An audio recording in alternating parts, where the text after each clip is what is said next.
What's up, everybody? Happy Friday. Junkies with you on 106.7 The Fan and the Team 980 here in the DMV. 910 The Fan, 105.1 FM in Richmond. And you can watch us on the Monumental Sports Network. We're celebrating 30 years of the Junkies in 2026. Presented by Main Street Bank. Cheer local, bank local. Main Street Bank is a business-focused community bank proudly serving the DMV since 2004. Visit mstreetbank.com to learn how to put their team in your office. Main Street Bank, member FDIC, equal housing opportunity lender. We thank you for tuning in this Friday morning, July 10th, 2026. I'm John Paul Flame, joined by Eric Bickle. Good morning. I need Mark to sign in. Mark, can you sign in your joint? Because I kept forgetting my password to this stupid computer, and I think I was missing one letter. I'm so sleep deprived. Well, I heard Drabby say that you forgot your middle initial. And the thing is, you probably don't sign on to the Odyssey platform that often. No, I do, but I sign in here every morning. I do it on autopilot. Okay. I'm just autopilot, and right now I'm not on autopilot. Right now I'm on trying to stay awake. You're AJ Debons. Yeah. Yeah, what a debut. What a debut. Guys, we're going to be talking about it throughout the show. Our good pal Ben Strober. Strobes is going to join us at 7:45. Unfunny Ben. We'll get his take. He's got to be fired up about DeMonte's debut. I don't know how there could be a Wizards fan on the planet that didn't go to, if you're a male, that didn't go to bed last night without a rod in your shorts. I mean, I don't know. I mean, immediately. Man amongst boys. So we'll get into that shortly. Later in the program, where we will talk a little more World Cup. Jamie Watson's going to join us, a soccer analyst, former 12-year soccer pro. He's going to join us at 8:45. And later in the program, EB, joining us in studio is Damon Wayans Jr. So we know comedy runs in that family. So not Damon Wayans, the guy we grew up on, his son. Right. No, so Damon many Wayans. I can't keep track. All right, they're funny people. There's no doubt about it. Where's he performing? At the DC Comedy Loft. Comedy Loft? Okay, cool. I've been over there a couple times. I think the last time I went there was to see Jay Moore. And Jay Moore came out, and he's, he doesn't look like the Jay Moore that you remember from 10, 15 years ago. Actually kind of looks like a sloppy dude he right came now. out, and his first line slayed. He said something like, I know what you're thinking. You guys don't look the same either. It's true. And he was really, really good. So, two-man show today. I was sick, so I didn't want to say anything, but Drab wrote it on the outline because I missed a day this week where I had a fever and then I was shivering. It was kind of, I described it as like COVID light. When I had COVID, it hit me really, really hard. This was kind of like COVID light, whatever, 24-hour bug, I don't know. Where you're just sweating, like you're shivering. Poisoning. No, it wasn't. I didn't throw up. Yeah. I didn't throw up. It's yeah. possible. I had like a chicken salad sandwich that day. I don't know. Maybe I had bad chicken salad. But here's the thing. Drab put this in the outline, and Drab, maybe you can explain this, because I know that Jason never really puts his vacation plans or days off like weeks in advance. And I think 2 days ago, maybe he came up to Drab and said, hey, I'm going to take off, Monday through Wednesday next week? Something like that? He might be out all next week. He hasn't decided yet. So, and so then he conveniently gets sick on Friday. Is that what you're alleging? Yeah, it's like you're scared to say it. It's obvious. He called out because he's on vacation next week, and I don't think he's sick. I don't think anyone of us think he's sick.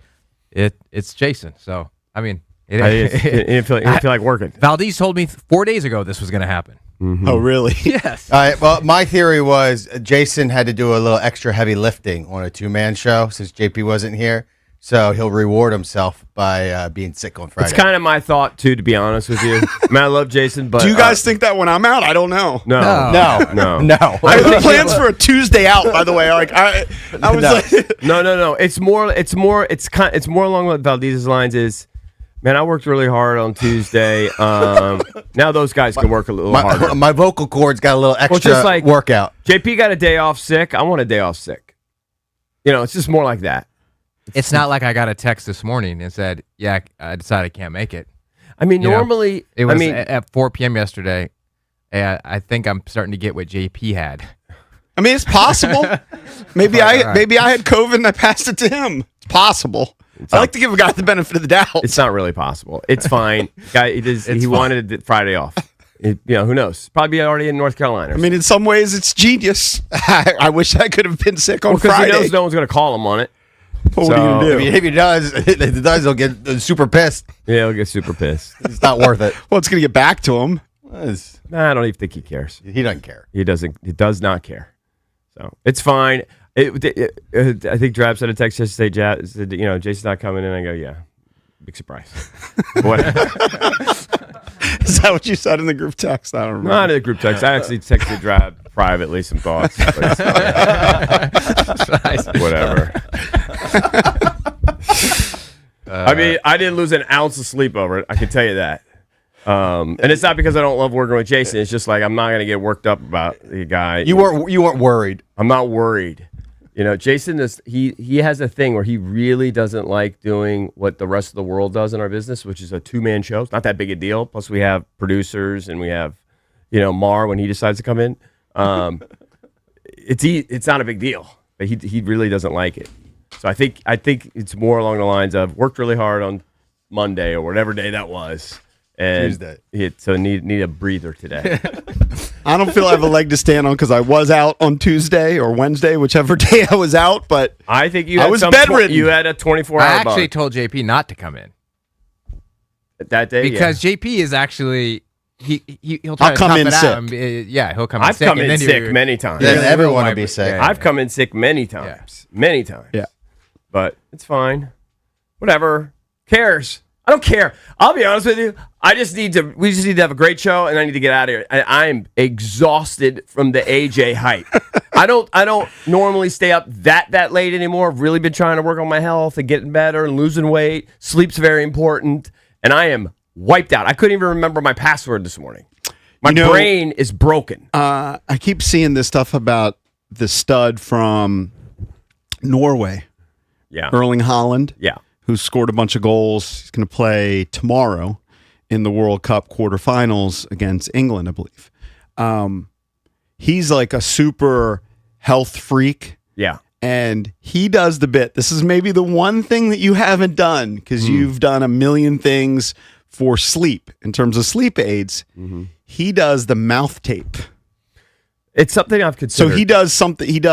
I think he does like the blue light blockers 3 hours before bed. Mm-hmm. I've done that stuff. Absolutely no electronics in the room when he goes to bed. So no phone in the room, no iPad in the room, nothing that would potentially wake you up.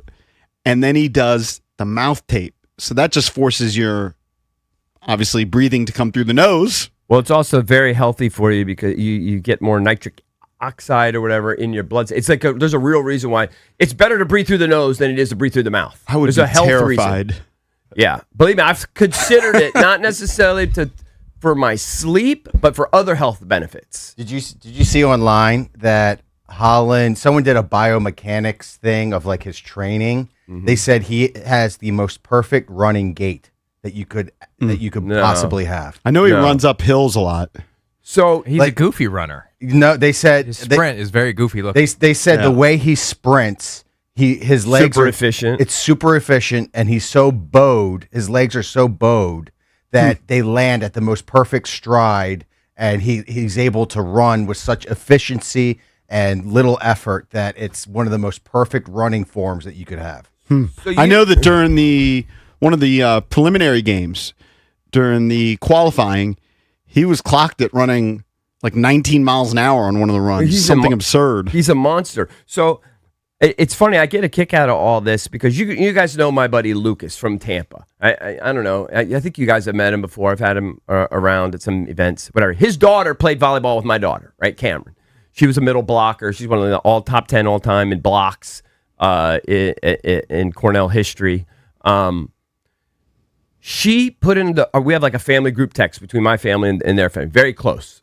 She put in there a picture of this guy and was talking about how hot he was 2 years ago. Because my buddy Lucas is big into the Premier League or whatever that is that you watch every Saturday and Sunday. Sure. He watches that. He's from Spain. He watches that stuff every weekend. And she was talking about how hot he was. And we've always joked with her how ugly he is. It was Erling Haaland?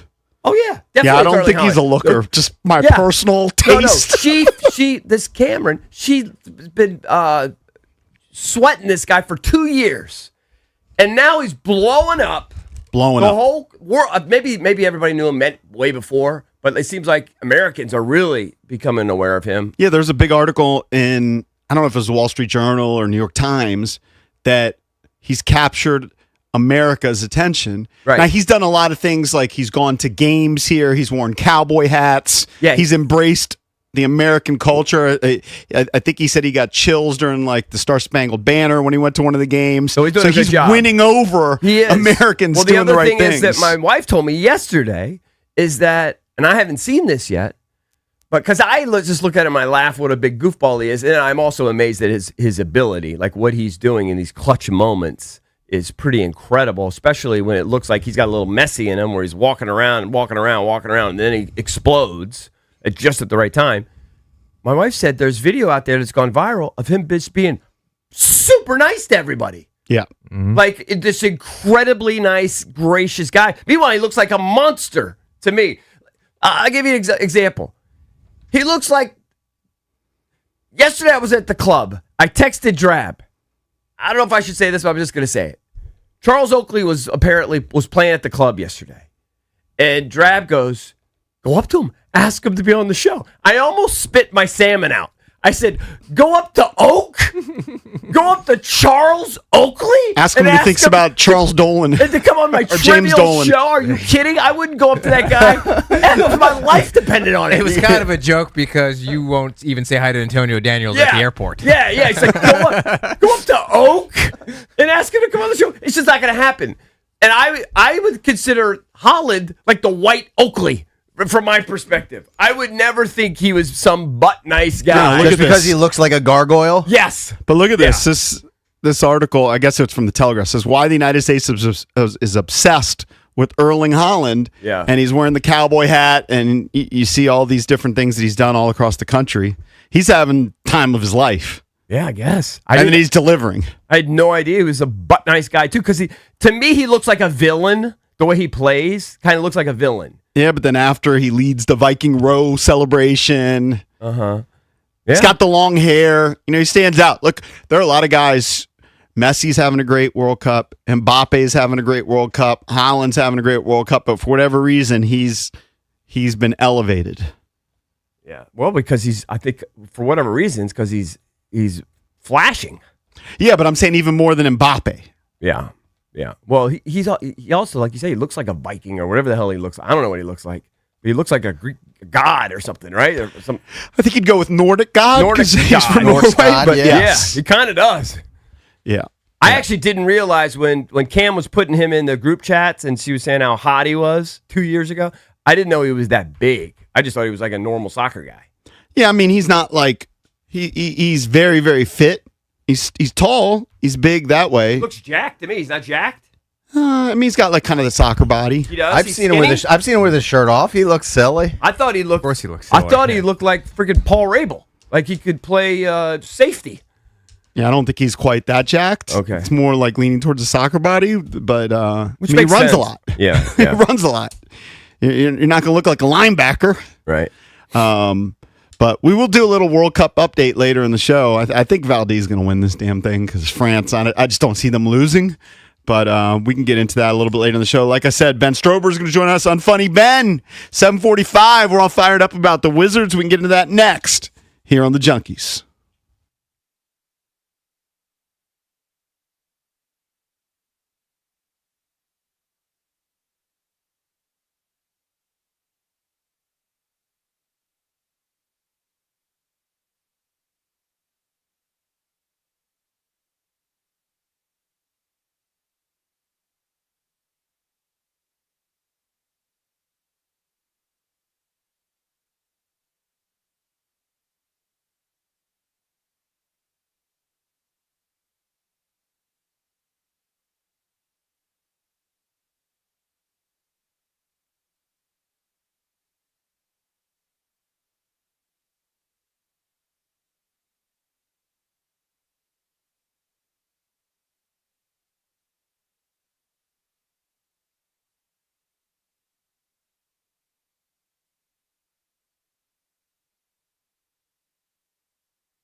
So you know how I was all excited that Stevie was home for a little while because his lease ended in New York City. I don't know if I talked about this on the air. So he's living with us for a month or two until he gets his new spot. Looks like he's going to move in with a teammate to an ex-teammate to. Oh, he lost that cush yeah, $50 a month deal or whatever it was. My son was living in Chinatown for $100. It was either $100 or $150 a month. Wow. In the heart of New York City, in like a family rent-controlled place on my wife's side of the family. Lived there for 2.5 years while he was getting his businesses started. And Just doing think everything. about the savings. That's probably $2,000 to $3,000 a month easy he's saved. Oh, it's impossible to comprehend how much. And it's just been a real blessing, and he's loved it. And it's a big apartment. Now you'd have to go through roaches and rats, past Chinese restaurants and everything, to go up the stairs in the back alley. You know, it's an old 200-year-old building. It's probably crooked and cockeyed. But once you get up into the third floor where his apartment was, it was amazing. Anyway, the family had another young person coming up who's going to like Pace University, and they asked if they could have it back so another young person could live there, if that makes any sense. Sure. And he's been there for 2.5 years. And we're like, of course. Yeah. We actually had him move out a month earlier. Want them to, they were so gracious to us. So he's with us until I think it's in maybe September. He's going to move back up to maybe Jersey City or something. His girlfriend's living up there. Anyway, I'm excited to have him home for a little bit. Maybe we can play a little golf, spend a little time. Already, I come home yesterday from the golf course, and he's already up to Saratoga with his boys because that's what they do. They go up there every year. They're playing golf this morning. They're going in the owners club at Saratoga, betting on the horses. Just carrying on, just having a guy's weekend. And That's what happens. That's what happens. You're never going to be number one again. I'm never going to be I was so excited to have a little time with him, and then I'm leaving for Cornell. I got something to do with Kate. She's got to go up there. Yeah. So I probably won't see him much more when he's living in my house than when he was living in New York City. I've brought up those statistics before, and obviously there are different scenarios, but they say 80% of the time you spend with your kid is before they're 12, 90% by the time they're 18. Yeah. That's true. I mean, my son just finished his freshman year at the University of Maryland, and so people are like, that's amazing. Maryland's close by, right? And we would go to lunch every week. Mm-hmm. But after the lunch, generally wouldn't see him till the next lunch. Yeah. So instead of somebody that's sleeping at your house, you're seeing day after day, I'm seeing him for 2 hours a week. And that's somebody who's local. And I'll say this, too, especially with boys. I don't want to make too grand a generalizations. But, like, with boys, they just don't keep in touch as much. You gotta kind of hound them more. With girls, and it might be different, with you versus with Kelsey's mom. But, like, Meg FaceTimes my wife every single day. Mm-hmm. They FaceTime every single day. It's like she's still living with us. Stevie, I could go a month without hearing from him. And I'll hit him up and I go, dude, what's up?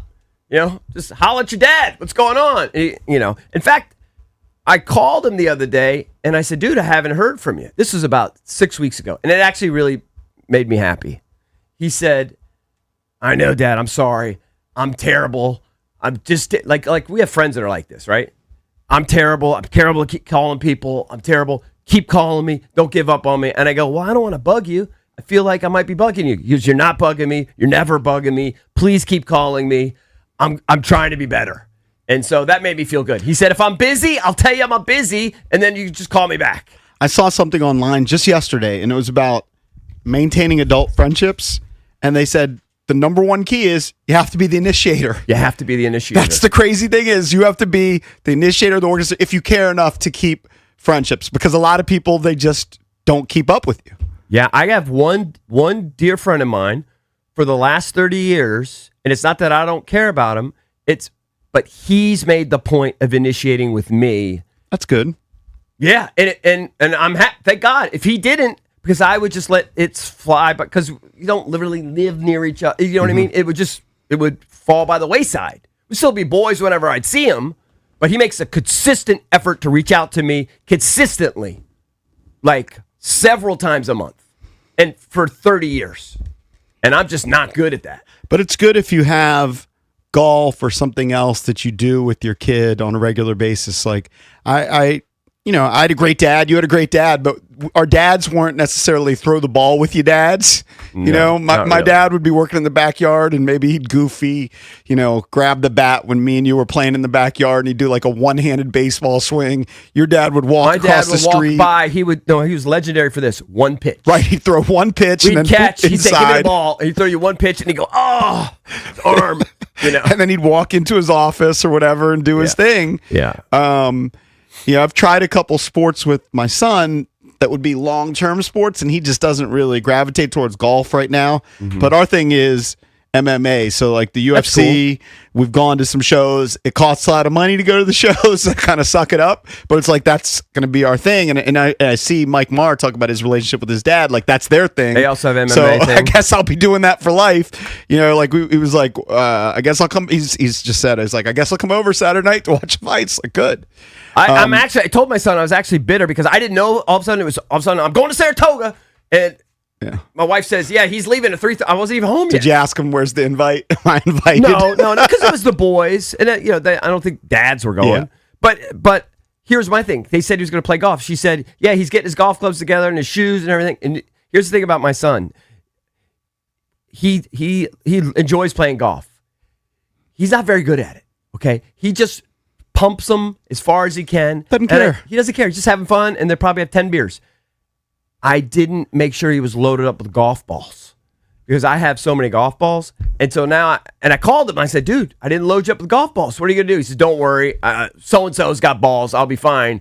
But he will pump through. He'll go through. He probably, I don't know how many golf balls do you go through in a round? Probably very similar to Mike Marr. Probably like 10. Yeah.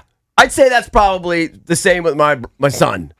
Go through 10 balls. I think there's a lot of people if I like don't load him that. up with balls, first thing I said to him was, "Don't go in the pro shop and buy Pro Vs. Okay? Save $60. Just buy the $1 ones. Buy the cheapest things you got or bum Right. some from JoJo." All right, like sometimes at a golf course, don't they have like a bucket of like used balls? I mean, like it a dollar? depends how nubby the course is, but I mean, you might have some kid out Hey, in the I'm not a backyard. country clubber. Yeah. Sorry. Yeah. I don't know. But anyway, I mean, I have my personal country club, which is Laytonsville, but that is a very public golf course. Shout out to my guy Brad. Laytonsville's a very nice track. Montgomery County has some pretty nice public courses. It's nice to live in that area. Like I if think you have so. If that's where people play, those are pretty good options. Speaking of old friends, our buddy Pat, who we grew up playing soccer with and was our neighbor when we were in college and everything, his son is doing like this broadcasting camp nearby next week, and we're going to end up playing golf. And I said, I'm going to throw it out on the air because I booked a foursome close by to where he's going to be. He's got to get back by like 3. And I said, well, I'll even ask EB if he'll join if he wants to slum it with us at a Which public day? course next Wednesday. The little monkey wrench is I had that car accident, I don't know, a month ago, 6 weeks ago, and my car is Whatever at the happened with body that? shop. I vaguely remember. It had like a little scratch and dent, whatever, Yeah. but it's stuff that needs to be fixed on the body. Yeah. So it's at the body shop, Michelle Radley Chevrolet, and I left my golf clubs in the trunk because I didn't think I needed it for the weekend. But now I need to get those golf clubs, and it's in Fredericksburg before next Wednesday, which I think the car will be ready before next Wednesday. Yeah. But that's kind of, you probably would never put yourself in that situation where you risk leaving your golf club in the trunk. Well, so D, we're going up to Cornell. There's volleyball camp this weekend, and all the recruits go up and help coach the camp. And so Kate has to be there, even though she's still only a rising senior. She still has another year of high school, but she'll be one of the camp counselors or whatever. And Cornell actually has a Robert Trent Jones course on the campus.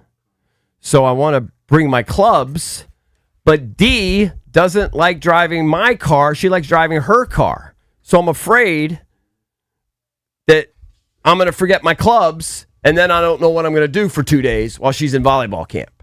So it's kind of a similar situation. It's just relying on my silly brain. I got to remember to take my clubs out of my car and put them in her car. So you're agendaless in a way. Totally, because I'm That's dropping. kind of nice, though. It's nice, but I've been to Ithaca 9 zillion times. There's no, I mean, I've been everywhere. There's nothing. Do you ever like doing nothing?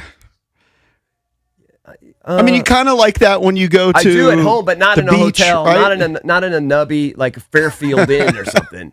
You know what I mean? So I'll go to the golf course. I'll just hit some balls, a chip and putt. Dee and I are bringing our rackets. We'll hit some tennis balls. We'll go to lunch. We'll go to dinner.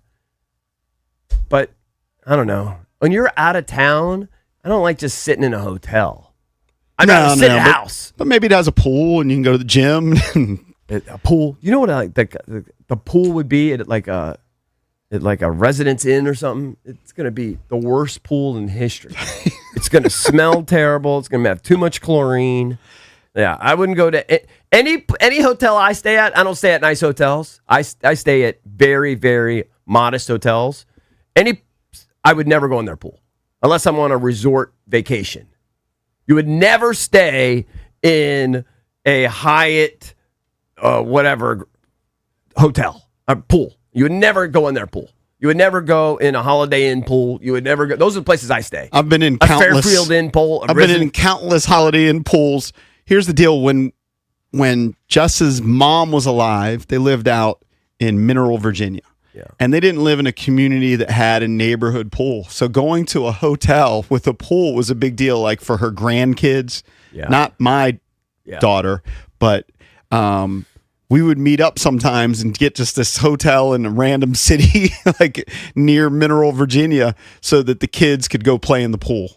Yeah, and it would be a Nubs little rectangle pool. That's a little different inside. If you have like 3-year-old kids or 4-year-old kids. That's a little different. But me as a grown-ass man, I'm never going to go in some dirty-ass Hyatt pool. Just not going to happen. Real quick, you were ornery because you said you had to stay up to watch AJ Debons, and that was worthwhile. And we're going to get into that in the next segment.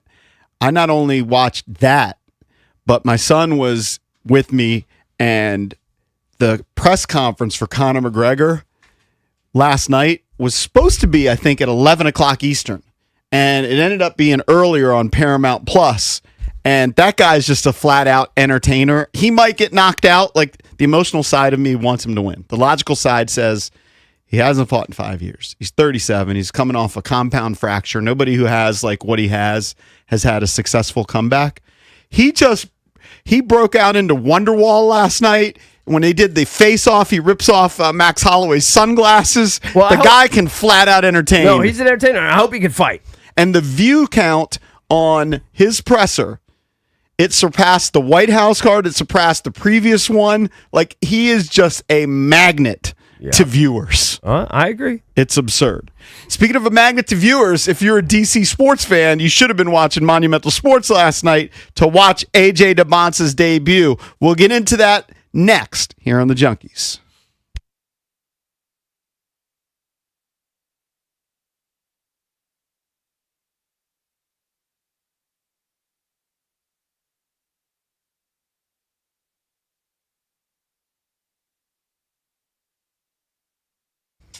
The FIFA World Cup is entering its biggest matches. It's been an awesome tournament, and there's no better place to be than Kalshi, America's #1 prediction market platform. How about rolling with Belgium? They took out the United States. Well, right now they're trading at 27% to best Spain. That means $100. A $100 trade is going to pay out $352.36 if Belgium can get the win against the powerful Spain. On Kalshi, you get to trade against peers in a live market. That means there's no house. And as the probability changes, you can buy in and out of your position. It's very cool. And for a limited time, download the Kalshi app and use the code JP. You're going to get $10 when you trade 10. KALSHI. Kalshi. Trade the beautiful game. Must be 18 or over only. Restrictions and eligibility requirements apply. Event contract trading involves risk and may not be suitable for all investors. Prices, values, and available markets may differ from those mentioned. For more information, see kalshi.com/regulatory.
Welcome back. Chunky's come to you live on 106.7 The Fan. Our hoops coverage on 106.7 The Fan, presented by Xfinity. Score the most reliable Wi-Fi. One price, 5 years, guaranteed. Xfinity, imagine that. I say hoops coverage because we're going to talk about A.J. Debons' debut. And there are a couple other Wizards we should talk about, but Yeah. First, let's talk what about can you AJ. say about A.J. Debons? He just surpassed every expectation. Sure, you can nitpick, his little lower shooting percentage, missed all his threes, but he's just a man amongst boys. It was every bit the kind of debut you'd like in a perfect world to see. I was stunned at just sort of how, he didn't care. He was the alpha. Mm-hmm. Now, they are young guys, so it's not like he's playing with Anthony Davis and Trae Young. I'm sure he'll defer a little bit more. But it was obvious that he was the top dog on that court yesterday, certainly on the Wizards side. I mean, Darren Peterson did his thing with Utah. Struggled a little bit shooting, too. And turnovers. Yeah. But AJ just, he showed you everything. Showed everything. I mean, the 3-point shot, look, it's going to be 2 years away from, I think, being at something that maybe will be a little bit more reliable, but he's certainly not afraid to shoot it.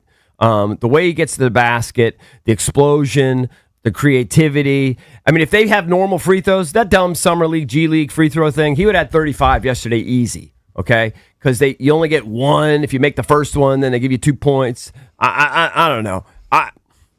Maybe not because they give you 2 points. He hit 7 out of 8 free throws. 7 out of 8. Which is a good indicator. He would have had the same amount of points, but what he would have had is he would have had 14 or 15 free throw attempts, 16 free throw attempts, which is incredible. That's the kind of production. He just attacks the basket, and he's either going to get an and one or he's going to get 2 free throws. There were a lot of really encouraging things, and if you want to chime in, 1-800-636-1067. This is kind of unprecedented. I did the Junkies poll of the day, brought to you by Surfside Iced Tea and Vodka or Surfside Lemonade and Vodka. This summer, grab a Surfside, your go-to canned cocktail, made with real vodka, only 100 calories and 0 bubbles. It's not a seltzer.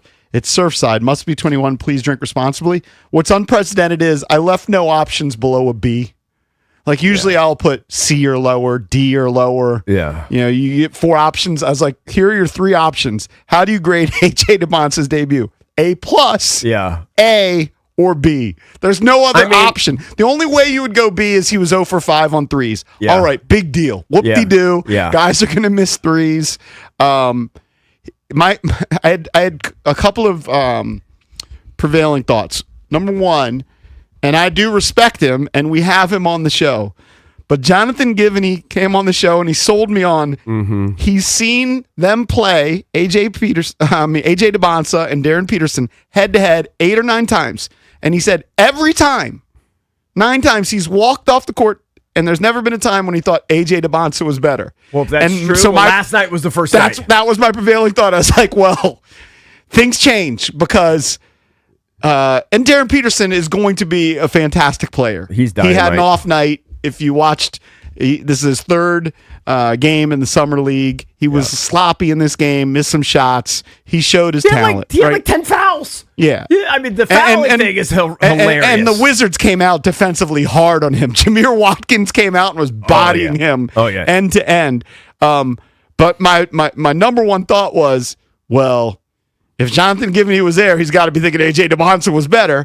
And then kind of supporting that, it made me think of, and it's not to say that this is going to happen throughout, but it made me think of Jaden Daniels' rookie season where, all right, rookie season, everybody's got Jaden Daniels number 1, Caleb Williams way behind him, Drake May behind him, everybody behind him. Well, guys develop at different paces. And this might be a case where maybe Jonathan Givney was in fact correct that when they did play head-to-head in high school and in AAU and when they were, 15 years old, that Peterson was more well-rounded and a better player. But it made me think they got the right pick for this team in particular. And if you were watching on Monumental Sports, the Monumental Sports Network, Will Dawkins sat down with the guys and he talked about the 90th percentile here and the 90th percentile.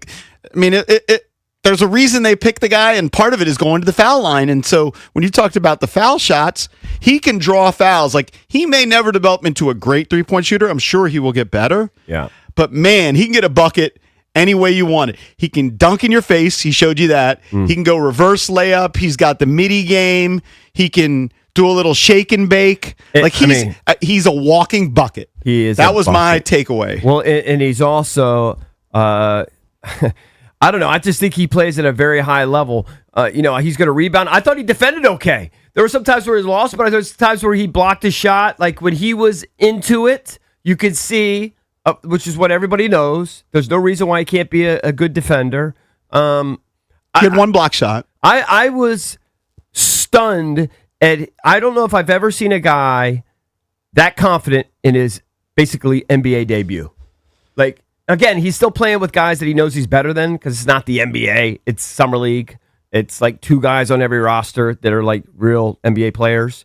But I was stunned at the confidence. I was stunned at like him. In lacrosse, you call it dodge, redodge, dodge, redodge, dodge, redodge. Him like dribbling around for 5 minutes trying to find his shot. Like the confidence, I think that needs to be whittled down. Like you can't do that as much. You got to give the ball up or one move and go. But just the sheer confidence he had, it blew me away, along with the ability. He led college in scoring.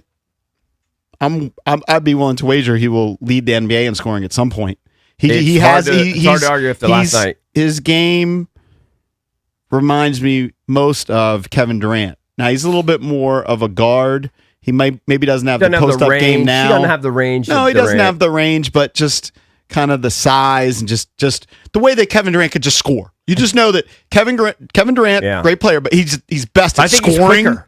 I think his quickness at 6'9", I was blown away. Maybe, and he's more athletic in terms of like jumping ability and explosion, but he's a walking bucket. If you want to chime in, 1-800-636-1067, your first impression of A.J. Debons in a Wizards uniform. For what it's worth, they won the game. Trey Johnson looked great, too. Trey Johnson was unbelievable. He looks like a completely different player. Trey Johnson's He's attacking the basket. Up. He scored 26 points on 11 of 20 shooting, hit a couple of three-pointers. Will Riley also looked good. Will Riley took a while, but you saw all of the ability, especially late in the game, with some huge buckets going in the basket. And then also, what was impressive is all of their guys came to watch. Amazing. Including Anthony Davis. Now, we can get into the Anthony Davis news. Supposedly, he wants a max extension, which I think would be absurd to give to a guy who's I'm gonna tell you something. In his suit more often than he is his uniform. They're going to give him, if I believe, I'll make a prediction. They're going to give him a boatload of money, and it's going to make all of the NBA GMs that listen to the show, they're going to be distraught. Right. They're going to give him a huge bag, just like they gave Trae Young. And they don't care what I think or you think. They're going to give him a big bag. But he was there. Trae Young was there. I mean, Tristan, the whole team was there. So the unity of this team is impressive. The chemistry that they seem to be building off the court, that they were there. And then what you got to see on the court, you had to have been uber impressed. We kicked it around, I believe, this week, and we did a Junkies poll. Are they going to be a top 4 seed, a 5 or 6 seed, a play-in team, or miss the playoffs? I don't know exactly, but if everything comes together and they're healthy, it could be damn impressive. I'll be stunned. I'll double down. I'll be stunned if they're not a playoff team. I'll just be stunned. I think I settled on 7 seed, which is actually a play-in, just because other teams in the NBA, and particularly in the Eastern Conference, have gotten better. But, man, I don't think you could have asked for a better debut from A.J. Debons. We talked about it, that logically, it really doesn't matter how they perform in Summer League. It's a sloppy pickup game, right? It doesn't really resemble a true NBA game. I had D and Kate watching. I was like, we got to watch. You guys got to come over and watch. This is the next guy. Like, I don't do that very often, where I say, you guys got to come over. You're going to sit down on this couch and you got to watch. And my wife, she's going, this is trash basketball. That's what she was saying. Yeah, it kind of was. Yeah. It kind of was. There were a lot of turnovers. It was sloppy. But what we talked about is kind of emotionally off the excitement when they draft the guy and the city seems to be into him. He didn't want a dud. And then you hear about this guy, Darren Peterson. He's got to at least perform as well as him. Well, he performed better than Darren Peterson, and he showed everybody why he was drafted number one. So the buzz should only grow, and now it's just speculation on how good this team can be. Yeah. Again, you can't get too carried away. About 3 guys on each roster here that'll play in the league, like regular minutes. So don't get crazy. But it was an unbelievable debut. It was as good as you could. I couldn't pray for a better debut. I have a bet with Cakes, and it's that A.J. Debons won't average 20 points per game as a rookie. I think I would back out of the bet now. Now, it's going to be tough because you got Trae Young. Free throw line, because you got Trae Young and you got Anthony Davis. But this should be A.J. Debons' team within 40 games. Like, I don't think he's going to be the alpha right off the bat, even though he is an alpha. Well, the thing is, his whole life he's always been the guy. Right. But you've got an all first team All NBA guy in Anthony Davis, assuming he plays. You've got a 4-time All-Star and Trae Young who's going to have the ball in his hands. Like, I don't think AJ is going to be the number one at the beginning of the year, but they need to build the whole team and the whole future around him being the number one. Right. He's that good. Well, he's just got the mentality, too. Like, I don't think this is a guy that does much deferring. Now, they did talk about, like, when he was on the national team and, the different roles. But he's wired. He has no qualms taking 18 shots in 26 minutes, attacking the basket every time he touches it. He has no qualms with it. Dribbling 17 times to try to figure out a way to embarrass his defender. He can get his shot off whenever he wants. He's got all the moves. He can get his shot off whenever he wants. That's why I kind of compare him to a Kevin Durant. Yeah. I'm blown away at just the variety to his game. Yeah. You got to see, like I said, you got to see a dunk, which wasn't an alley-oop. It was him driving in the basket, dunking in somebody's face, essentially. Right. But he had a reverse layup. He had the tough mid-range kind of turnaround jumper. Even the ones he missed were good looks. Yeah. And then the one where he got fouled and he kind of cradled it and finished late. Like, that was just so good. I was just so impressed with. I was impressed with everything except when he took the threes, I kind of cringed a little bit because I didn't feel like they were gonna go in. But he wasn't hesitant at all. Bunch of people want to chime in. We'll come back. Take your calls. 1-800-636-1067. How excited are you for A.J. Debons after watching his summer league debut, and how good can this team be with A.J. Debons as part of the roster? Come back with your calls.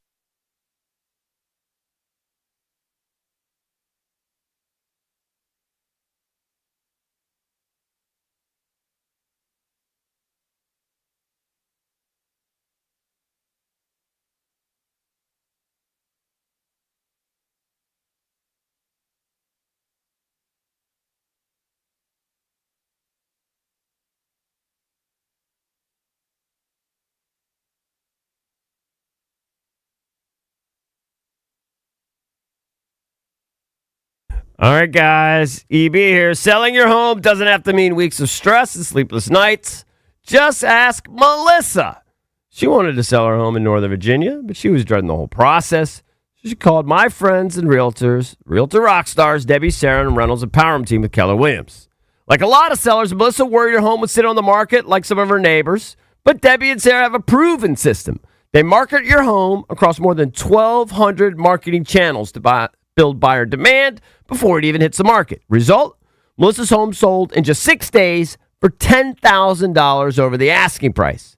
The entire experience was smooth, seamless, and worry-free. So if you're thinking about selling, don't just hope for the best. Reynolds Empowerment Team sells homes twice as fast as the average agent, and that can net sellers as much as $30,000 more over the asking price. So sell with certainty. Your home sold guaranteed. Call Debbie, Sarah, and Reynolds Empowerment Team now. 844-654-SOLD. That's 844-654-SOLD, or visit DebbieHasTheBuyers.com.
A.J. Debons made his Summer League debut and was as advertised in a 92-88 Wizards win over Utah. Debons game-high 27 points, 7 rebounds, and 2 assists. Debons, a great pass in a basket by Will Riley plus a foul. You see Debons. It was good. I trusted my teammates. I wasn't on the floor. I was trying to make some coaching adjustments to the sideline, telling her to play hard, hold the ball, and they got it done. All courtesy ESPN. Trey Johnson outstanding with 26 points, and Will Riley had 18. Wizards play next Sunday night, 8 p.m. against the Kings on Prime. The Wizards also played outstanding defense against Darren Peterson, forcing him into 8 turnovers. Capitals superstar Alex Ovechkin surprised fans by showing up at their beer club gathering in Moscow after he was invited by Instagram. Nationals welcome in the Yankees tonight, 6:45 on The Fan. World Cup had France beat Morocco 2-0. Mbappe says of his ankle, "I'm all good." Spain takes on Belgium today at 3. From Crop Metcalf Sports Desk, Byron Kerr on The Fan.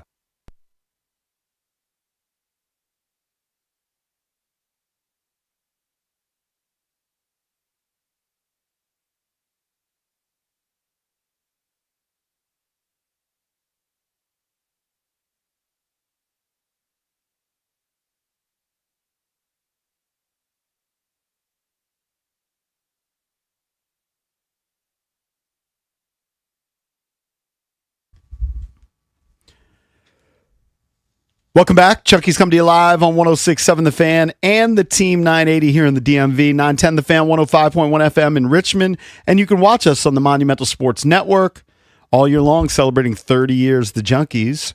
Presented by Main Street Bank. Cheer local, bank local. Main Street Bank is a business-focused community bank proudly serving the DMV since 2004. Visit mstreetbank.com to learn how to put their team in your office. Main Street Bank, member FDIC, equal housing opportunity lender. Talking about A.J. Debons' debut last night, scores 27 points in 26 minutes. Hit 7 of 18 field goals. He did miss all 5 3-point attempts. Also grabbed 7 rebounds, had the block shot. Yeah.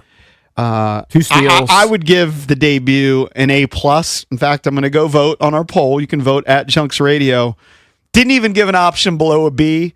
Right now, 79% are given A+ or A. Yeah, I mean, I if I was to come in here and be some sort of objective analyst, I could say A, but it's an A+. I mean, was it perfect? No. Was it better than I could have imagined? Yes. It really, really was. And it is against Summer League guys, and most of these guys are, not NBA level. But it was so impressive. But there were NBA level players out there, including his rival, because people are going to make the number 1 pick and the number 2 pick rivals. Sure.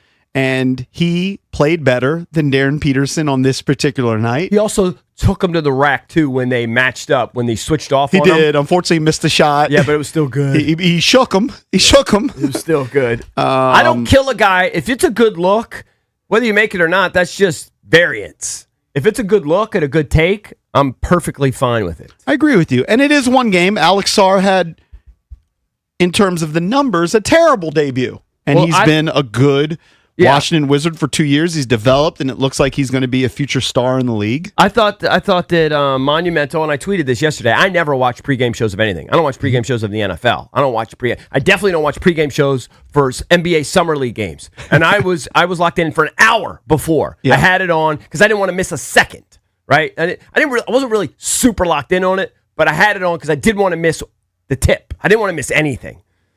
They put up a graphic where they had recent Summer League debuts, and these guys are all stars except for DeAndre Ayton, who we happened to acquire. And these were their Summer League debuts. They weren't horrible, but they were modest. So Cooper Flagg, 10, 5 for 21 from the field. I think Cooper Flagg's pretty good. He could be a superstar.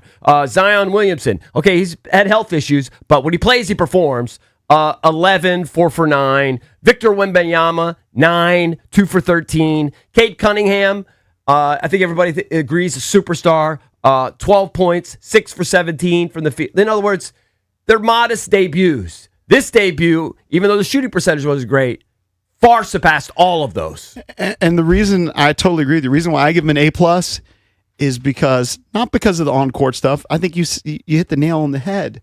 It's, he met the moment, all right? And it's because there was a level of expectation and all eyes on him in this game, and he delivered. And I know this. I told you about a month ago, I ran into Wes Hall. And what A.J. Debons has done and the moves that this team has done is injected life into the city, into the Monumental Sports Network. All these people, like Wes Hall was doing a post-game show every game last season. Yeah. Can you imagine how tough that job is? No. Now you got A.J. Debons to talk about. You got, Trey Johnson looked fantastic, who had a good rookie season. Yeah. Will Riley. These are depth pieces now. They're not even going to be. There's a possibility Trey Johnson could start. I think most people think George is going to be the starter in the starting lineup. They envision Sarr, Anthony Davis, big front line. They envision Trae Young with Debonsa, and then that one guy could be Trey Johnson, but I think most people think it's going to be Keyshawn George. But Trey Johnson looked great. Will Riley's going to be off the bench. The guy can flat out score. I think they got something in their second round pick. Not a star, but they got a guy who could come in there and get some rebounds and get a bucket in the paint if they had to. In other words, I think he's an NBA quality player. I don't think he's always going to be a role player, but I think they actually got a guy that's going to, he'll probably be in the G League this year for most of the time, but they got a guy who's going to play in the NBA for years, I think, in the second round. All right, we're fired up. We could talk about it for 4 hours today, but let's weave in some phone calls. I want to go to Juan because what Drab typed up is, and maybe Juan said this is what I thought last night within about 1 minute. All right, did you get it working?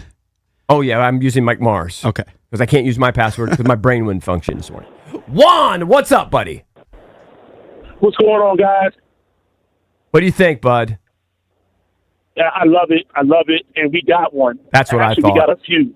That's what I thought. And Anthony Davis, after what he's seen last night, right, he will be staying with the Wizards.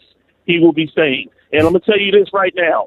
There is a wave coming through DC. If you guys are not ready, you're gonna get hit blindside. Because I'm gonna tell you, the Washington Wizards and the Washington Commanders are gonna be balling this year. There is a wave coming through DC. I hope you're right. I hope you're right. I'm nervous. Don't sleep on the Capitals too. Don't be nervous. Don't be nervous. Just get on board. No, don't Thank sleep. you, Juan. Thank you, buddy. Don't sleep on the Capitals. I missed when you guys had the general manager on the show, and I didn't hear the interview. So many moves But on paper. They got to look so much better than in the last 4 or 5 years. Right. Yeah. I don't. Again, the schedule's daunting, and we'll talk about the Commanders all year. If you saw yesterday, I think it was a bunch of ESPN guys or a bunch of whoever it was. They made predictions on the Commanders this year. I think one guy had them with a winning record. There were like 7 guys. So, and they don't know anything. I don't know anything. But I think they're going to be better, but I don't know how many wins they're going to get. Yeah, and we got to see the pictures of Jaden working out with all the guys yesterday. Yeah. They're going to be exciting. Encouraging. They're going to be butt fun to watch. I don't know how many games they're going to win. I'll say this, one more thing, and I'm going to bang out these calls. I mean, honestly, I'm willing to do 4 hours on AJ. You know how I am. I wear my emotions on my sleeve, right? Mm-hmm. It's just how I am. I wish I could. That's the only way I know how to be. When I come home from playing golf, I told you, 9 times out of 10, I'm not happy. I'll mope around the house. My daughter will always say, "Oh, Dad," she always wants me to play well because she knows I'll be happy. And Right. so she goes, I'll say, "Oh, I played well today." And she goes, "Oh, I'm so happy, Dad," because she knows I'm happy. Yesterday, she always asks me, "How did golf go?" Because she wants me to be happy. She doesn't want me to mope and feel like a loser because that's just how I am. Yesterday, I did play golf well, thank you. But AJ was playing so well, she said, "You're so happy. I've never seen you so happy when the Wizards are playing." She actually said, "Is it going to be like this all year?"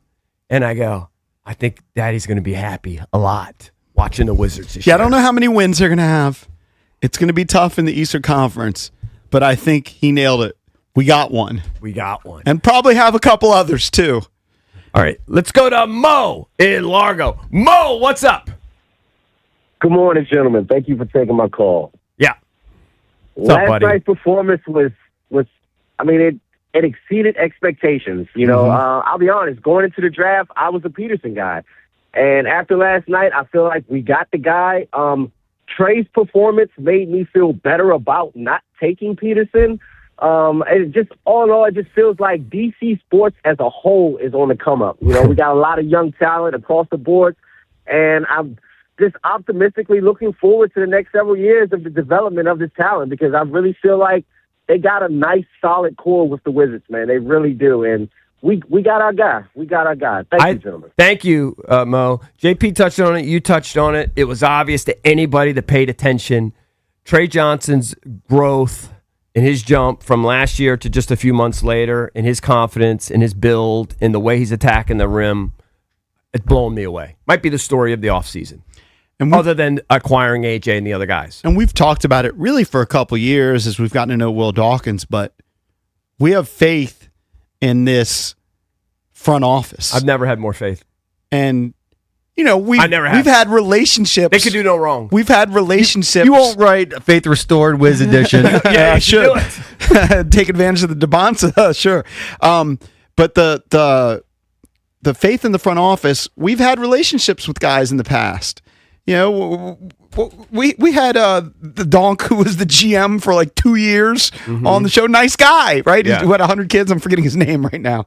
Tommy Shepard. Tommy Shepard seemed like a nice guy. Yeah, they're all nice but guys. just didn't deliver. Like these guys, you know, they do things that are different. They came from Oklahoma City.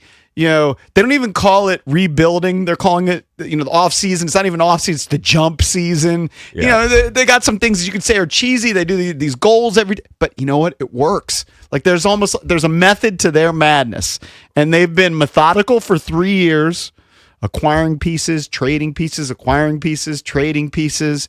And look, I personally don't love the Trae Young deal. I would have personally preferred Peterson, but they went a different direction. Debons is the real deal. Peterson might be great, but you got a guy who's going to be a stud. He's charismatic. He's charismatic on the floor, and he's charismatic off the court too. Listen, I was lobbying for Peterson too because I think he's also a bucket, and I think he's going to have an all NBA type of career. But with Debons' size and athleticism, it just puts him over the top. I understand why they did it, and I think he's going to Hall of Fame. Yeah, he's going to Hall of Fame. I've seen one Summer League game, and I put him in the Hall of Fame. I mean, I got Jaden in the Hall of Fame, and I got AJ in the Hall of Fame. I'm not going to dispute it. He's a number one pick. Most number one picks, to be honest, if they do develop, there's some that bust. There's some that turn into DeAndre Ayton. But most number one picks do end up becoming probably Hall of Famers in the NBA. Like, think of the number one picks the last couple of years. Cooper Flagg, Wemby, they're Hall of Famers. As long as they stay healthy. Let's go to Sean in Columbia. Sean, what's up, man? You're on with the... Hold on. I got to go all the way over here.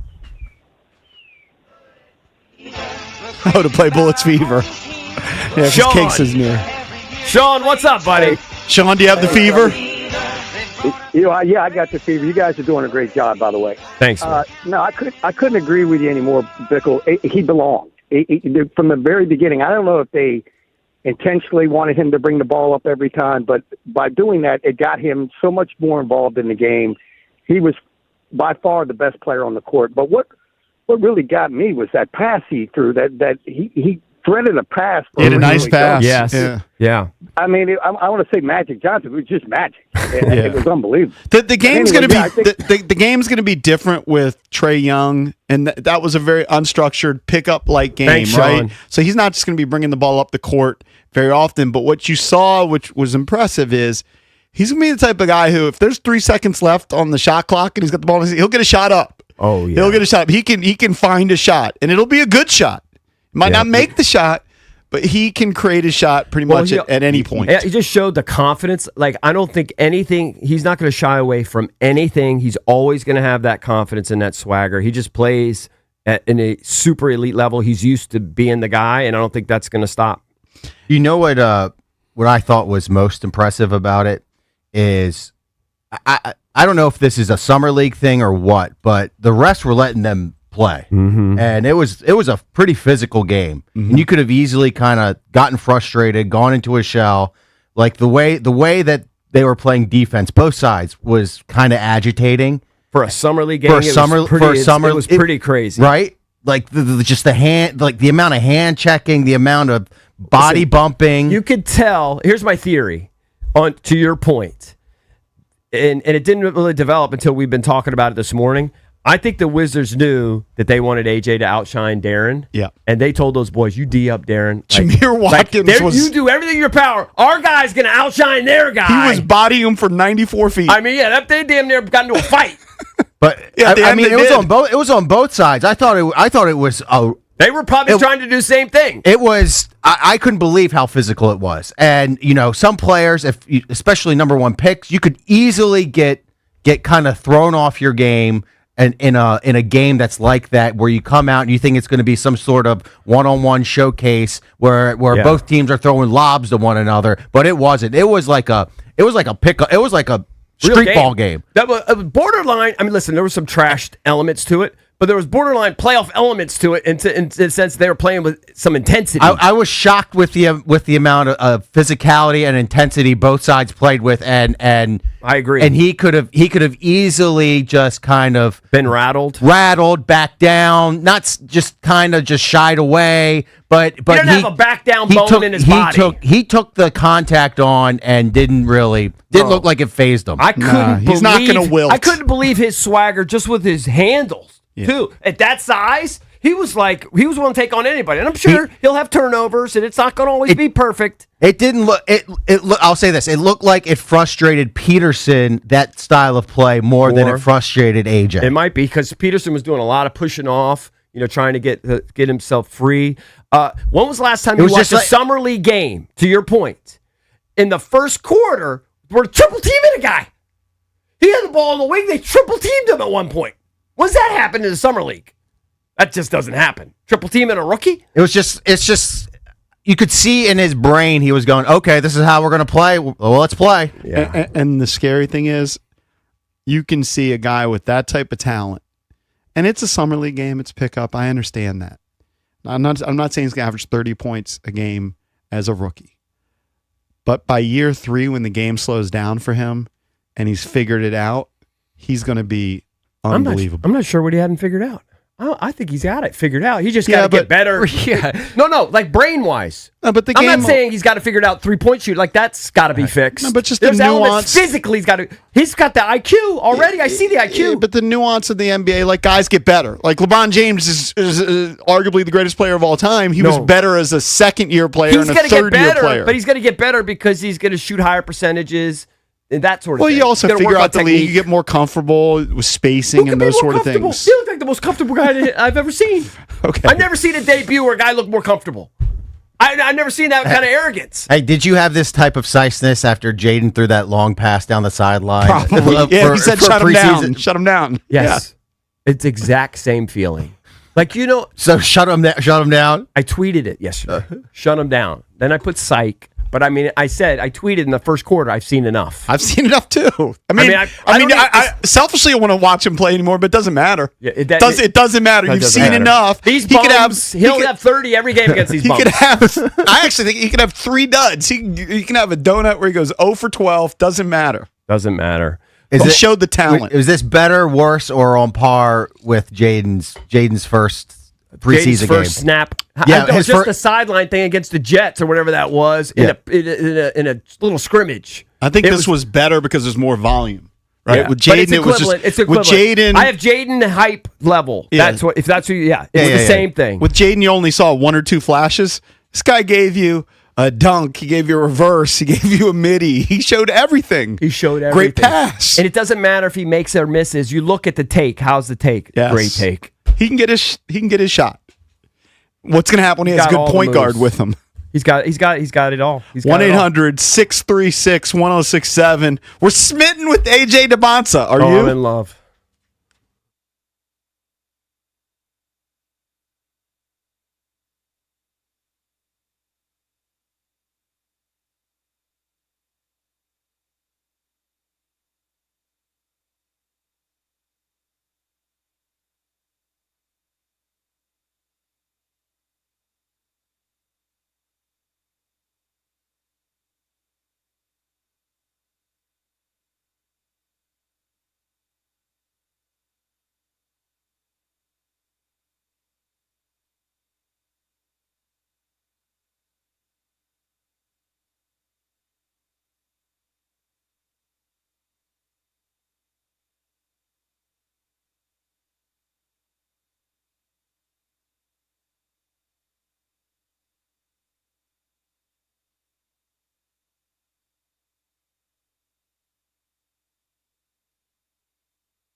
We've been talking about A.J. Debons' debut. If you want to chime in, 1-800-636-1067. You can also vote on our poll of the day at Junks Radio on Twitter. How would you grade his debut?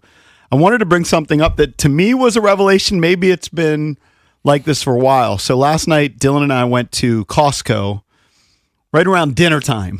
So I needed to get a couple things. And I was like, hey, we can maybe just get a bite to eat at Costco. That's probably a good time to go to Costco, right? Like it was it's not too busy at that time, is it? It wasn't in the middle that of the busy. week? Yeah. And so, I got the rotisserie chicken, I got a couple things, and then we went to sit down to eat. And usually I'll get pizza, hot dogs, whatever. I didn't know, and maybe it's been a while, that they have chicken tenders, which my son loves. And here's what I'd say. They give you like 5, I'm sure they're not healthy, but 5 big fat chicken strips. And the sauce that came out, I was like, what is this? And it got me like, I'm not a honey mustard guy. Like for a second, I was like, is this honey mustard? I didn't even know what it was. And I was like, all right, let me just dip my chicken strip in there. It tasted a lot like Chick-fil-A sauce. And what I'm going to tell you is 5 huge strips, fat chicken strips. And the sauce for like $5.99 or $6.99, whatever it was.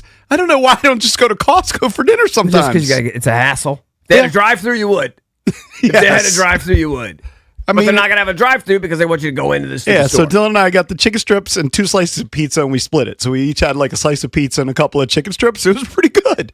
Do they still do the bit where they do the freebies, like when you walk around in the morning, or is that like only on the weekends or something? I was going through there so fast. Food? Honestly, I was there. I got 6 items. You know how Cakes always says, I never get out of there without a $500 bill. I got 6 items. Right. And then we sat down and ate.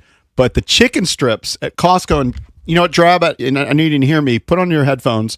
Your dad is a Costco hot dog guy, right? Yeah, of course. Yeah. How long have the chicken strips been around? Because that's brand new. They just started testing them recently, and they must be doing a bigger rollout. Yeah, they won me over on that test. And like for Dylan, like he he's a picky eater.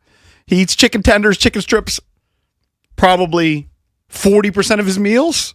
We might just hit Costco, make Costco runs weekly. I have to tell you, my current leader, and you guys are not really, I don't think you guys really are super impressed by them.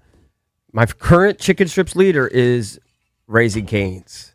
Like I love it's just juicy. They have juicy I've yet to go. They have one in College Park, tenders. and every time that Dylan and I would go to lunch, it was just either too crowded or he would go, I just went there last night. Yeah. So I've yet to try Cane's, but I've heard a lot of good things. All right, and people love their sauce too, right? Their sauce is pretty good, and they have toast. Their toast is elite. I mean, elite. But I'm telling you, if you want to save a few bucks, yeah, you get a lot of bang for your bucks at Costco. I know it's obvious, but the chicken strips, that was a new revelation to me. All right, let's make up these calls. Want to talk about the AJ Debons debut yesterday. Blew me away, surpassed every expectation. I had a feeling he was going to perform. I knew we were going to see him highlight reel stuff just because he's been playing with these guys for years. You know, from 14, 15, 16, 17, 18, all these guys in summer leagues and everything, high school, traveling teams. I knew he was going to be very comfortable. I didn't think he was going to be that comfortable. He blew me away personally. He was also aware of what Darren Peterson had done in his first 2 games. For sure. I'm sure that helped. And it helped playing against DP. Let's go to Kendall in Temple Hills. Kendall, what's up? What's up, fellas? Hey, buddy. Man, the electricity in that building last night in the first quarter was just incredible, man. I agree. He first of all, Darren Peterson is just an elite. He's a bucket getter, man. Yeah. He can do it any way you want.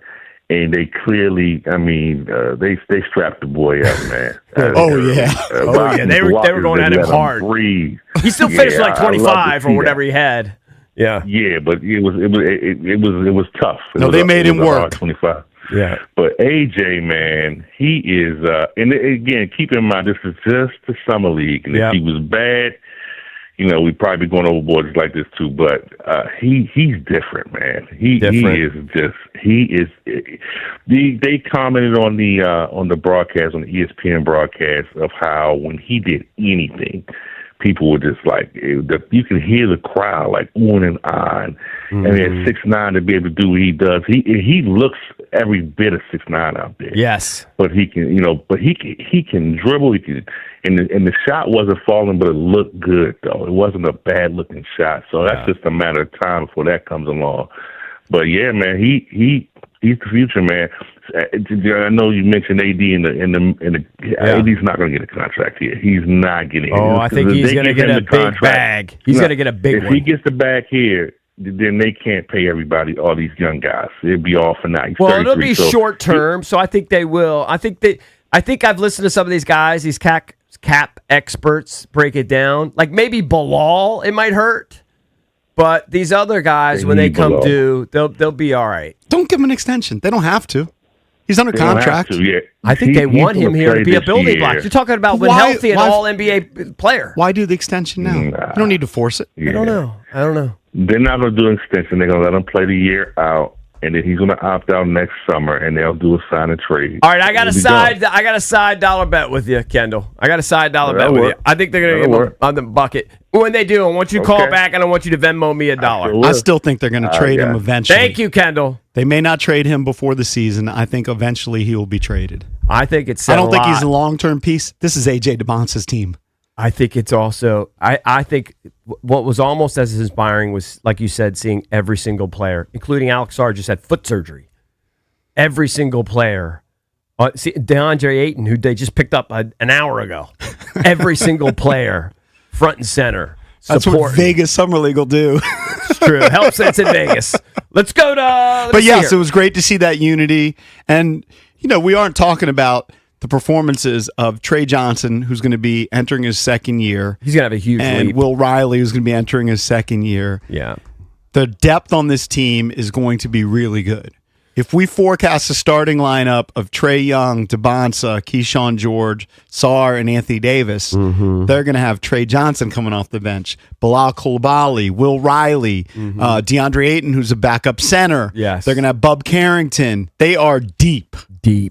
And young. It's unbelievable. Oh, I forgot. They added Chris Middleton. Yeah, you want a vet on the court, scorer? Yeah. And also just to be a mentor, be a coach. Let's go to Rick in Waldorf. Rick, what's up, man? You're on with the Junkies. What's up, guys? Good morning. Happy Friday to you guys. Do you have the fever?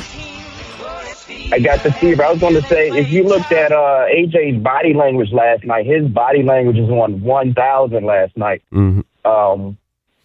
Also, kudos to the front office, man. We got it. They got it right. We definitely got the guy for sure. For sure. We got the guy. For sure. And when you saw the dunk last night, when he did that flex, you can tell, like, hey, it's a new sheriff in town. Like, he showed everybody last night that, it's a new sheriff in town. I'm not sure I've seen a rookie. I mean, obviously DP's played amazing, but maybe it's been the same. But just with that kind of confidence, like that kind of swagger. Yeah, his body language was really on point. And Peterson, I think he's going to have problems in the league with pressure. You saw it last night. And if you guys remember the call from yesterday, when the caller was like, you guys can't keep worrying about the points. You got to look at the turnovers. Well, he had 8 last night. 8 more. Let's see if that continues to be a trend. I think it'd be rough as a point guard, but I think he'll be fine. He'll figure it out. I mean, if you look at guys who play his style of bringing the ball up the court that are still the main scorer. And by the way, he's going to be playing with Keontae George, who's a guy who can score and handle the ball. Sometimes it takes a little while for them to figure out, like Luka Doncic, James Harden. They've figured it out. Like that's the type of player that I see him as an initiator. I mean, we'll see what they decide to do with Keontae George and Darren Peterson, but they're definitely thrusting him into that, which he didn't do in college, right? And when you get, it looked like the Wizards did have an agenda to body him 94 feet. Jameer Watkins, when you saw that in the first time Darren Peterson got the ball, he's having to go through bump. He'll figure it out. Valdez is right. That was like a borderline playoff intensity. Here's the thing. They both may be great. And there may be times when Darren Peterson has better numbers. I'm already over it, right? You and I both were Darren Peterson guys. It wasn't that we were against Debonsa. We just thought Peterson might be a little bit better. We're swayed by the Jonathan Givneys of the world, whatever. They've got AJ Debons.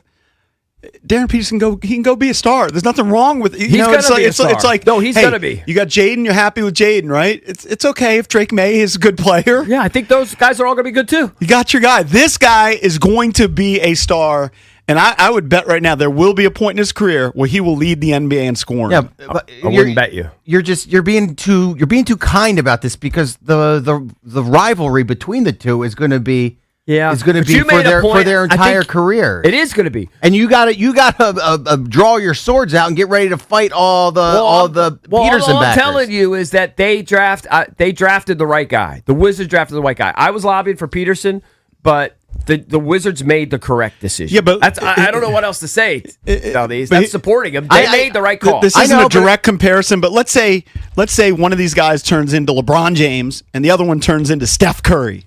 Okay, you can make an argument. Yeah, my guy's better. Whatever. Yeah. Either way, you got a great freaking player that's going to lead you to potentially the championship. Point of sports is battling for your guy, battling for your team. No, the point is to win championships. They have a piece. I'm not saying he's going to, but they have a piece that's going to be a star, and he can lead a team to a championship. I'm just saying if Peterson wins a championship and AJ is MVP of the league. You're going to be a little bitter, right? Sure. Or are you going to argue, say AJ's better than Peterson? No, but Peterson has a championship ring. You want the guy that's going to lead you to a championship. I think they've got a guy who certainly can be a piece. They got a guy who can be a piece that could be a leading scorer in the league that probably can be an MVP down the road. I mean, that's years down the road. I don't think there's anything that kid can't do. I don't know what else to say. I thought it was an A+ start to his professional career. Yeah. The rivalry thing is always going to be there, but I think it was you pointed out, Valdez, maybe it was JP. They're only going to play twice a year or whatever because he's in Utah. That mitigates it a little bit. But Bird and Magic didn't play each other that often in the regular season. Yeah, right. But they would match up in the finals a few times. Maybe that's what it'll be. Maybe that'd be amazing. Imagine they just end up in the finals 5 times out of 10 years. But my point is, if you're a fan and it does become a Bird and Magic comparison, you're doing okay with either. Yeah. You're doing okay with either. Let's go to Thomas in D.C. Thomas, what's up? You're on with the Junkies. 800-636-1067. We've all got the fever. Thomas. Good morning, gentlemen. How you feeling? What's up, Thomas? Good, man. Good morning. Excited. After last night, EB, your questions are answered. Yep. The Bonds showed up and showed off, and he might be the next best iteration in the DMV since Leonard Bias, Jack. Yes. He looked awesome, and I was more impressed with what he did off the court than what he did on the court. When he had questions, he walked over to Anthony Davis and the fellas sitting on the bench. Did he? I didn't notice that. Every Wizard was there. Every Wizard was there. Yep. Yeah. Now, I'm going to tell you, I've never seen more participation by a person they claim wants to be out of D.C. than Anthony Davis. That guy don't look like he's going anywhere. I happen to agree with you. I was real impressed with the progression of these guys from year 3 to this year. I mean, Trey Johnson looks awesome. Will Riley looks like a star in the button. Jamel Watkins looked like a lockdown guy. Mm-hmm. You put him on Peterson all night. He locked down. He got a lot of fouls, but he locked down. He got 9 fouls. I didn't even know. I don't even understand these summer league rules, the free throws, the fouls. It's so weird. John Paul. Yes, sir. The floor for the Wizards bowl prediction: 53 wins and a top 5. That's aggressive. Wow. That's aggressive. Thank you, Thomas. Thank you, buddy. I'd love it. Thank you. I'd love it.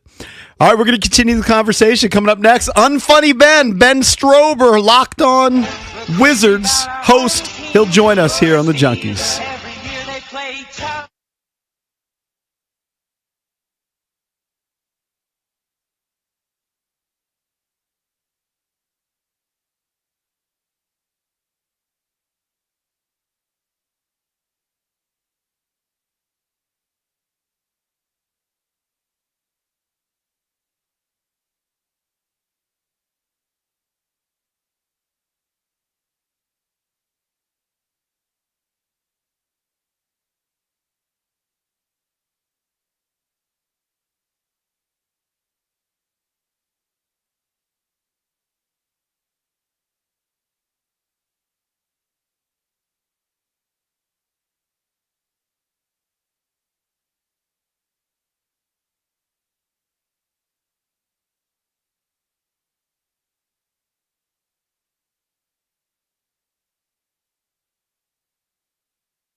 We've been talking about it really the last several weeks and several months. It's crazy that all 4 professional sports teams in Washington, D.C. on the male side missed the playoffs last year, right? Mm-hmm. Commanders, disappointment. Nationals were terrible last season. Wizards were tanking. Capitals missed the playoffs.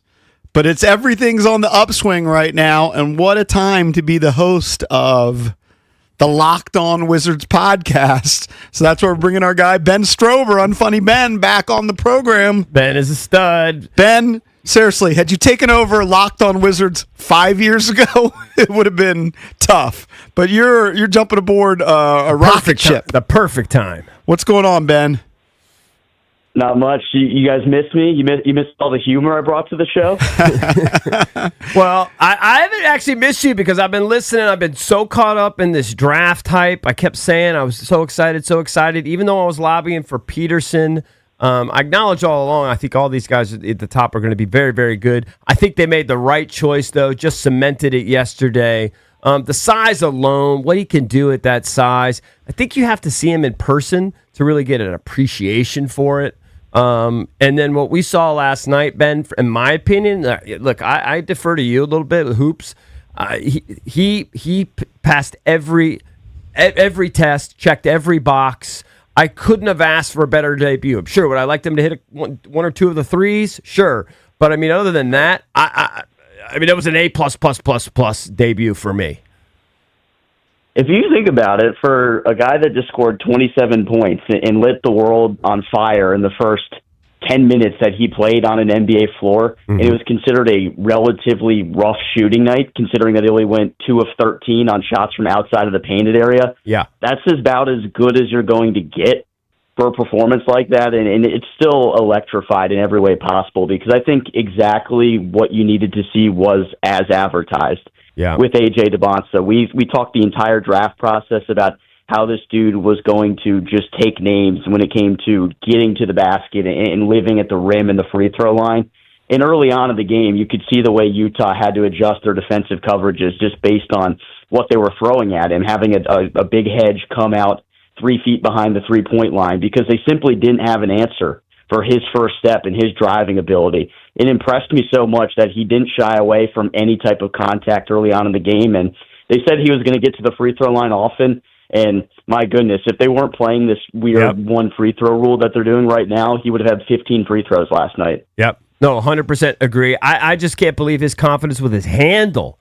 Very first gun. Now, I actually kind of knew he was going to ball out against these guys, because a lot of these guys, there's Summit League guys. He's been playing against all these guys. They're all younger, for years. I knew his confidence level would be high.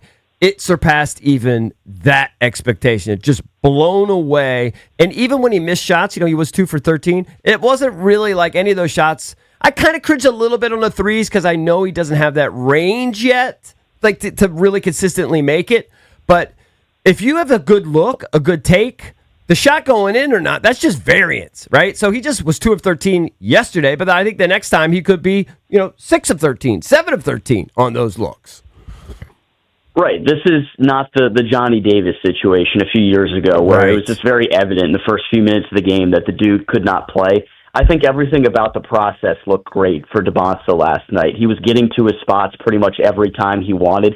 And he had a couple of those instances where he had that little turnaround fadeaway midi jumper that was his bread and butter in college, and the shot didn't fall from last night. He came up short a couple of times. It was a great Trey Johnson. Yeah.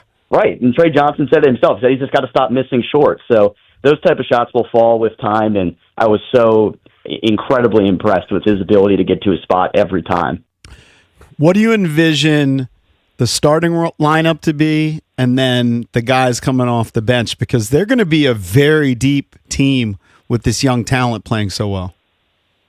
Right. It seems weird that a team that just won 17 games last season all of a sudden is talked about as a team that has incredible amounts of depth. But Will Dawkins has said multiple times since they've drafted A.J. Debons that they view him as a guard. Now, I wonder how that really plays out in the regular season. You just inked Trae Young to a 4-year, $212 million contract, so he's going to have the ball in his hands a ton, and Debons is going to have to learn to be a basketball player, play off the ball a little bit. But you could see last night they had him playing point guard for a ton of the night. He was very comfortable with the ball in his hands, and I expect that to be part of his repertoire throughout the regular season. So maybe you see a lineup where AJ and Keyshawn George or whoever is at the 2 with him there, could be Bilal Coulibaly for his defense. You see those guys kind of rotate around, playing anywhere 2 through 3 or maybe even 4 if there's a lineup where Davis or Sarr is out. But that's kind of why you draft a player like Debons, because he provides a ton of positional flexibility. You could really slot him in almost anywhere on the floor with his size and his skill set, and I think he could thrive in a bunch of different atmospheres. I wonder if they do view Keyshawn George, the guy that's going to either start alongside him in the backcourt because they need defensive stuff there, or if he's just going to run the bench unit. They could be really creative in what they're doing, but you can't forget about what Trey Johnson did last night. He definitely wants to make his name known, potentially to be a heavy rotational piece, if not starting. Oh, he's going to be heavy in the road. It has to be. I don't know that I've seen a bigger jump in just a couple months, just confidence-wise. Attacking the rim the way it is. I mean, the physical, the size he's put on in such a short period of time. I mean, that's a huge jump. He looked a lot quicker. He looked bigger. He looked a lot more confident in what he was doing without the ball in his hand. Yes. And I saw a lot of people joking around about how he did not pass the ball last night, and I guess the eye test would indicate, but he's a scorer. That's what he does best. Yes. If you want to say that we have Darren Peterson at home, you could say that in Trey Johnson. They're obviously not the same player overall, but I was really impressed by his movement shooting last night. He had a couple of those instances where he comes off the screen. He looked a little bit more confident with the handle. And once he got a little bit of separation, you saw him with that little movement jumper from the mid-range was his bread and butter last night. For a night where he was 2 of 8, from downtown, so not as good as he could have been, or like you expect for a guy who came out of college as a 40% three-point shooter. What an incredible night for him scoring-wise, 11 of 20 from the field of 26. I think I've been bullish on him the entire time, and I told everybody not to let what was happening last season with the tanking and the injury stuff to blur what I think Trey Johnson will be, because he's much better than I think he showed last year. And I think also we don't want to get carried away. It is Summer League. We all understand that. But it's jumping out at you, some of the jumps and the talent that these guys are assembling. We also have to, we have to remember that the 17 wins is a mirage. They did that on purpose. Like, I actually don't know if those guys all played. Like, if Keyshawn played all year, if Sarr played, meaningful minutes late in games, etc. I have no idea what they were capable of winning last year. I really don't know. Were they capable of winning 20, 23, 27? I just don't know. I know they weren't a 17-win team. That I know, and I think that raises the floor a little bit for this team, maybe a little more than what people really realize. Definitely. I think maybe if they weren't doing everything that they were doing, they didn't have a lot of the injury stuff, they could probably climb up to 24, 25 wins. They'd still be a very young team, so they'd lose a lot of games just as a byproduct of that. But it is a manufactured win total. You are definitely right about that. But that is why they went out and acquired Trae Young, because what he brings to the table offensively is a true dynamic playmaker. They didn't have that type of player on this team beforehand, and they're going to be much, much better offensively, and that's going to elevate everybody around them to do so. So they'll be a lot better just by that alone. Anthony Davis is the big wild card, man. If he is healthy and he plays a good amount of the games, I know they'll have to manage his minutes because you're not going to expect him to play 65 to 70 games. We know that's probably not realistic for a 33-year-old Anthony Davis at this point, given his injury history over the last couple of years. But if he's healthy and he's playing, he takes their defense, I think, to a whole nother level and then provides the scoring stuff that he can do at a very high level, 20 and 12 last year when he was actually on the floor. That would make them, I think, actually pretty good in the East. I've gone on record, Ben, and listen, I'm known to get over my skis. I'm an emotional guy, but I would be stunned if this team, if they stay, with reasonable health, doesn't make the playoffs. Drab thinks I'm an idiot. Where do you stand on that? I want you to go one way or the other.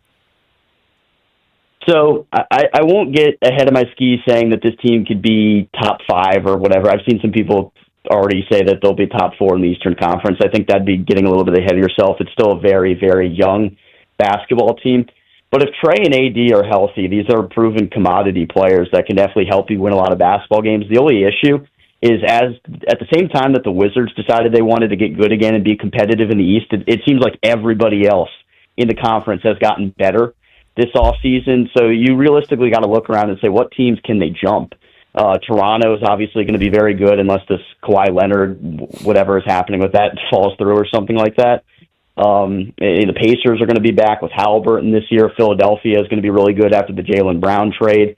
There's a lot of teams that they'll have to compete with and try to jump next season, and they still have a lot of youth on this team as it stands right now. So it's hard to envision them being much better than I think a top 8 team in the conference right now. But you have to remember, with a 17-win total last season, if they got to 41 wins and jumped their win total by 24, that'd be a very impressive step forward for them and set the table for what would be a probably pretty big next season.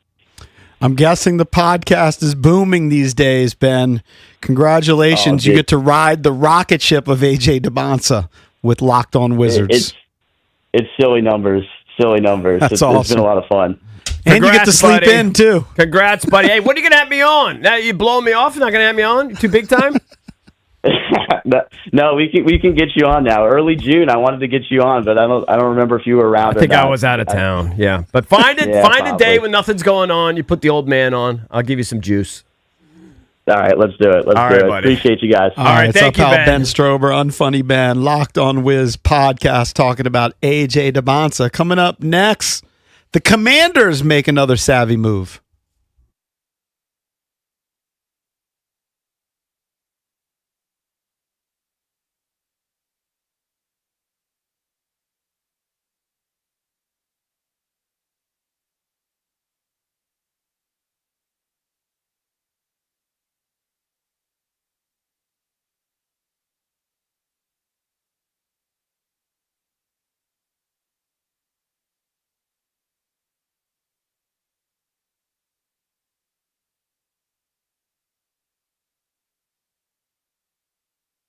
All right, guys, EB here. Selling your home doesn't have to mean weeks of stress and sleepless nights, people. Just ask Melissa.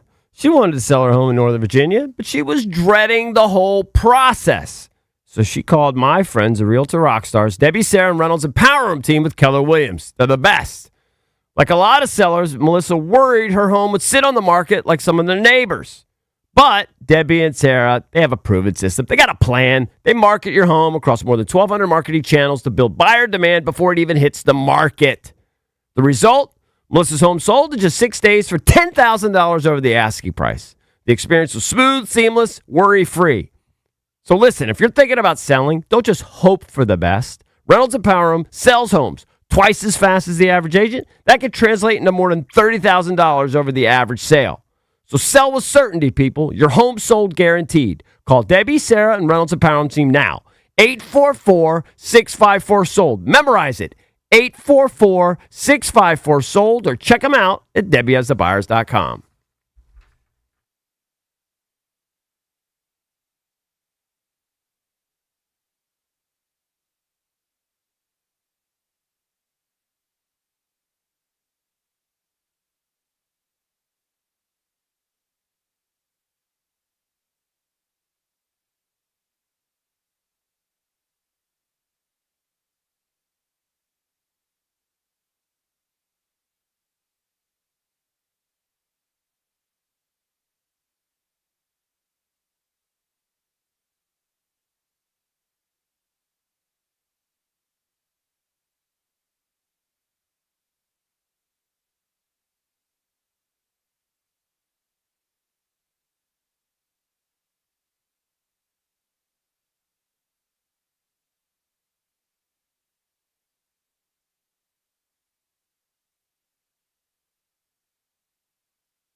Dynamite Debonsa. AJ Debonsa, 27 points, a game-high total, 7 rebounds, 2 assists. Wizards defeat Utah Jazz 92-88. Trey Johnson, 26, and Will Riley, 18. Debonsa's first 2 plays, a reverse layup and a pinpoint pass for an assist. Here's Debonsa attacking. Reverse layup is good.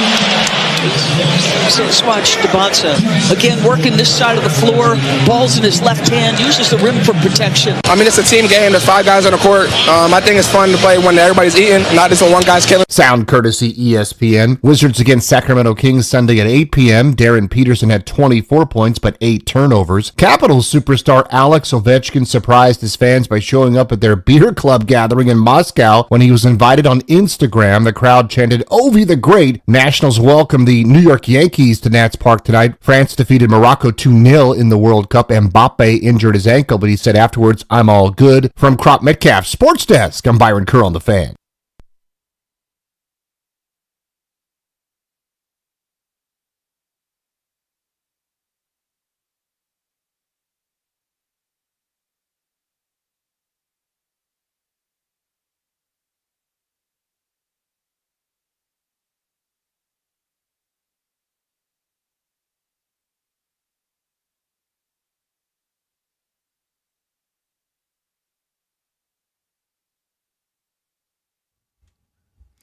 Welcome back. Chunky's coming to you live on 106.7 The Fan and the Team 980 here in the DMV. And Richmond, appreciate you checking us out on 910 The Fan or 105.1 FM. And you can watch us on the Monumental Sports Network all year long, celebrating 30 years of the Junkies, presented by Main Street Bank. Cheer local, bank local. Main Street Bank is a business-focused community bank, proudly serving the DMV since 2004. Visit mstreetbank.com to learn how to put their team in your office. Main Street Bank, member FDIC, equal housing opportunity lender. It's EB, it's JP, and we wanted to dive into some Commanders things here.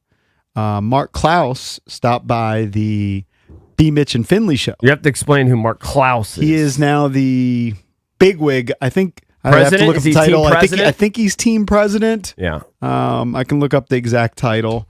But we met him actually briefly. Really impressive guy. He came over from Campbell's Soup. Super nice guy. And he had a couple things that we're going to get into.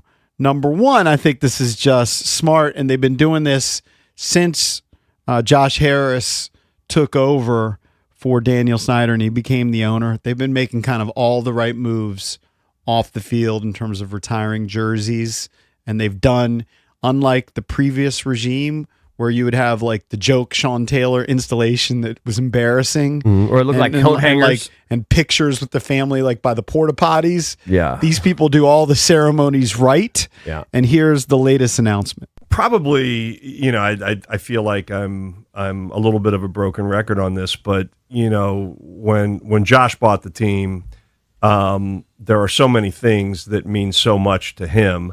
And probably nothing more than the memories he has of some of the legendary players of our franchise's history. And as we started to plot, our longer range plan of really this goal of celebrating and connecting our past with our current and our present, and thinking about where do we start. Honestly, wasn't that hard of a decision to look at what's an embarrassment of riches of legends that we have on this franchise, including present company. But we kind of thought Daryl, and when we thought Daryl, Art, and John, these are guys that represent really the foundation of the greatest era of football that our franchise has played. And I lost the audio in my ears. Did we lose it on the air? Oh, okay. Well, they're going to retire John Riggins' number. Okay, I thought that's what he's going to say. Yeah, and it's going to happen in November. And once again, I think they're just hitting home runs and all that off the field stuff. Yeah, I mean, look, when Dan was here and he had Bruce, who everybody mocked. His thing was like the alums, and they tried to make it work. It just never worked. It never worked well. They didn't It was always execute it. sloppy. Yeah, I mean, just think of when they announced Commanders. We always make fun of it. They went on the Today Show, and it looked like amateur hour the way they did it. It was humiliating. And then I mentioned the Sean Taylor installation, and when they did the Daryl Green one, Daryl came in studio with us, sat down with us, and talked about the whole thing, like from how they let the players know to how they get them kind of ramped up during the week, and then the ceremonies itself have been pretty flawless. And there's been great reception for it, and it's kind of ridiculous that they haven't retired some of those numbers already. Yeah, it is. So, Cakes may never know what the Riggo drill is, but John Riggins, we're talking about yesterday we had a discussion. Where's AJ Debons in town right now? Is he, number 3 behind Ovi and Jaden? He might have jumped a spot or two yesterday. Right. I don't know if he can jump just yet, but I think he's firmly hit number 3. By the way, on this side note, I know this is about the Commanders. I actually can't wait. I'm driving to Cornell today, right? Kind of 6 hours. My wife will do a lot of driving. But I'll be sitting there and listening to podcasts. I'm going to be sampling all the national I can't wait to hear their impression of AJ. All of the guys. I want to hear the national perspective. Well, I can after tell that you debut. you probably saw it online, viral on Instagram and on Actually went Twitter. To bed. Actually went to bed. Just like his first dunk, boom, everywhere on Instagram. No, I want to hear though Jeff Teague. I want to hear Jason Williams. I want to hear all the smoke guys. I want to hear them jocking them. Got you. But look, Riggins was I grew up across the street from you. Riggins was your guy. He was like was he your number 1? Maybe you might have been an Art Monk guy. You liked them all. I liked them all. I don't know, but of course, who didn't love John Riggins? Yeah. Are you kidding? I mean, of course, Riggo was amazing. Just incredible. So it broke my heart when he sat out the 1 year. The reception is going to be unbelievable when they do it. You know what I mean? Like they've done some really good ceremonies during games. Like B. Mitch had one. Mm-hmm. Daryl Green thing was great, but there's not going to be a bigger roar. Actually, Dexter Manley got a monster roar when they all those guys. Yeah, but wait till they do B. Mitch. But Riggo is going to be crazy. Oh yeah, I mean just an icon and just an eccentric, different guy with so much personality. Yeah, I mean there's one John Riggins. Yeah. There's one. And by the way, people sleep on how good he is. Like there's the legend of John Riggins, but like you got to really watch the clips again and realize what a monster he was. And when you really go back at his career, what a monster he was in Kansas. A track star. Just he was a freak athlete. Yeah. No question. So great move by the front office for the Washington Commanders. They'll be retiring the number. It's going to happen in November. Home game at their current stadium. Now, Klaus also started to speak about the future stadium and what that's going to be like. This is Mark Klaus on the stadium, which is going to be ready in 2030. There'll be a lot of those kinds of nods to the past, right? Yep. Acknowledgments of the old RFK and trying to create it. As I've said before, I don't care where you're sitting in our building, you'll be closer to the field than any other NFL stadium. Cool. We will be the loudest stadium by design in the NFL, and this is going to be a terrifying place to come play. I want it to feel like, oh God, when do we have to go to DC? And that's what we're building, and it's going to be a lot of fun, and I think there are going to be opportunities for everyone to be part of it. Looking forward to that. Yeah. You do a great job of interacting and engaging with fans. Like I've seen it happen. And it's genuine. And it's not your cameras or anything. I learn a lot, always, good or bad. I learn a lot. That's what I'm curious. At the next event you go to and fans are coming up to you, what's like the first question you're getting these days? Yeah, look, most asked. I get a lot of, like, hey, I hope I can afford tickets to the stadium, the new stadium. Aren't there plans for lots of different price points? Yeah, absolutely. And I feel very confident in sharing with people that our strategy is to make sure that we've got space for everybody. It's Mark Klaus, team president of the Washington Commanders. I just think, look, one thing that Josh Harris does well, I've been with you since the beginning. He's not going to be infallible. Yeah. Okay. But one thing he does seem to do very well is find good people and let them do their thing. Seems like it. And whether it's Bob Myers, he brings in a guy like Bob Myers who had all the success with the Golden State Warriors, and Bob Myers was part of the search to find Adam Peters and Dan Quinn, and now you see Bob Myers with the Philadelphia 76ers. I don't know what his job is, but he finds good people and he says, go do your thing. Mm-hmm. So he found Mark Klaus, who is a former helicopter pilot, but became the CEO of He's a Campbell's helicopter? Soup. I didn't even know that. Yeah. That's pretty sick. He becomes, I think he was an Army helicopter pilot. I have to double check. Becomes the CEO of Campbell's, and he's like a marketing guy, right? He knows what he's doing, and he says, okay, do your thing.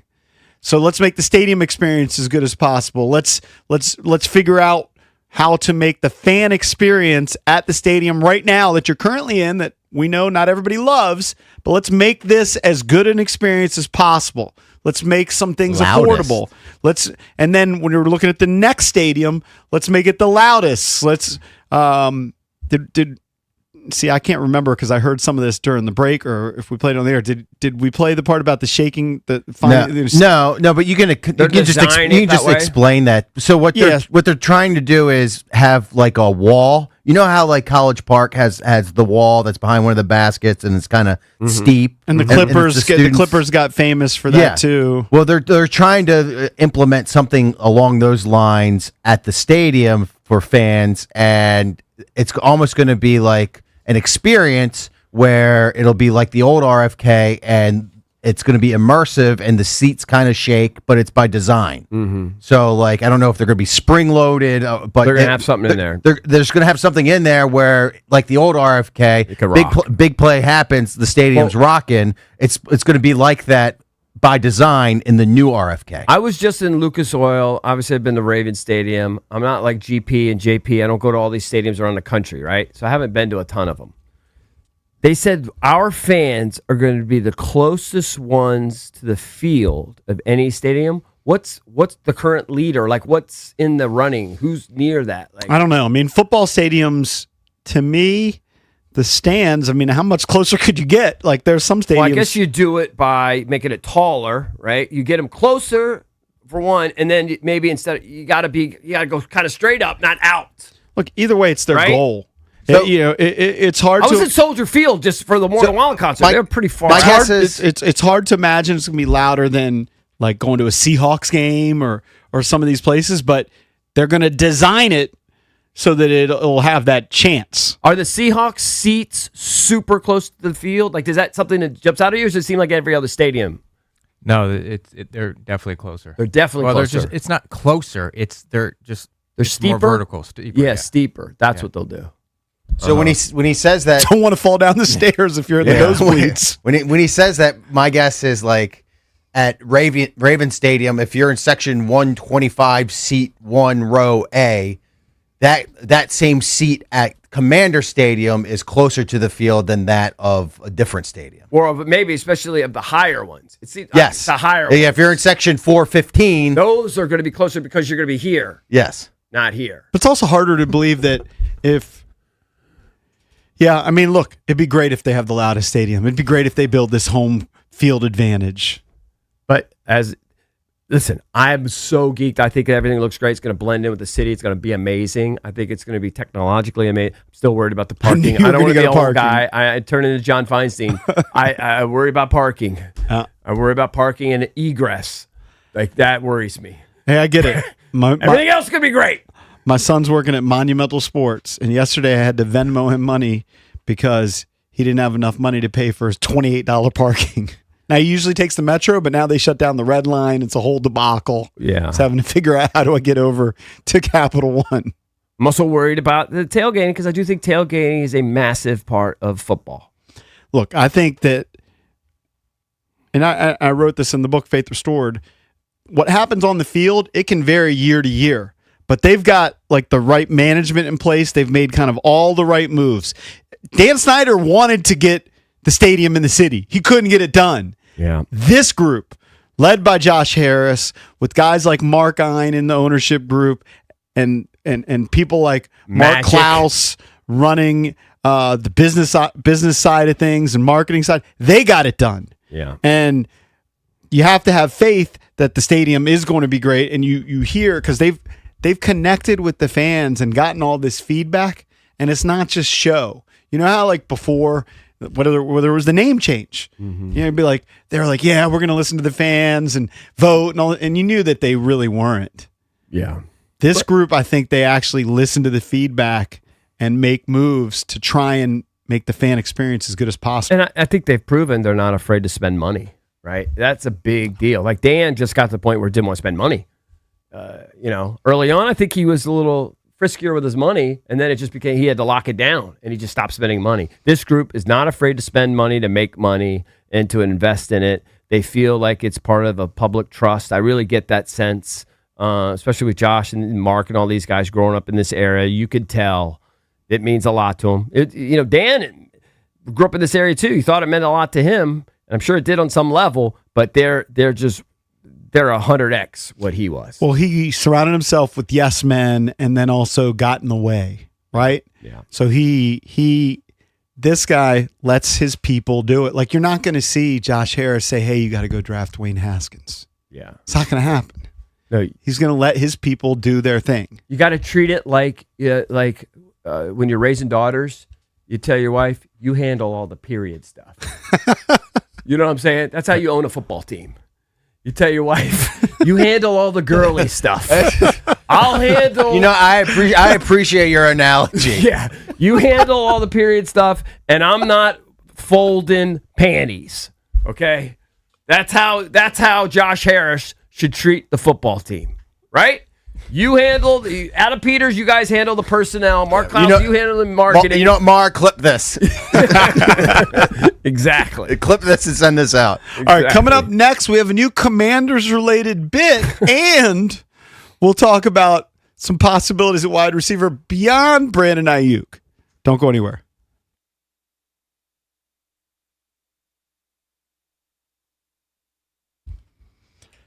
Fight night is here. Can't wait for it, and there's no better place to trade the action than at Kalshi, America's #1 prediction market platform. Conor McGregor, that's right. He's currently trading at 35% to Best Max Holloway. That means a $100 trade is going to pay out $273.28.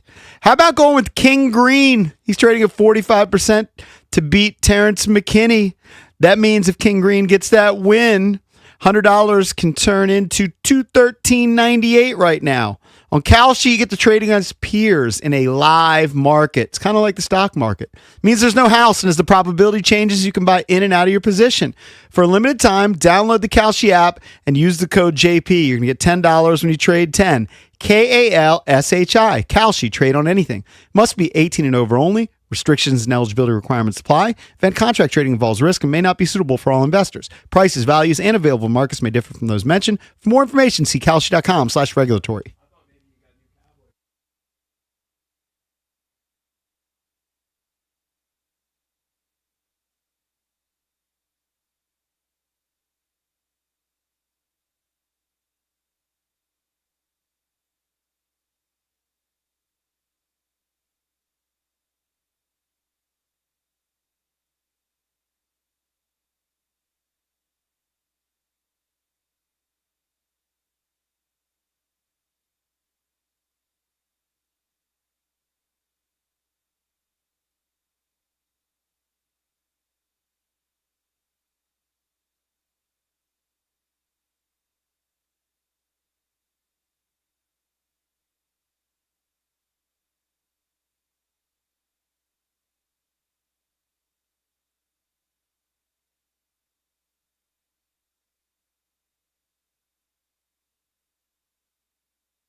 There's actually a lot going on a Friday program. I know. We're going to get back to some World Cup talk. Jamie Watson's going to join us, soccer analyst on TV, former 12-year soccer pro. France advanced to the semifinals yesterday. I believe today is Spain-Belgium. And then you've got 2 games tomorrow. Tomorrow is an amazing day, like starting late afternoon, because you're going to have back-to-back World Cup games, quarterfinals, and then you're going to have Conor McGregor's return. Bam, bam. World Cup, These guys UFC. are getting all worked up. I'll be stunned if Conor doesn't get smoked tonight. So good chance he gets smoked tomorrow night. Tomorrow. It's not about that. It's enjoying one last ride with Conor. All right. That'll be fun. Anything beyond that is gravy. It's going to not be too dissimilar to JP's fight. The No, build-up, the excitement, the ring entrance, and then all hell breaks loose. Except he has done it before. I had never done it before. He hasn't done it in 5 years. 5 years of ring rust? Yes. It's a lot. Go 2 weeks without playing basketball. It's a lot. That first round is going to be electric, though. That first round, we're going to find out a lot. Smoked in 30 seconds. Or he could smoke him. He's going to charge right at him. There's going to be no warm-up period. He is literally, they're going to say fight, and he's going to run right at Max Holloway and start throwing bombs. All right. He can do it. I hope you're right. I mean, I know he has one-punch power, that kind of thing. He could take a guy out at any second. All right, the boys behind the glass have a new bit they'd like to debut with UEB, and it's actually using something that we've used before, and it's something that we can put in our studio. All right. It's a visual, so we'll have to describe the visual. But last year we had the... Drab's going to bring it in. Yeah, last year we had the Terriometer.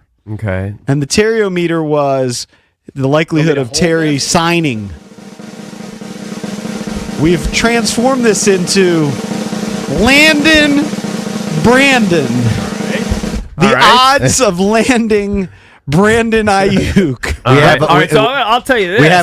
We have a meter of siceness to Landon Brandon. Okay. And it's done in a very middle school poster board style with your meters where 0% to 100%, green to yellow to orange to red. If you're in the red, you're at 100%.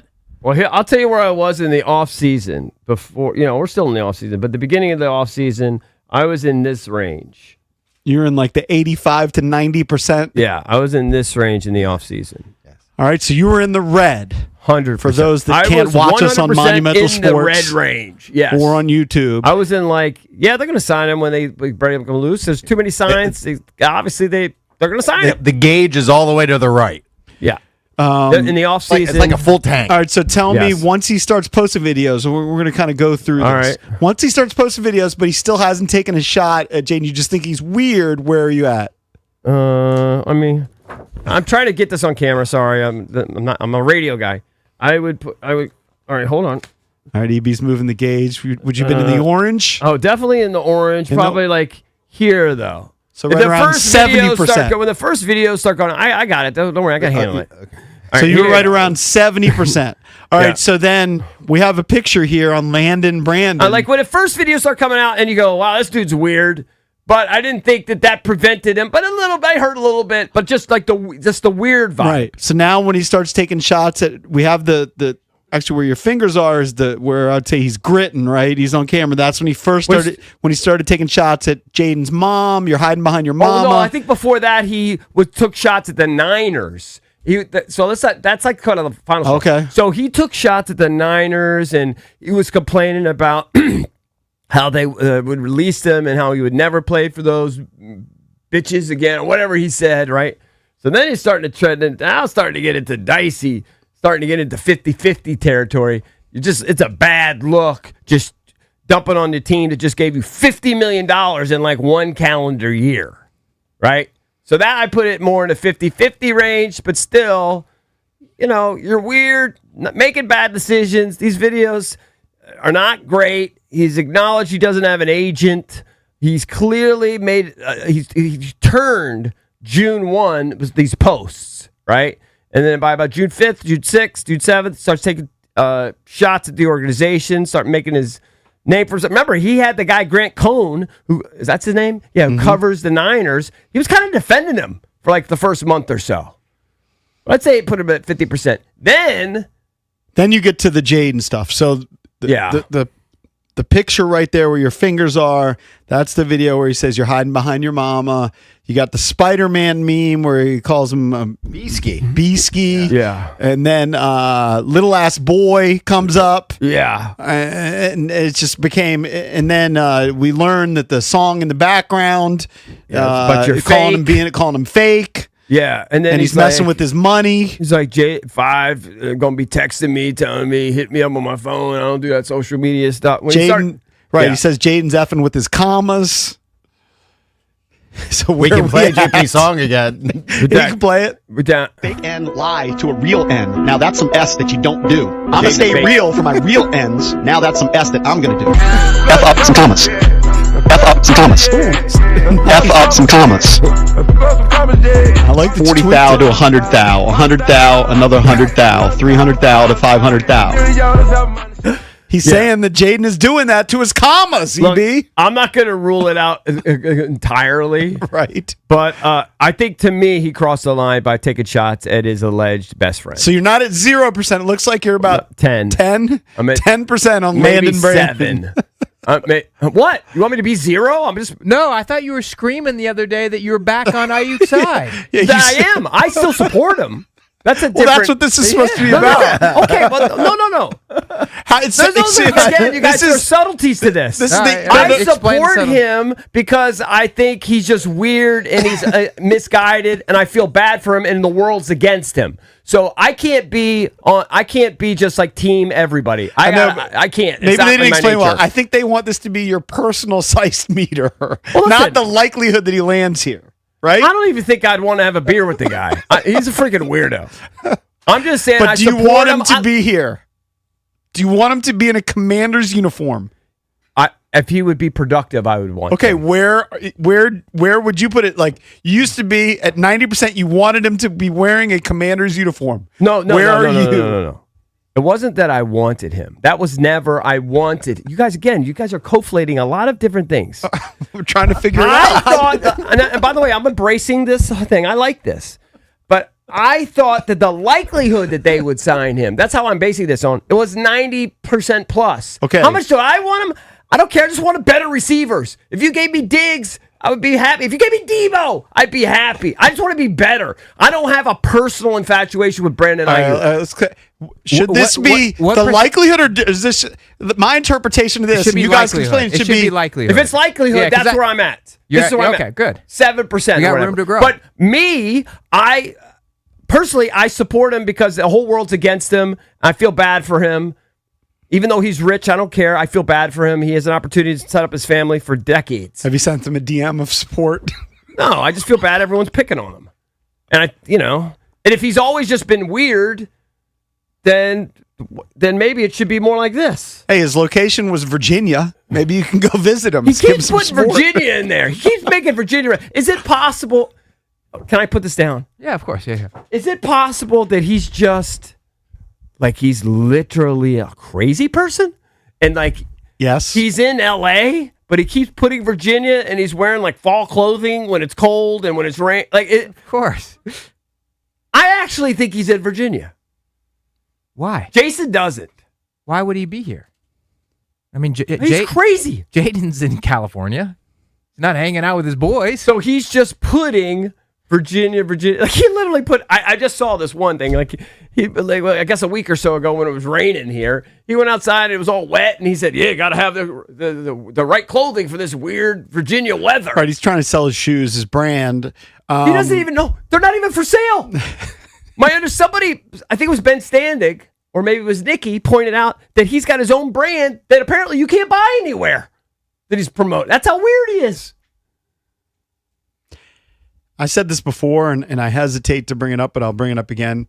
Like, people compare him to Antonio Brown. Like, there's possible connection. The one that worries me is, like, could he be a Delonte West, where Delonte West played in the NBA, and next thing you know, he's like homeless, and he doesn't seem to want help. Of course, then I really feel bad for him if he has like schizophrenia or something. I don't know. If he has a true, DSM-5 diagnosis or whatever they're up to now. Like if he has a real psychological issue. I took Psych 101. I don't have like anger towards him. I don't No, care. he just seems like He's a entertaining clown. to me. I don't care. I mean, do I think that's an ideal thing that you want in your locker room, like a wild card like that? Of course not. I've always said, and I don't know the rules, if him and Jaden had been boys to the extent that we were told that they were boys, and then once they started doing these informal workouts, couldn't he have posted? I don't know. I don't know. Because they have high school kids sometimes post. Now, Yeah, he's and then under you have- contract by the 49ers. I'm not quite sure.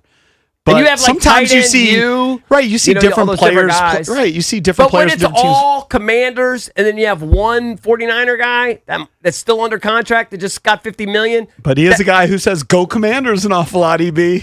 Yeah. He says, raise hail. He wears burgundy a lot. Yeah. I don't know. Could I he don't just know. drop in and like take like I think you were more right than me when you said kind of from the beginning that you think they were tight, but not as tight as people think, and that Jaden's just a good guy. He's just one of the boys. And I'm sure he has a fondness for him. But my guess is that Jaden has always known that Brandon Ayuk's a wild card, like what Herm Edwards said. You know, Herm Edwards said that back when he coached him at Arizona, at Arizona State, that he was just, you never know what you're going to get. And that Jaden has known that all along. I don't think he's had like a break from reality, and he's had a Delonte West kind of thing yet until proven otherwise. If that happens, then you really got to stay clear. But if he's just always been weird like this, yeah, then maybe I don't have a problem, because they guys just know. Adam Peters already knows he's weird. Jaden already knows he's weird, but he's a baller. So not everybody's a choir boy. Not Sure. everybody's perfect. you can't have all choir boys. I mean, he could be, Dennis Rodman type. I'll bring up another guy. Yeah. Dennis Rodman. Yeah. Wild card. But if he can produce on the field, yeah, and you think that he will stick to your program, and maybe you have some exceptions for a guy like that, if he's that talented, Yeah. then maybe it's a worthwhile play. We wanted to talk about Stephon Diggs real quick, and we probably don't have any time because we got a guest. I didn't even know he had all that going. I thought all his legal stuff was behind him. Well, there's two things, and we can get to it later. Stephon Diggs put out video yesterday on his Instagram, and this is what Jason and I in particular have been calling for. Mm-hmm. Like, if you watch Stephon Diggs' video, and anybody can look fantastic in an Instagram video, but like that guy's running on the beach, he's working his ass off, right? He's training like a freaking maniac. Yeah. Well, I don't see that from Brandon Ayuk. Yeah. Well, the one thing you could say about Steph is he kind of understands the situation that he's in, I think. And he knows this is what he needs to remind people of who he is. We can get into it later in the program. We're running out of time. But in a nutshell, there are these accusations in a lawsuit from a guy who says that Diggs drugged him and sexually assaulted him at a charity basketball game. Yeah, now, that was in 2023. Basically made a pass at him or something, or maybe repeatedly over social media or whatever. No, and laced candy with drugs. Right. And then without his knowledge. And he turned him down. And then I think he claims that he sent his brother and some other guys to go beat him up or something. So he's got that going on. At the same time, he's working his ass off, and we'll play the audio later. He's talking about how good of a number 2 receiver he can be in the league. He thinks he's a number 1, but he said, you know what? If you want to have 32 number 1s, I am the best number 2 receiver in the league. He actually just said that. So we'll get into that maybe a little later in the program. But there's a lot going on because Conor McGregor's coming back. We've got AJ Debonce's debut. It was amazing. And the World Cup is kind of starting to come to its conclusion. We're in the quarterfinal round. France has already advanced. We'll talk to Jamie Watson next about the World Cup.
It's a packed show today, EB.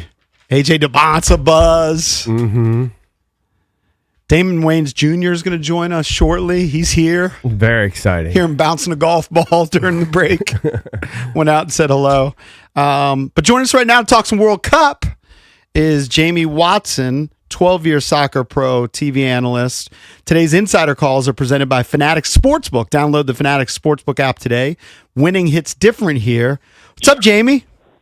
Hey, what's going on, Eric? Hey, JP, how are you guys? Doing great, man. Thanks for being on.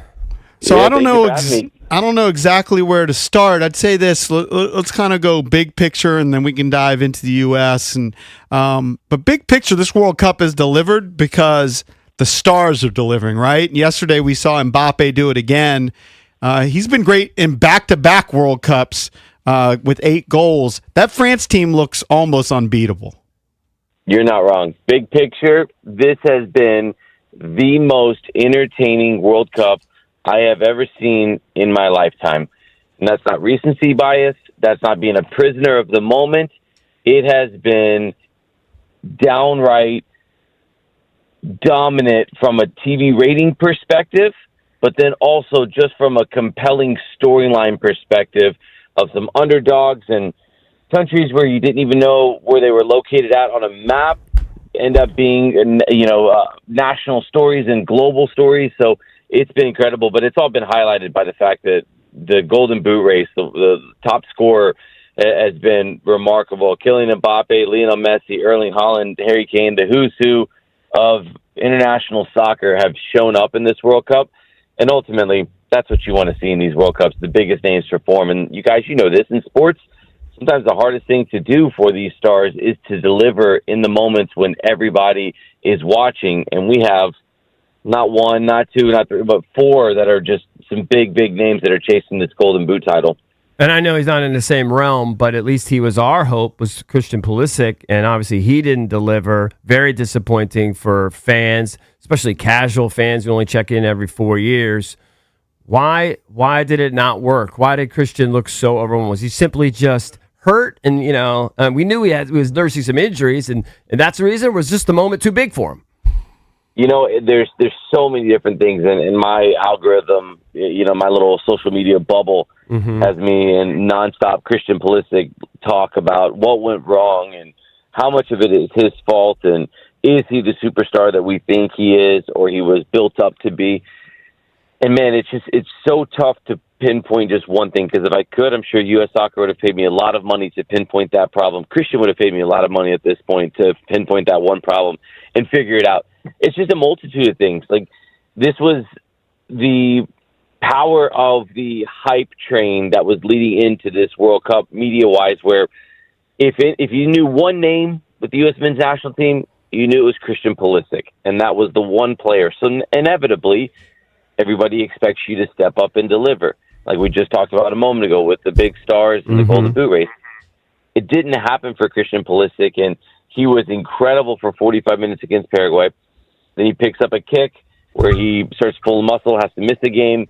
He has to, start the first hour on the bench of the third game. He was good in the round of 32 game, but neither him nor anybody showed up, and come to find out where the play he actually got injured. He gets this microfracture in his tib fib. Look, this is the hard part. I just don't know if this is a player that wants to be the big star, the alpha, the number one in all of the moments. And that's okay. You don't have to be that. But the U.S. men's national team doesn't necessarily have one of those players right now.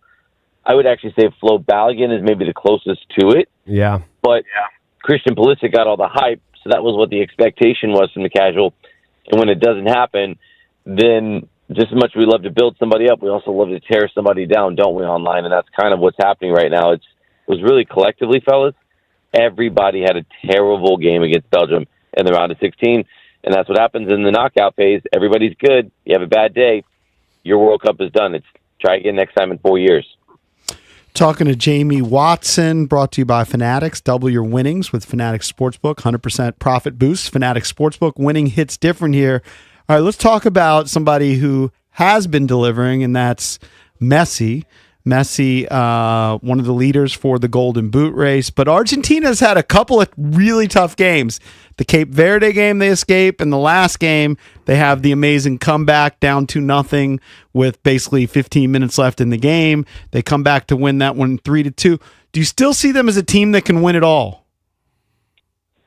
I do see Argentina as a team that can win it all, and that really more comes down to the path that they have to the final. If they are able to get to the final, which I think they will, there's two sides to the bracket, and basically the side of the bracket in which Argentina ended up falling on was as simple of a path as you could possibly get for Argentina. Now, to your astute point a moment ago, they have made it as difficult as possible to get there by nearly losing to Cabo Verde and then almost being down 2-0 and having to spend the last 10, 11 minutes trying to come back against Egypt, which they pulled off. But they get Switzerland in the quarterfinals. I mean, guys, that's a number 19 team in the world making it to the final 8. And then they get either the winner of England or Norway. Norway's 31st in the world, but they have Erling Haaland. England's number 4 in the world. They have Harry Kane.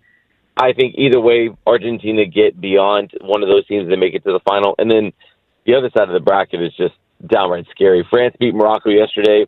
Spain plays Belgium today. The winner plays France.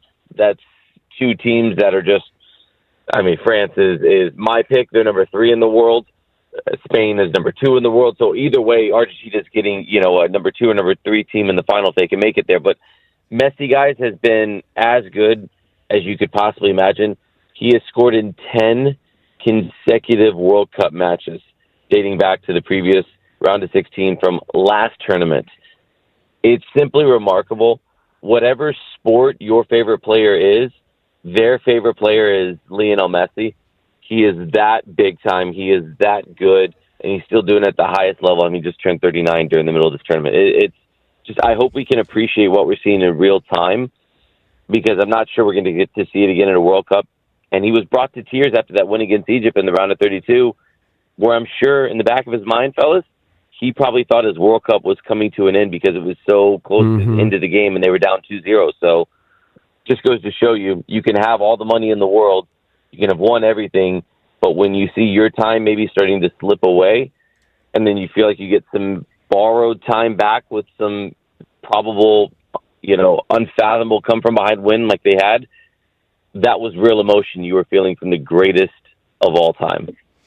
Talking to Jamie Watson, Soccer Insider. So Spain came in as one of the favorites. Just watching them as a casual soccer fan, I haven't been overly impressed. If you don't go Argentina or France to win it all, is Spain the next best bet? Yeah, I think so. But I'm with you. I think that Spain has a more consistent. They're like a 7 or an 8 every week. It hasn't blown you away. But I don't think they can give you a 10 this tournament, and I don't know if they're going to give you a 6 this tournament. Can they? Sure. Do they look likely to based on what we've seen? That's where I get that emphasis from. England look like they can, though. England look like they can give you a 10, but they also look like they can give you a 5 or a 6 on the day. So they maybe have a higher ceiling, lower floor than Spain. But I think if you had to handicap it right now, France looked like the most capable, Argentina 2nd, Spain 3rd, England 4th. That's kind of how I see it. And then the rest just shape out from there. But I want to throw this back on you guys and ask you this question. From the World Cup perspective, outside of the field, let's talk about the other 22 and a half hours of the day.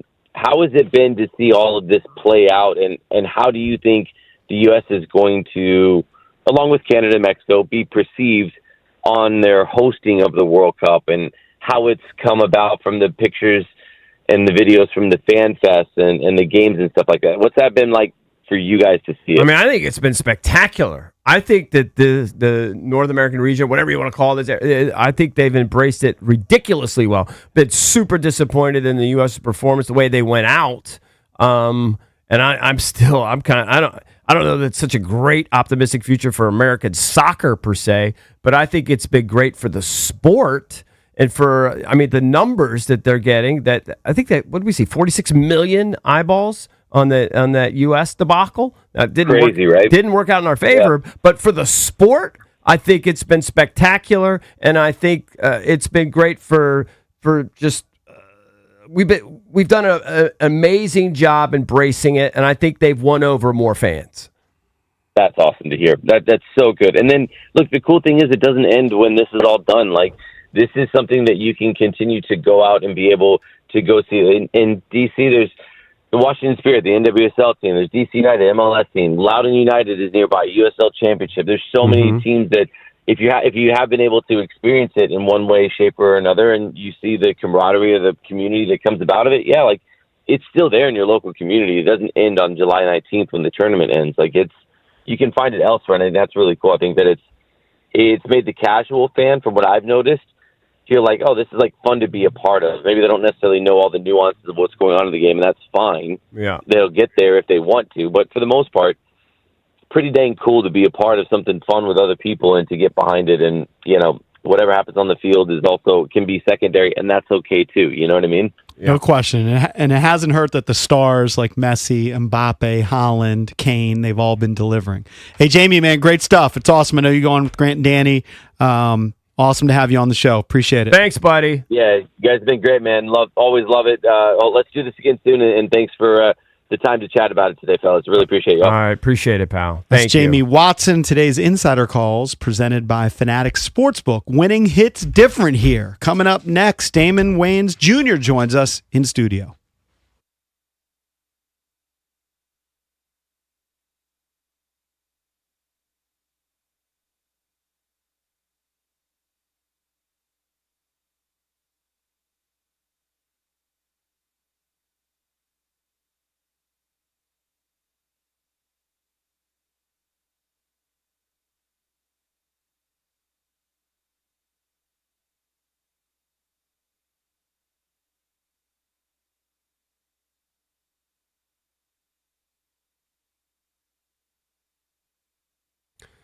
All right, guys. EB here for FanDuel. Been talking about it all week on the biggest stage in the world. FanDuel's changing the game, people. Pay attention. Got a little built-in insurance here.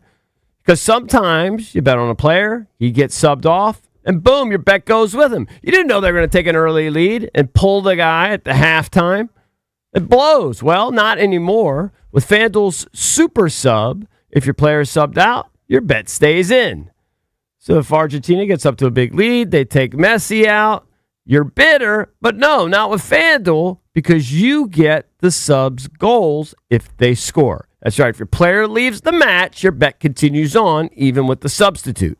So you're still in it until the final whistle.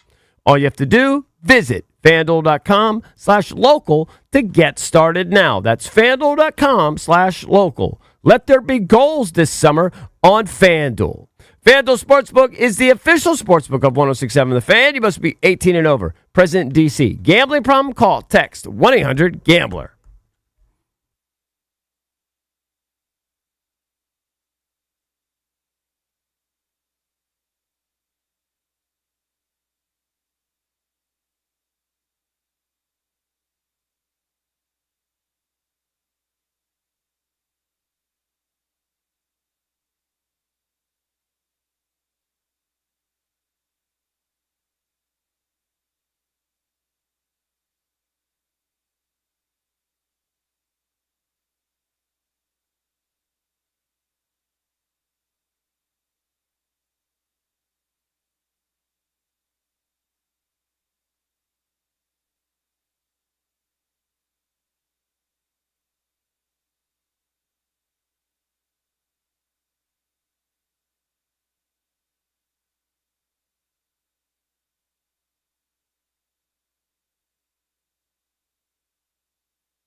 This update brought to you by Mervis. Diamond Importers. Nobody pays retail anymore. Why should you? A.J. Debons was the real deal. Game high 27, 7 rebounds, 2 assists. Trey Johnson 26, Will Riley 18. Wizards defeat Utah Jazz 92-88 in their Summer League debut. Debons driving through the lane, falling away. Tough shot. It falls, plus a foul. Sound courtesy ESPN. Wizards against the Kings Sunday at 8 p.m. Capitals superstar Alex Ovechkin surprised fans by showing up at their beer club gathering in Moscow after they invited him via Instagram. Nationals baseball against the New York Yankees tonight at Nats Park. That'll be a 6:45 first pitch right here on the Fan. Major League Baseball draft begins Saturday. Washington Nationals have the number 11 selection and number 42 in the first 2 rounds. World Cup, France defeated Morocco 2-0. Mbappe injured ankle, says I'm all good afterwards. Spain versus Belgium at 3. From Crop Metcalf Sports Desk, Byron Kerr on the Fan.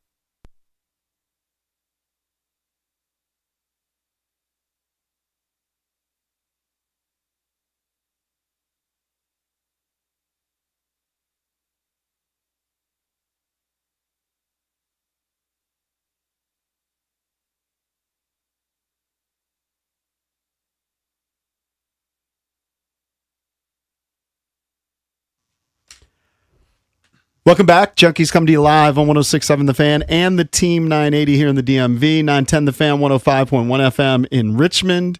And you can watch us on the Monumental Sports Network all year long, celebrating 30 years of the Junkies, presented by Main Street Bank. Cheer local, bank local.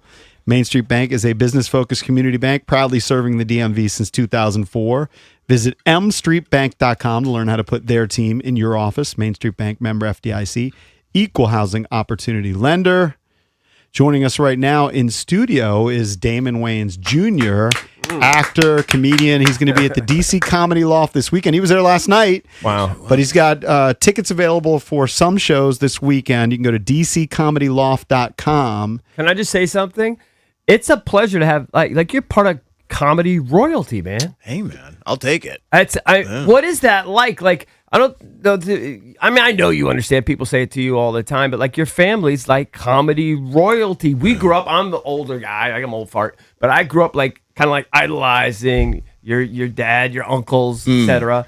Like just hilarious. What's it like? Is that extra pressure on you when you're in the family business, or is it a great thing? Well, I would say yes to both. You know, I think initially when I first started, there was some pressure. You know, where you just think in your head, I have this dude's name. I don't want to tarnish it. You know, because I could have destroyed it. But over time, you gain your confidence, and also to your other point, it's great. It's fun. You know, I mean, everybody's How much funny. of an not inherent advantage in the sense that like. I don't know. People know the name, so I'm sure that helps on some level. Yeah, there's some nepotism. Yeah, of course, in everything, in all ways of life. But how much is it like an instinct, like that you just have? You're just born a funny person. Is that a thing? Everybody in the family's funny. It's just Right? who wants to, take it to the next level as far as performing for people. Everybody's funny. You guys just grew up in a family that broke each other's balls all the time. That's exactly what it is. And it's just, I think. My dad was one of 10 kids. He grew up super poor. And I think there's something like people learn how to be funny within that circumstance too. Yeah. And my grandma was a very, very funny lady. Very mean. Love her. Very mean? Yeah, funny. And Even mean. to her grandchild? 100%. Really? Yeah. I remember one time I bought her a fish. And she was like, "Don't you ever buy a lady no fish?" I was like, "What is it? What do you mean don't buy a fish? You can never buy a woman no goldfish." I was like, "Why am I getting in trouble for?" I thought I was being How nice. old were you? Like 8? I was 4. Right. 4? Yeah. And she like yelled at me, "Don't you never buy a girl no goldfish?" What did she give you a reason for? It just wasn't good. I assume some vagina thing. I don't know. You never buy a lady no goldfish. I'll never buy a woman no goldfish. But I'm wondering, though, EB's asking about, like, growing up in a famous family. Yeah.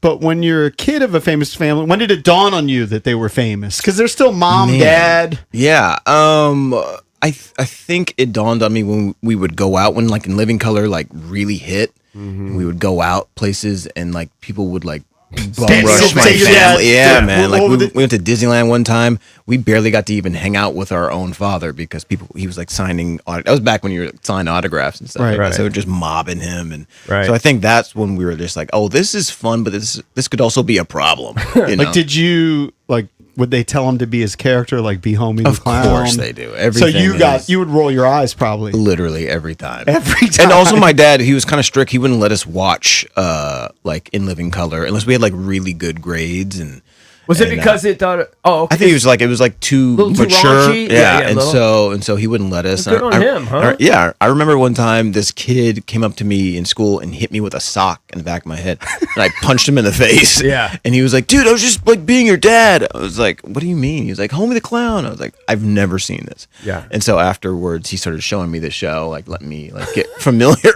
with. So you don't knock guys out. Exactly. I didn't knock him out. I was little. I was little. Dude, that's amazing. Yeah. That's amazing. But you had this amazing career. I mean, you look at your Wikipedia and all your credits are incredible. And JP actually is a big fan of the show Shrinking. Yeah. It didn't dawn on me that, like, the way our show goes, we get kind of an email who's coming up on the show and that sort of thing. Yeah. And I was like, oh, that's pretty cool, Damon Wayans Jr. But there's so many Wayans. There's it so didn't dawn many. on me. Yeah, I get confused. And I was like, oh, I watch him on the show, and I've seen you in other, like I think the show was the film was Players that was on I Netflix. did Players, yeah. You play as an actor, at least in a few of the movies that I've seen. You're like the boyfriend in rom-coms. Yes. Is that kind of your thing? I mean, they pay me really well. They pay me well, Right. So I do them. And usually, Players was my friend. Her name is Gina Rodriguez. It was her movie. She was producing it, so she was like, "You want to come do it?" I was like, "Absolutely." I'd do anything for her. Right. And so that's how I got involved with Players. How I got involved with Shrinking is I know the creator of the show, Bill Lawrence, and he was like, "You want to come do the show?" I was like, the one with Harrison frickin' Ford." Absolutely. So I went and I'm doing it. Dude, and that's what I want to ask you. So Harrison Ford, and I overheard you guys. I was working on something here, but I overheard you saying, like, I don't know, was he 83 years old? Whatever the hell he is. 83. He'll be 84, I think. Yeah, he's 83 years old, still, and you were like still getting it done. Absolutely. Yeah. Would you fly in his plane? Absolutely not. He's crashed 2 planes. I know. Yeah, I don't think he knows that that's on the internet either because he keeps trying to get me to go, and I'm just like, and I'm like, I try to be nice and be But like, hold nah, on, man, you I said can't. he's together and everything. It's Yeah. not an age thing. It's just it's a him thing. It's a him thing. Like I think he enjoys crashing. Right, right. But is he like? So I mean, like mentally, he's just with it, locked Absolutely, in. locked you would in. never know. Well, sometimes. Yeah. Well, it's crazy because on the show, Harrison Ford acts as a guy who has Parkinson's. Okay. But he doesn't have Parkinson's in real life. No, he doesn't have Parkinson's. Maybe behind the plane. Maybe maybe behind the wheel on his planes. I don't know. But I remember him like he kept trying to get me to come with him, and finally I just Googled it and showed it to him. I was like, dude, is this you? Like crawling out the rubble? Dude, what would you do? Would you cave? I know JP. I think you would cave because I think I would do it. Like if you gave me an option, if somebody said, "Hey, you can go on a plane with Harrison Ford." Now, as a pilot at 83, I'd be a little nervous. I think but he's I good think I'd though give because it a he go. still flies. Like Yeah. he's still like on the weekends he goes. I'd make sure flying. there's a co-pilot. Didn't you see the story about there was a story that just came out, right? That there was a guy, I think local, who was getting flight lessons, and the guy jumped out. And I had to double check. Yeah, I heard the pilot, and then so the student had to land the plane. I saw that. Hold on. He I killed saw that. himself. Yeah, the No, pilot. he jumped out Yeah. so he wanted to dock himself off. Oh, Yeah. I know, but I thought he had like the a pilot. So imagine Harrison Ford jumped Yeah. out of the plane. You're a Oh, student, right. then the student had to land the Oh, plane. wow. Did he do it thinking he was also killing? It was like a perverse way of killing the kid, or he just I wanted don't an know. excuse to get out. I think it was his ultimate test. He's like Final exam. What do you? Final exam. Let me ask you final this. exam. Exactly. We're joined by Damon Wayans Jr. He's going to be at the DC Comedy Loft, dccomedyloft.com if you want to get tickets. He had a show last night. What do you enjoy more, doing the comedy or acting? Because you act quite a lot. I would say if I had to pick, it would be stand up because stand up you get to just say whatever you think is funny. Usually when I'm acting, I'm doing somebody else's material. I'll like improvise, but you don't know if that's going to get in. Whereas like stand up, it's like right here, right now, raw. There's a crowd, so it's more intimate, and you get to kind of feel, you get to feel what people are actually laughing at. Are you a natural? I mean, this is gonna sound dumb. Go ahead. But are you a natural actor? Because Natural actor? we've done like dumb little things or skits or whatever, Right. and I am I actually think I'm great on the radio. I am a terrible actor. Crushing it on the radio. I am a terrible. I can't act. I don't know how to act. I'm the worst. Are you actor like too ever. aware of what's happening? Is that I'm what just it is? I'm too dumb. I think you have to be. I think you have to be very smart.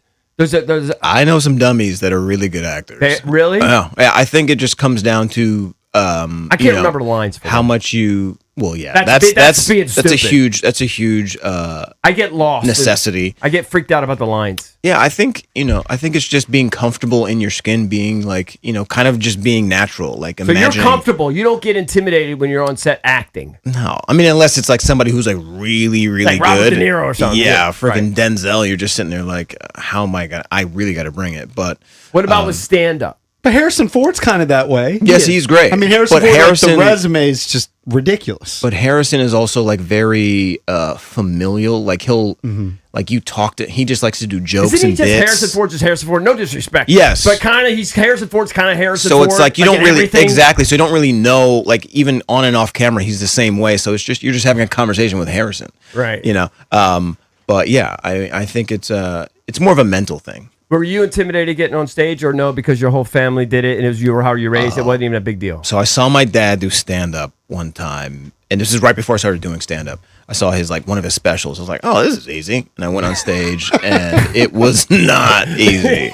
And so I just made it kind of like a point to really get good at this craft. And so now, after so many years, I'm really good, and You feel super comfortable. Super comfortable. Was he a mentor for you, or were the other guys that took you under your wing? There were some other guys. There was Will Sylvans, but my dad took me like on the road with him. Like as soon as I started doing stand up, I had to like open for him. That's like a mentor. Come on, It is. You would have to for open sure. for him? Yes, man. It was At what age? 25. Okay. Yeah.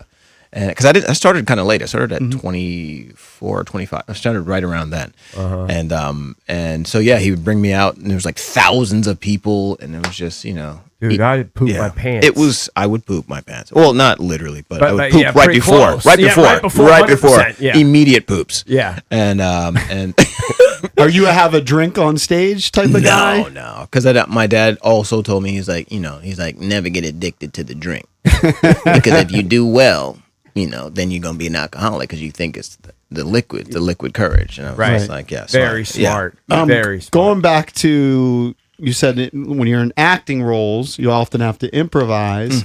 I don't really remember the episode off the top of my head. I was a big Curb fan. You did an episode of Curb. I think you yeah. were a cop. Yeah. What was that experience like? And they always say that you don't get a script, but there has to be some sort of outline, right? No, dude. Nothing? So Is there a concept? So there's a concept for sure. So my audition, I actually had more fun doing the audition than I did shooting the episode. Because my audition, I just went in there and they give you a scenario and you're like acting with Larry and it was just so much fun, and I was just like improvising and then I got on set and it was just so I was like, oh, they literally have you don't really know what you're doing. They just come up to you and then one of the producers like tells you what this scene is, and you're like, okay, and they're like, an act, and I was like, all right, and I thought it was gonna be more, I don't think Larry was in a good mood at the time, but he was so grumpy. I was So just what was like, the oh, scene? all right, it was like me pulling him over. Like, do you remember? I don't. I don't. Yeah. That's what so I'm saying. it was a cop. I was pulling Larry over, and we got into some tiff, and I wound up like, it was a petty ticket, and I just kept adding tickets to him. Right. And it was fun, but it wasn't to me. I was just like, oh, I wish it would have been more like fun back Like and the forth. audition. Yeah, like the audition. Was he but acting? Because he's just such a curmudgeon on air, or is he just a freaking curmudgeon? I think he's a curmudgeon. Yeah, I think for so. sure. But but everybody around him is like very fun and very warm.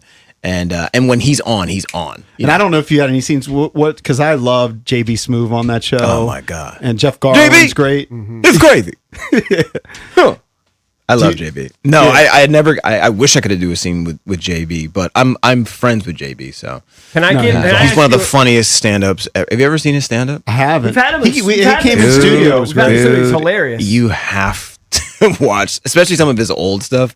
He's one of those guys that can like take one joke and just like drill every last ounce of comedy out of it. And he's so physical. I need that. So I'm glad you said that because I feel less hacky asking you this. Yeah. But I want your top 5 your current top 5 comedians. My current top 5. Your current, not all time, not like Eddie Murphy. Like your current guys. Like, no dead guys. I think. I don't know. Tell me. So make me aware so I know. So my all time is Richard. Patrice O'Neill, Richard Pryor, Patrice O'Neill. Patrice would come on all the time. George Great. Carlin. Oh yeah, all the time. Love him. Oh yeah, he came in here. He loved us actually. Yeah, he was great. That was 3 of them. You said George Carlin. Okay, George Carlin, Richard Pryor, Patrice O'Neill, Chappelle, and then I don't know. The last one goes in and out. It's like Bill. Not Eddie in his heyday coming up. Here's my thing with Eddie. Eddie is brilliant. I just feel like he was so young. And it's like he only has the 2 specials, so I usually don't count him because he's like and then he disappeared. Well, then he became freaking Eddie Murphy. So I definitely he's in my top 10, but he's not in my top 5. Okay. But right now my current top 5. I mean, everybody says Chappelle. There's so many funny people out now. Like and I love there's Chappelle. So many different styles. So many different styles. Like I went to see Chappelle at Capital One. Amazing. Totally different. I saw Nate Bargatze, however you pronounce his last name. Yeah. He was amazing. He's just kind of like a storyteller. Yeah, Nate talks about his like wife a lot, right? A little bit. Yeah. Nate is funny. He's I've clean. Seen He's Sebastian a clean comic. Maniscalco. Sebastian's definitely one of my. He's one of your current guys. He just makes the freaking place roar. He's so funny. Sebastian, I love. Bill, of course. I love. Who else do I love? That's really. There's this comedian named Fahim Anwar. Very funny. We had him. Yeah. I'm not sure. He's a really funny Middle Eastern comic. But when you said Bill, who did you mean? Burr. Bill Burr. Yeah. Who did you guys? Bill used to come on all the time. Yeah. What other Bill is there? I don't know. Oh, you just wanted to clarify? I don't know. Bill Cosby? Yeah. Oh, yeah. Cosby. Cosby? Yeah, Cosby. Great drink maker. Very true. Very true. Great drink. All right, promote your gig. Yeah. So I got 2 shows tonight, 2 shows tomorrow. DC Comedy Loft. I think first show Friday, first show Saturday are already sold out. So there's some. So the late show. Late shows, yeah. Late shows, there's some tickets left. Are the late shows a little more fun? Late shows, it depends. People are a little more drunk. Yes. That's what they are. Yeah, for sure. But it's fun. They're all fun. All right, Damon, man, really appreciate it. You can watch him on the show Shrinking, which is Apple TV Plus, or go out to see him at the DC Comedy Loft. If you want tickets, go to dccomedyloft.com.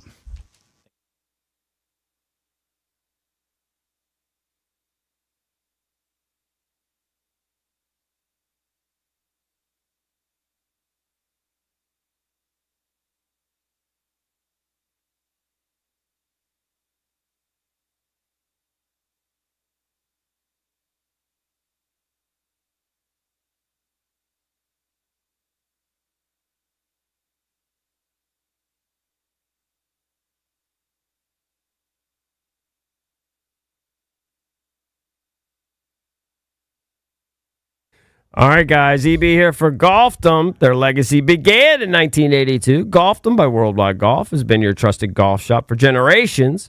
From the early days to the present, they've been serving local golfers with excellent service and expertise. I love them. Their goal is to empower your journey with the best gear and advice in golf, all backed by their legendary 90-day guarantee. Golfdom by Worldwide Golf is here to help you get there.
Thanks again to Damon Wayans Jr. for joining us in studio. You can see him at the DC Comedy Loft this weekend. So while he was sitting there, I wanted to take one picture with him in studio, and I took this one picture. I look terrible. No, it's not that you look terrible, but your head's, you've got the screens in front of you. So you're like, and I forget, I didn't really watch Home Improvement, but there was the neighbor that they never showed his face. Where Let me see. What was the name of the neighbor where his head, you just see kind of the top of his head, the neighbor and the fence in Home Improvement? Wilson. Nobody. Mr. Okay, Wilson. Yeah, you just look like Wilson. I never watched Home Improvement. I mean, I know Tim Allen, but can I see? Yeah. Let me see the picture. It's at Junks Radio if you want to see it. Oh, it's in. I'll tweet. I mean, you can just see. It's just Well, it's not horrible. It's just part of your face. It's not horrible. It is what it is. All right, we wanted to get back into AJ Debons. Debut last night, 27 points. He looked really, really good. I mean, I gave it an A+. I know he looked outstanding. I know he missed 5 3-pointers. No big deal. To me, exceeded all expectations in the debut and showed you that he is a walking bucket. But here's the question. Does it change your expectations for the season? Can they be even better than you expected? Like saying, if you thought they were going to be, let's say, a team that was going to squeak into the playoffs as a play-in team, do you now vault them into a top 6 spot? Me personally, no, but it made me emboldened. It made me feel better about my prediction because Drab in particular has been trying to mock me, saying, the stunning adjective he thought was too much. That I'm going too hard, thinking stunning. I'd be stunned if they don't make the playoffs. It made me more comfortable in that proclamation. I'm not willing to say, oh, now they're a 4 seed, now they're a 2 seed, or now they're going to compete for a champ. No, but it made me feel more emboldened that it's okay. I can dream, and I think it's realistic to think that this is a playoff squad. When you get Anthony and you get Trae Young and you get Bilal and Bub and Keyshawn and all these guys added to the mix, DeAndre, Alex Sarr. Yeah, I think if that's not a playoff roster, I don't know. I don't know that we could get one. They're still very young, besides AD and Trae Young. 1-800-636-1067. If you watched the game last night on Monumental Sports and watched the pregame and watched the game, and you saw AJ Debons ball out, okay? Does that raise your expectations? I would say a little bit. There's just so many variables. The Anthony Davis variable, is he going to be on the team? It seems likely now, but could he be traded midseason? Possible. Is he going to be healthy? Trae Young, same deal. My biggest takeaway was, at least last night, I told you my biggest takeaway was, we had Jonathan Givney on the show, and he says he's seen him 8, 9 times play Darren Peterson, and every time he thought Darren Peterson was a better player. Well, that might have been when they were 15, they were 16, but last night, at least for one night, AJ Debons was the biggest star on the court. He showed everything. They got a star, and we had a caller earlier in the show, 1-800-636-1067, say, we got one. Oh, we got one. Got one. That's exactly what I thought when I was watching it. We got one. I know this is about AJ, but Trey Johnson jumped out at everybody, how he's matured his game, him attacking the rim now, adding that element to what a great three-point shooter he is. I'm blown away. I knew he was a great athlete. I knew he could score. I knew he could get to the free throw line. I didn't know he could always finish, though, as well as he does. And I actually didn't. I don't know. He showed me that he's got a variety of moves and an aggressiveness with his handle. I didn't think his handle was that good. Like he was that confident in his handle to just attack guys and to re-attack them and re-attack them. No, he definitely is a downhill player. Yeah. But he's got a midi. I said this before. You kind of saw everything last night, and it didn't bother me that he missed the 5 threes. No. He's established as a guy in college basketball that he hit, 32% of his three-pointers. It's not great, but it can get better. It may not be the strongest aspect of his game. Doesn't have to be, because the guy gets to the free throw line. When Will Dawkins sat down with the guys during the game and he talked about some of the metrics that they looked at with AJ Debons, and he came on our show and talked about it. The free throw thing, he's in like the 90th percentile of guys who get fouled. Yeah. So that's always going to be there, and he knocked down 7 of 8 free throws. He's going to be a star in the league. He's got super high IQ. I think he can rebound. I think he can impact games defensively when he wants to. You saw a moment there when he blocked the shot. We talked about it in an earlier segment. If you weren't listening, go listen to it on the app or whatever, the Rewind, whatever you call that stuff, Odyssey podcast. That was playoff intensity for a summer league game. That was crazy. It wasn't the smoothest basketball. There were turnovers and sloppiness, but they were. Some of those guys were using 8. I guess in the summer league you can foul 10 times. Yes, they were using 8 or 9 of them. I mean, look, there was a good amount of hype nationally for this game, so you could watch it on Monumental Sports, but it was on ESPN, and it was because it's number 1 versus number 2. The number 1 pick AJ Debons against the number 2 pick Darren Peterson. And Darren Peterson had scored 25 points and 27 points respectively in his first 2 Summer League games. And it looked like Washington had an agenda that they were not going to make it easy on Darren Peterson. They were not going to let that guy outshine AJ. Watkins used 9 fouls, and Jameer Watkins was tough on Darren Peterson bringing the ball up the court. I know for a fact that was a point of emphasis for them. We're not going to let Darren just have his way. Like, he's going to work hard for every point. It's not going to be easy. Yeah, he's going to have to work hard for every point. We know he's a great player. He's going to have to work hard for everything. And you could see that was obvious. That was a point of emphasis on the whiteboard in the locker room. Do you think Will or one of the coaches pulled him aside at any point before the game and said, "Hey, listen, buddy, go do your thing. Don't back down 1 inch"? Do you think they even had to say that? No. Like, this is your team? No, I think you do what you want. Because it looked to me, I was stunned at his sort of athletic arrogance. I mean, these guys have it, but that in his pro debut, he didn't care about all those other guys. He was the number 1 guy. No, he had, and the entire time. Yeah, I mean, he had 17 shot attempts. I thought he might defer a little bit. No. That guy was like, "Nope, I'm getting mines." Boom. What it makes me wonder about, and we're not going to know until halfway through the season. I always kind of assumed that Debons is going to be strong as a rookie, and I bet the under on 20 points per game. Just because of the ball. Because I thought Anthony Davis is going to be the number 1 scorer on the team with Trae Young coming in at number 2, and Trae Young's going to have the ball in his hands all the time. What I don't know is the team, and maybe the front office may say, "Hey, we need to design this as AJ our number 1 guy, and everybody else defer to him." Now, that might take some time during the season to get there. And that's where I don't know where expectations, I know that you theoretically want to win every year, and they're definitely not tanking this year. But big picture-wise, sometimes you do things like the Mavericks had Cooper Flagg playing point guard at the beginning of the year. Jason Kidd got some crap, and maybe they knew he wasn't going to be a point guard, but they wanted him to, go through some growing pains that eventually that would help his development. And then you saw how good a player he became later in the year where he had a 50-point game, and everybody knows Cooper Flagg's going to be one of the best players in the league. I think Debons has those attributes where they already know he's going to be one of the best players. He's always been one of the best players for his age group, right? Now he's going to be in the NBA. But what you said is he doesn't have that personality. It doesn't seem like he's going to want to defer. So, I always assumed those other guys are going to take more shots than him. Maybe they're not. He might not give it back to him. Now, by the way, he can pass. I'm telling you, it's something that jumped out at me the first time I saw him when he was doubled and tripled, finding the open guy. He can do that. But he can also just say, "Screw it, I'm going to take it to the basket. I'm going to beat all 3 of these guys." It might not be in him to take less than 18 shots. Well, he's going to get 10 free throws every game.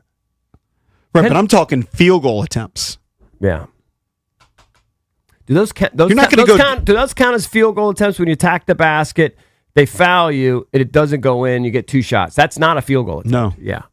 He'll have 10 free throws just based on that, and then whatever else, 15 shots. I would say my expectations change a little bit, but there's a lot. But it would just maybe bump them up a slot. Because I said if I really had to go through it, analytically, and went through all the teams, I would probably put them, if I had to bet and put money on it, as a 7 seed, which is a play-in team. Maybe I'd bump them to 6, top 6. But there's really good teams in the Eastern Conference. Let's go to Derek. 800-636-1067. Did your perspective change sort of on your entire outlook for next season after that debut, Derek? Yeah, I would say that it changed slightly, just as JP was saying, and it's based on a couple of things. Definitely on AJ's performance. He came out, and I was impressed. definitely by his aggression and his killer instinct. He went out there and it didn't seem like he was scared of the moment whatsoever. So I was definitely impressed by that.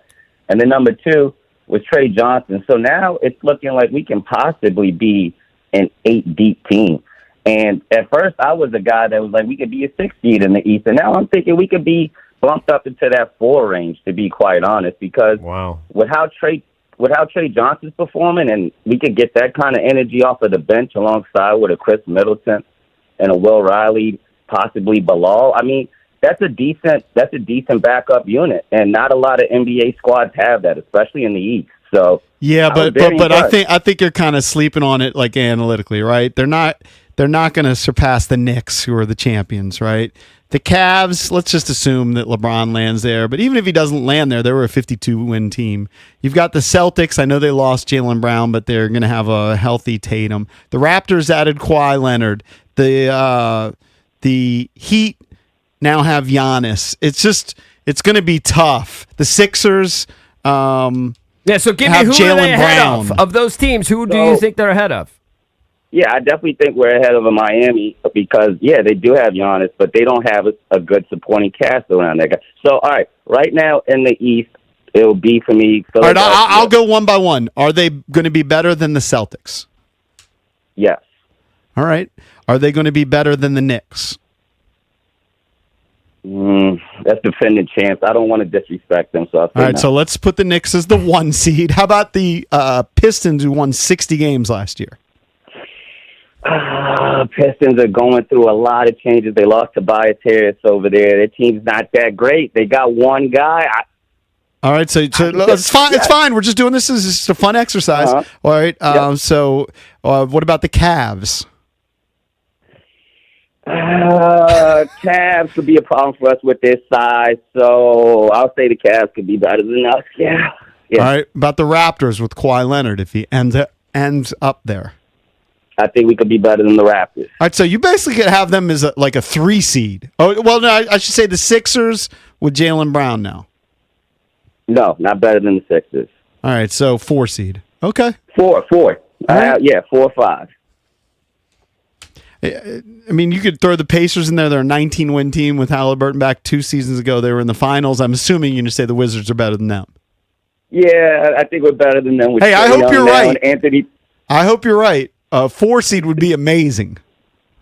That is that's. I'm just saying playoffs. I'm not willing to go that hard yet. I'm just saying playoffs. I just think it's a playoff roster, but you got to have Anthony Davis playing, and you got to have Trey health. Those guys got to be healthy. I think it was our pal Ben Strober, Locked On Wizards podcast, who came on the show earlier, who said it wasn't a Johnny Davis debut, right? Oh my God! That's the the right thing about away. It was the exact opposite. We of that. talked about it yesterday. Ultimately, a summer league game where they have 9 fouls and they play in 40 minutes, and there's a bunch of guys who are never going to be in the league. It doesn't really matter, but you just didn't want that disaster, and instead you had the opposite. I never thought for a second that was possible. That we felt at the anthem, it only grows. And just grows right now. So that was the best possible outcome last night. I think so. The only thing I thought that could possibly happen would be like a dreadful shooting night. And you could maybe even make the argument he borderline did, but he was so prolific with it, it didn't even matter. It didn't even matter. And he got to the foul line a bunch. I don't know. I think if you're a Debons fan, or even if you weren't a Debons fan, you couldn't be anything less than confident that he's going to be a star in the league. No, I just need the Wizards to send me a Debons jersey already. I'd like maybe one in all of the iterations, home and away, all of that. I'm not kidding. Need it so you can wear it at the beach? I kind of would need one before the beach. Right. And I might need large now because I'm getting skinny. Caller number 10, we're going to hook you up with 2 tickets to go see Joe Bonamassa and Government Mule Wednesday, July 29th at Wolf Trap. Tickets are on sale now. For tickets and more event information, visit thefandc.com/events. All you have to do is give us a call at 1-800-636-1067 and be caller number 10.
But the Angelus bells o'er the leafy swells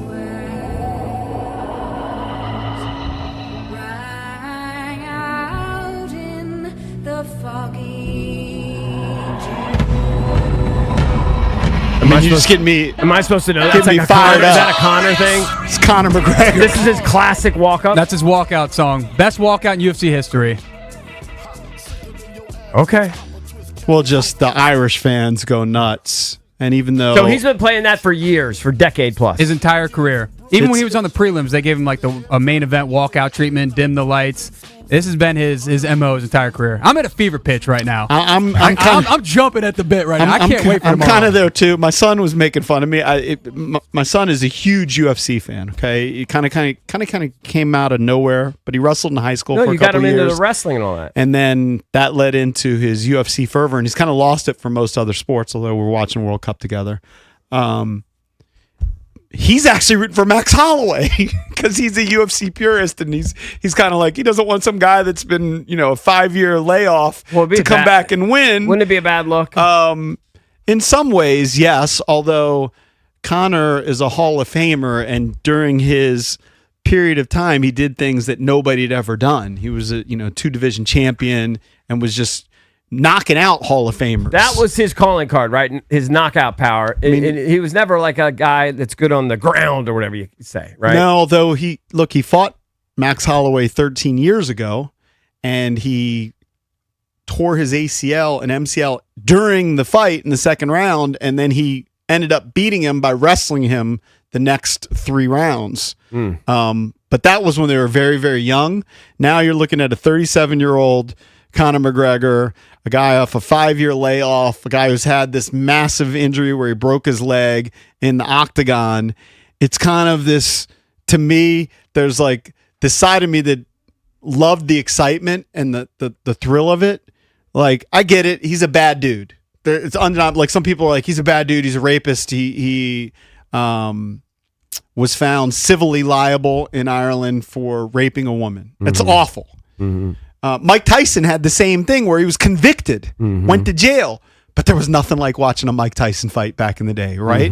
Yeah, I got And it. to me, Conor's that way in MMA, and the White House card was super successful, right? It got great ratings for the UFC. It was a home run for Dana White and UFC to have the event at the White House. Last night's press conference, the numbers dwarfed what they did before the White House. So it's going to be massive. It's on free TV. And they bumped it all an hour earlier. Like the main events used to go down sometimes at 12:45, 1 a.m. Eastern I know, time. it's too late. So it should be earlier. It's just going to be a spectacle to watch. But look, he's a dog. I know on Kalshi he's trading at 35%. I think he's going to get smoked. He's been living at the gym since December. He put his coach. I'm like all in, and Mars doing the same thing. We're just gobbling up all the content. His coach said that he was asked in December, like Christmas time, if he could put a bed in this storage room, and that Conor was sleeping there 2 nights a week. And so he's been training his ass off for this. He's big. He's bigger than his opponent. We'll see what happens on Saturday night. But yeah, the likelihood is he loses. And if he loses, it's over, right? It's over, Johnny. You can't bring him back again. There's no intrigue. Well, he has one more fight left on his deal. So a lot of people are thinking he has 2 fights leading into tomorrow, that he'll fight one more time and then he'll go box and do all that stuff. But if he wins, UFC will definitely extend him even longer. But I'm already sold. All the content I've watched and stuff, people are putting too much stock into Max Holloway. They're acting like he's facing a wrestler who's going to take him down. Max Holloway's the complete opposite. He's lost 2 of his last 3. He's been dropped in his last 3 Is this the fights. perfect opponent for him? Perfect opponent. It's not the perfect opponent. I mean, you could say Michael Chandler, but the perfect opponent is someone. I mean, they're not going to put a bum like total 0. They're going to put somebody with some resume to make it worthwhile. Cowboy Cerrone was the perfect opponent the last time he kind of did a comeback. He's the perfect because he opponent. would lose all the time. Yes. He's the perfect opponent because he has no interest in taking him to the ground. He's going to stand and trade with Conor. Style-wise, yes. Yes. And Right, that's what I mean. Like I said, he's been dropped in his last 3 fights. I think McGregor's going to go out there and chin him. First round. But also the current champion who just won at the White House, Justin Gaethje, who pulled off an upset against Ilia Topuria. Yeah. He got knocked out by Max Holloway. Mm-hmm. Yeah, but I mean that's maybe one of the most famous knockouts if you remember. Like, 3 years ago. When he was a stand-up guy, like I know he had the power. I remember him in his heyday, but I'm not a sophisticated viewer. How's his like defense? He's just throwing haymakers. That's the thing. Is he susceptible to getting rocked? Exactly. Yeah, he's just gonna have his chin wide open in the air Well, and he just could be in trouble. and just be throwing paws. But McGregor's relatively the same way. It's just we'll find out very. No, I'm talking quickly. about McGregor. How's his defense? He gets hit. I mean, Yeah. he can get hit. Like in his last 2 fights against Poirier, the first one he got knocked out, and then the most recent one he started to get pieced a little bit, instigated a takedown, and then got up and broke his leg. So that all happened so fast, it was kind of hard to see. But it depends on the stance if he comes out in. Like if he comes out in a heavy boxer stance, front leg forward, he could be in trouble. But if he's his old school karate style, bouncing back and forth, he could be elusive and counter strike and land some dynamite on Max Holloway. It's going to be awesome to watch, and that. Maybe it'll be maybe That maybe moment, you're convincing me. That moment of the ring entrance and Connor's is iconic. So he plays that Irish song. Not exactly sure what it is, but I've heard it a million times. And then it gets into Mark, Notorious. do me a and you hear favor. Biggie. Text me. I know you'd be thinking about a million things. You'd be high as a kite, probably. Text me right before the intro. I will. No, you should also watch the co-main event, Paddy Pimblett against Benoit Saint Denis. So I don't care everyone about that guy. hypes up Conor McGregor's entrance, and rightfully so. Paddy Pimblett's second best entrance. in the No, UFC. you got to watch Patty the Batty too. You got to spend. I thought Patty had a rise and then lost. Yeah, but he's back. Everybody loses in Everybody NBA. loses. All right. And also, Paddy only lost in the UFC so far to Justin Gaethje, who just won the belt at the White House. All right, If you want me to be all in, it's on you. I got you. All right, we got to hook up caller 10 with tickets to the Usher and Chris Brown show. For more event info, visit thefandc.com. That's all courtesy of Live Nation. 10th caller at 1-800-636-1067. We'll hook you up with those tickets. For EB, I'm JP. We're out of here. Have a great weekend.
AJ Debons made his summer league debut and was as advertised in a 92-88 Wizards win over Utah. Debons game high 27 points, 7 rebounds, and 2 assists. Debons, a great pass and a basket by Will Riley plus a foul. You see Debons. It was good. I trusted my teammates. I wasn't on the floor. I was trying to make some coaching adjustments to the sideline, telling them to play hard, hold the ball, and they got it done. All courtesy ESPN. Trey Johnson outstanding with 26 points and Will Riley had 18. Wizards play next Sunday night, 8 p.m. against the Kings on Prime. The Wizards also played outstanding defense against Darren Peterson, forcing him into 8 turnovers. Capitals superstar Alex Ovechkin surprised fans by showing up at their beer club gathering in Moscow after he was invited by Instagram. Nationals welcome in the Yankees tonight, 6:45 on The Fan. World Cup had France beat Morocco 2-0. Mbappe says of his ankle, "I'm all good." Spain takes on Belgium today at 3. From Crop Metcalf Sports Desk, Byron Kerr on The Fan.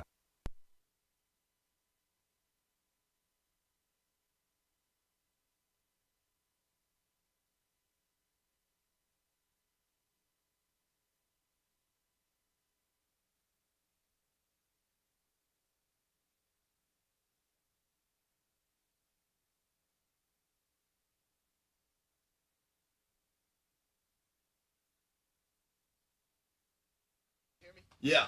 But you got 2 of them, man, that are. What'd you say? CYO Sports and everything. What up, everybody? It is 10 a.m. in the District of Columbia, points east, northwest, south, wherever they are. B. Mitch off for the day. We got the legendary Steve Zabin sitting in wearing a Pine Valley hat, I might add. Oh, this old thing? Yeah. Oh, silly me. This Have you old played thing of PB? your... Only twice. Only twice? Wow. That's my big flex, by the way. That's a flex, dude. I listen. It's That is one quite of, a flex. It's one of the holy triumvirate Sure. of the hardest and rarest to get. Number 1 is Augusta. Cypress. Number 2 is either Pine or Cypress out in California. And if I live long enough or I'm lucky enough, I'll hit one more of the 2. There's no way I'm getting on Augusta.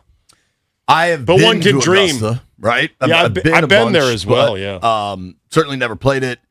Never sniffed PV or Cypress. I like your chances to get on all 3 before it's all said and done, to be honest. I think you've got some connections. I think you got a chance there. I don't think Augusta will ever happen. I like to think PV and Cypress will happen. I had a what does Schottenheimer say? I had a gleam. Gleam. There's a gleam, man. There's a gleam in Cypress this fall, but it's not going to work.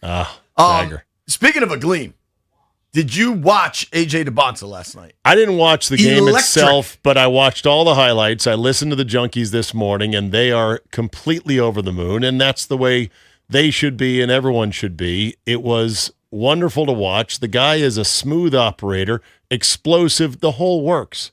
But I'm like, he got paid $8 million by BYU. He was the number one pick. He better look like that in a glorified pickup game. That's all I'm saying. Agreed. Like you don't want to take too much from Summer League, but Right. he looked looked great. bit of the part. He looked awesome. I mean, I loved his ball handling. I loved his just activity on the defensive side of the ball. As soon as he was drafted, both draft night and subsequently at like the debut party the Wizards had down at the Anthem or the Wharf, wherever we were technically. Anthem. No, that was draft night. They had the thing the next day or two where he was actually there. But whatever, it's all the same area. And he kept making a point to mention defense and that the team keeps making a point to mention defense to him. And I love just the activity on the defensive end. He was just so smooth with the basketball. Yeah. And even some of the turnaround jumpers that didn't fall, you see the game is there, and like those will fall. But the dunk in transition where he splits the 2 defenders at the rim and just flushes it.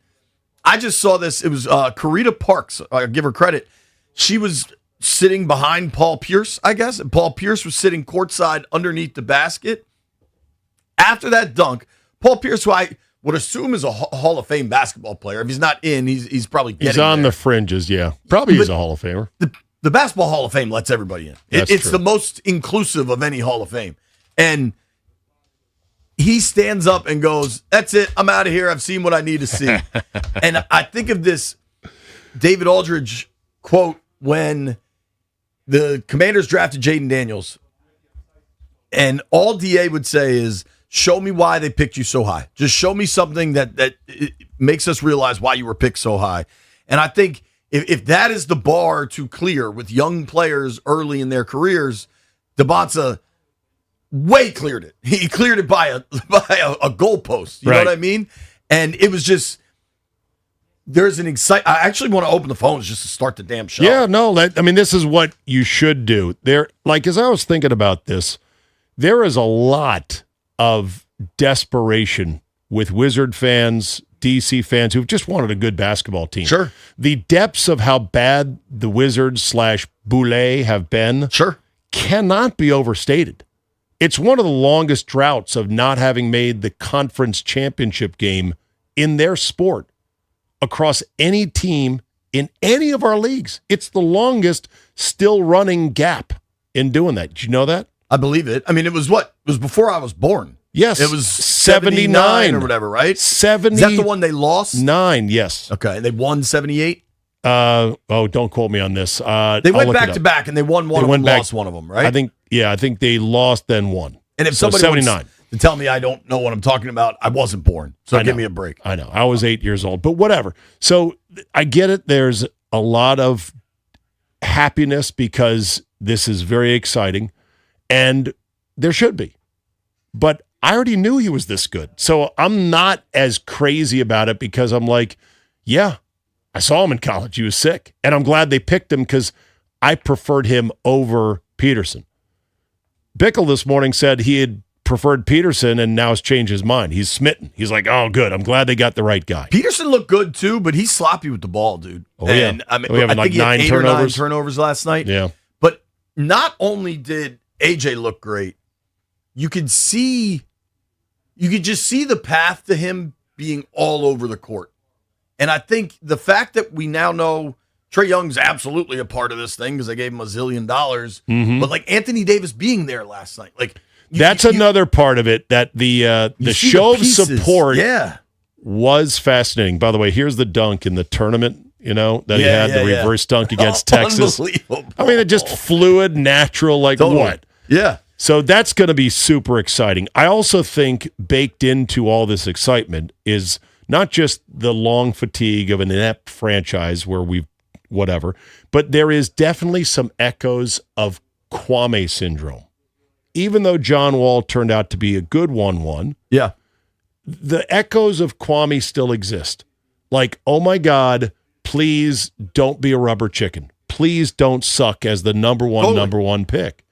But I didn't really have that fear with this guy because he looks like he's born to play in the NBA. Well, and so that it's was very also exciting. the era of kids coming straight out of high school, so you never saw them going against fair competition, especially, Correct. Whatever that was 25 years ago. Right. And like we got to see, like you just showed me that dunk against Texas. Mm-hmm. Texas's NIL is probably, what do you figure the Texas basketball team's raking in? 15 mil all in? Oh, I it's don't an know. expensive operation. Sure. Like seeing him at BYU carry a team to the tournament and beyond, like, I don't know. I was incredibly encouraged, trying to keep as Steve Sands would say, I'm going to keep my poise about this. But Stay medium, as Zorn would say. Sure. But like, I almost just cursed. It was exciting to watch, dude. My wife, I don't know how familiar you are with my television setup at home. You got right? 3 TVs. 3 TVs. Big one, 2 uppers. I invented that, but you're welcome. Sure. I appreciate it. When did you put them in, by the way? When? Yeah. What year? When we first bought the house, I told my wife I was putting 2 up. And then How'd that go over? It was my terms to, she wanted that house. I wanted a different house. So that was that was the player to be named later. Yeah, I was putting the 2 TVs up. Then shout out to my man Paul Henry. When we closed the porch in and made it like a sunroom, is when I went 3. Perfect. Perfect. So I've had 2 in there. I mean, we've lived in that house over 10 years now. So 3 has probably been there. I don't know, Paul, if you remember when you did that work, please text me. But when Paul Henry's crew did that work, I want to say it was post-COVID, because during COVID so we were fairly out there. recently, yeah. No, I'd say it's 4 years-ish. I mean, recently in that when my family moved back here to D.C. and moved into the house we're in now, I did a home theater that had 3 TVs, the main projector and 2 60-inch Vizios from Costco.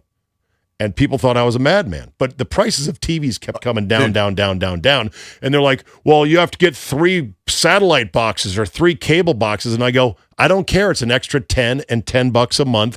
I want to watch 3 things at once. Totally. And they're like, well, why don't you get 5 or 6? And I'm like, that's too many. I'm not a fly. I can't see 50 things at once. So 3 is perfect. So good for you for that setup. Generally, though, we put a show on that my wife wants, and I get sports up top.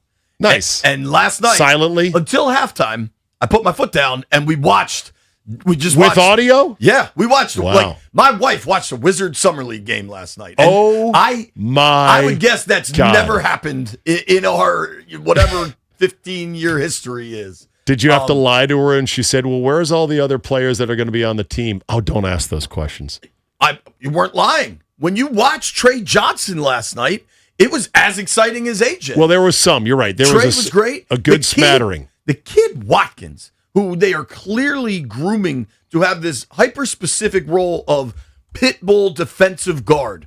Watching him guard Darren Peterson and just bug the bleep out of Peterson, there was a lot to like last night. And maybe I'm more into the Wiz than others, but no, you're not. It was it's appropriate. This is what is supposed to happen. This is all normal reactions. It was fun, dude. Yeah, it was fun. Now, can you explain some of the Summer League rules and the free throws? Went up top and we watched In the City, which I'm not sure if you're familiar with. But okay.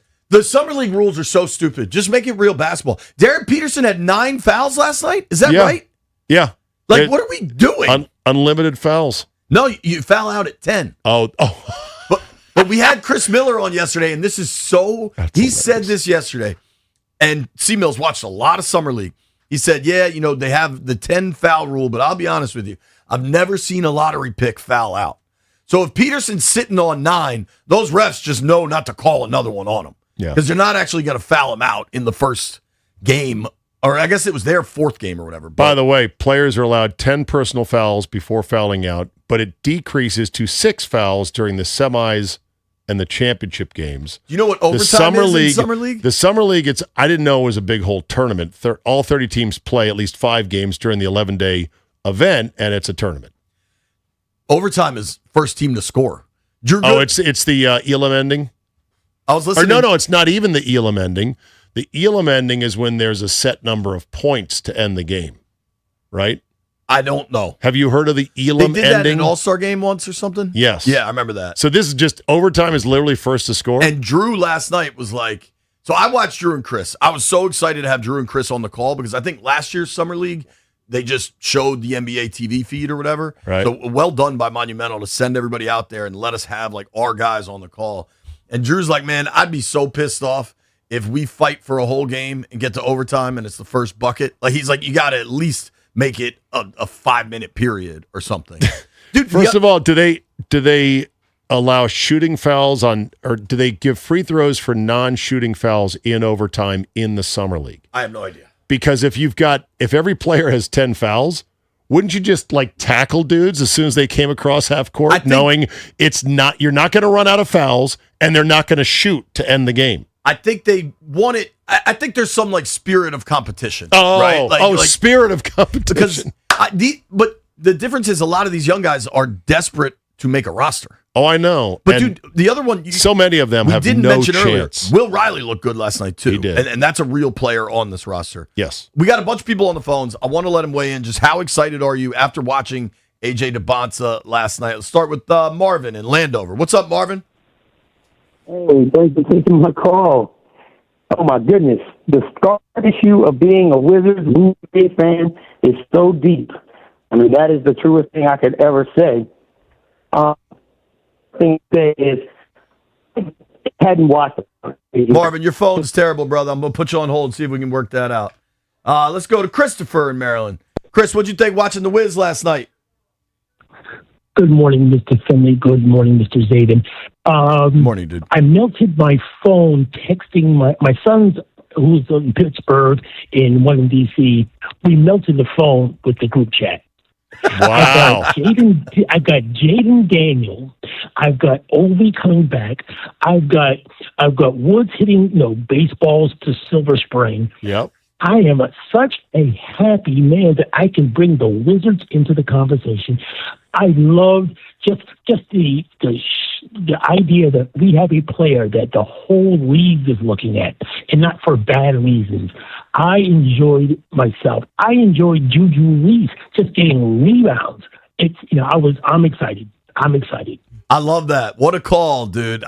Seriously. That was a great call, Chris. Thanks very much, buddy. Good luck getting a new phone. The text thread's only going to get hotter, dude. He ran out of megabytes of memory on his phone with the text chat alone. They were so excited about last night's game. That's the way it should be. Dude, I actually wrote that. I'm going to tweet that dude's call out because I thought it was so good. He said, I've got Jaden Daniels. I've got Ovi coming back. I've got James Wood hitting home runs to Silver Spring. Yep. And now A.J. Debons is the player everyone is talking about. James it's a Wood great, hitting home runs to Silver Spring is such a good line. That is a good one. It's a great trio, and you think about how the trios shift over time. I remember when the big trio was RG3, Bryce Harper, John Wall. With, of course, Ovi. Ovi's the one thread that is going through all of this. Right. But the way the tide has come in now, since just October, basically, when the Wizards began their season, you didn't know what to expect. We expected them to suck. And they end up executing the perfect heist, the perfect tank job, and win the lottery to get Debons to amazing. The Nats are like a bonus surprise team. Totally. But, this time in October, you had the Commander season swirling the drain. You had Daniels hurt. Defense was terrible. Wizards were terrible. You didn't know who you were going to get. Nats were scheduled to be terrible. We assumed to be the end of Ovi, right? Man, tides come in, JP. It's crazy, dude. Tides come in. It is crazy. And I think you're right. The Nats playing good baseball and staying relevant, and the Yanks are coming to town tonight. We're going to talk to Spencer Nussbaum from The Athletic at 1:30, kind of previewing this Nats-Yanks series. Last night was a wild jolt of lightning, though. Like, you're right. This kid went 1-1. He was an absolute star at BYU. There was no surprise, but still to be able to deliver when there are expectations is an achievement in itself.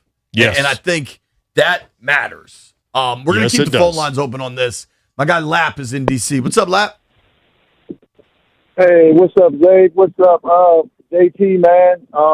Good show, guys, man. Oh, man, it was so awesome, man. I watched it all the way through to the fourth quarter, man.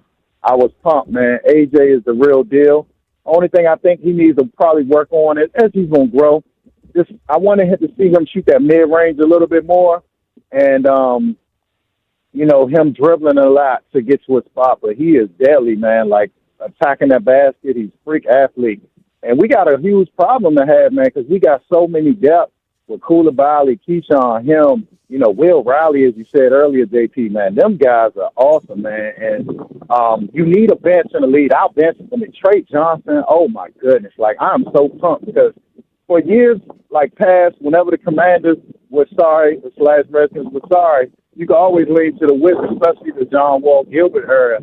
Now, we pray that it doesn't, affect this issue. We hope Jaden and them make the playoffs definitely. But you got something to look forward to with the next sport over, and that's the Wizards, man. So I'm pumped. Hell yeah. Nobody's diehard more Wizards fan than me. I can't wait. I'm probably be taking my kids to some games, and my nieces and nephews, man. I am pumped, man. I'm excited. I can't wait. But the boy looks good, man. He's I love be it. Thank you, Lap. We got a boogie here. Appreciate you, bud.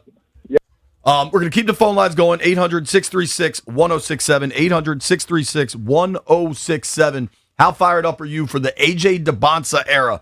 Got started with a bang. Nobody go anywhere. We're taking your calls.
This update brought to you by Reynolds and Power Home Team, Keller Williams Realty. A.J. Debons made his summer league debut and was as advertised in a 92-88 Wizards win over Utah. He scored 27, which was a game-high total, 7 rebounds, and 2 assists. Also, Trey Johnson looked great, 26 points, and Will Riley had 18. And the biggest thing for me was the defense. They played so well against Darren Peterson. Peterson sure got 24, but he also committed 8 turnovers. Pretty cool moment in Moscow for Capitals Alex Ovechkin fans. Ovechkin surprised the fans by showing up at their beer club after they invited him via Instagram. Nationals baseball, a cool matchup today against the Yankees. That'll start at 6:45 on the Fan. World Cup today has Spain against Belgium at 3. France beat Morocco 2-0. Mbappe says his ankle, I'm all good. Alexander Zverev leads Arthur Ferry 2-0. The match has been suspended at Wimbledon. From the Crop Metcalf Sports Desk, Byron Kerr on the Fan.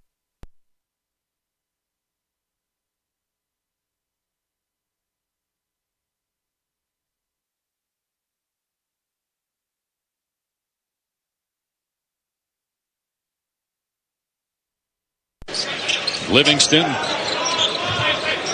Debons, 3 on the timer. Takes it. What a move and finish. What a finish indeed. You're listening to B. Mitch and Finley, and Rude is the official show sponsor of B. Mitch and Finley. Do not melt this summer. Upgrade to high-efficiency HVAC and enjoy budget-friendly financing options with low monthly payments. Keep your cool and keep your cash.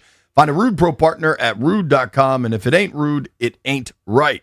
I want to take these calls. How excited are you to watch A.J. Debonsa?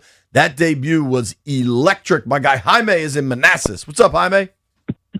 Hey, what's going on, guys? Hey, what was the last time we called this radio station and we're excited to talk about the Wizards? This kid is Been a while. It's been a while. Hey, he looks like a superstar, man. I love his handle. I love the determination. He's not only good. I think he's nasty. Like, he wants to be better than anybody. I love that. I saw Peterson. He's probably going to be a solid player in the NBA, maybe an all-star. But this guy has superstar potential. I'm so excited. I wonder what the ratings were for that game last night, because a lot of people was watching a freaking summer league game last night because of A.J. Debonsa, man. 44 million viewers, better than the World Cup. Just kidding. No, the ratings were fine, I'm sure. They were high. They were high. It was great, man. Very excited. I bet for a summer league game, they were high. They were higher than normal. Thank you, Jaime. Sure. Great to hear from you, pal. Especially higher than normal here in the DMV, and especially when the summer league can make screen A at the Casa de Finley. That is only for but that's a big deal. Still, that's huge. Like, with audio, main screen with Oh, audio. Yeah, it was a big deal. It was a big deal. Now, will you be there for game 2 of Summer League? And what is the schedule? Tonight? And here's the bigger question. So is this a okay wrap them up situation? Because last year, if I recall, Cooper Flagg had a similar deal where he looked great, and they're like, okay, we're done now. Like, we've proved our point, and they put him in bubble wrap. He didn't play. So the Wiz aren't on again until Sunday at 8 o'clock is how I'm viewing it. Well, that Sunday 8 o'clock is kind of a good time for me because generally my wife's doing more of the bedtime. Like I do some like good nights and some hugs, and then I get to like usually get like a half hour to myself. Yeah. But I also can we text Joey Stallion? Are all the Summer League games going to be on Monumental, or does it? No, they're all over the place. Some of them are on Prime, some are on ESPN. Yeah, but that's the national broadcast. I think the local. Will Monumental carry all of them? Like I want Drew and Chris for all of them. I don't know that my vote matters in this. I'm sure there's some expenses involved. I tell you, so if the next game's not till Sunday, Drew and Chris and guys like Ben Standing, Tischler, boy, they're going to have some playtime in Vegas the next 3 days. Tischler texted me last night because he's there, obviously watching. He said this dude is so smooth on the court, and like watching basketball versus being there in person, there's nothing that makes it more clear. The speed, athleticism, agility when you're watching it in person. And it just makes me so excited. Sonny Bajaj, if you're listening, the home opener, brother. I'm feet on the wood. I'm going with you. Me too. Cooper Flagg played 2 games last year in the Summer League. First game was 10 points on 5 for 21 shooting. And they was like, oh, is he going to be a bust? And then second game, he had 31. And they go, that's a wrap. Well, so I would think, and I don't know, but the Wiz played last night against Utah, and then they play Sunday against the Kings. Is that Acuff? I think the Kings drafted Acuff. Took Acuff, okay. The shifty guard out of Arkansas. Now, then, so they're off Monday, and then it's Tuesday, Wednesday. I imagine we're not playing AJ Debons on a back-to-back in Summer League. So maybe he gets Tuesday night off, and then he plays against the Clippers Wednesday. I'm here to find out. You know what I mean? Like, it is. Do you know Scouting ahead Summer League schedules is something I have never, ever done in my radio career. It was Jaime's call. He's like, when's the last time we were calling in fired up about the Wizards? Like, it's different, dude. Let's so go funny. to Joe is in Rockville. What's up, Joe? Hey, what's going on, guy? How you doing? We're doing good, buddy. How are you? I'm doing great. So look, it's unbelievable that I'm excited about the Wizards. I was a season ticket holder when we had Paul Pierce and we made a deep run in the playoffs. I gave up my tickets after he left. I'm going to probably get season tickets again. I just can't believe what Washington Sports is doing. The Nationals, you can really get excited about that. I wish the owners would spend some money in a bullpen. We'll do something. We're leading the league in hitting, and we don't have many pitching. It's unbelievable. But the Wizards, this guy turned out. I think he's going to be a great addition if he shows that aggressiveness and a willing not to defer and to be the man. I think we really have a good playoff team. I would even say a deep playoff team because we have a bench with Trey Johnson and all the other guys that are coming along. I think it's going to be a fantastic season. Appreciate you, Joe. Here's where am I wildly excited about the possibilities of Trae Young and Anthony Davis and AJ Debonson and Trey Johnson? Yes. I'm going to try to hold my horses on playoff talk and deep playoff talk like my man Joe. Cue Jim Mora. Playoffs? But I also, like, if you want to feel that way, go for it. Yeah. I'm not here to slow you down. I'm just going to try to slow myself down and enjoy this. Now, we're getting conflicting reports, largely because Stallion's involved. Oh, boy. Under the bus already. I want to know how many them games, tires feel on the bus already, Stallion. We are on Monumental right now, and we have a producer that is our Monumental producer right now. I want to know how many more games. Shouldn't they be able to go right down the line into Stallion's ear and say, how many more we've got 6 games? Are Drew and Chris going to be there? Just and Sunday. So Stallion gets in my ear and says, just the Indiana game. Zabe, they're not playing Indiana in any of their scheduled games. That's what you told me. I know. And the other problem here, if you think Stallion's a nitwit, you should see the monumental side of this in Joey, who's a bigger nitwit than Stallion. Honestly, those two are Cheech and Chong. I don't know which one smokes more weed. I don't know which one's less on top of stuff. But so that's who we've got providing our intel. Easy. They can pick camera angles that don't make us look good. All right, let's not get Monumental mad at us. I'm sure they already do. There's none that make me look decent, so it doesn't matter. Per Joey, per Stallion. So I'm sourcing this. Chris and Drew will be on the call for Sunday night's game. Per sources. So that makes that's a must, because then after that, it's just going to be the national broadcasts, which are good, but like for me, like I grew up with Buck and Phil largely. You know what I mean? And I loved it. And I think Chris and Drew, we have landed in the right place with these announcers. I think they're really good. So that matters. And you see my boy Chase Hughes doing sideline last night? I did. Yeah, Chase dude. looked good. Yeah, dude. I'm excited for him. I'm super happy for all the guys that have covered the team in the trenches for all of the darkness. They've had to wade through years and years of utter misery and try to stay positive and try to, be credible while staying positive, because they can't just be shills for the team. They've got to call things at least sensibly so. And so I'm always very happy when the tide turns for people in our business who have been there for the lean years. Being on the Skins beat forever and flying around the country trying to get video Amen of to Dan that. Snyder. You know that firsthand. It's funny when it changes, man. Were you there when the video of Snyder and Bruce Allen crossed paths without even recognizing each other? I never told you that story. Oh, God. I want to hear that story. Not now. Yeah, let's not interrupt the party. Put a pin in that. It's a good one. To me, that's one of the most iconic and powerful images. Oh, yeah. I was standing in the whole tenure. I got a good story there. Easy E's in Rockville. What up, Easy? Hey, what's going on, JP? What's going on, Zabe? Hey. Look, I have the bullet fever. I am afraid to go check the thermometer because I feel like his nickname to me is going to be Killer D. set it on fire last night. He looked so smooth and so good. I don't even know how I'm going to calm myself down. But here's what I'm going to say. Darren Peterson and the way that the Wizards played that boy, they have potentially given the league the way to play him and to frazzle him. Yes, he had 24 points compared to Killer D's 27. But if you look at the way he looked frustrated the way the Wizards played him. He had 8 turnovers the first game. Yeah, he fixed it the second game. He had 8 more again. He is sloppy with the basketball, man. And if he doesn't fix that, and people see that, and I get it, he's going to be playing with other players when the regular season comes, especially in the preseason too. So a lot of that may be taken off his plate.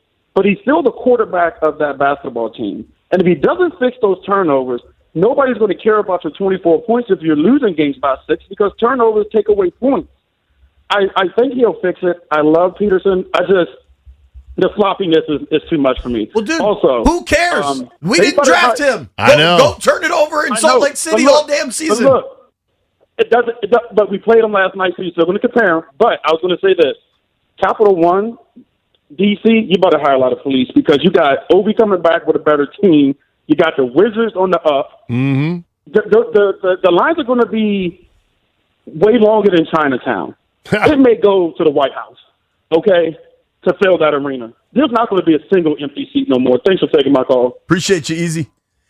Was he saying Killer D is the nickname for AJ? He sure did.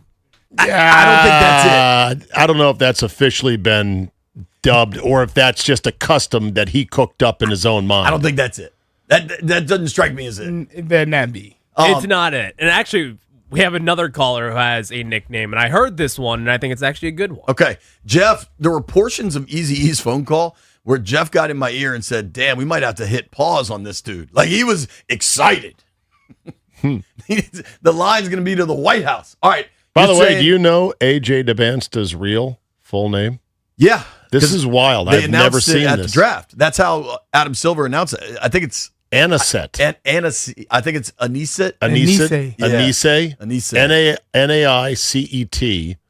Debansta Jr. So he takes the A and the J from either side of his last name to make AJ. His dad goes by Ace, which is cool as hell. That is pretty sweet. Let's go. All right, this is the nickname you like, Stallion? Byron's in San Antonio. What up, dude? What's going on, John? How y'all doing this morning? We're good, buddy. How are you? Let me be the first to give him his original and the name that will stick with him for his whole NBA career. AJ Dimonsta. You got to say it like you're from New Jersey or New York. Monster. He's a Dimonsta. monster. Dimonsta. I like it. I probably won't say it, but I like it. You can say it. That cat, Lynn Bias is in heaven smiling down. He said he gonna play like Lynn. He sure as hell played like Lynn last night. He attacked the rim with fearlessness and a vengeance. Good defense. He has good ball handling skills. The only thing that needs to happen is that other guys don't watch and come along and play with him. The sky's the limit for the Wiz now. Y'all have a good one. Appreciate you, Byron. If you're on hold, stay there. We're coming right back. How fired up are you for the AJ Debonsa era?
that for the next break. B. Mitch and Finley, 106.7 The Fan. Talking A.J. Debonce's Wizards debut last night and how exciting it was. We could talk about specific plays. We could talk about, just he flashed this ability to be all over the court, which I thought was so awesome and exciting. But I think there's two things that amplified last night's performance, I think, for Wiz fans. While Vegas had the number one pick being Debonce the whole time, I think there was a reasonable 60-40, 65-35 among the fan base of it should be Debonce or Peterson with the number one overall pick. And I think there were enough NBA people. John Wall said he would take Peterson number one. You know what I mean? Like there were enough people saying that. So I think it was really important that last night, really important for Wizards fans, that last night get out strong. Debonce looked like the better of the two. Thank God. Yeah, because last year Cooper Flagg stumbled in his first game. And there was a little bit of that, instant overreaction of, well, I don't know.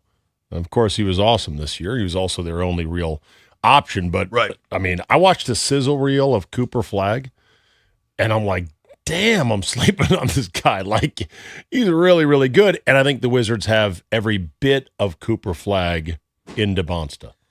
And I'm with you there. I also think part of the debate on Debonce and Peterson was mindset. And people would say Peterson has the killer mindset. He has that attack dog in him where he wants to take you on. Anthony Edwards famously said, when I'm on the court, I want to kill everybody. Mm-hmm. And there was some question if Debonce has that. I don't know why that question existed, but that existed. Really? That he wasn't a dog? Last night you saw it. Yeah, he's a dog. Yeah, and I think those two factors to me, going against Peterson, where the part of the conversation was, should you take him?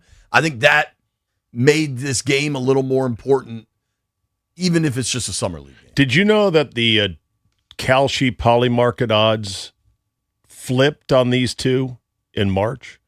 That it used to be Peterson? And they crisscrossed after their second meeting in which Peterson got the better, or I'm sorry, Debonce got the better of him, but then that also started to flip as Peterson was missing time. He was also tapping out and cramping up, Right. which is what his excuse was. But for much of the year until March, Debonce was slightly not the favorite to be 1-1. Yeah, so that makes it more interesting as well. On the nickname front, I agree with Walker, who's like, we are not giving him a nickname now. Early nicknames, well ahead of any accomplishments whatsoever, are usually terrible and don't stick. You don't think the flight marshals worked for that Redskins secondary? I forgot that one.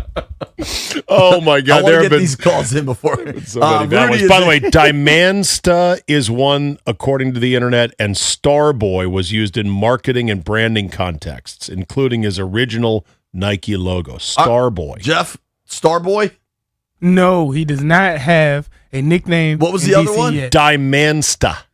Nah. Fan created moniker that was embraced by AJ in late 2025. I rarely give Jeff much responsibility, but I'm prepared to let Jeff be the arbiter of AJ nickname. I think he can handle that. I think this is a job for you, Jeff. This is when AJ will get his nickname, right?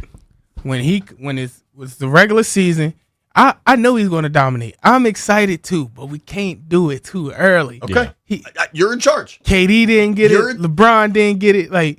He also just has a cool name. Yeah, AJ. AJ's his nickname. If his name was Bill Clark, we got to come up with something. But AJ's a cool name. Just call him AJ. We'll figure it out. Let it come organically. Unlike flight marshals. I'm not going to lie. I'm not going to lie though. The monster sound crazy. Okay. Sounds crazy. So we're filing that one away. We'll put that one to the side. Rudy is in Glen Burnie. Rudy, how excited are you for the Debonce debut?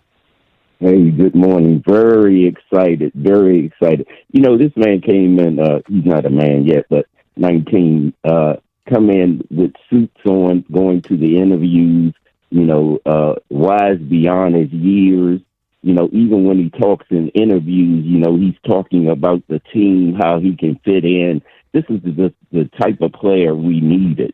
that the Wizards needed, thinking about the team more than thinking about itself. Of course, he's a number one draft pick, but he's going to be the star of the league, but he's thinking about his teammates and then thinking about all the players that showed up to see him play, see the team play.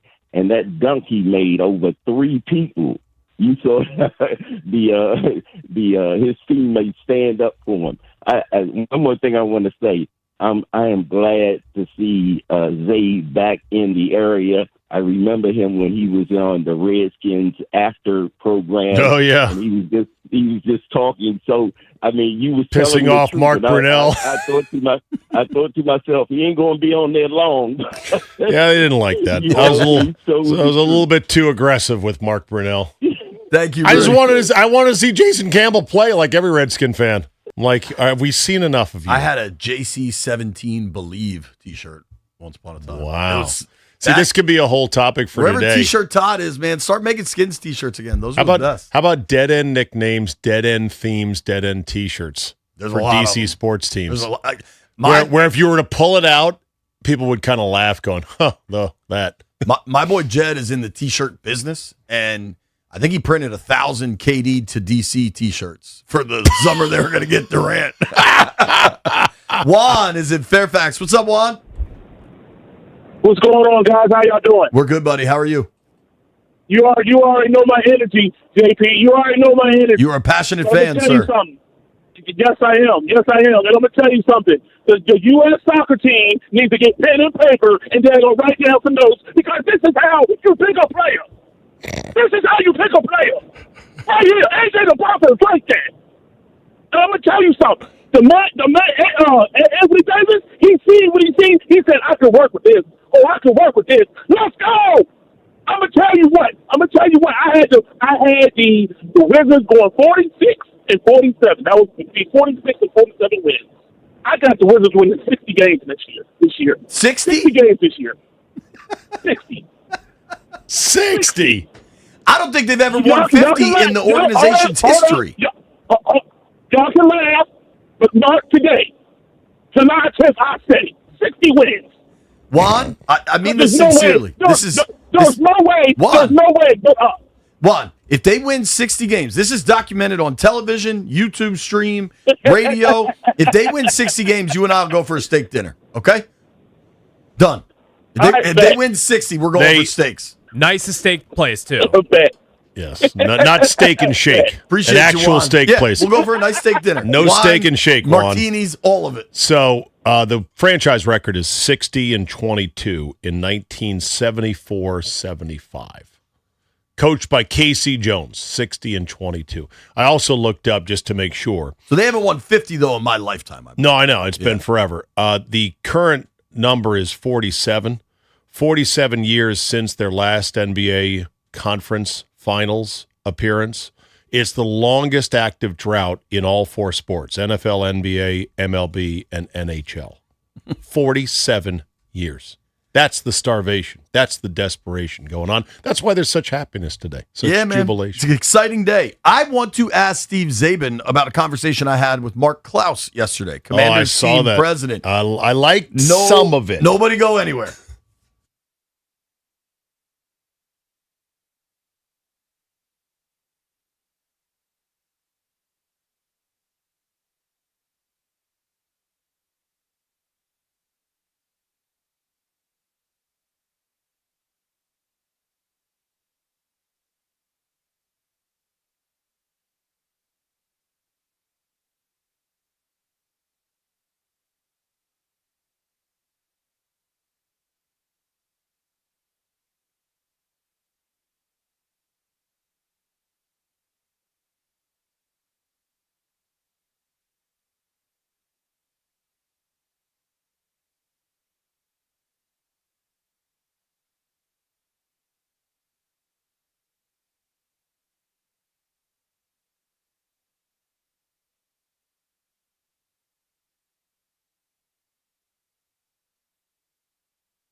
A.J. Debons made his summer league debut with 27 points, 7 rebounds, and 2 assists. Trey Johnson had 26 and Will Riley 18 as the Wizards beat Utah 92-88 summer league. His first 2 plays were reverse layup and a pinpoint bounce pass assist. Why he got everyone involved. I mean, it's a team game. There's 5 guys on the court. I think it's fun to play when everybody's eating, not just when one guy's killing. Sound courtesy ESPN. Back at it on Sunday at 8 Eastern Time against the Kings. Capital superstar Alex Ovechkin surprised his fans by showing up at their beer club gathering in Moscow after they invited him via Instagram.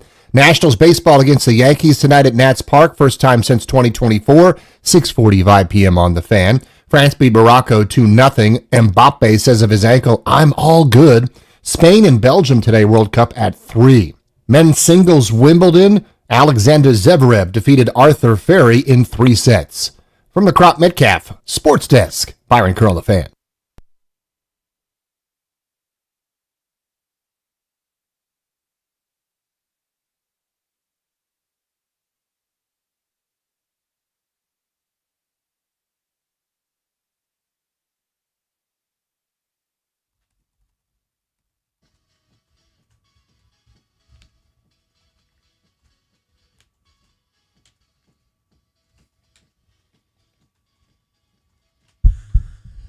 B. Mitch and Finley, 106.7 The Fan. You hear the Scotty's Vodka Red Bull Friday playlist getting started. It is a Scotty's Vodka Red Bull Friday. Enjoy it responsibly, people.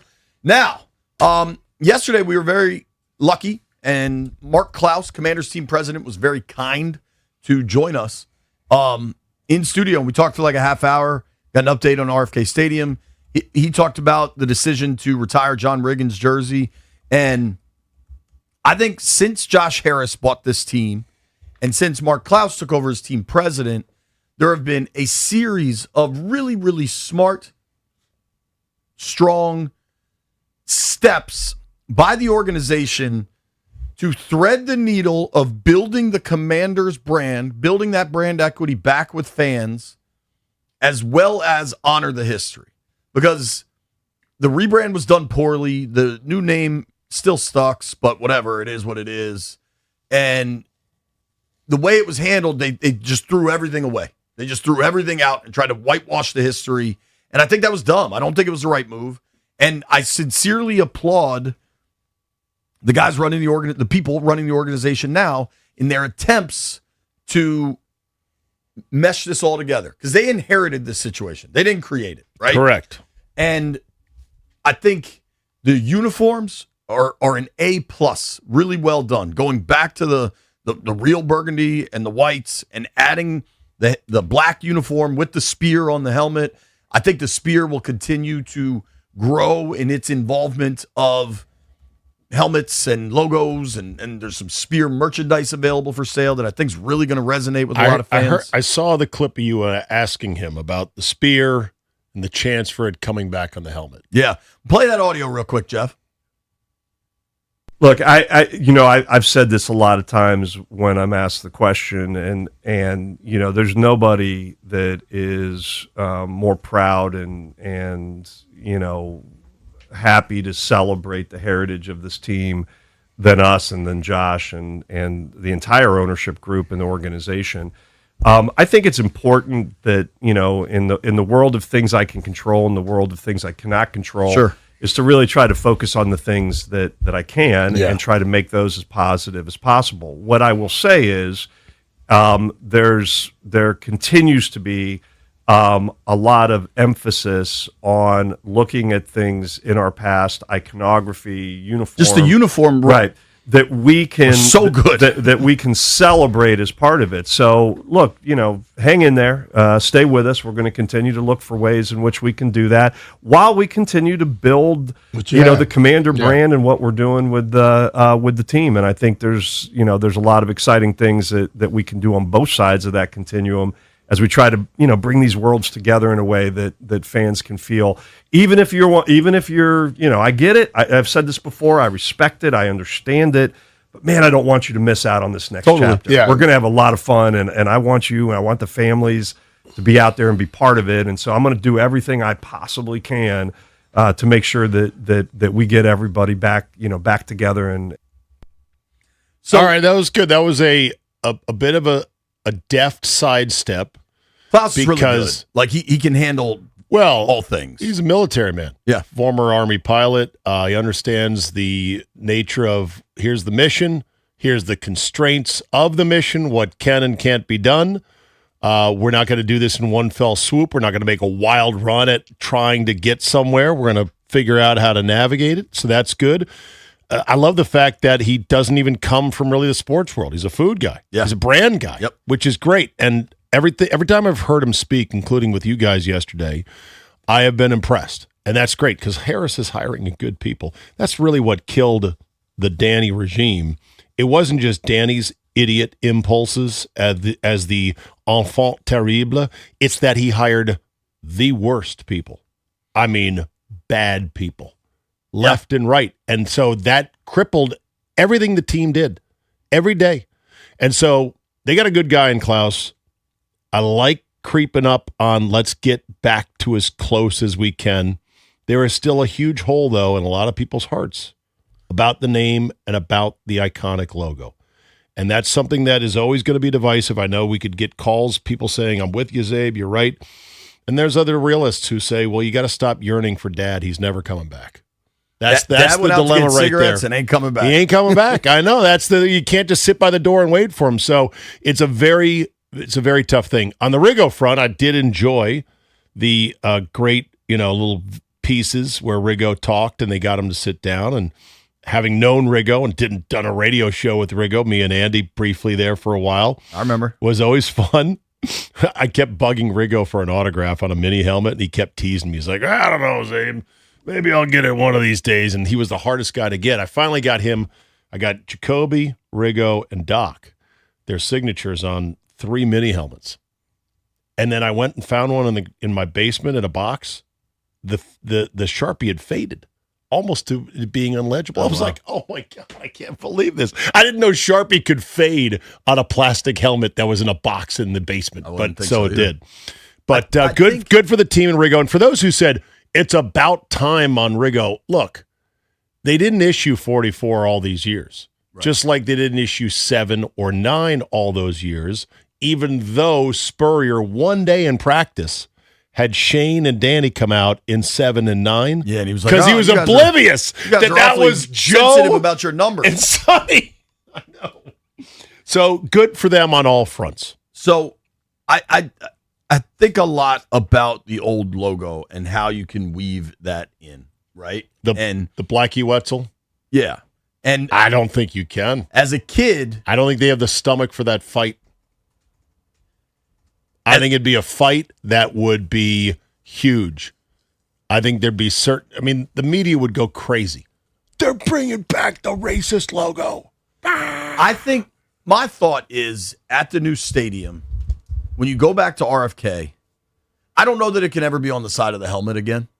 I don't know that it can't either. And I do believe this group will tastefully push the envelope. They will see what they can do, right? But I think we get to a place, RFK is 4 years away, right? Like it's 4 football seasons away. The new RFK. The new RFK. Okay, sorry. And I think you can get to a place where it's just a spear on the helmet. And the W, the block W kind of fades. If you get at least an alternate helmet. Yeah, if you get a similar spear on the helmet, that's as close as you're going to get, I think. And you're going to have to be okay with that. But I think there's an appropriate way, especially because to have the logo, the old Blackie Wetzel logo somewhere in the stadium? Yes. Okay. Maybe in some displays. I just think it want could be like artistically done. Here's all I want. I just want it so that nobody is trying to blur out highlights of the old logo or calling them not the Redskins. Right. If something happened when they were no, but there are still people that don't call them the Redskins even when they're talking about something that happened with the Redskins. They will dodge it. They will say, Riggins played for Washington from this to this. And I'm like, okay, I get it. You're not saying Redskins. And some people believe in that because some people sincerely believe it's a horrible, awful name. And you can't get them off that square, those who believe that. I know for me, being on air in various capacities, like if I talk about Gary Clark, he played for the Redskins. Good. Like, it's factually accurate. I agree. And I think if I'm talking about Antonio Williams, like, he's a commander. Like, Jaden Daniels has only been a commander. You know what agree. I mean? There was a period where when I was still on the air full time and they had changed away from the name, and there were callers and listeners who were like, you should just keep calling the Redskins. And I'm like, but they're not. So I'm not going to do a personal thing where it's like, watch this. I have the power to call them whatever. You got to call them what they are. But that should also apply backwards. And you should say, well, they changed their name. You know, just like it is with other teams that changed their name. Like if you talk about somebody from Marquette, the Warriors, back in the days with Al McGuire, they were the Warriors. Now they're the Golden Eagles. Call them what they were. So. Right. But I'm glad Klaus came in. That was nice, and glad they're doing this with Rigo. That's also nice. Everyone knew that number 44 was not available, so it was soft retired. Now Rigo's going to get his day, and that's great. We'll see if he can fit into those pants and jersey one more time. You think he'll do it? I mean, why wouldn't he? Old Rigo. Let's go, buddy. It's remarkable for Rigo because there was clearly beef with Darryl Green and Dan, right? And I didn't know as much. Maybe not beef. I don't want to speak out of turn. I don't know that, right? But like, I think I get the feeling Darryl just steered clear of Dan. Right. But with Rigo had real beef with Dan. And it was public. And he went on the record and talked about it. You know what I mean? And I think... Which was a bit hypocritical because Dan and his radio outfit paid Rigo a ton of money to do a bad radio show that nobody listened to, that he put no effort into. So, it was... When he turned on Dan, I was like, oh, that is rich right there. But, new regime, new day. Look, you want your legends to still be part of the family no matter what. This is what happened with Favre in Green Bay. The bitterness Packer fans had, the way that exit split them square down the middle like a log, was incredible. And a number of people said, yeah, but time heals all wounds. And the feeling was, and the Packers played it so that someday we're going to want to have a day to honor Favre as a great in our franchise. And that was smart because time does soften things over time. Totally. And it's interesting to watch this all unfold now. And I'm curious where fans land because I think there are some, like Jeff, I think is an example of younger fans just embracing the Commanders side of this. Well, they never knew anything. Forward. Right, because the Redskins were terrible. Why wouldn't you want to move off a team who's only known misery in your adult life? Like, Jeff, do you care about getting the old logo back on a helmet? Like, is that a desire for you? It's not a desire, but I wouldn't mind. It wouldn't make me mad. I love the logo. Oh, the thing is though, I understand that we had to move on, and it's a new organization. And like Zabe said, we didn't experience the glory with the Redskins. Right. My entire life I was getting clowned by my classmates. So it didn't really hold that much weight. I was just wondering what they was going to name it.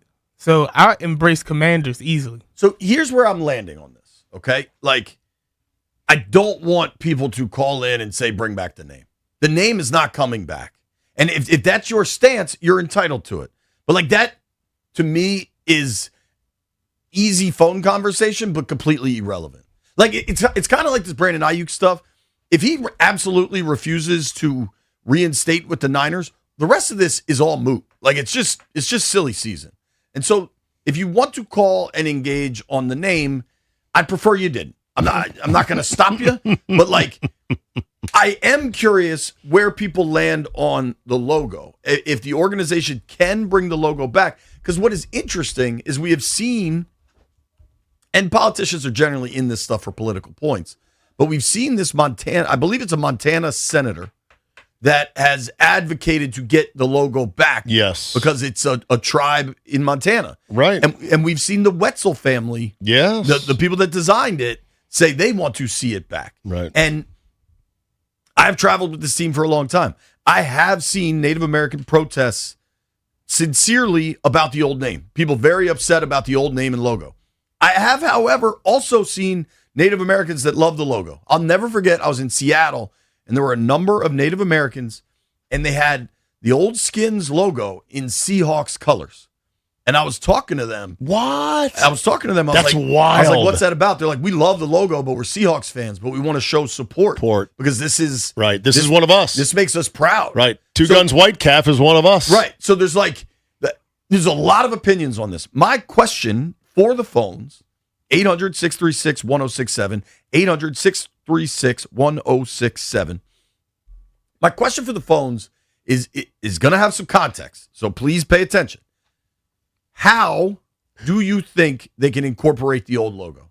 You think it can land on a helmet? Could it land on an alternate jersey shoulder patch or something? Maybe they have a true throwback. I don't know how it lands. Or do you make an artistic installation in the stadium? I think one appearance a year on a throwback game, but you just don't call them the Redskins, but it does have the Blackie Wetzel logo. That is as good as it'll ever get, and I think that's 50-50 at best. Maybe less than that. That would be the best, I think. What is it? 1 week throwback uniform with the Two Guns White Calf on the helmet. But you don't call them Redskins in any of the fonting on television or the announcers. So it's the Commanders, and they're wearing that logo. That's as good as it can get, and I'm not optimistic we'll see that day.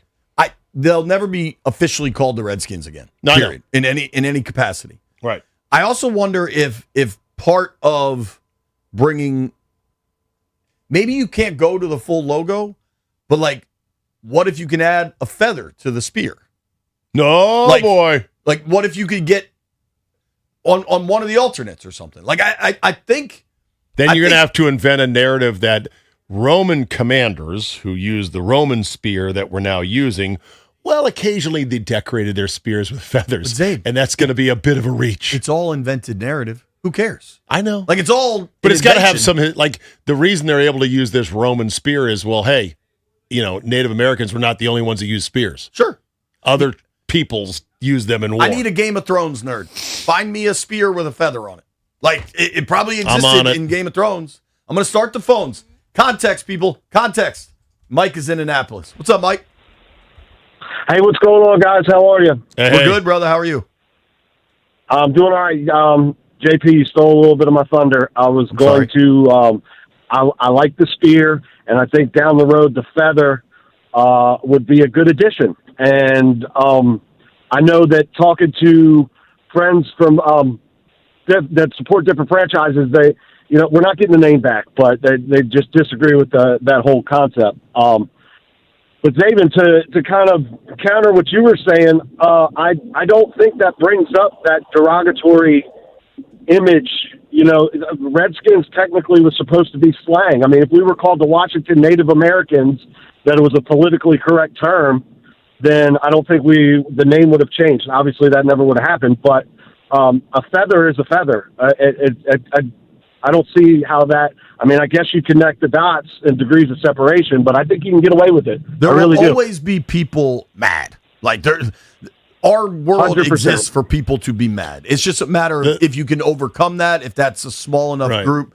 We're going to keep this conversation going. Nobody go anywhere. It's B. Mitch and Finley. If you're on hold, stay there. We're going to do this for a while.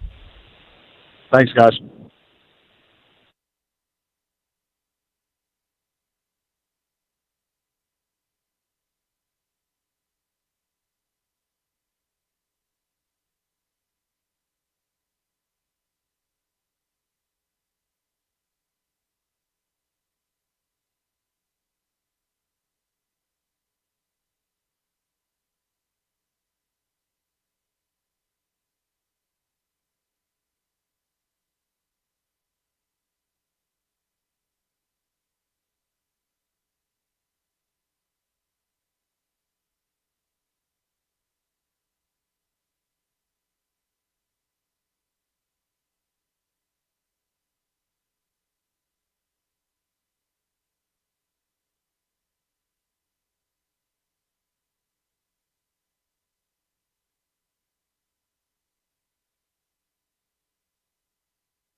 This update brought to you by Reynolds Empower Home Team, Keller Williams Realty. World number one golfer Scottie Scheffler expected to miss the cut at the Genesis Scottish Open today after getting a 36-hole total of even par. The projected cut is 2 under. Alexander Zverev swept Arthur Ferry out of the semifinals at Wimbledon for his second major final appearance in a row and first Wimbledon final. World Cup today at 3 as Spain against Belgium. France beat Morocco 2-0 yesterday. A.J. Debons with an outstanding debut. 27 points, 7 rebounds, 2 assists as the Wizards beat Utah 92-88 in Summer League. They'll play the Kings Sunday night, 8 p.m. Eastern. Nationals and Yankees tonight at Nats Park, 6:45 on The Fan. Want to hear the fastest way to know what your home would sell for? Reach out to Empower Home Team. Simply text your address to 800-763-3000. No phone call, just text your address to 800-763-3000, 800-763-3000. From Crop Metcalf, Sports Desk, Byron Kerr on The Fan.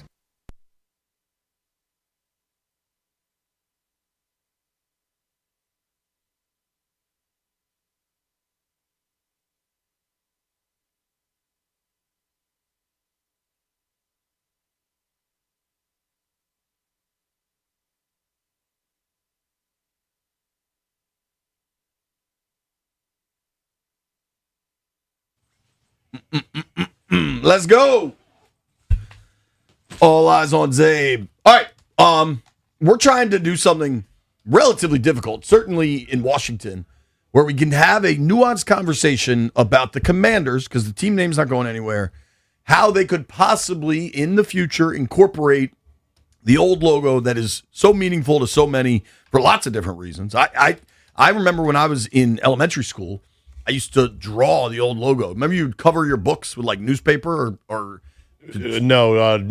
paper bags from the grocery paper bags store, from like Giant, and I would just draw the Skins logo on there. It was my rendition was awful, but it was like that much a part of my life. Oh, it's super complicated. I actually I painted the logo on the backyard football field I did a couple years, and as I had to print it on a piece of grid, like I printed it out with a grid over it because you had to grid it out.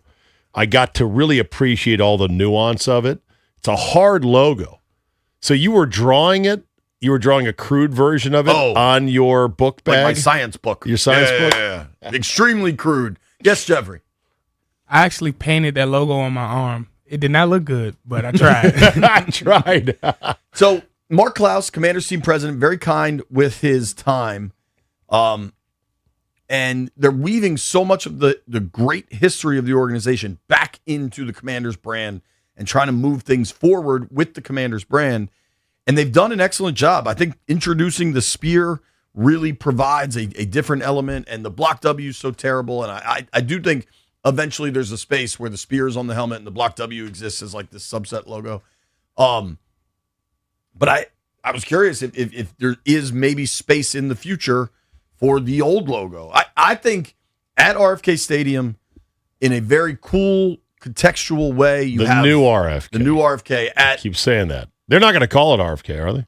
Probably not. Okay, but you're calling it that for shorthand. I mean, it'll be corporate name available stadium until it's Amazon Field. It's RFK to me. I still might call it RFK. But I want to let fans weigh in before you get to the phones. You asked, I answer. You found a spear? Found several. With feathers? The dragon glass spears forged by Gendry Waters for Arya Stark, featuring the dual-pointed dragon glass to fight the undead. Hi, nerds. And then, of course, the red viper spear by Oberyn Martell, which was his iconic polearm notoriously tipped with manticore venom to kill Sir Gregor Clegane. Sure. But I don't know what any of that meant. But you didn't watch Game of Thrones? I did, but it drove my wife crazy. I would kind of fall asleep most of the time. It's not for me.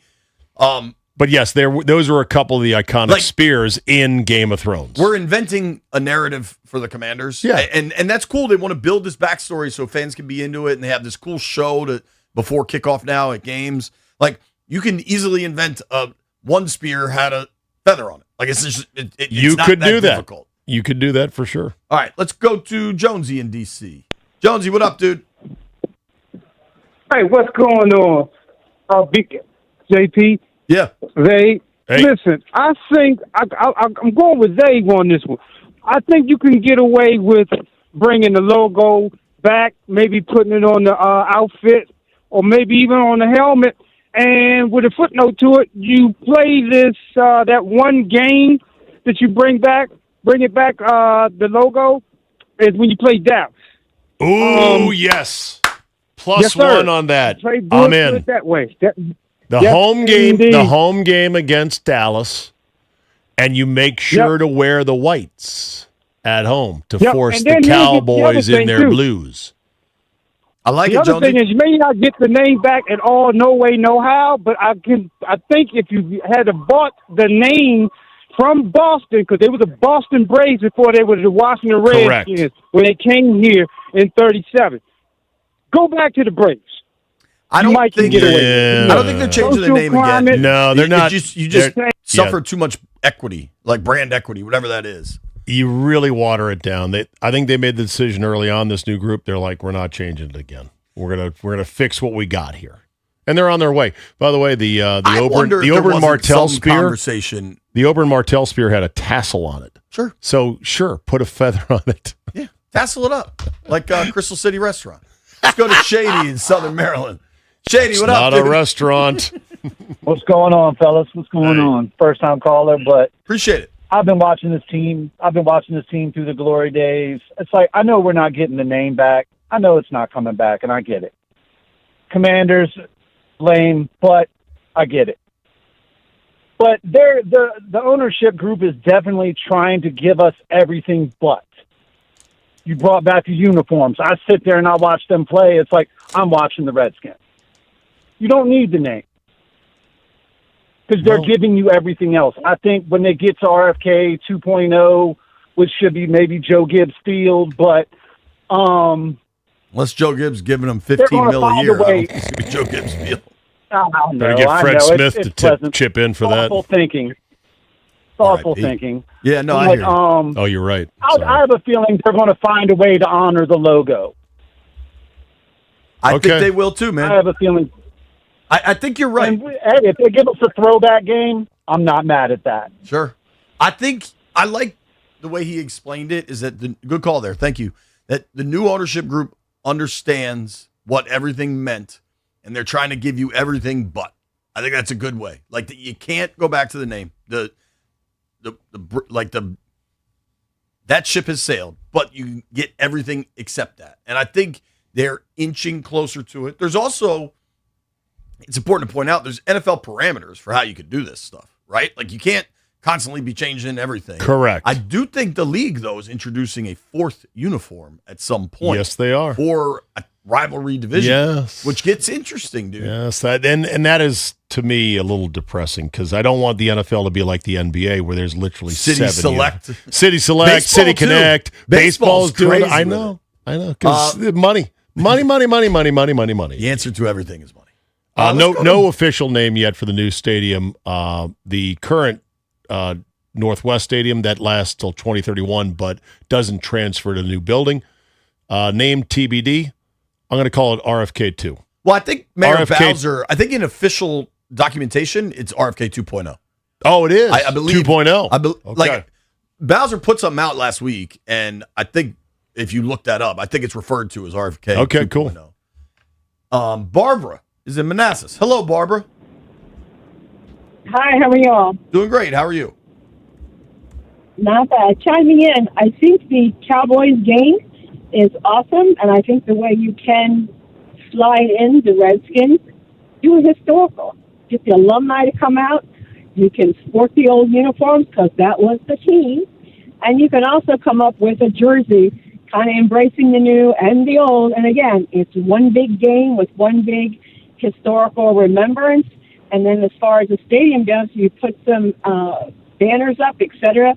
The day of, you get the old and the new, and you've honored the past and moving forward. That's good. That's perfect. Appreciate you, Barbara.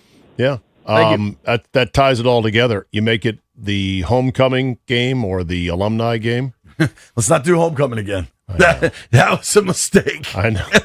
Tim Biakabatuka running for 1,000,000 yards. You make it that you make it the alumni game. You lean into it. Make sure the Wetzel descendants, the grandkids, and all are there. Good to go. Joe is in Arlington. What's up, Joe?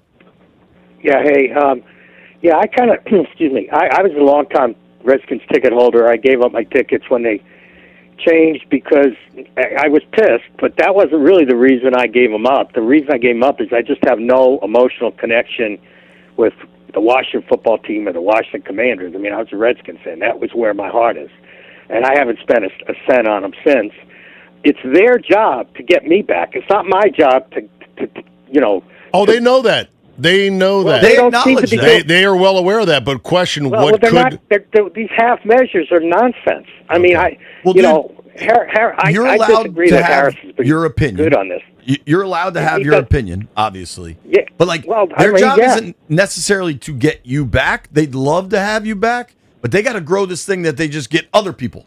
So they'd love to have you back. They got to flip some Raven fans in or Montgomery just get County. Your neighbors, dude. The problem is when I say me, I mean there's a large segment like me. If you look at the local TV ratings the last couple of years, even when they're winning, they're in the bottom third of the league. Now part of that's because they were a bad team for 2 decades, and a big part of it is because of the name change. I hear People just don't care anymore. I hear you. And these half measures, well, we can be a Roman, use a Roman spear, and that'll get everybody back. What are they thinking? I mean, come on. They don't Thank you for the call, Joe. They don't think that's going to do it, but they're going to take ground that's available. I also think that is a vocal minority opinion. I've heard that. I hear that. I'm not being dismissive of that. But I think that is a vocal minority that is shrinking. If you loved this team and you watched Doc Walker and Ken Houston and Michael Westbrook and Stephen Davis and you stuck with it for so long, I'm sure there are some people that truly turned off the television. They shut down the lights when the name changed. But I think the vast majority of people are still watching. Maybe you're not buying the gear, but I think the 24 run changed a lot. Sure. I think Jaden Daniels has changed a lot. I think when they're out there this Snyder fall, being gone changed a lot. When they're out there this fall in the uniforms, the home and the away, I think that'll continue. And then you have the stadium in 4 years? Yeah. It'll come back in stages. It'll never be quite the same. The sad reality is for guys like our last caller, yeah, they'd like him back, but they can't obsess about getting him back because guys like him are going to die not that long from now. And I include myself as a 58-year-old man in that category. In the longer scope of demographics and or marketing, you have to look at where we're going to spend the resources for the next 20 years. Well, if I'm making 20 more years, I'm 78 years old. You don't want to spend money trying to keep me at 78. One of the smartest things, Mitch Rail is clearly a genius. I mean, his made a fortune. His business accomplishments, and he did things his own way, not always taking companies public, all that sort of stuff. He explained at the new stadium or wherever they have the space for it, at some point he wants to build a museum, like a Hall of Fame that people can walk to. Yeah. And he wants to set up elementary schools get to come for free. Kids get to walk around, and at the end of it, they get a Washington hat. That's where you spend your marketing dollars. Because you get, every third grade school in the DMV gets to come for the day. Maybe a free Washington hat or a free Commanders hat? Whatever, sure. Commanders. Okay. But the hat they gave out draft night at the stadium, because Jeff was there and wore it, was dope. It was the black W, but with the spear through it. They gave that away? Yeah, Jeff has it. It was a dope hat. Who made it? Is it a New Era cap? I'm sure there was a 47 sponsor brand? attached to it on some level. Generic brand? Okay. If you're on hold, stay there. It's B. Mitch and Finley.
B. Mitch and Finley, 106.7 The Fan. Appreciate everybody watching us on Monumental Sports Network. Appreciate everybody hanging out with us on the YouTube stream. I hope the chat is behaving. Lord knows what the chat is saying about the logo. We're going to round out this logo conversation. Jeff, maybe tee up that audio one more time for me, please. Yesterday, Mark Klaus, Commanders team president, a true class act and someone that's really good at his job, joined us to talk about the team honoring John Riggins by retiring his jersey. I think it's awesome. I think the videos and graphics the team has put out about Riggo have been so cool. And now we got to talk to Klaus for a while. We got a stadium update. They're going to have the bouncing seats. I imagine that's going to cost them a lot of money, but they are committed to the history of the old stadium where the seats bounced. You know, I hope those seats actually get installed because I have a sneaky feeling that when they get to the final renderings and then the budget from the architects, they're going to go, well, we don't need them bouncing. It's expensive. And then they got to be maintained. They got to be greased, and the springs have to be replaced. I'll make a Diet Coke bet with you on that. You think they're going to make sure they're in there? Josh Harris and Mitch Rails swore. Grew up going to that stadium. Okay. And what was iconic about it was watching those seats bounce. Listen, I know that. I'm saying it's one of those things, JP, that when it gets to the 1 yard line and they put the price tag in front of them to build these custom bouncing seats, they might go. I hear. When Harris bought the team, he said, I don't usually pay record amounts for things. I like to find value, but this one's different. So we'll see. That's an NFL franchise. These are gold bar minting machines, these NFL franchises. Specifically, here was Klaus. I asked him if there's any way to weave in the old logo as you embrace more and more of the history of the organization. Look, I've said this a lot of times when I'm asked the question, and there's nobody that is more proud and happy to celebrate the heritage of this team than us and than Josh and the entire ownership group and the organization. I think it's important that, in the world of things I can control and the world of things I cannot control, is to really try to focus on the things that I can and try to make those as positive as possible. What I will say is there continues to be a lot of emphasis on looking at things in our past, iconography, uniform. Just the uniform, right? That we can so good that we can celebrate as part of it. So look, hang in there, stay with us. We're going to continue to look for ways in which we can do that while we continue to build, the Commander brand and what we're doing with the team. And I think there's a lot of exciting things that we can do on both sides of that continuum as we try to, bring these worlds together in a way that fans can feel. Even if you're, I get it. I've said this before. I respect it. I understand it. But man, I don't want you to miss out on this next chapter. Yeah. We're going to have a lot of fun, and I want you and I want the families to be out there and be part of it. And so I'm going to do everything I possibly can to make sure that we get everybody back together. And very smart, adaptable, relatively ambiguous answer that is not saying no but not saying yes. And I just wonder if there is an appropriate way to incorporate the old logo in some capacity. I'm not necessarily saying throwing it on the side of the helmet. Zabe, I want you to listen to this. Dennis is in Colonial Beach, and I actually really like this idea. Dennis, what's up? Hey, how's it going, guys? Good. How are you?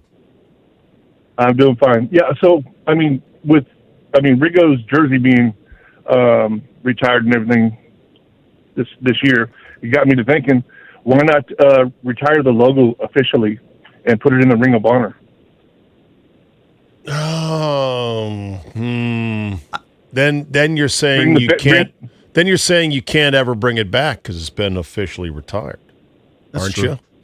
But then you can make your own rules and say, well, once a year against the Cowboys, we're unretiring the retired logo that's in the Ring of Honor. Totally.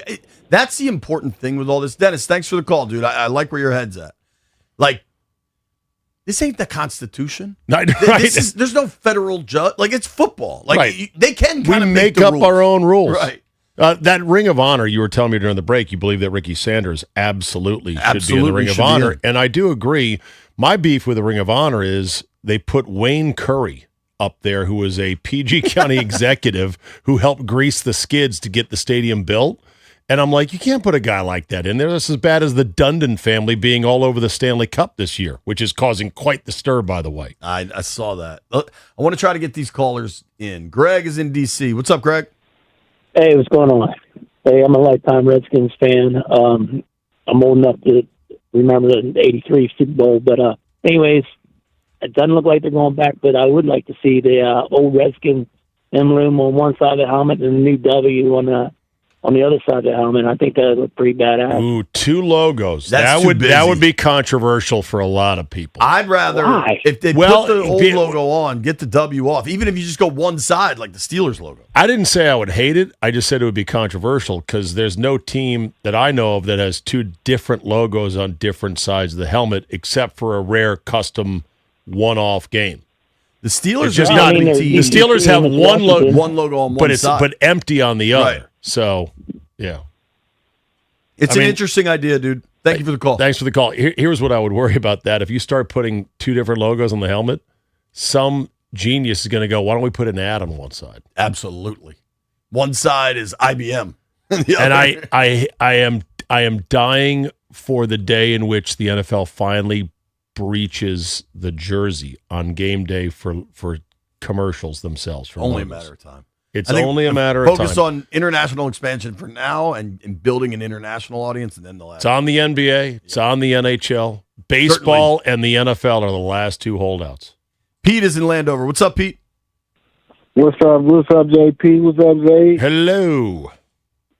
Man, what's happening? See, this my only thing, man. I'm not the smartest man in the world, right? But I definitely thought it was just the name that was controversial and not the logo. So my thing is, why we couldn't just change the name and keep the logo? That would have been fire. You know what I mean? We'd have bridged the two gaps and everybody would have been happy. Well, most people would be happy, you know what I mean? Couldn't do that. Well, that's I the don't thing. think it'll happen, but I hear you. Yeah, the name was the controversy. You would be trying to please a little subset of the small subset of people that are going to be perennially offended or mad about something. And that's the problem. Last one. Shane is in Tampa. Shane, is there a way to bring the logo back?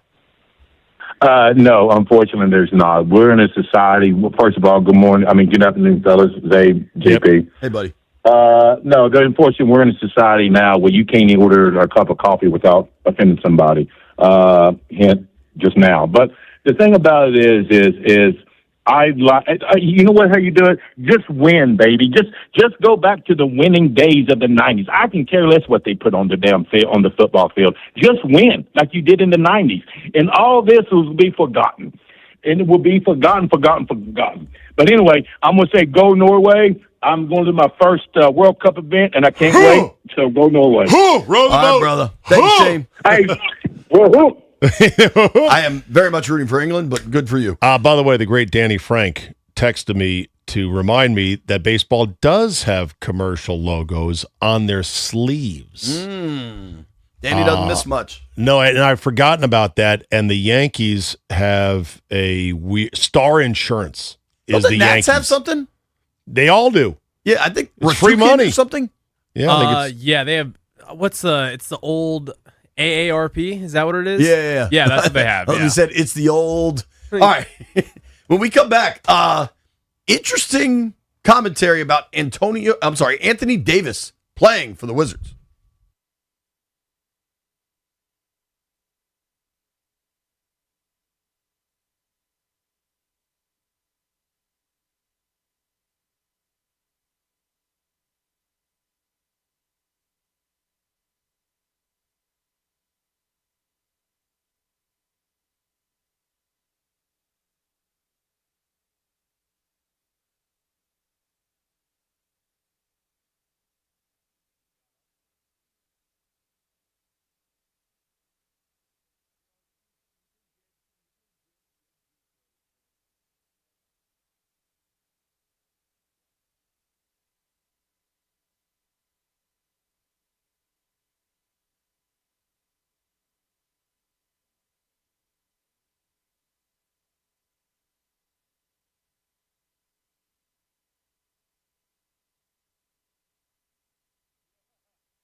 Former Detroit Lions cornerback Terrion Arnold does not need to wear a GPS tracker as a condition of his release, according to a Florida judge ruling today, allowing him to continue to work out with NFL teams in an effort to get re-signed after being cut. A.J. Debons was incredible last night, 27.7 rebounds, 2 assists. Wizards beat Utah 92-88. Here's Debons attacking. Reverse layup is good. Let's watch Debons again working this side of the floor. Ball's in his left hand, uses the rim for protection. The call from ESPN. His next chance in Summer League is Sunday against the Kings at 8 p.m. Nationals and Yankees tonight at 6:45 on The Fan. Spain and Belgium today, World Cup at 3. Alexander Zverev swept Arthur Ferry out of the semifinals at Wimbledon. World number 1 golfer Scottie Scheffler expected to miss the cut at the Genesis Scottish Open, his first missed cut in 4 years. From Crop Metcalf Sports Desk, Byron Kerr on The Fan.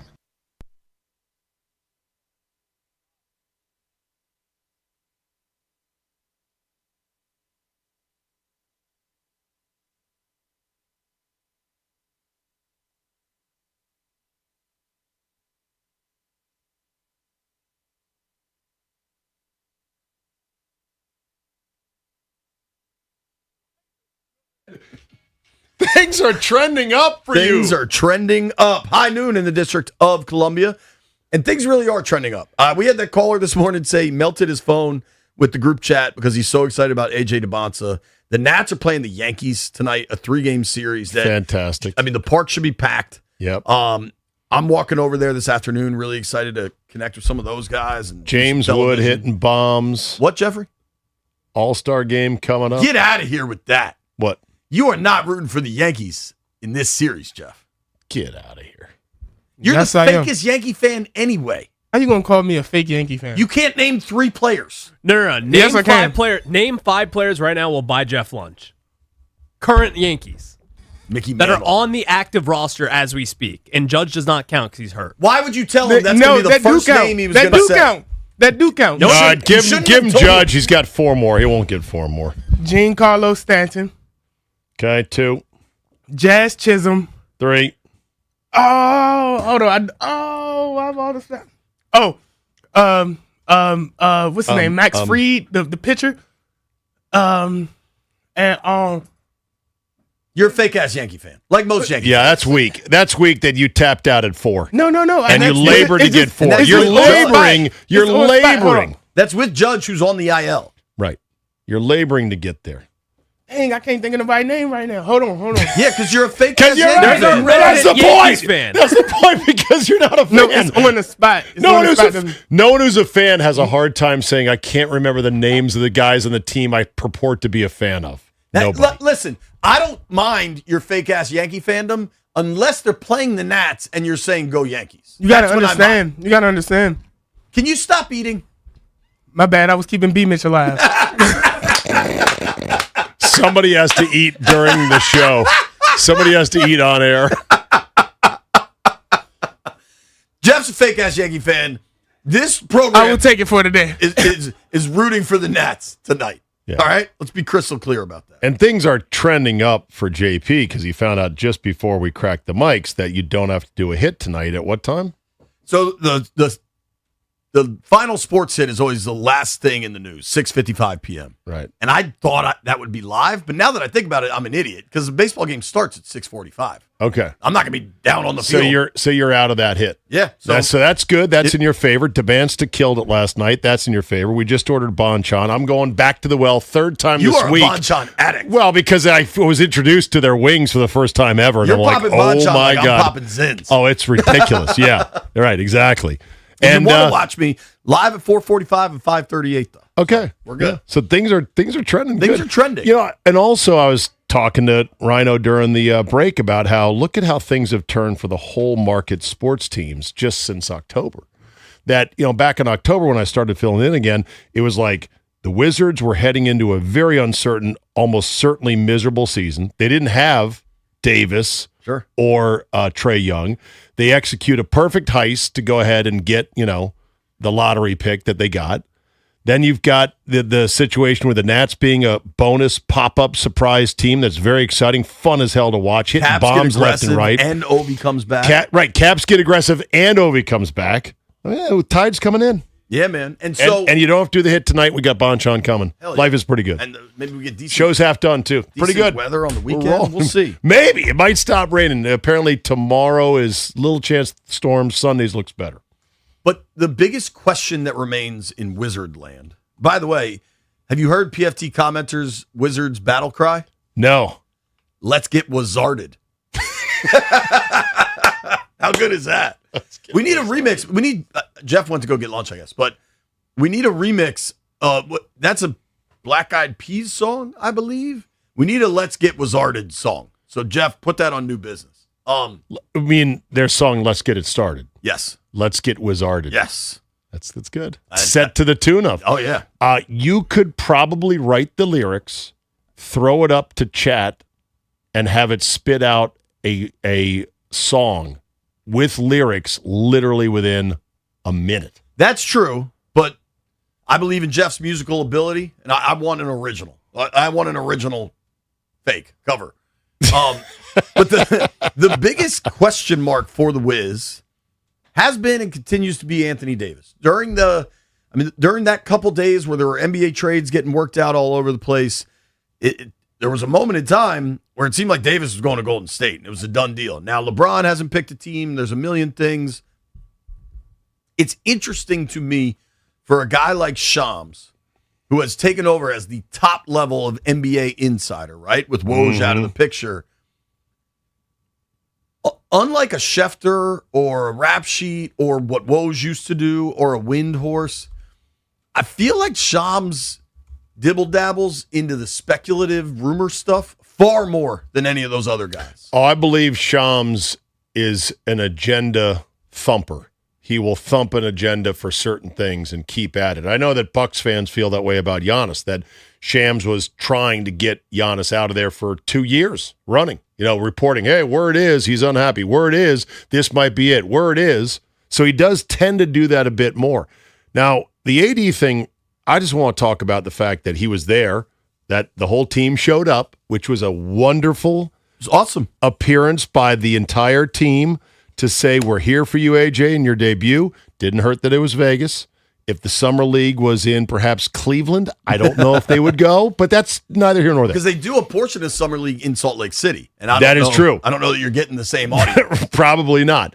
So it was good that they were there. And yeah, you have to hope that, okay, if Davis is here, let's hope he's healthy and let's see what they got with him. Yeah. That's the thing. And so the biggest question mark there is if Davis is here. This is Rich Paul, Clutch Sports, a guy that may be in charge of the whole NBA, frankly, on his own podcast. It's wild that an agent has his own podcast with Max Kellerman, briefly discussing Anthony Davis's future.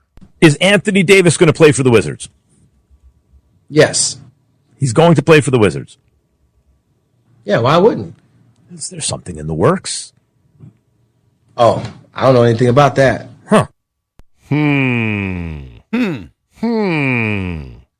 Is Anthony Davis going to play for the Wizards? Yes. Is Anthony Davis going to play for the Wizards? Yeah. Why wouldn't he?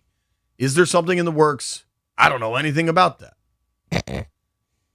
If you read that transcript, it would read as, okay, he's playing here. It reads differently than it sounds, that's for sure. Let's hear it one more time, Rhino. Is Anthony Davis going to play for the Wizards? Yes. He's going to play for the Wizards. Yeah, why wouldn't? Is there something in the works? Oh, I don't know anything about that. Huh. Now, I'll ask the phones, I'll ask callers, and I'll ask you, Zabe. What do you hear? Oh, I don't hear nothing. I don't talk to NBA insiders. I do kind of keep my eyes on the landscape and just sort of get the vibe of what the people that I trust are saying. And obviously, there's certain guys. To me, Wendy is the most credible voice reporting on the league nowadays. And when Wendy talks, I definitely listen. He's like E.F. Hutton, if you're old enough to know the commercial campaign. So I look and I listen, and the only thing, if you want AD here, then the one thing that I'd keep your eye on now is this Kawhi Leonard situation. That deal is being held up because yesterday it was reported that the Raptors investigation have been told that if there's any penalties for Kawhi for his under the table phony money from aspiration, that it would apply to his new team, the Raptors. And so he may be suspended for half a year. And the Raptors are like, whoa, we're not trading for him if that's going to be the case. So that is now on hold, that deal. It's not official yet. If you're an Anthony Davis guy, you want him here in D.C., you don't want that deal blowing up because that adds then fluidity and that adds chaos to the market. And you don't know what they might say, go, okay, well, that deal's off. How about this, and this? And one of those thises might be Davis. See what I'm saying? Like, you want stability. Sure. So that deal blowing up, Kawhi back to the Clippers, creates instability. You would not want that if you want Davis here for this year. It's interesting in that Will Dawkins and Michael Winger have never said anything but, we love Anthony Davis, we love AD, our communication's great. He was at the game last night. I do think that has some level of importance to it. And they consider him part of this franchise. I can't remember who we had on, but we had on Stallion, what's the dude's name from NBA radio we have on relatively frequently? Brian Geltzeiler. Geltzeiler. I think it was Geltzeiler, or it might have been one of the athletic dudes. I'm sorry that I'm not appropriately crediting this. And all this person would say is, yes, Anthony Davis is currently an employee of the Washington Wizards. So it's hardly written in stone, I would say. I tend to believe he's playing here when the season opens. He's going to want an extension. I'm not so keen on the extension when you start talking $250 million for a dude that's missed a lot of time. I believe Anthony Davis is playing here. Today, July 10th, I believe Anthony Davis is playing. I think he probably will. I'm in the flip 'em camp for what you can get, but I'm also not the guy on the phone seeing how tepid perhaps the offers are. So it all depends on what the actual market for him is. I think there is a serious argument to say, okay, hold on. Why don't we see what we got with him for 1 year? Like, you finally got all these pieces here. You got Trae Young, you got Davis, you got Debons, and you got all the other young guns. Let's see. For a year, right? Agreed. Like, it'd be kind of dumb to blow that up before you actually see it.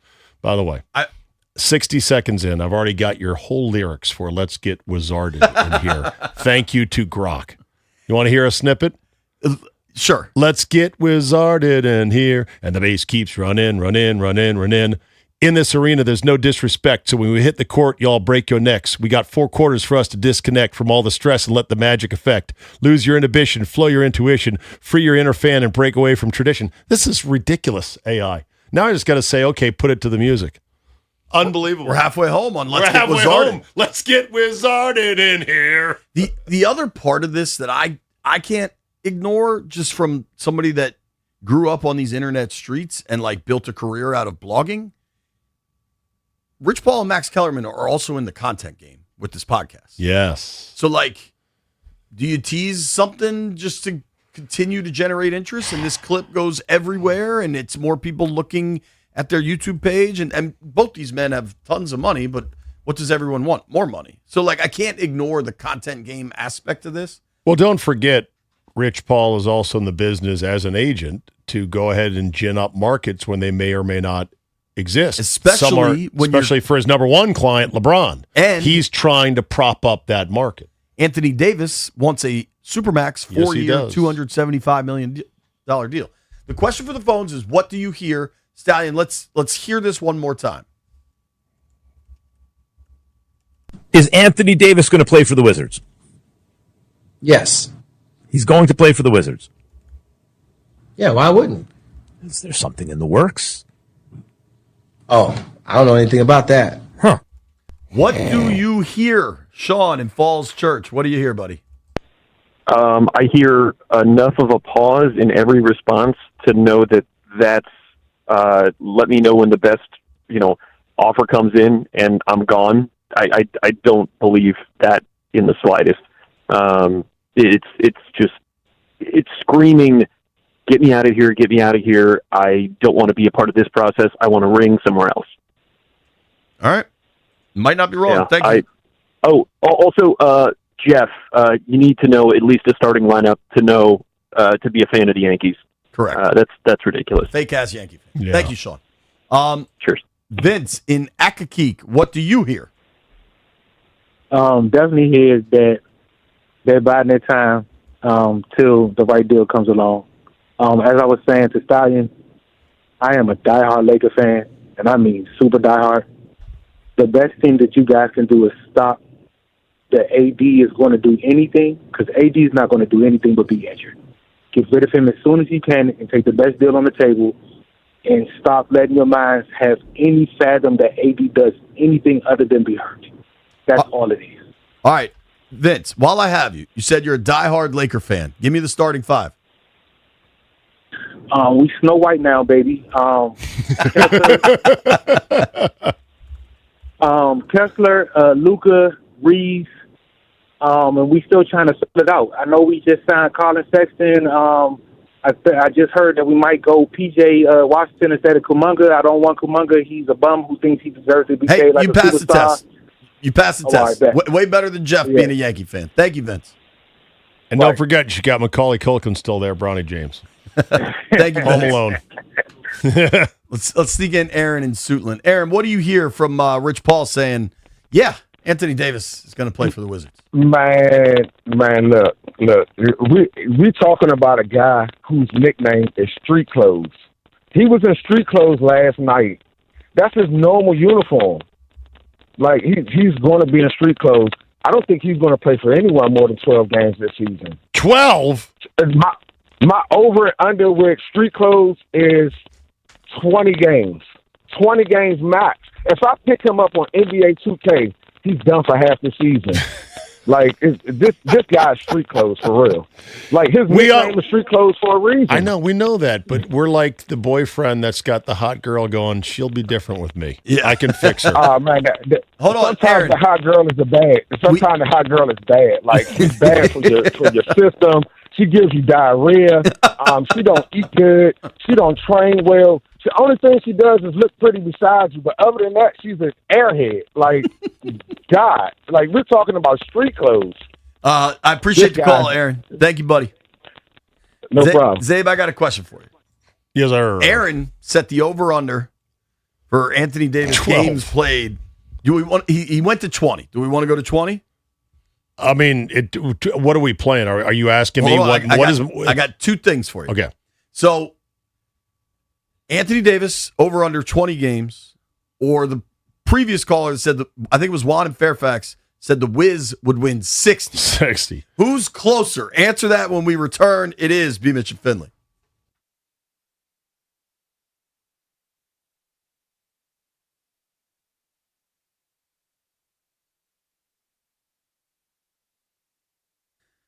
Zabe, I was watching some football yesterday. Those boys from France can play, and a lot of people are watching a lot of football right now. So I got a deal for you. If you're having a party to watch the soccer, you can get 35% off orders of $40 or more with my exclusive promo code from Paisanos. The code, JP35. We're talking the full Paisanos menu, the hand-tossed pizzas, the jumbo wings, hot subs, appetizers, pretty much everything you need to keep your starting 11 well-fed.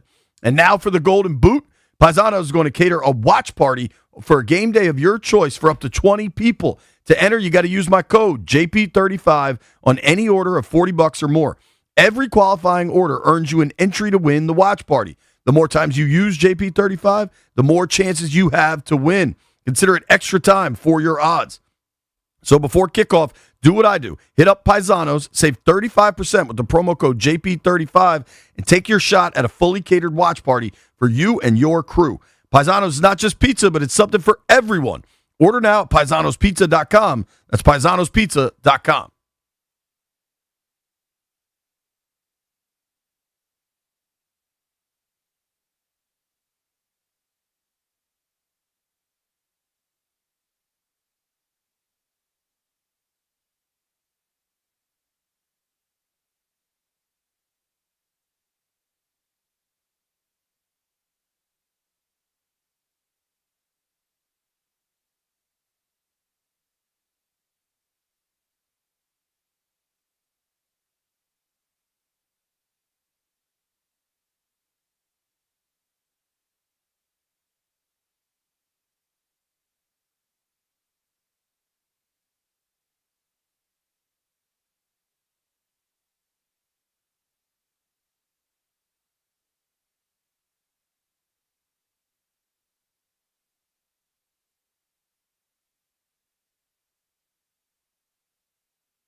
Great buzz, and it is deserved for A.J. Debons making his summer league debut with 27.7 rebounds, 2 assists, 92-88 Wizards win over Utah. Here's Debons attacking. Reverse layup is good.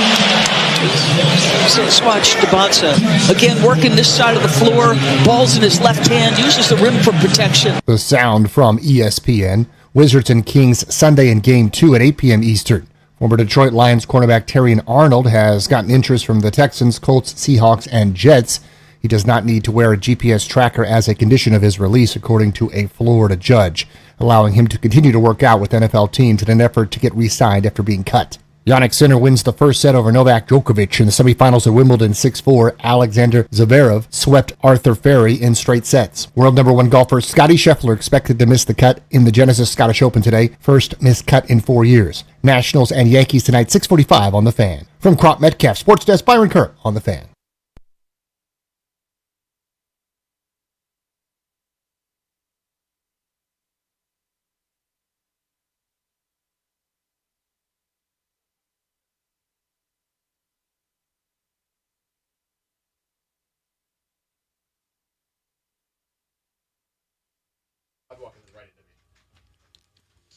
I got a funny story for you, JP, as you clear your gullet of lunch. Fire away. You don't mind if I slip this in here real quick? Fire away, we're up. So apparently there is one Norway fan who is refusing to do the row and chant and says he will do it again if they win the World Cup.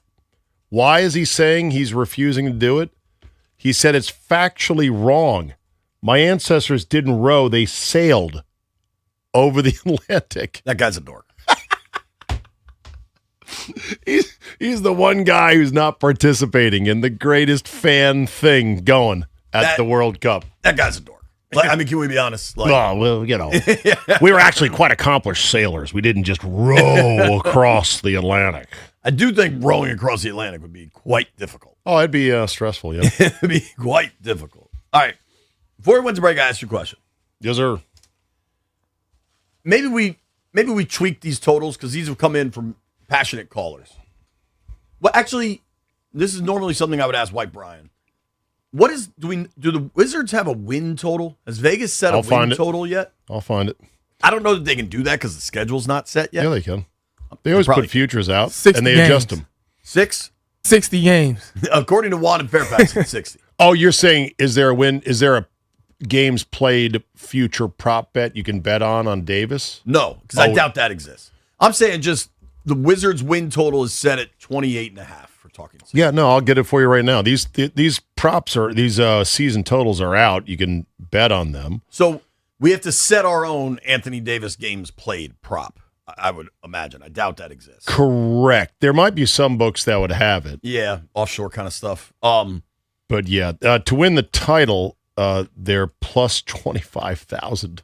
I probably wouldn't take that.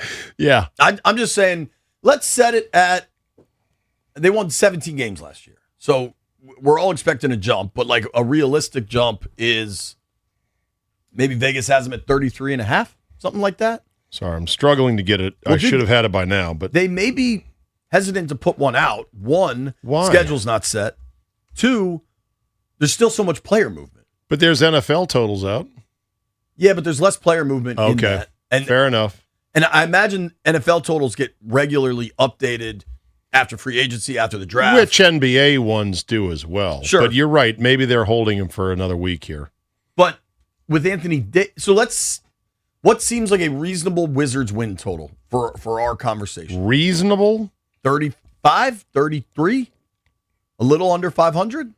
I'd say... Or do we think it's more? I'd say your reasonable range would be a floor of 30 and a high of 45. That would be my reasonable range. So for our conversation, you want to set it at 38.5? Just below 500, playing game territory? Yeah. That sounds about right. So then we look at Anthony Davis. Okay. In the last 3 seasons, I do think some of this gets exaggerated with the street clothes. By the way, you're right. According to chat, upcoming odds are not widely posted as of yet. They should be posted shortly. Well, think about even the Raptors Kawhi thing you mentioned. Like, we're unclear how it's all going to shake out. You know what I mean? Correct. Vegas lines typically firm up closer to training camp, which is late September. So, Anthony Davis specifically, who Rich Paul says he sort of thinks is going to be here, currently under contract with the Wizards. Last year in Dallas, he played 20 games. I don't know how much of that was he got hurt or how much of that was he hated Dallas and the rebuild, and he was hurt, in air quotes. Then he arrived here for a team that very much didn't want to win games.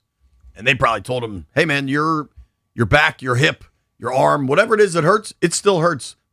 You don't even have to be in D.C. all that often. So 20 games last year. The year prior, 51 games played.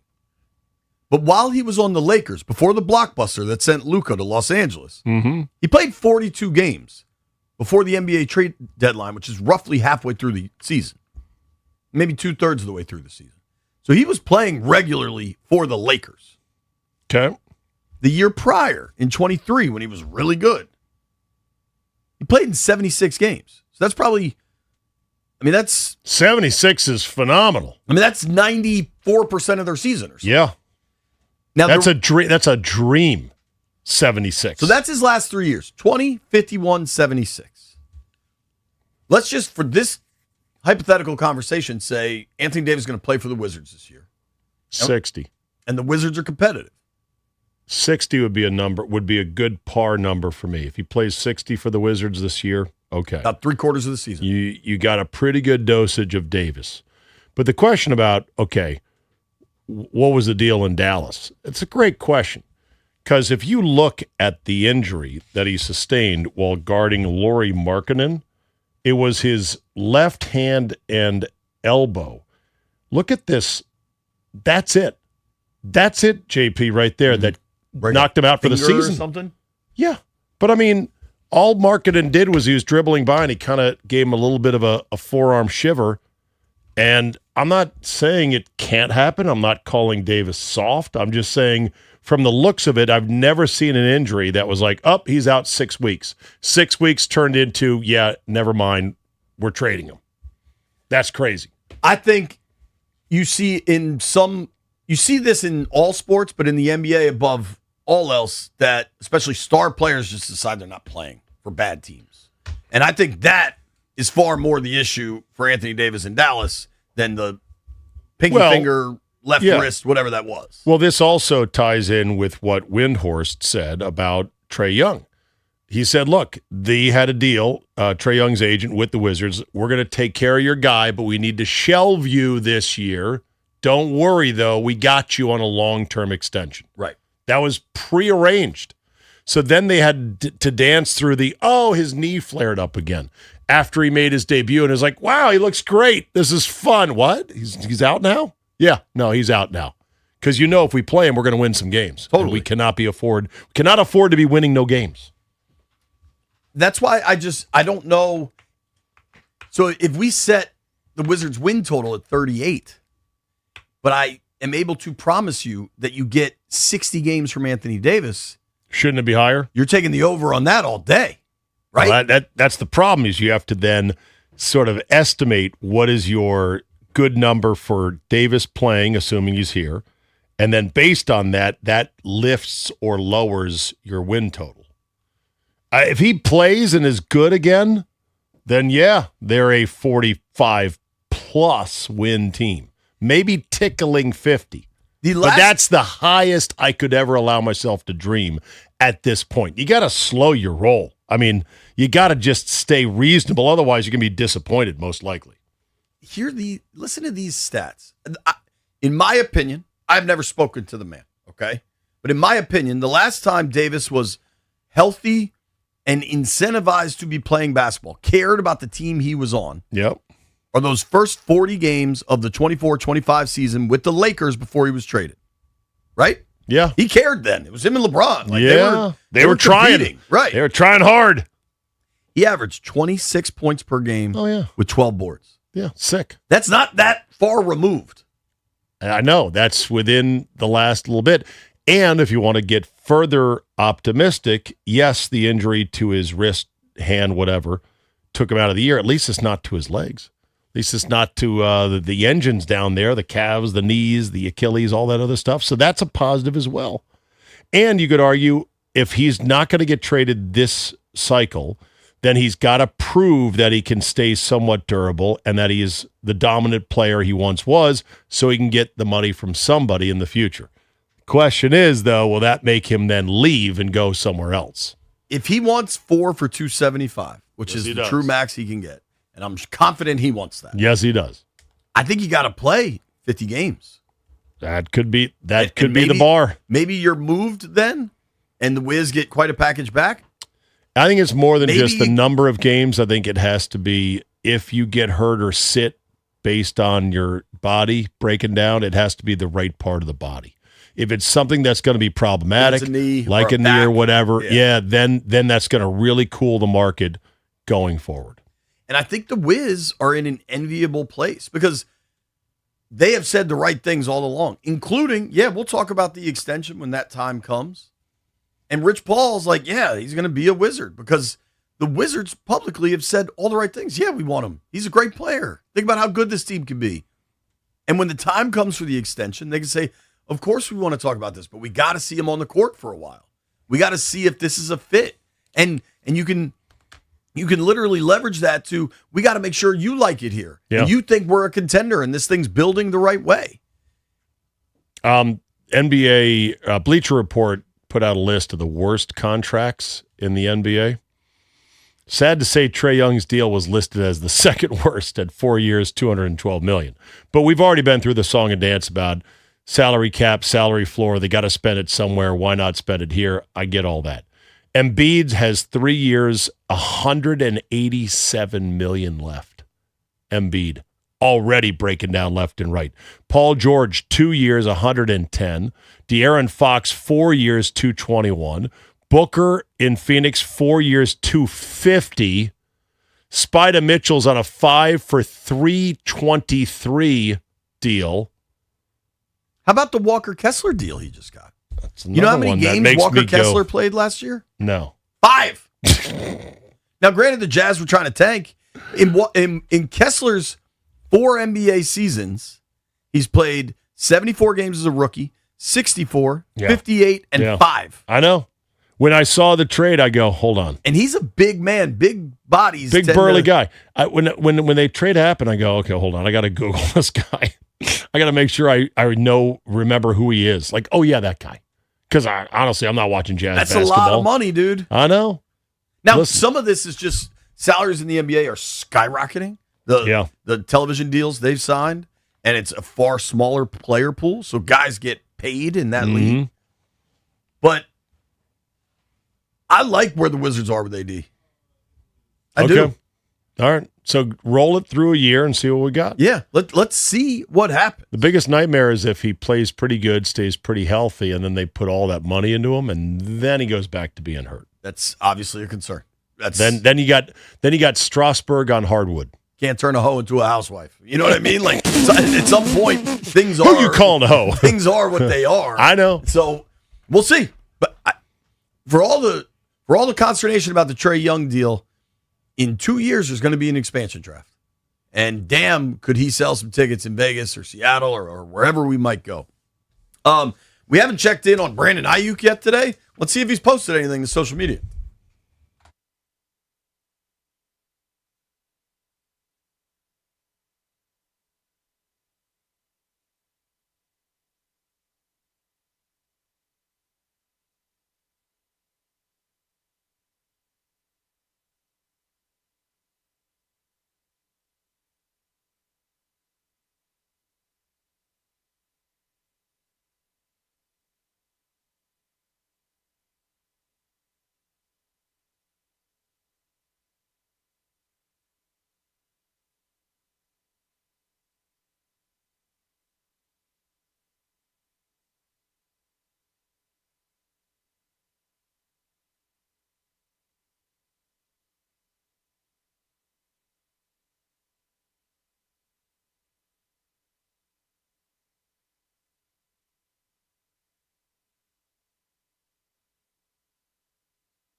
Vibes are high on a Scotty's Vodka Red Bull Friday. Boys are hanging out, going to the Yankee game tonight. Gonna be fun. Nats. You mean the Nats game? I do. You're right. I mean the Nats game against the Yankees. Correct. You sticking in town for it, Zabe? No, I don't have plans for it tonight, but I'll be watching on TV. And It's gonna be a big crowd tonight. Oh yeah, sure, packed. We got soccer at 3 today, right? Spain? Yes, 3 and 5. No. We No, got it's one just one game game a tonight. day, yeah. One game tonight. One game today, and I think it's at 3. 3 o'clock, Spain, Belgium. We're all rooting for Spain after what Belgium did to our boys. Did they do it to us? Maybe our boys or did did it we to do it themselves? to ourselves? By the way, can I get the JP Finley thoughts on what I feel is a pile-on Christian Pulisic? That the criticism has gone beyond just legitimate, fair, to just piling on. Agreed. I agree. I also think soccer's a funny game, dude. It's not like he's the quarterback and he threw 3 interceptions. Like, right. Belgium probably had a specific game plan to defend him and slow him down. And didn't it come out that he played with like a broken leg? Well, he broke it in the game on the play when he where came out. Yes. And he wasn't doing much before he got hurt. And then once he did get hurt, he was limping around. So what do you want a guy to do who's limping around?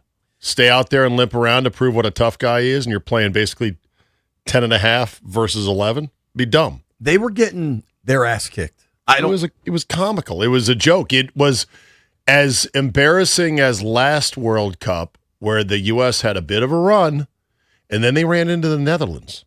And do you remember how much the Netherlands made us look like, yeah, that's cute. What you guys think of soccer is cute. Watch this. Bing, bing, bing, bing, goal.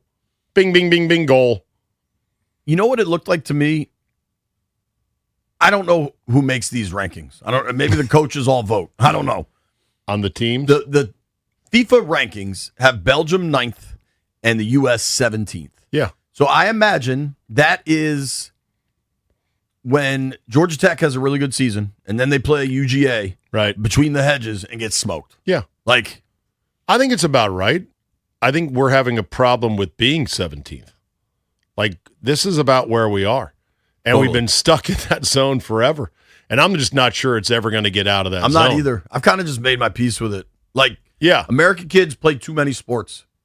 And it's just... That's part of it. And then the ecosystem of soccer is kind of optimized to both make money for travel clubs and also to get kids scholarships to D1 soccer programs. And they call that a win. They don't optimize to train to get 12 of the best Mbappes filtering all the way up to the national team. But and as somebody who's in it, like we act like that's unique to soccer. As somebody that's in kids' youth sports, you're right. It's not now. You're right. Across the board, you're right. Are built to win the tournament this weekend, not make the kids their best for the future. The difference is there's not money in soccer at the college now with NIL level or the pros like there is for other sports. Totally. So therefore the drive, the incentive for everybody to try to swim up to the pro ranks is a lot less. Now, our best soccer players do make good money in Europe. Yeah. For the top leagues, like Pulisic is a $7 million player in the Italy league. Serie A. And he makes like $20 million a year in endorsements because he's a handsome guy. So good for him. But, what are you going to do? It's been a real pleasure today? The Bonchon wings. Certainly. That's one thing. Your ice cold 8 ounce That's been a pleasure Coke. as well. Cheers to you for that. We're almost 3 hours in and haven't mentioned Brandon Ayuk's name. You just broke the streak. Well, he posted another video. Today? Yep. Oh, boy.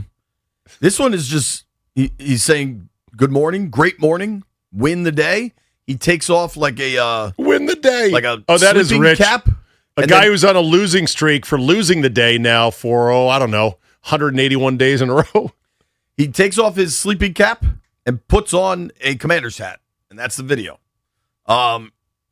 It's crazy to me that he is both wildly destructive to his own NFL career, delusional about why he doesn't have to show up to the Niners to get released eventually, and then also on top of that, the simping for the Commanders. it's simping by an NFL player. What are we doing? It's bizarre, dude. It's bizarre. And then, of course, attacking Jaden Daniels. Can't help. All right, so can we hear? We were just laughing about this. I'm guessing the Junkies made this thing. Maybe Grant Danny did. Somebody made a Landon Brandon I'll grab it real poster. Quick Yeah, you go grab it. So it's called Landon Brandon, and it is a little like a speedometer gauge with an arrow with 0 to 100%. Are we indeed Landon Brandon Ayuk? And the arrow moves depending on which way the day goes. I don't know if that arrow is accurate. I'm holding this up so Joey can hopefully get it on camera. Okay. Hopefully the YouTube stream people can see this. I mean, the Landon Brandon arrow at this point is like here. No, keep going further. You think it's all the way down? Point it straight down. You think it's like here? No, further down. Literally straight down. Once he dropped the video that said, I'm not gonna keep holding. He's like, once he dropped the video, it said, even when I am with the team, I'm not going to stop doing my social media. That was like it. It's like time of death. Call it right there. Every team saw that and they said, oh, yeah, no, we want no part of this. I tend to agree with you. However, this is something you know as well as I do. There are different rules for special players. Correct. And if they think he can catch a bunch of touchdowns, whether it's here or somewhere else, somebody might give him a flyer. Yeah. But I think he has reached the stage of social media hijacking. Right. That it's only flyer category. Like I guess, but he's not that special. The fact That's that the he won't problem. reinstate with the Niners is that much more insane. Yeah, I know. He's not that special, though. I had a buddy who said that his friend, had a very problematic girlfriend who kept causing a lot of drama. And he finally said to her this line, which is great. He said, listen, babe, you're not hot enough to warrant this kind of behavior. And that stopped her in her tracks. You're not hot enough to warrant this kind of behavior. Ayuk is not good enough to sort of make these kind of demands and just to be this kind of a guy. Like Steve Young just recently chimed in saying, hey, it's really sad. I wouldn't mind reaching out to him to try to give him some advice on his career. It feels like he is completely self-destructing. Completely. Yeah. So what are you going to do? It's an interesting time. I wonder, though, okay, so you're not going to get a mic in front of either Peters or Quinn until the start of camp, which is what date here in July? Like 3 weeks from now. 3 weeks from now. Probably a little less than that now. It's going to be one of the first questions, I'm sure, that is asked because it's been the off-season drama du jour. I'd be curious as to what they say. Will they slam the door shut on him? Will they keep it ajar? Will they be vague? Will they be evasive? If they wanted to slam it shut, they should have already. You could just leak to whoever. They could text me. They could text Keim. They could text Garafolo. They could text Rossini at this point. Offense, that would not slam it because until fans hear it from their mouth, not just from a reliable source like you or whoever, they won't believe it. You might be right in that they could tell you and you're like, it's over. But still, it's just one of these things that until it's said from their mouth, no one's going to believe it. All right, here's the game plan. Brian is not here, obviously, but Fridays at 1 o'clock, we do Ask B. Mitch Anything. B. Mitch isn't here, so you get to ask me and Zabe anything you want. Phone lines are open, 800-636-1067, 800-636-1067, 1:30. Spencer Nussbaum will join us from The Athletic, talk about a big series coming up for the Nats. Nats-Yankees starts tonight. Nobody go anywhere.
This update brought to you by Paul Henry's Windows.com, your clear home improvement choice. 2025 Wimbledon champion Jannik Sinner has a 2-sets-to-love lead over 24-time major champion Novak Djokovic. Alexander Zverev swept Arthur Ferry out of the semifinals. World number one golfer Scottie Scheffler expected to miss the cut at the Genesis Scottish Open. First missed cut in 4 years. Spain and Belgium coming up at 3 in the World Cup. Nationals welcome the Yankees tonight at 6:45 on the Fan. A.J. Debons was awesome in the Summer League debut. Wizards beat the Jazz 92-88. Debons game high 27. Wizards and Kings Sunday night 8 p.m. Game 2 of the Summer League. This month, score $120 off each window with a 5-window minimum and $500 off doors at Paul Henry's Window Installation. Schedule your no-pressure free estimate today at paulhenryswindows.com, your clear home improvement choice. From Crop Metcalf, Sports Desk, Byron Kerr on the Fan.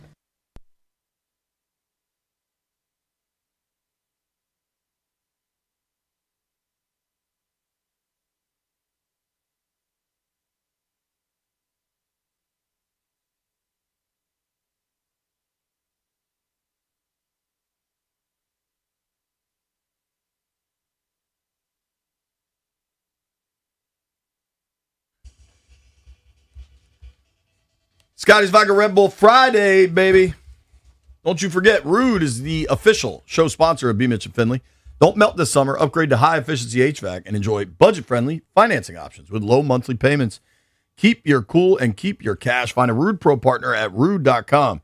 And Steve Zabin, if it ain't Rude, it ain't right. Oh, I feel like B. Mitch for doing that. Before we get into the calls, I just didn't know. You seem to be uniform nerd friendly. sure, You don't mind not talking Not to uniforms? your level, but Okay. So I'm watching the Morocco-France game yesterday, and France is wearing these robin's egg, teal, or mint jerseys with like a copper numbering. And I'm like, what is that all about? This is what they looked like. They kind of came off as more robin's egg blue in the sunshine, but it's kind of a mint color. You know what it is? I thought they looked blue on TV. Oh. Your eyes may vary. Yeah. Well, they were what I thought they were light blue. Like I said, Okay. robin's egg kind of blue. Yeah. I was told, and I looked it up, it's an homage to Oh, you're the right. Empire State Building. Huh. Or no, I'm sorry. It's an homage to the Statue of Liberty. Which they donated. Which they donated, one of the great gifts from one country to another. And when the Statue of Liberty was first screwed, bolted into place, it was copper.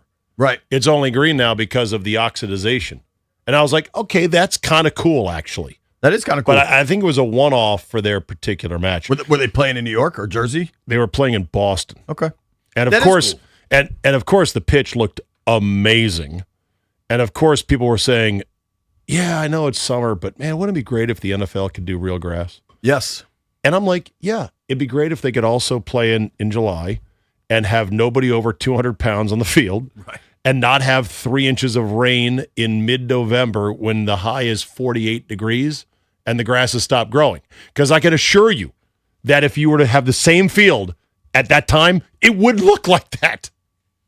The grass field debate for the NFL is coming because the players are seeing this. It's possible. Also, Mark Davis opened his dumb yap for the Raiders and said, well, we went to natural grass because of safety concerns. The other owners are going to be like, shut your dumb hole. So we're gonna open these phone lines up. You get to ask me or Zabe anything. Press conference Friday. Yeah, it's usually Ask Me Mitch anything, but it's always brought to us by Collars & Co., where styles meets all-day comfort. Now, Is Zabe, that a Collars & Co. shirt? It is a Collars & Co. shirt. I thought so. A nice- Sharp-looking shirt, no logo, perfect for leisure wear. Indeed. Perfect for television from a hot baseball stadium. There you go. I'm going to start, Zabe. I don't think I can put this on camera. And we have a lot of cameras around. I was going to say, how are you going to keep it off camera with all these things around? My last two texts from Ryan the Stallion, our fearless leader here. Yeah. One is the Collars & Co. read. Ask Me Mitch Anything is dressed by Collars & Co., where style meets all-day comfort. You want to guess what the last two texts I've received from Ryan? Can they be read on air? Barely? They have to be modified? Technically, we could post The last two texts are the Bonchon is here and time to go to break. Nope. Okay. The last text, Ask Me Mitch Anything, dressed by Collars & Co. The previous text before that is a photo of Anne Hathaway that's circling the internet. Wow. That's not her. She don't have that front court. That's the type of material. We sure that's not Stallion AI? is providing me with. That is, I am the producer of the B. Mitch and Finley show, and I gotta say that was some content. That was some content. Okay, so that might be AI. It could, you gotta be careful Same about calling that. it the front court's pretty phenomenal. All right, let's get to these damn phones. Derek is in Luray. Derek, what's up? Hey, man, how you doing? Good, buddy. How are you? Good. Hey, I was going to ask you on your opinions based on the upcoming Commander season. There's a lot of question marks, a lot of hype. Who do you think personally is the biggest X factor on the Commanders roster right now going into the season? Well, I mean, not to go full Jeff, but it's Jaden Daniels. Okay.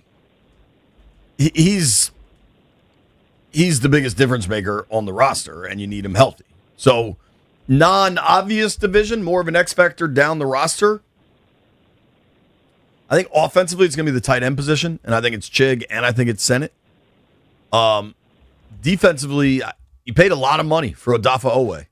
You need him to be like his metrics, his pass rush metrics have always been very good.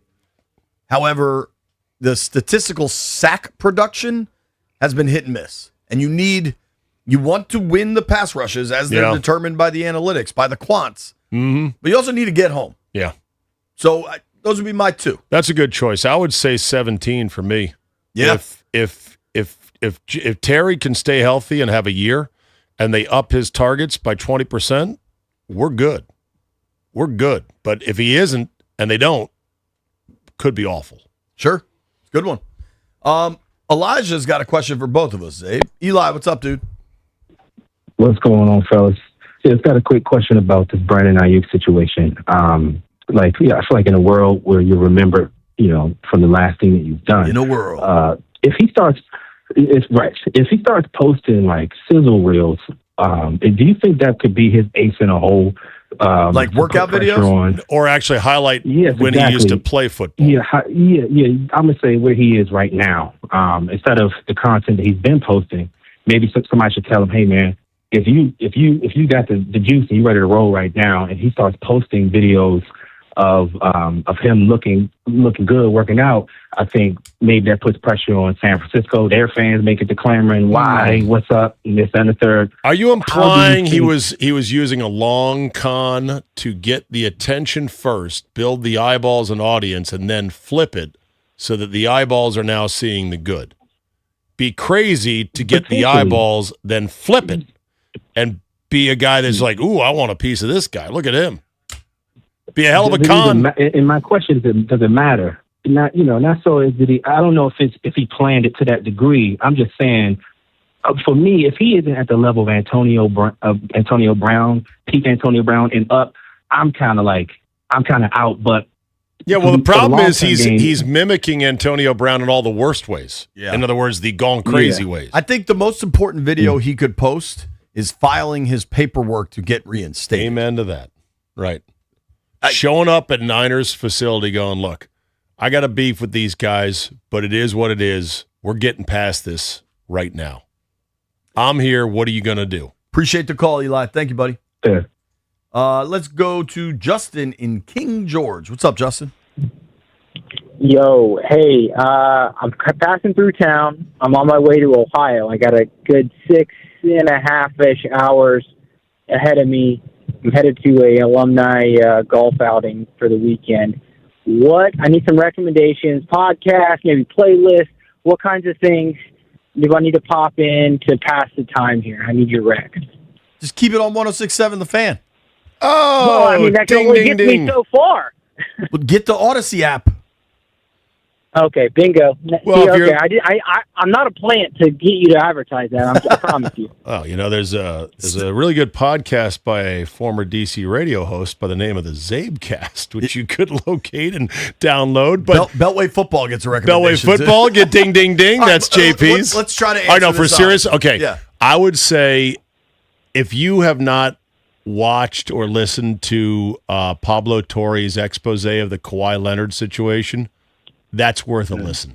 It's fascinating. Like, it's such... He unzipped that whole thing, soup to nuts. And the fact that the league has taken 11 months and they're still going on this investigation is a complete joke.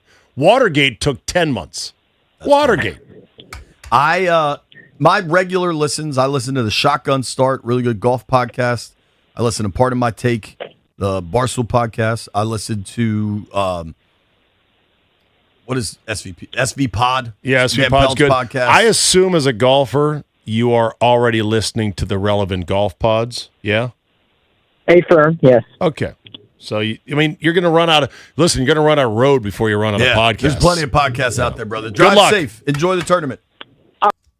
Let's go to Chris in Hyattsville. Chris, what's up, dude? How you doing? Zabe, I just wanted to say that I have been listening to you since you first debuted on 980. So a long time, and missed you when you were in Wisconsin, but glad to have you back. Thank you. So have you guys heard about this Bryce Harper controversy? Yes. Apparently so without going into detail, he apparently made a personalized message that was sent through FanDuel to a fan who happened to be a gambling addict. The guy lost lots of money. I want to ask you guys first, how do you feel about these types of what I would call predatory practices? And then second follow-up question, being that it's such a huge component of revenue in the industry for sports talk, and I'm sure you guys have done spots for these companies, how do you feel about doing these commercials and promoting these tools that potentially are devastating people's lives? Well, look, everyone's responsible for their own lives. Thanks for the call. The company, for what it's worth, said, look, we always stress responsible gambling. We have resources in place to combat this. It's a terrible look. Already Harper has declined comment on it. Phillies are not really talking about it. It was a very bad situation. Guy ended up running $2 million in debt, couldn't tell his family, had to be helped away from killing himself, and has since been put into treatment. But he's not the only one. I mean, Sorsby is another classic example of a guy who's thrown away his life. And the number of bets and people that are going on, it's just funny to me that we are so far from what leagues used to be with gambling. Leagues used to be like, I don't want to hear anything about gambling. I want to stay as far away as possible. And then as soon as they open the door for these leagues to make money off of it. Give me the cash. Exactly. So the leagues are very hypocritical as well. Totally. I think the introduction of legal gambling and the apps that make it feel like you're playing a video game, this will sound maybe ridiculous. I don't know. I think sports betting was probably in a better space when it was done with bookies, and it was something you had to actively seek out because it just wasn't available to the masses. Yes, it wasn't as convenient either, Right. and you couldn't bet all these exotic props or parlays. You had a bookie who you would call once a week to get some action on some football games, and you'd settle up on Monday in a parking lot. And it was the people that were actively engaged in the space, hypothetically myself, you knew what you were doing, you took the risk on, and were there bad scenarios that unfolded? Of course. Right. But what you've done, whatever that potential for bad scenarios is, you sent it from a pool of, let's call it 100 people to 10,000 people. Like you just expanded the downside, dark side possibilities of sports betting exponentially. And what sucks is, I imagine it's still 90% of people sports gamble responsibly. Right. But the 10% that can't handle it, right. Now that 10% is just magnified to the entire population. Yeah. Well, and me as a host, somebody in the media business, if it's a legal product, I am not going to say, well, I'm going to take a moral stance against it. I don't, because otherwise I'd never do anything for any alcohol.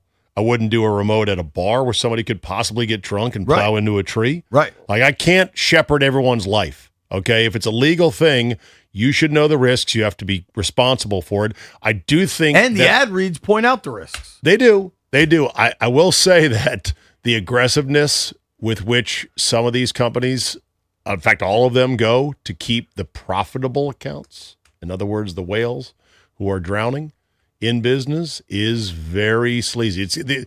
This story will land some of them on Capitol Hill. That's my prediction. Well, and dude, I mean, the flip side of that is good gamblers get their limits stripped down to $10 a play. I know that's also awful. the problem. Yes. Yeah. So, Jay, you should do it for fun with just a little bit of money to keep the games interesting. That's what it's for, people. You're not going to retire being an ace sports gambler. Jay is in D.C. with a question for Zabe. Fire away, Jay. JP, Zay, how y'all doing today?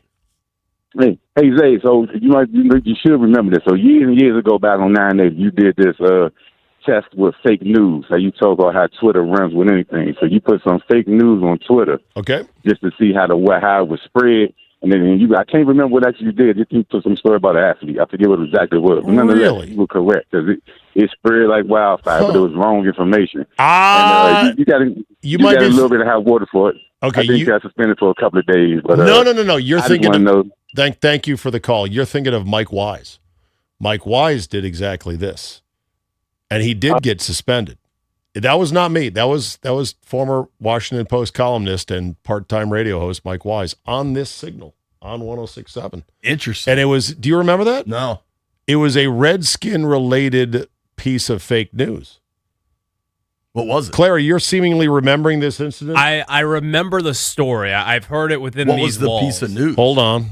I'm going to find it right now. Was it great? Didn't CJ produce that show? Yes, he did. I bet he remembers.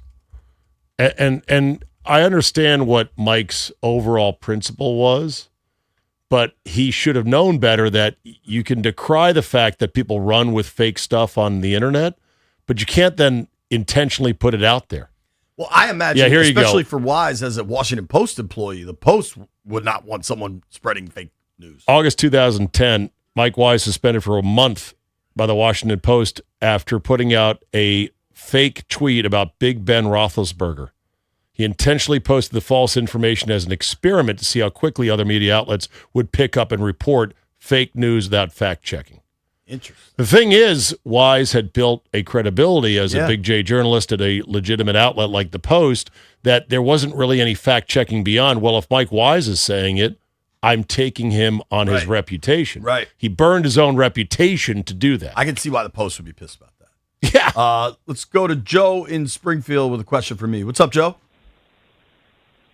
Hey, JP, what's up, Zabe? Hey. What's up, dude? All right, so first, real quick, I got to say, first class by the Commanders again, retiring John Riggins' jersey number. And with my birthday being tomorrow, that was a nice early birthday gift, so thank you, Commanders. Awesome.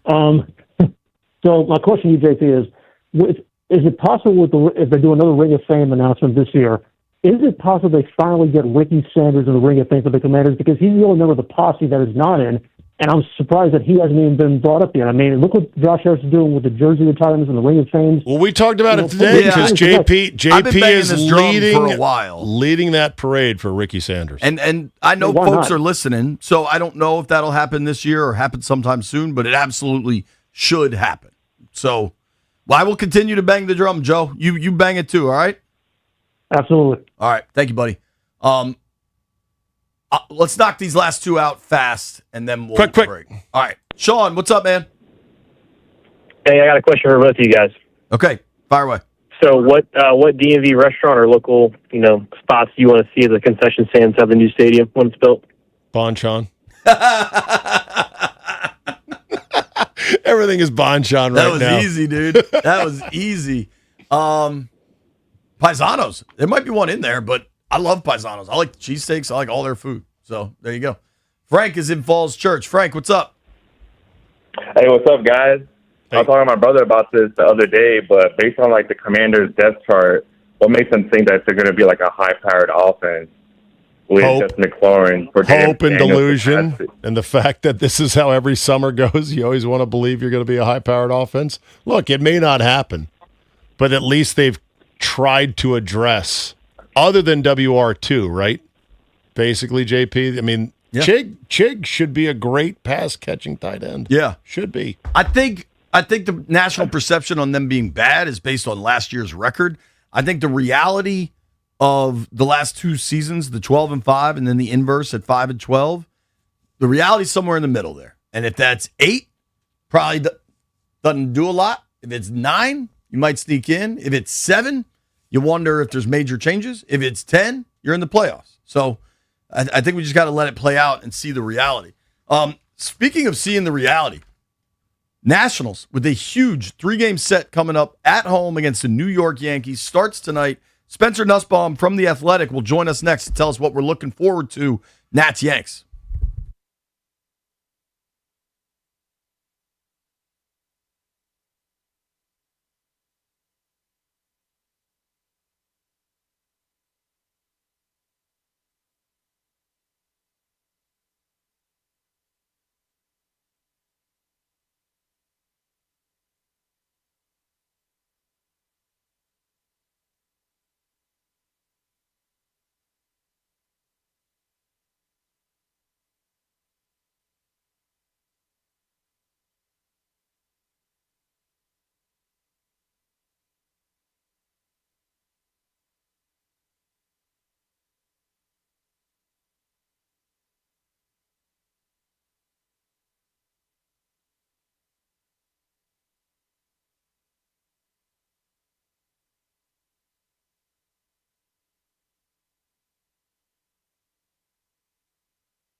This update brought to you by PVI Office Furniture. Fast, excellent, affordable. Business grows with PVI. Can't say enough from what we saw from the Wizards in the Summer League debut. Not only did number one overall selection A.J. Debons shine, game high 27, 7-2, but Trey Johnson looked really good. He had 26, and Will Riley was clutch with 18. And Lions cornerback Terrion Arnold is allowed to try out for teams. The Texans, Colts, Seahawks, and Jets are interested. Nats will welcome in the Yankees tonight at Nats Park. That's a 6:45 start on the Fan. Yannick Sinner over Novak Djokovic, 2-0, and about to wrap up the third set. Alexander Zverev defeated Arthur Ferry in straight sets. Scotty Scheffler will not make the cut at the Genesis Scottish Open. Strong teams need spaces that keep up. PVI Office Furniture helps businesses create better workspaces with expert guidance. New and used options, fast delivery, and installation by PVI's own team. Visit PVI's massive Frederick showroom or go to PVI.com. Come experience the PVI difference today. From Crop Metcalf Sports Desk, Byron Kerr on the Fan.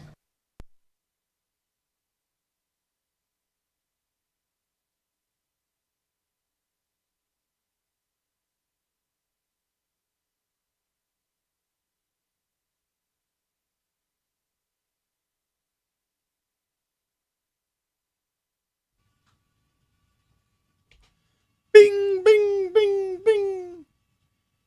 Nationals coverage on WJFK is presented by Xfinity. Score the most reliable Wi-Fi. One price, 5 years guaranteed. Xfinity. Imagine that. And with that, we're excited to jump on the Rude Guest Hotline and talk to our friend Mr. Spencer Nussbaum from The Athletic, covering the Washington Nationals. Spencer, what's up, man? Thanks for making some time for us. Yeah, how we doing today? We're good, dude. We got a big series starting tonight at Nats Park. I imagine that place will be packed. Should be a lot of fun. What are reasonable expectations for the Nats going into the final series before the All-Star break?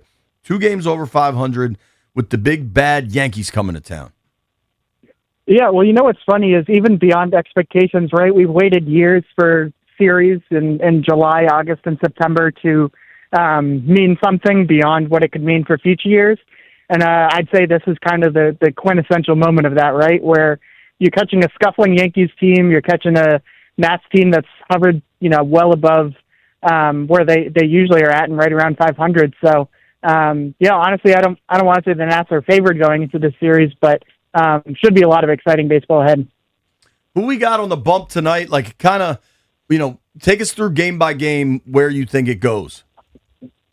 Yeah, so tonight they're going with an opener for Carson, or an opener with Carson Palmquist before Zach Littell, and it didn't work so well last time out, but I still think against that kind of lefty-heavy Yankees lineup, they'll probably hammer those lefty arms home, and I think they'll probably be doing that throughout the series. And so even more than the starters, I think I'm paying so much attention to the bullpen in this series just because I think, this team, as we well know, does a lot of mixing and matching. I think it's just going to be ramped up the next couple of days, and then probably with Cavalli in the finale, you're going to want to see him go maybe 6 or 7 innings. Nats have hit 132 home runs this year, tied for the most of any team with the Yankees who are in town. They're one of 2 teams with 3 guys at 20 home runs. 4 guys have 15. The new staff said they were going to impart a new philosophy hitting-wise, and obviously whatever they're doing is working. My question is, what are they doing?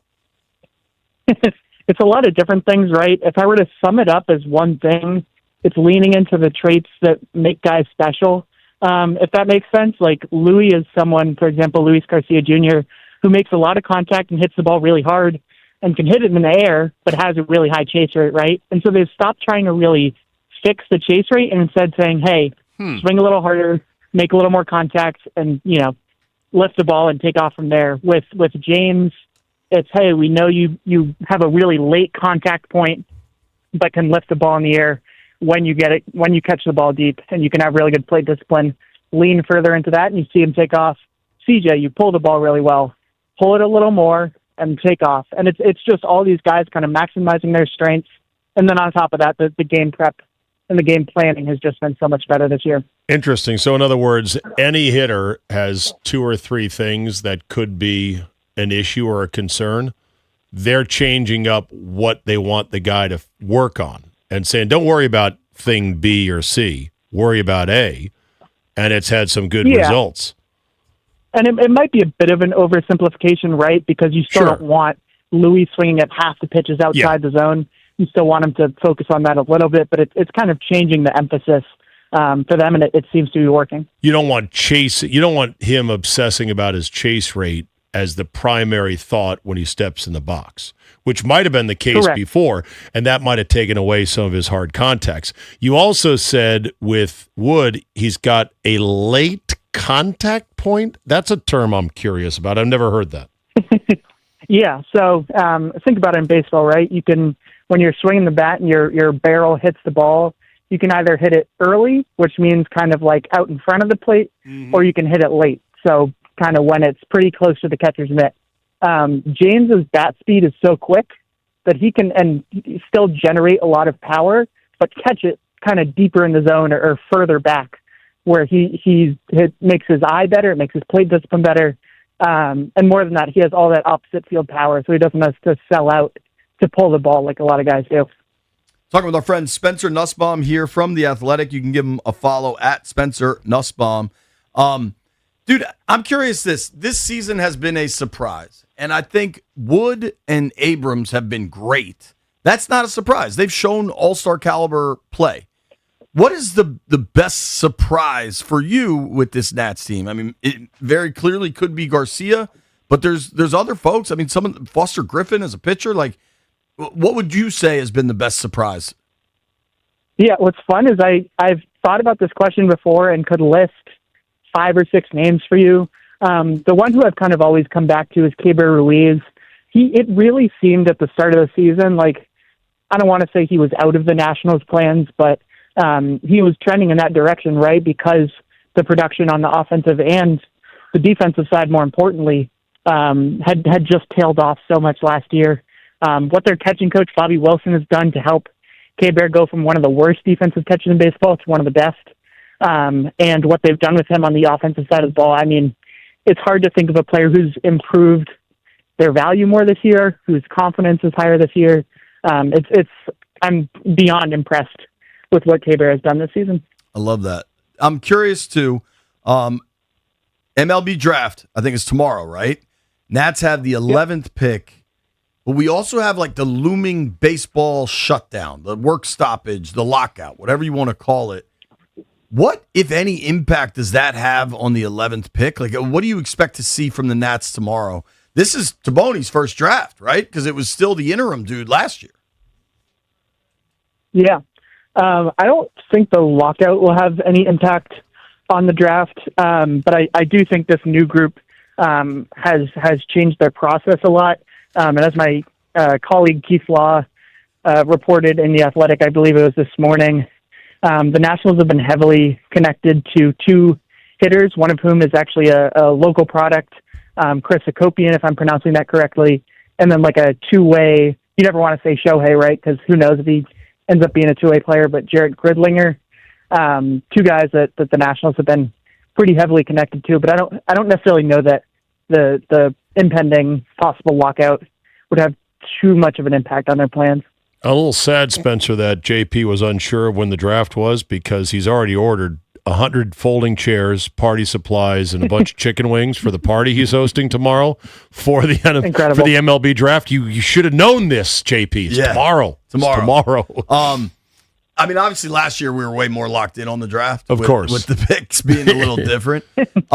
The kid's name you mentioned, Hakopian. Yeah, I think his older brother plays at Maryland. Am I thinking of the right guy? So he now that you're bringing this up, I should probably know this, but I believe he used to play at Maryland and then transferred to Texas A&M. Okay. If he has a brother who's still at Maryland, I am unaware of that. All good. Highly possible. But you're right. I think those are Churchill kids. I think they're like Montgomery County kids. That's cool.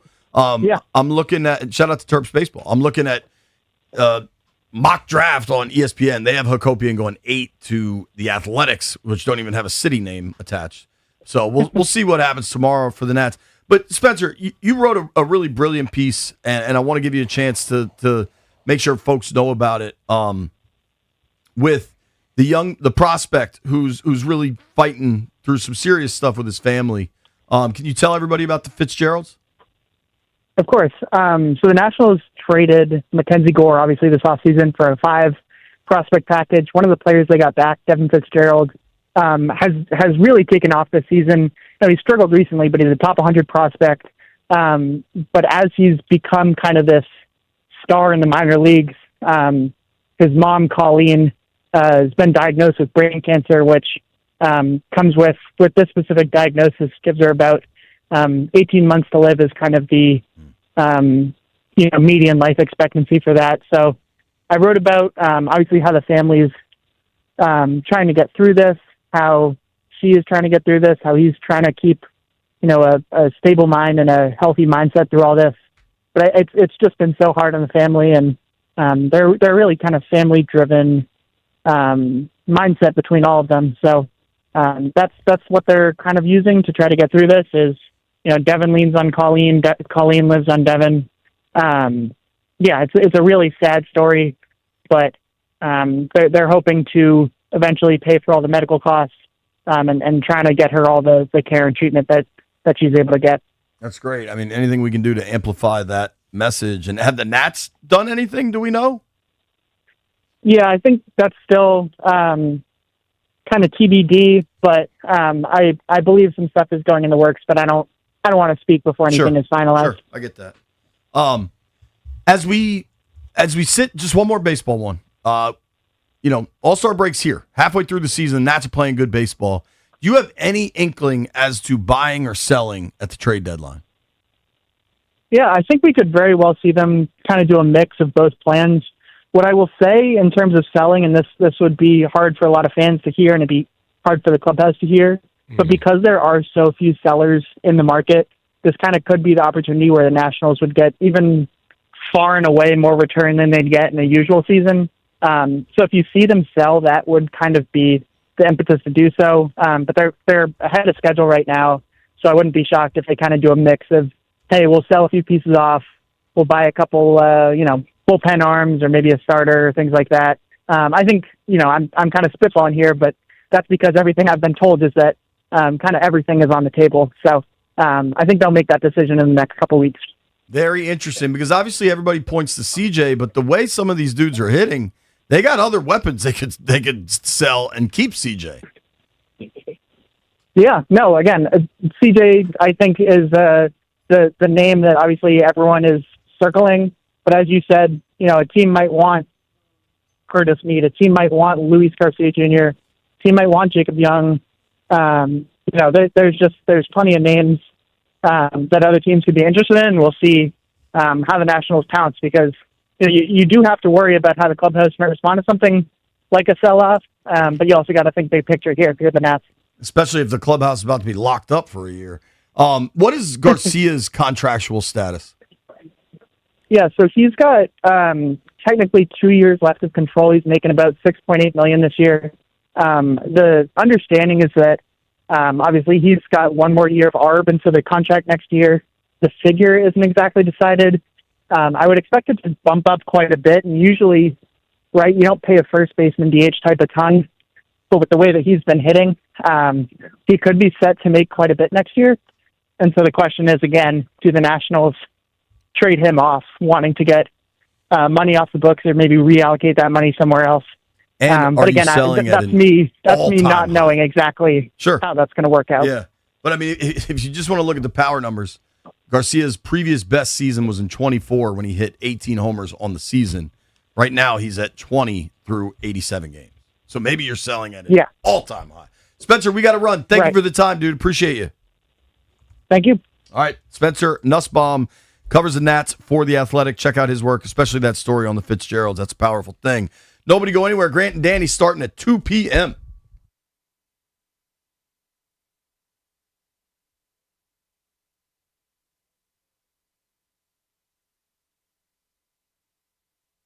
It'll all go into the Father of the Year ranking point.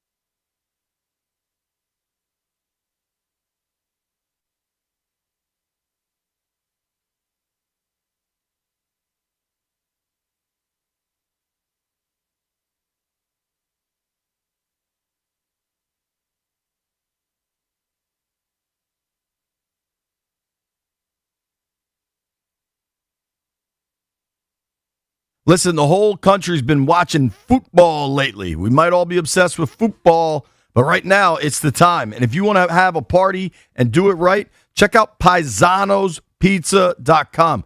If you call them now, you can get 35% off orders of $40 or more with my exclusive promo code, JP35. That's a hell of a deal. Spend $40 or more and you get 35% off using the code JP35. They got it all. Appetizers, subs, gyros, the cheesesteaks are awesome. Of course, there's pizza and awesome wings. But here's the kicker. Paisanos is going to cater a watch party or game on a game day of your choice for up to 20 people. To enter the contest, just use the promo code JP35 on any order of $40 or more. Every qualifying order earns you an entry to win. And the more times you use the code JP35, the better chances you get to win. Consider it extra time for your odds. So before kickoff, do what I do. Hit up Paisanos, save 35% with promo code JP35, and take your shot at a fully catered watch party for you and your crew. Paisanos, it's not just pizza, it's something for everyone. Order now at Paisanospizza.com. That's Paisanospizza.com.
The end of another successful Scotty's Vodka Red Bull Friday on B. Mitch and Finley. Grant and Danny starting your way in about 10 minutes.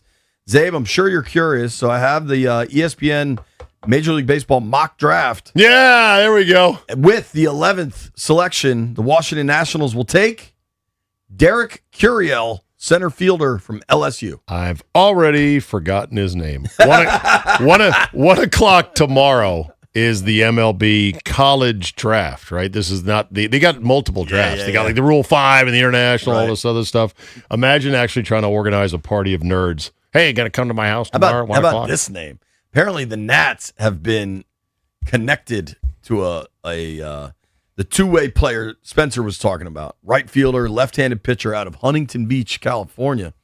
Jared Grindlinger. Grindlinger. That is a name and a half. That sounds like Stallion on the dance floor. Stallion's going to be on the Grindlinger tonight, bar hopping in Alexandria. That's for sure. Get on that Grindlinger. All right, here's one for you, non-sports. Okay. Good news. The 8 Army National Guard Apache helicopter pilots who had been suspended for their extremely low flyover in, I believe, South Carolina over the 4th of July weekend, they have been reinstated by Secretary of Defense Pete Hegseth. Did you see how low these Apaches were on the beach? I did not see any of this. Wait, I'm going to show you right now. Wait till you see how low these copters were flying. It was like, oh my God. Why were they You could have thrown it. It was just, I think it was a training exercise. And look, we had flyby fever that weekend because of all the other stuff going on. But damn, that's really low right there. People are swimming in the ocean. Wait till you see the one that comes real close here in just 2 seconds in this video. Like, that one's pretty low, and you're like, okay. Wait, was this Myrtle Beach? I don't know if it was Myrtle or not. CK was in Myrtle. No, so it was Charleston. And actually, Charleston, South Carolina. Amongst that crowd there, one of my friends was in there. And she got very up close and personal. It was awesome. It was awesome. That would freak you out a little bit, too, though. If you had kids running around, like. So as soon as the news broke last night, everyone's like, oh, come on, man. And Hegseth just tweeted, we'll fix this. Carry on, Patriots. So I guess he just undid the thing. Look, there are rules for flight deck limits that make sense. You drop below the hard deck. Hard deck! Yeah. Yeah, exactly. That said, these brave men and women are soldiers. They're flying these things while getting shot at that height. So this is nothing to them. Them flying this low over a beach, it's really nothing. These are the best of the best. That's wild. Pretty cool. I just wish I was under that flyover because it'd be the coolest thing ever.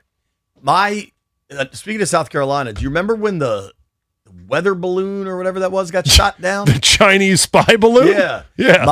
So that happened in Myrtle Beach. I have family down there. My cousin saw that in real time. And were they close to the spy balloon? I think it was up very high. Okay. I don't think, so they weren't close to when it landed. It landed in the ocean, right? I believe. I don't know. I know they saw it get shot down, and they were like, I think we had my cousin Joel call in. I think we did like an interview with it. That was many years back in the B. Mitch and Finley experience. Oh, God. All right, Grant and Danny coming your way. You playing golf this weekend? What do you got? I'm going to hope to, yeah. Hope to get out at Loudon Golf and Country Club. I got a swim meet tonight that I hope I don't get to. Come on, weather. You will never survive that. Come I'm sorry. on. Come on, weather.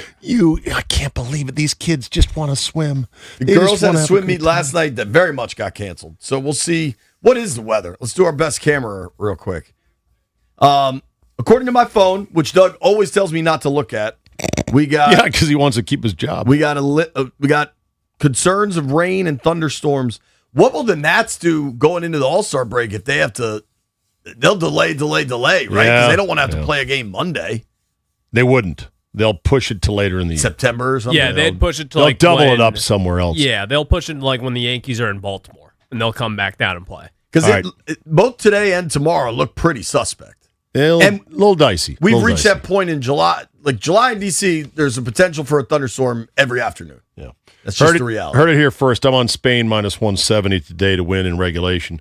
Under the cold... Seems like easy money. Under the cold shower theory. You know what the cold shower theory is? When you catch an opponent that just had a warm bath against a crummy team, which Belgium did, warm bath, you play a real team like Spain, cold shower. I like that. I've heard Spain minus. I've heard of cold showers being used for other purposes, but I like that. I like Spain today. I'll take Spain. We took France yesterday. Jeff had like 8 bets yesterday. Yeah, well, mind you, I lost my ass on I Morocco. took the Wizards in France to win. Well done. A little Jeff. World Cup Summer League combo. You're a degenerate. When we're back Sunday night, when we're back Monday, we'll just watch Debons play Sunday night, and I cannot wait. Hope everybody has a great weekend. Awesome series, Nats, Yanks. Get out to the ballpark. Grant and Danny next.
This update brought to you by Mervis, Diamond Importers. Nobody pays retail anymore. Why should you?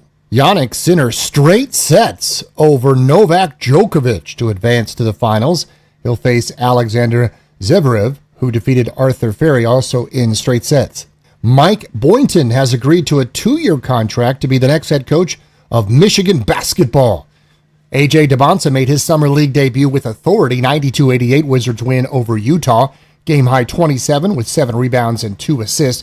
World Cup begins at 3 today. Spain against Belgium. Nationals against the Yankees tonight at 6:45 right here on The Fan. Celebrating her birthday, discover the stunning collection of Tacori fine jewelry at Mervis Diamond Importers.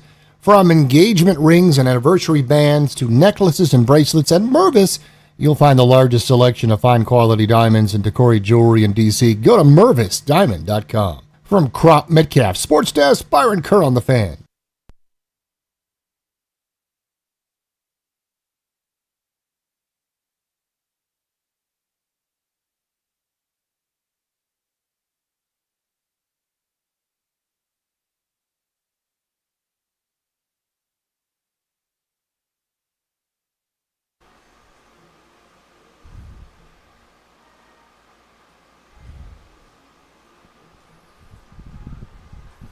Good Friday afternoon, and welcome into Grant and Danny live on The Fan.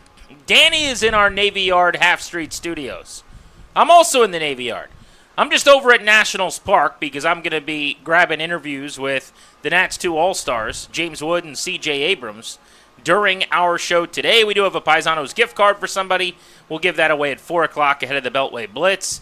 Danny, how are you? I am scuffling today, my friend. You know what? Like you hear about a starting pitcher in Major League Baseball when they're throwing their bullpen before the game, and the fastball just feels like their arm is jello. The curveball's got a nice roll to it. The slider's being spiked, and the changeup is straight as an arrow. But it's still your day to start. You got to get outs. I got to get outs. I got the cold that everybody in my house has had. It's my turn to wear it. But you know what I'm going to do? I'm going to drink a gallon of tea, and I'm going to do the show with my pal Grant Paulson. Because if A.J. Debons can go out and ball out, so can I. Yeah, let's start right there. There's plenty to talk about today as we close in on training camp and football season looming as the Nationals welcome the New York Yankees to town at Nats Park for a 3-game series that kicks off tonight. But the A.J. Debons show took center stage last evening. What an impressive, uplifting, joy-providing, and hope-inducing performance in 26 minutes for A.J. Debons. We had David Aldridge on the show yesterday, and we asked him, what should we want out of this night? What should we consider the expectation for his maiden voyage in a summer league game that doesn't matter at all? And he said, you want to see him do something at some point that lets you know this is why he went number 1.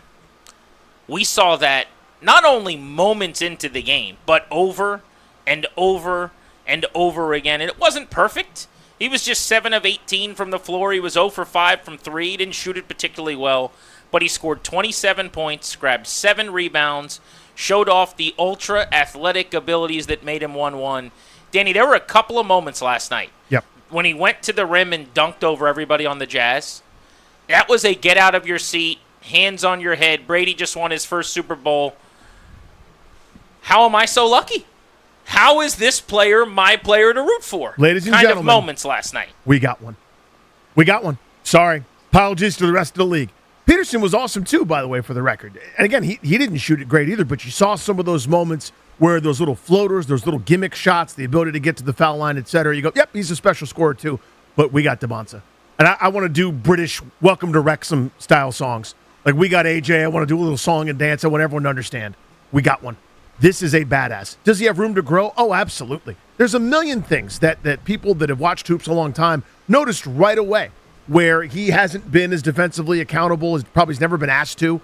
He doesn't have second-order defensive effort. In other words, he gets screened and then his play's over. He doesn't understand the next level that has to happen to be successful at the highest level. That's going to come. They probably didn't ask him to do that for Summer League either. When you get into training camp, you'll learn some of those concepts about how to defend in the NBA. That's secondary. You saw the thing. This is what I always ask for. When you are a high draft pick and the hope of the franchise is on your shoulders. Sorry, AJ, but I'm not going to say no pressure. Lots of pressure. All I want to do is see it, and I saw it. You saw the ability to go left, the hesitation, the long strides that belie how explosive he's actually going to be, the up and under move, the dunk in traffic, the strength, the ability to get to the spots that he wants to get to. Oh, hell yeah. The reverse layup, up and under, kind of, I'm in the NBA now, and here are my first 2 points. That was a move that most of the guys that just got drafted can't do that, right? It is a disqualifying. I'm talking from the moment you take it off the bounce, you slice past defenders, you get to the cup, and then you go up and under with the reverse layup. We just ruled out 92% of the guys that got drafted. And then if you account for his size at 6'9" and bigger, the number of guys that can do that is very, very rare. So there's someone out there that saw a layup. I saw something that only 2% of NBA players at his size or whatever are able to do. And that happened last night over and over and over again. And we could sit here and talk about the areas of improvement that are necessary. This is a teenager who just played in his first summer league game. Yep. I actually was surprised. I think some of it might have been nerves, but like his handle was not as tight as I anticipated it to be when he was actually dribbling, especially early in the game. Not really sure. There are little nits you could pick or whatever in terms of if you're grading this against 2 years from now when he's at the peak of his powers, hopefully. But for a first game with more pressure maybe than anybody's had in years in a summer league game. Going into that game with Peterson having poured in 53 points over 2 games and chirping a little bit about being excited and then sitting out so he could get ready for Debons. And this is your first game as a pro. He was just throwing out the first pitch, sitting with me in the dugout a couple days ago at Nats Park. Like, he hasn't had – this is not a lot of practice time. This is not a lot of ramp-up time. He was amazing. He passed the test. I just wanted to see the athletic traits. I wanted to see – the physical tools and abilities that everyone has kind of been raving about, and you saw them. I mean, 27-7, and it was about as sexy as it can get with some of the dunk that became the highlight of the night. I think I tweeted it at Grant Paulson and said, okay, I'm good, I can leave. I was Paul Pierce last night, by the way. Did you see that video? Paul Pierce got up, told the security guard, like, I've seen it. He, motioned to the floor like, this dude's the real deal. And he left the game after the first quarter last night. He's like, well, I came to see this dude. All right, I saw what I need to see. He's good. And he left. That was me yesterday. I happened to watch the whole game. But about 5 minutes in, I thought, I came here to see a thing. I have seen a thing. Break out my Sharpie. This is the real deal. 90%. I mean, you already said the level of advancement that he is in terms of a sophisticated offensive game. I would say 90% of guys that are that age that come out, when they go left, they're offhand, probably 75, 80% it's going to result in a pull-up jump shot. The ability that he has to get all the way to the rack I think is rare. The ability he has right now, and it's a skill, make no mistake about it, to draw fouls. I know everybody rolls their eyes at that when they think of SGA going to the free throw line or Harden, and you can hear chants of free throw merchant. He is drawing contact and finishing through contact because of his angles. His offensive aptitude is really, really high without having a great shot yet. And I really do believe that's coming. I think last night, to your point about being not a lot of practice time, not a lot of lead-in time, I think he was kind of pulling the string a little bit on some of those jumpers. You could see the stroke from the foul line. And because of those quirky summer league rules where it's one shot to make 2 or, if you're attempting a 3, it's one shot to make 3, or if it's an and 1, it's just one shot. It says he went to the line 8 times. He would have attempted 15 or 16 free throws last night, kind of given that. And, again, part of that summer league and teams are sort of figuring stuff out. I mean, Jameer Watkins, I think, had 7 fouls in the first half trying to guard Darren Peterson. But you can see the level of his offensive game now, and you can easily dream as he's getting to those moves where guys are sprinting 15 feet away from him and he's turning around, shooting that Jordan-style fall away when he stops on a dime to kind of turn around. He left all those short. Those are buckets as we go forward. Some of those step-in threes are going to go in as we go forward. I'm telling you, he is special. So I'm trying to not do the thing that I make fun of, and that is so cliche and over the top, right? Where it's like it was a summer league game. It was 25 minutes of basketball. Yeah. But I really do believe what I'm about to say. If he turns into a quality shooter from the outside, he's going to be unstoppable offensively. Like, he will have one of those games where he's 25, like, getting out of bed, and he might be able to average 28, 29 points a game if he can develop as a shooter. That's going to be the next phase. There's no reason to think that he won't. D.A. was saying this yesterday, and this is how I've always kind of felt. Guys get better at shooting. Unless your shot is broken, unless there's some mechanical flaw. Yeah, it's a Markelle Fultz situation. Exactly. We knew that guy would never shoot. It's why I didn't want him 1-1 at that point in time, if I had that pick. But yes, if you're broken and you think about like baseball, you have a mechanical flaw in the swing, you're stepping in the bucket, or you drop your hands down and bring them up. Like, there's a hole. You're never going to hit. But for most guys, you're going to improve. And I think if he gets to a point where he's knocking down open jumpers from the outside, it's going to be a fairly flawless offensive game. But I am so over the moon excited for this season after seeing that. And it's not just Debons. Debons is the lead, correctly. But, dude, Trey Johnson looked great last night. Yep. Great. Mm-hmm. Like, I have chills thinking about right now what is possible with this team. Johnson was 11 of 20 from the floor, only hit 2 of 8 threes, but he looked more aggressive. He looked more capable. Stronger for sure. Absolutely. Taking the ball to the rim and with more assertiveness. I thought it was a different-looking guy. There were moments where we saw Will Riley do his thing at 6'9", where he's dribbling around, leaves a guy behind him, gets to the rim, nobody there. He scored 18 points. There was a lot to like with this team. And, oh, by the way, in the crowd last night was the veterans who just decided to come show up and watch the kids. What a great cultural indicator that is. I love that so much. That was my favorite part of it, honestly, was Trae Young and Anthony Davis and all these guys with the level of buy-in that you don't normally see. This is a couple weeks. You could have your feet up on the beach, or you could be training with your personal guy or whatever, and here they were to cheer on the youngsters. And now I'm going to say something out of both sides of my mouth here regarding Will Riley and Trey Johnson. That's what should happen for guys that got the minutes they did as rookies going up against the roster that Utah put out there last night. Now, so I'm not belittling that, though. I'm saying they did what they should be doing. Like Trey Johnson, after a year in the NBA as a sharpshooter, should have been in the lab, should have gotten stronger, should have done the things that you saw manifest last night where he's like, I'm going up against kids. I'm a man now. And that's exactly what it looked like to me, getting to his spots that he probably couldn't have done a year ago today. That's both, yes, that's correct, and also evidence of the work. That's what happened. It is so clear and obvious that he wasn't satisfied sitting on his laurels. There's not a culture of complacency there with this organization that, quite frankly, was there forever under previous regimes. It just was. Whether one guy individually would work at it, I think Bradley Beal, continued to improve over those years and constantly worked, and a couple other guys have kind of risen above that culture. But this is now a culture of effort and a culture of relentless improvement, even in the face of losing a lot.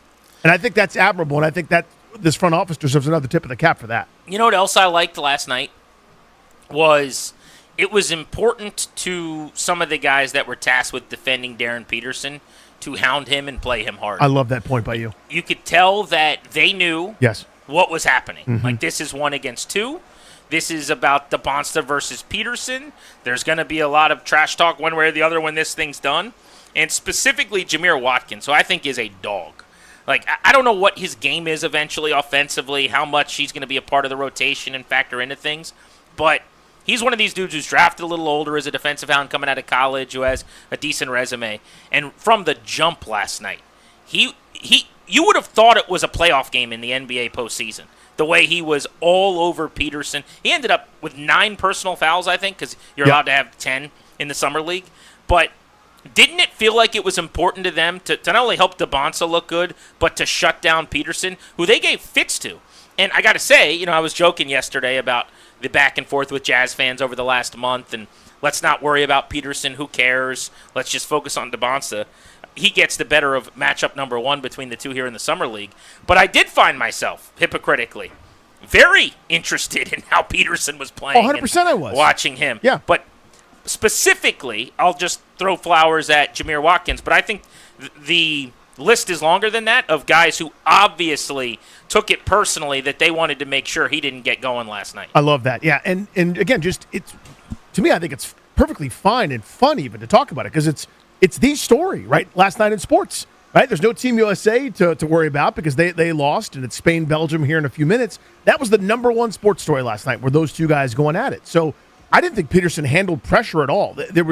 He was off the ball at Kansas, right? They tried to do that to limit some of his exposure because of all the injury questions and concerns. And, there's a million reasons why they did. But the thought was at the NBA level, okay, he'll be on the ball. He'll play the point guard spot. Well, he didn't respond great, I didn't think, to physicality. I don't want to make that like a huge No. It's not takeaway. It's not a judgment. It was an observation. I'm going, oh, that's interesting. I think that's true. There's still some work to be done there, as evidenced by the turnovers. But you saw when he had space, you go, I get it. This is a scorer. This person was put here to put that round ball into that hoop, and he will be great at it. That was his second 8-turnover game in 3 games so far in the summer league. Exactly. I think that's going to be the growing pain for him. If you want him on the ball, if you want him at point guard, I think you're going to have to deal with some of that for a little while. But again, that's secondary. But I wanted to see that compared to how they were going to use Debons. This is why I bring it up. They initiated, talking about the Wizards, pretty much the majority of their offensive sets with Debons out top. He was the initiator. And you saw also a couple really heady, smart, excellent passes out of a double team, kind of when he went to his left once where they cut him off. And how about his first assist, that bounce pass that split 2 defenders? Took the words out of my mouth. Into the seam right there. Again, there wasn't a ton of space. He did that. I thought there was a pass, ended up not going for an assist, but where he got clobbered down low for no call, which I thought was absurd. But whatever got clobbered, I don't know how he got that pass through. I can't remember if it was to. I can't remember whom it was to. But he a beautiful couple of dishes in there just to remind you that he can play make a little bit as well. And I think that's an underrated part of his game. So if you remember, like 3 weeks before the draft, you and I were talking about how I never understood. Everybody likes to comp him. Every person we had on comps him to Tracy McGrady. Yep. And I was like, I don't really see that. I don't get that comp. I don't think the body types are that similar. I don't know that the games are similar. I definitely saw that. Do you last see night. it now? Yes. Yes. Yeah. Now, when I watched him in college, it's not like I never saw it. I mean, this is not a knock. I mean, he was unbelievable. He's the guy that I would have wanted 1-1. I just didn't see the actual comparison. But there was a couple of those takes to the rim where he's hanging. The shot he made when he got fouled twice on the and one, if you remember, early. It would have been first quarter, first 5 minutes or so, where he it's almost a fadeaway. Yep. He gets fouled and then knocked into from behind. That was McGrady-ish, essentially. So I got the comp more. I'm still not sure if that's my favorite one or if there's a better one. I think he's unique, though. It's going to be hard to find the perfect comparison.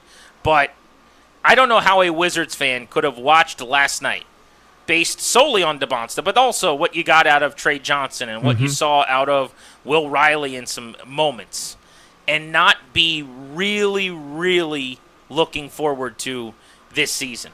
Well, we can open up the phones at 800-636-1067 on that next. What were your initial thoughts on Debons after his debut? 800-636-1067. What'd you think about last night? By the way, you just mentioned, should have said earmuffs before you did, by the way. I don't know if we're allowed to say that on the radio. I don't know if Derek stumped it.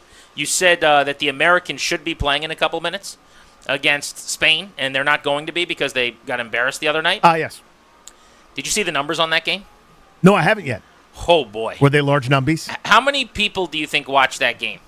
So I would guess, the previous round against Bosnia and Herzegovina was, I think, peaked at just over 30, like 31. Correct. I'm going to say 36. That's a good number. 50 million people. That's 50. 50 million people was the number I saw today. So if you think that was a missed opportunity in terms of getting to the quarters, you're right. I do think that. It was also a missed opportunity in terms of so many people around the country going, let me check out this U.S. soccer thing, see how we're doing. And then seeing them play their worst game, not only that they played in this tournament, but in some time probably on that stage. It was you can lose normally, and I think people can walk away and go, that's all right, you were playing a good team. That was not what happened. The goalie had the blooper moment, and they got embarrassed. I mean, it was a really bad performance with 50 million people watching. Ho-hum. Yeah. Again, I think you said it really well.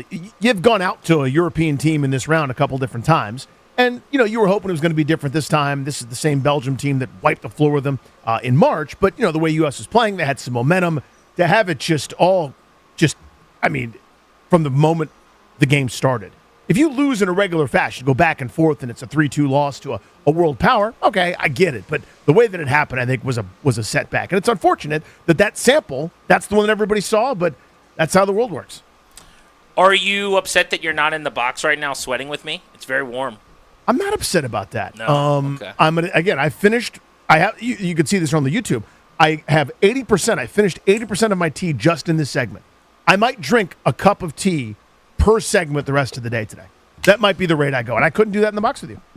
Danny's in studio over down Half Street in our normal Navy Yard studios. I'm out at Nats Park. We'll be having C.J. Abrams and James Wood, the Nats All-Stars, on the show before we're done today. They've got the Yankees in town. 6:15 is when we'll say goodbye, and Nats pregame will begin. I think Ben Rice was just taking BP, and you'd say, well, pretty early. Why is he doing that? He was doing his home run derby practice. No turtle. The screen, the L screen a little closer. He was getting his work in with the clock, and they were setting him up for the home run derby as he'll be participating on behalf of the Yankees. Bryce Harper's got a home run derby idea that he floated that I want to talk about later in the show. But next, your thoughts on A.J. Debons after the most anticipated Summer League debut in Wizards history. That's next on The Fan.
Wizards Summer League action last night. The Wizards winning their opener 92-88 over the Jazz, and the much-anticipated debut of A.J. Debons went well. 27 points and 7 boards for the number 1 overall pick. He tied Blake Griffin for the most points in a Summer League debut for a number 1 overall pick. The Wizards back in action in Vegas in the Summer League on Sunday as they'll take on Darius Acuff and the Kings. That'll tip off at 8 o'clock. Yesterday in the World Cup, France advanced to the semifinals, beating Morocco 2-0. One game today. Spain will take on Belgium. 3 o'clock kickoff for that one. The winner is going to play France. 2 games tomorrow, Norway and England at 5 o'clock, and then Argentina and Switzerland, the final quarterfinal game tomorrow night at 9 o'clock. Baseball, the Nationals welcoming in the Yankees for a 3-game series starting tonight at National Park. It's the final series before the All-Star break for the Nats. 6:45 first pitch tonight right here on the Fan. Carson Palmquist going to start for the Nationals. He is opening for Zach Littell. Ryan Weathers, the lefty, going to start for the Yankees. He's 3-7 with a 4.29 ERA. Nats and Yankees tonight, 6:45 right here on the Fan. From the Crop Metcalf Sports Desk, I'm Toby Altizer on the Fan.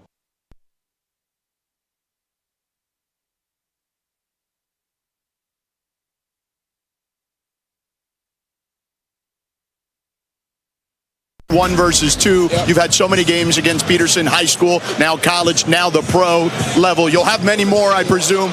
And just what that experience was like. I mean, it's great. Every time I played against him, it's a battle. He always comes out to compete. He beat me 3 times previous, so this is my first win. I just got to come out on top. Well, congratulations on that win, and thank you for the time. For sure. Bonsa post-game last night after his first ever action with the Wizards, Summer League basketball. Welcome back, Grant and Danny on the Fan. Danny is in our normal studio. I'm out at Nats Park. We'll be catching up with C.J. Abrams and James Wood before they head off to Philadelphia at the end of the weekend to represent the Nats in the All-Star game. Right now, we're taking your calls at 800-636-1067 after a 27-point performance for Debons in his debut. What did you think? I'll give you what I was most impressed by, Danny. You hit yours, and then we'll get to the phones. I think, number one, the ability to rise to the occasion. There was a lot of pressure, a lot of eyeballs on him. He was not passive, immediately attacking the rim. And I think that the fact that he showed off a couple of the athletic traits that separate him from everybody else right away. There was no, you get through the game and it's 15, 16 minutes in and you're wondering, like, all right, is he going to flash? That's been the Wizards' experience in the past. And I know they haven't had a Debons that they took 1-1. Right. But this was an immediate payoff. Like, this was ROI. I sat down, I turned on the game, and within 5 minutes, I'm firing off texts to buddies going, it's real. We got a real one. So this was fun last night. Simple as this for me. You already saw a ready-made turnkey skill set that will really help a basketball team. Just happens to be mine, please and thank you. And you also saw easy avenues for improvement where you get to dream on true, honest-to-God greatness. You know what I mean? Like, he's really good right now. He could be incredible. Like, I really don't know. I don't even want to put a ceiling on it, how good this dude can be. Right away this minute, he is a walk onto the court and kind of have his way with this league on most nights kind of talent. And he's got room to grow. Pretty damn exciting. To the phones we go. 800-636-1067. Lap is in D.C. What'd you think watching his first action last night, Lap? Oh man, I was pumped because I was kind of torn between him and Peterson. Like, I know it changed with the drafts, positioning, but I'm glad we got this guy, man. I mean, he is awesome, when he speaks in front of the public. Like, he's not shy with the media and everything. One thing I wanted him to do more, I wish he would have took some more mid-range shots. And I know he was saying about defense a while back that, he's going to be better. But you could see, like, he got a block, he got some steals. And then his playmaking ability, I saw that too. So that's just only going to get better and improve, man. This team's just going to be exciting, man. We got a big problem to have with the minutes, man, because Will Riley, man, I like what Trey Johnson did. I mean, bro, this is going to be exciting, They're man. fun. So I can't wait, man. Good shit, good show, guys. Good to talk to you. I haven't talked to you guys in a while, man. Keep up the good work. But Thank you, Lab. Much appreciated. Appreciate you, dude. Yeah, I think he's right on, Grant. They're going to need to help Keefe, by the way. Not to say he's incapable, but this, I think, somewhat like baseball has to be dictated before the game starts. They got to play this thing out with minutes and making sure everybody gets their looks and their touches, because this could also turn into an issue. You don't want it to, and it's a great problem to have. But think about the Orioles with all the prospects they hoarded, and then guys' development got stunted. You got to be really, really careful to make sure everybody gets what they need to develop. I think it's right on. I mean, and you also have some built-in governors there, right? Where Anthony Davis has been hurt so much, I am not going to run him out there for 35 minutes a night. I won't be doing that. So if that is opportunity for somebody else, for some different lineups. Kind of same thing with Sarr. He was hurt a bunch. He's missed a bunch of times. So I'm going to be judicious with him and his minutes, and I'll kind of go up and down the line in that way. But, yeah, I love the idea that guys have to compete a little bit, and nothing's given, but also I need to make sure that the priority is on development still while I'm competing in some of these games. But, yeah, they're fun. It is a good problem to have when you've got more talent instead of who the hell's going to play the blank. Last thing I'd say to Lap is I wouldn't worry about the midi. The mid-range game is what he dominated in college. You know, the stuff at the rim last night was on display. He didn't shoot it all that well. I think he might have even been like 2 of 13 away from the basket. But that'll come, and that's a one-game sample. But the mid-range stuff, I think he's got on lock. Anthony's in Dulles. What's going on, Anthony? What'd you think of Debons? Hey guys, can you hear me? Yes, sir. Hey, I thought he was great. To me, my comp for him is like a Kevin Garnett type. But he's not as slender, but he's going to eventually get that type of game. And he's got the personality. I can't remember the name of that actor, but he's got the personality of that guy that was on Rush Hour. Chris Tucker. You know what I'm talking about? Yes. He's got that real jokester type, but he's still all business, man. I'm Washington couldn't be happier. So Anthony, let's see what happens. Yeah, I appreciate you, dude. So I don't see Garnett as much because I don't think Garnett had that offensive explosive ability to score from all three levels right away. And defensively, Garnett was better than Debons was. I mean, he would have been, if he could never shot the basketball, would have been a pretty effective NBA player. But I see the point in that he's hyper competitive. Was very versatile at this point right now. I always said if Garnett was 6 inches shorter, he'd still be an NBA player, although not as good a one. I don't know that about Debons in this way. He doesn't have that Swiss Army knife stuff yet, but that's not a complaint. It's just I see something different. But the point is, we're talking about a Hall of Famer. No, I think he's this Hall of Famer. No, he's more like this Hall of Famer. That's the beauty of it. You came away wildly impressed last night. It's funny to hear him comment to Chris Tucker. There's he's not this a bassy voice, right? It's a little bit of a higher pitch. He's a young guy. That's the other thing that stood out to me when I was around him for a little bit at Nats Park when he was throwing out the first pitch. I mean, he came off like a very young person, but he is high energy and excitable in that way. And I think I was just impressed by his dad was around and like their interactions, and it's very obvious to me. I heard that anecdote going into the draft that his dad told him, wear a suit and tie to all your pre-draft meetings because this is a business interview. And it's the kind of thing my dad would have told me to do. You know what I'm saying? Where he's like, hey, put on a shirt and tie. You're never going to interview for a real job, but this is your real job. So let's act like it. And I could see that just in their basic interactions. Somebody hands him something and his father steps in and kind of says, hey, I'll take that for you. And it's a business card and he puts it in his pocket or whatever. It's very relatable to someone who's had, I was lucky enough to have parents that were super supportive and helpful. And you could just tell he's a yes, sir, no, sir, yes, ma'am, no, ma'am kind of kid in his interactions at the park. I really liked just kind of being a fly on the wall and watching how he moved around that day. Matt's in Bowie on Grant and Danny. Matt, thanks for the call. What'd you think of Debons game one? Hey, guys. First off, great show. You guys always do a good job. Appreciate you. Secondly, I was of the same type of the first caller who was like, concerned about us picking the wrong guy just because, just like when it was Jaden Daniels and Drake May, you're like, did you pick the right guy? But I think like you, Grant, 2 minutes in, I was texting my friends, guys, we got the right one. Like, he was clearly the best player on the floor. It doesn't mean he's going to be great once the league season starts, but he did what he needed to do. I don't care if he plays again for the rest of the summer. I saw all I need to see to know we picked the right guy. And to your guys' point, Jameer Watkins definitely locked up Darren Peterson, and Darren Peterson didn't want to smoke. And you could tell that from. But you think he was ready for that? I mean, Watkins Thanks, came Matt. out like they were about to play NBA Finals Game 1. He That's did what it commit felt 9 like. fouls while trying to guard Peterson. So, but I think the point is right. But that's that, part of the point. Yes. Like, he was hounding him. Yeah. And he knew he had 10 fouls to play with, so I'm going to use him tonight. Yes. Like, right away, I actually thought he should have been called for a couple fouls earlier, just if it was a regular season game with Peterson, like, dribbling nowhere near the basket. He's just kind of, like, leaning on him, and they're bumping into each other. But he basically decided, I think, before the game, this is my assignment. I get to try to shut down pick 2. That mindset, you saw it in the regular season for him. It's what they really like about this guy. Joe's in Ashburn on Grant and Danny. Joe, A.J. Debonsa, 27 points. Pretty impressive. Oh, man, guys. Long-time listener, first-time caller. So, first of all, the kid got me to call in. We'll take it.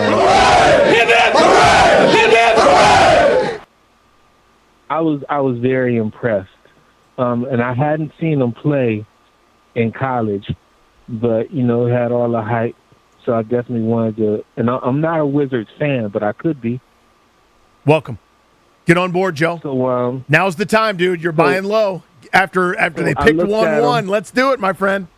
Thank you, man, for the call. Appreciate you. I just if you hadn't, I was trying to think of that person, GP, not the Joe who doesn't care about the Wizards, but in general, the person that hadn't seen him yet.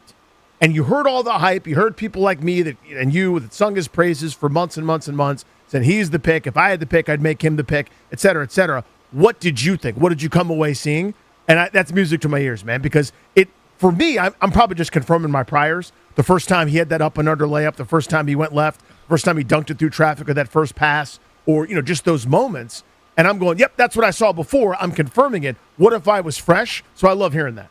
Yeah, what do you guys want to see him develop? And of the things he struggled with last night in a tiny sample in Game 1, and they were minimal, but what do you hope to see next time he goes out and plays? I think he's already proven he's special and he's unique, and that this is the highest upside, most fun prospect they've had this side of John Wall.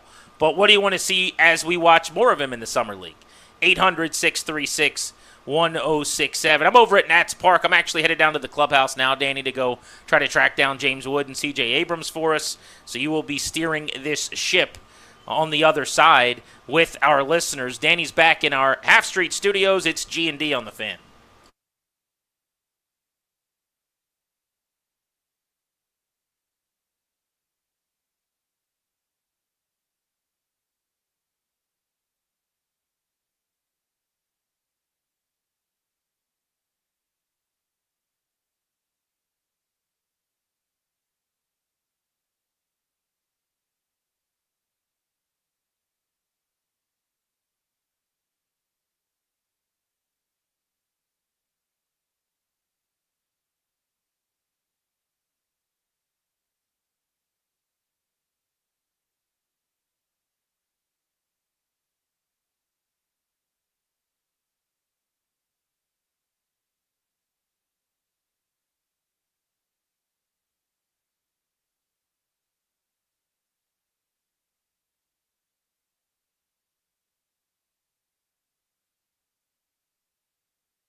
Livingston.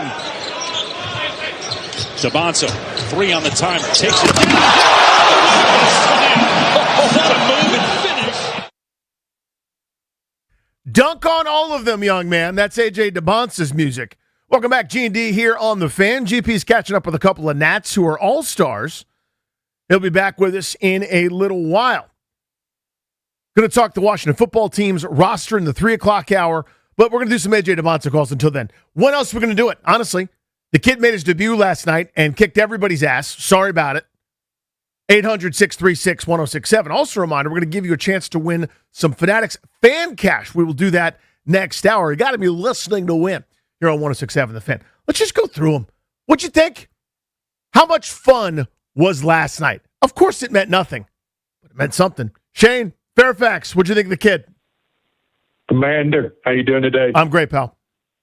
Hey, look, we know he was the real deal when he got on that. Number one, his physical ability, right? He looks like he's a part.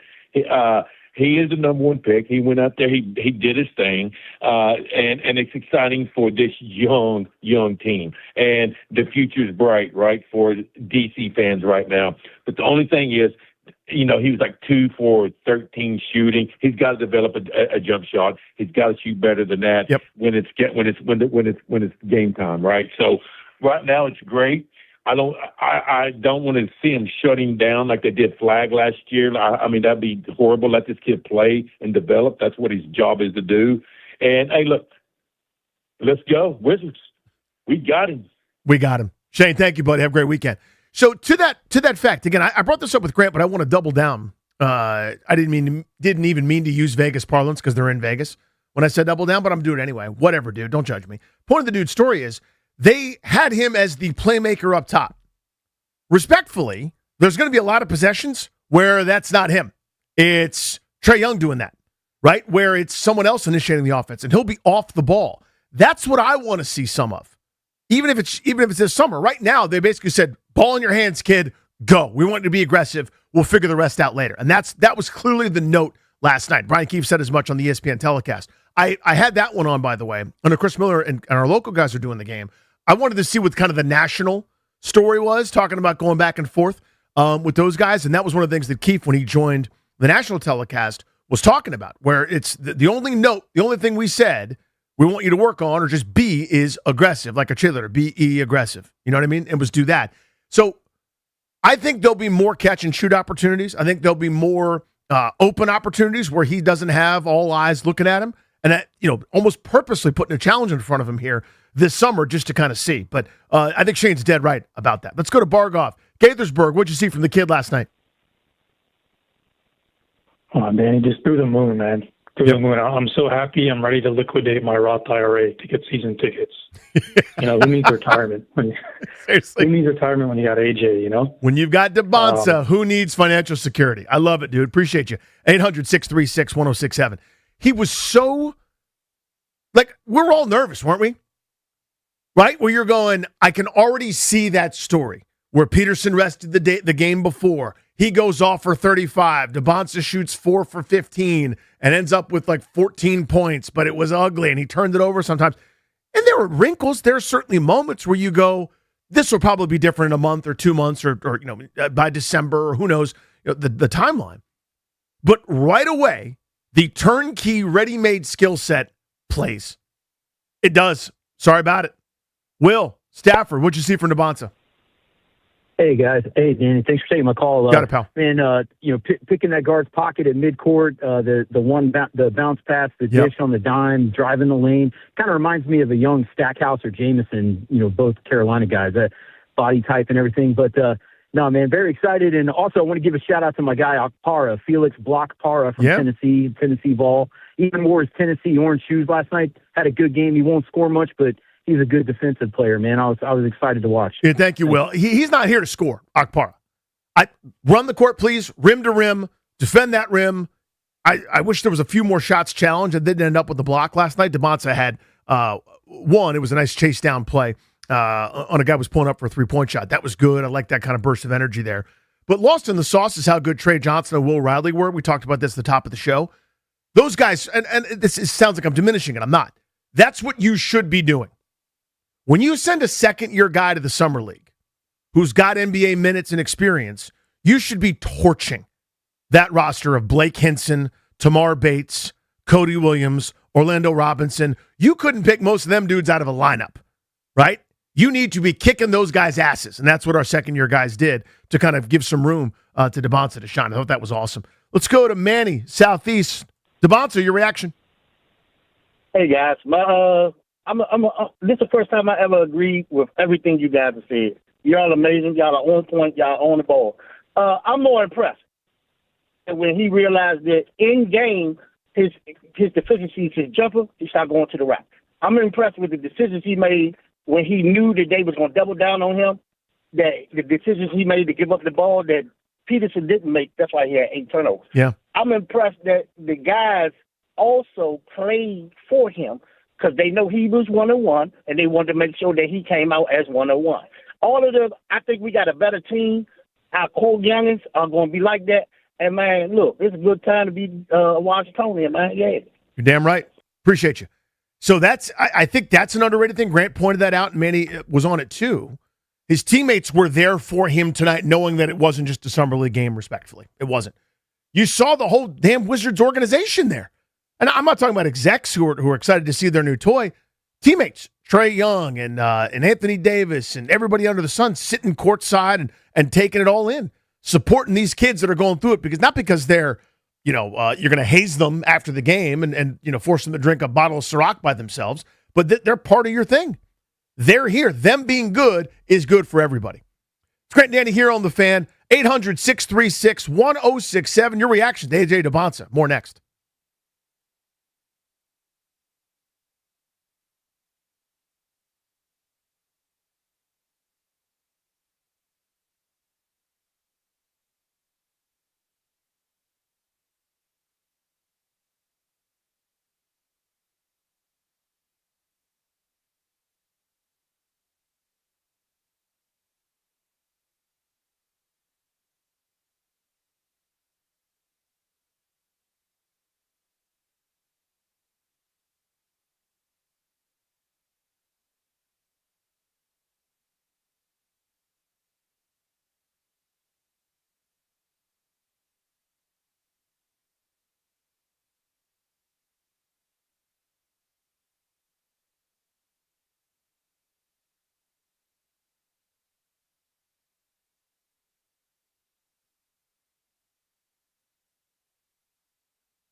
This update is brought to you by Reynolds & Power Home Team Keller Williams Realty. Final series before the All-Star break for the Nationals gets underway tonight at Nats Park. 6:45 first pitch between the Nats and the Yankees. Carson Palmquist going to get the start for the Nationals. He is opening for Zach Littell. Lefty Ryan Weathers will start for the Yankees. He's 3-7 with a 4.29 ERA. Charlie and Dave on the air at 6:15 with Nats on deck. First pitch for Nats and Yankees, 6:45 right here on the Fan. Spain and Belgium just about to kick off the second quarterfinal matchup. Winner going to take on France. Two more quarterfinal matchups for the World Cup tomorrow. Norway and England at 5. Argentina and Switzerland at 9 o'clock. Last night, Wizards Summer League action. Wizards beat the Jazz 92-88, but the much-anticipated debut of A.J. Debons was the number one storyline, and he scored 27 points to tie Blake Griffin for the most points in a Summer League debut for a number one overall pick. Also had 7 boards. Wizards back in action on Sunday against the Kings at 8 o'clock. Want to hear the fastest way know what your home would sell for? Reach out to Empower Home Team. Simply text your address to 800-763-3000. No phone call. Just text your address to 800-763-3000. That's 800-763-3000. From the Crop Metcalf Sports Desk, I'm Toby Altizer on the Fan.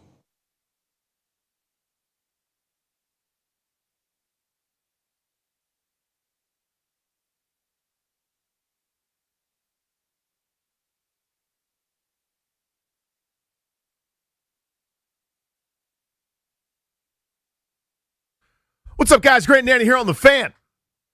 Coming up at 3:20 or so, we'll give you a chance to win $100 in fan cash. We'll give you the cue to call then. Not now. Now you're calling about A.J. Debons. 800-636-1067 is the telephone number. GP will rejoin us here in a little bit. But until then, I want to take your calls, get your reactions. I want to go around the room here as well.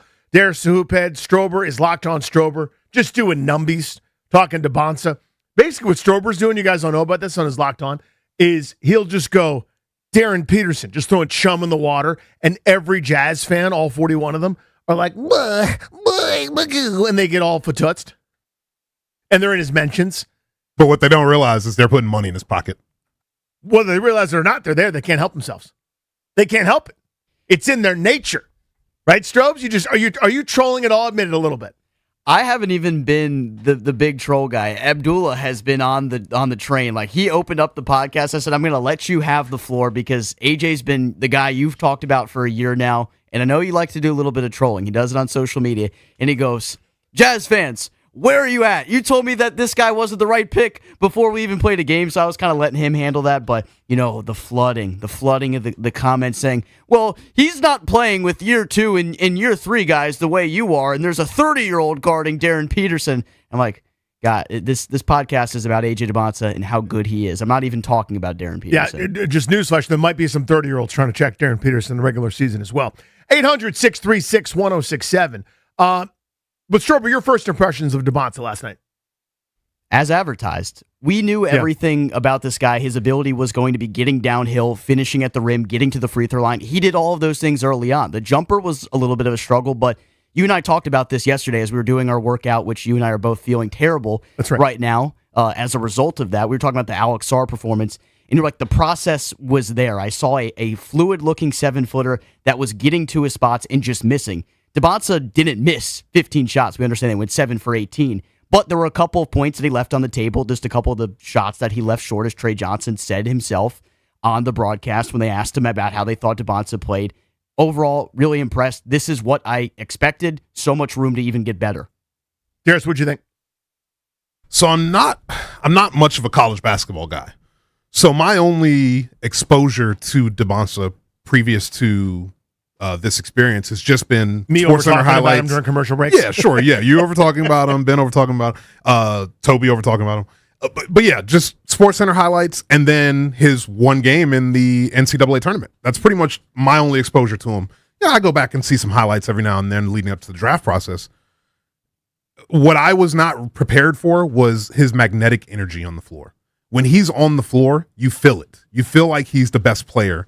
You feel like everybody's gravitating to him. The amount of double teams he was drawing, it was just such a magnetic feel to him. And I just feel like I'm literally watching a star grow right in front of us. And it's just been one game. I'm so excited. I can't believe it. I can't believe this is what DC Sports has been rewarded with. That's our guy, It's such an awesome feeling. 800-636-1067. Bernie, Potomac Falls. What's up, buddy? What'd you think of AJ last night? thought it was great. Could have been a 2 for 12 performance, something like that, where he looked shy. He looked like the U.S. men's national team outmatched. That wasn't the case. For me, here's the difference with the other draft picks. I love Riley. I think Riley's is sleeper good, but Sarr made us a little bit better. Koulibaly made us a little bit better.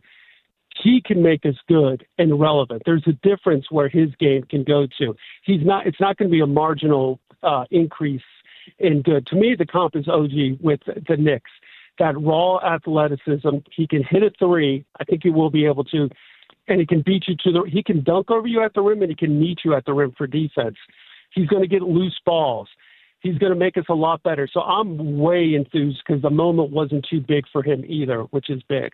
I know you got a lot of calls, Jim. I'll hang up and listen, but I'm excited. Thank you, Bernie. I think that's very well put. Melvin, Mitchellville, what'd you think of A.J. Debons last night? Hey, Danny. Honestly, full disclosure, I wasn't expecting that. I don't know what I was going to see, but I wasn't expecting that. Now, that said, that little turnaround jumper, he missed like 5 of those. Mm-hmm. But it was like, I'm looking at this like, okay, if that's all he needs right now, if he perfects that, he can live in the NBA at a high level early on, and it's just going to get better because if you pull up on him, he gonna run by you. Yep. And if you don't pull up on him, he gonna take the shot. So we got one, like they say, we got one. Melvin, how old are you? Mind my asking? How old are you, buddy? Oh man, I'm late 60s, man. Okay, so you came up in an era. There's a reason I asked, not just to probe and be a jerk, but you saw players. You're old enough to remember players dominating from that mid post, right? Where it's like that, a little bit of that back down. Obviously the Jordan turnaround that Kobe, adopted as well. But we're now so stuck in this threes and layups universe that 20 some feet in the interim. He can get to that offense right now, this minute, without having that great 3-point shot. I think it's kind of the point of that. Think about this, Danny. Yeah. He's 6'9". Yes. They weren't 6'9" taking that shot. I know. I appreciate the basket. They were not 6'9". I know. He's 6'9". Melvin, that shot. Thank you, buddy. Appreciate the call. And I think to Melvin's point, put a guard on him at your own peril. Because that's a rise up. That's you're going to have to grab him, clutch him, hold him to slow him down. He's physical enough to rise through that. You're going to foul him on his jump shot a million times and get into that turnaround. I'm telling you, he had people on skates 3 different times, and he missed each one. I saw it too. But you see how right now, this minute, even without the a James Harden step back travel until a couple of years ago, 3-pointer, you could still score at multiple levels. And I'm telling you, there are going to be open jumpers. There's going to be catch and shoot opportunities that he was not afforded at BYU and wasn't afforded last night. I think that's coming as well, having other playmakers on the court. Dave, Woodbridge, what'd you see from Debons? Dude, that flashing ability. Let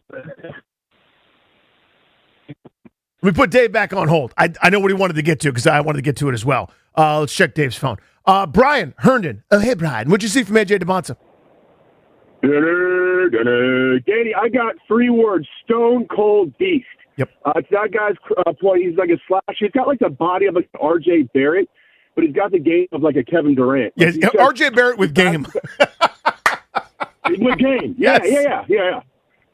Dude. Danny. Yeah. Danny, I need your help, buddy, please. No, I'm not trying to change the topic at all, but I know you're a foodie. Please help me with this. Okay.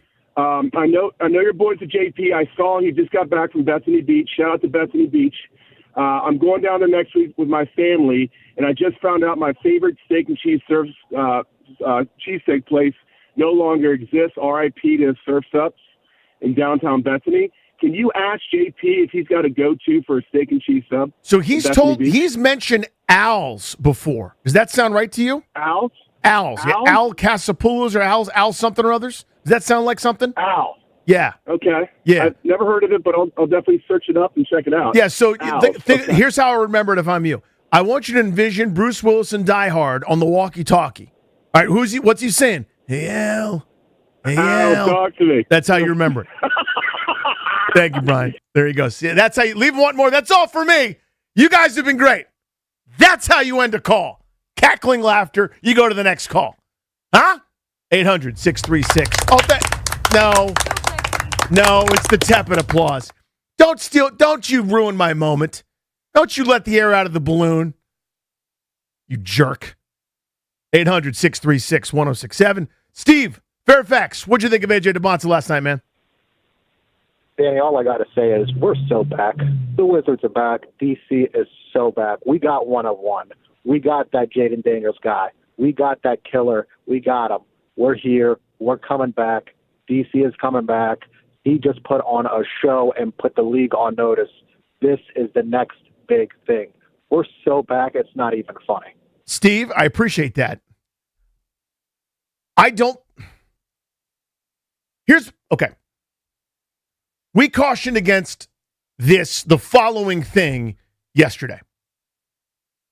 Please don't overreact. So I want you to, and I'm not ripping Steve, bear with me. If he had thrown up a stinker last night, he turned it over a bunch of times because he was handling the ball at the top of the key, initiating the offense, not reacted well to some of the doubles or defensive concepts that you don't necessarily see a lot in college. Or, enough 6'10 athletes were bothering him and harassing him. If he had not shot it well and not played all that great. Okay. Do not read too much into it. Don't overreact.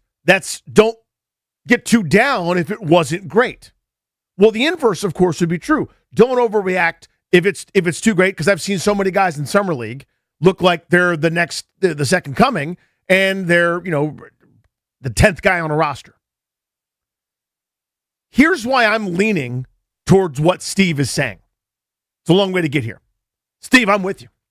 800-636-1067, talking to Bonza. I am with you. Here's why.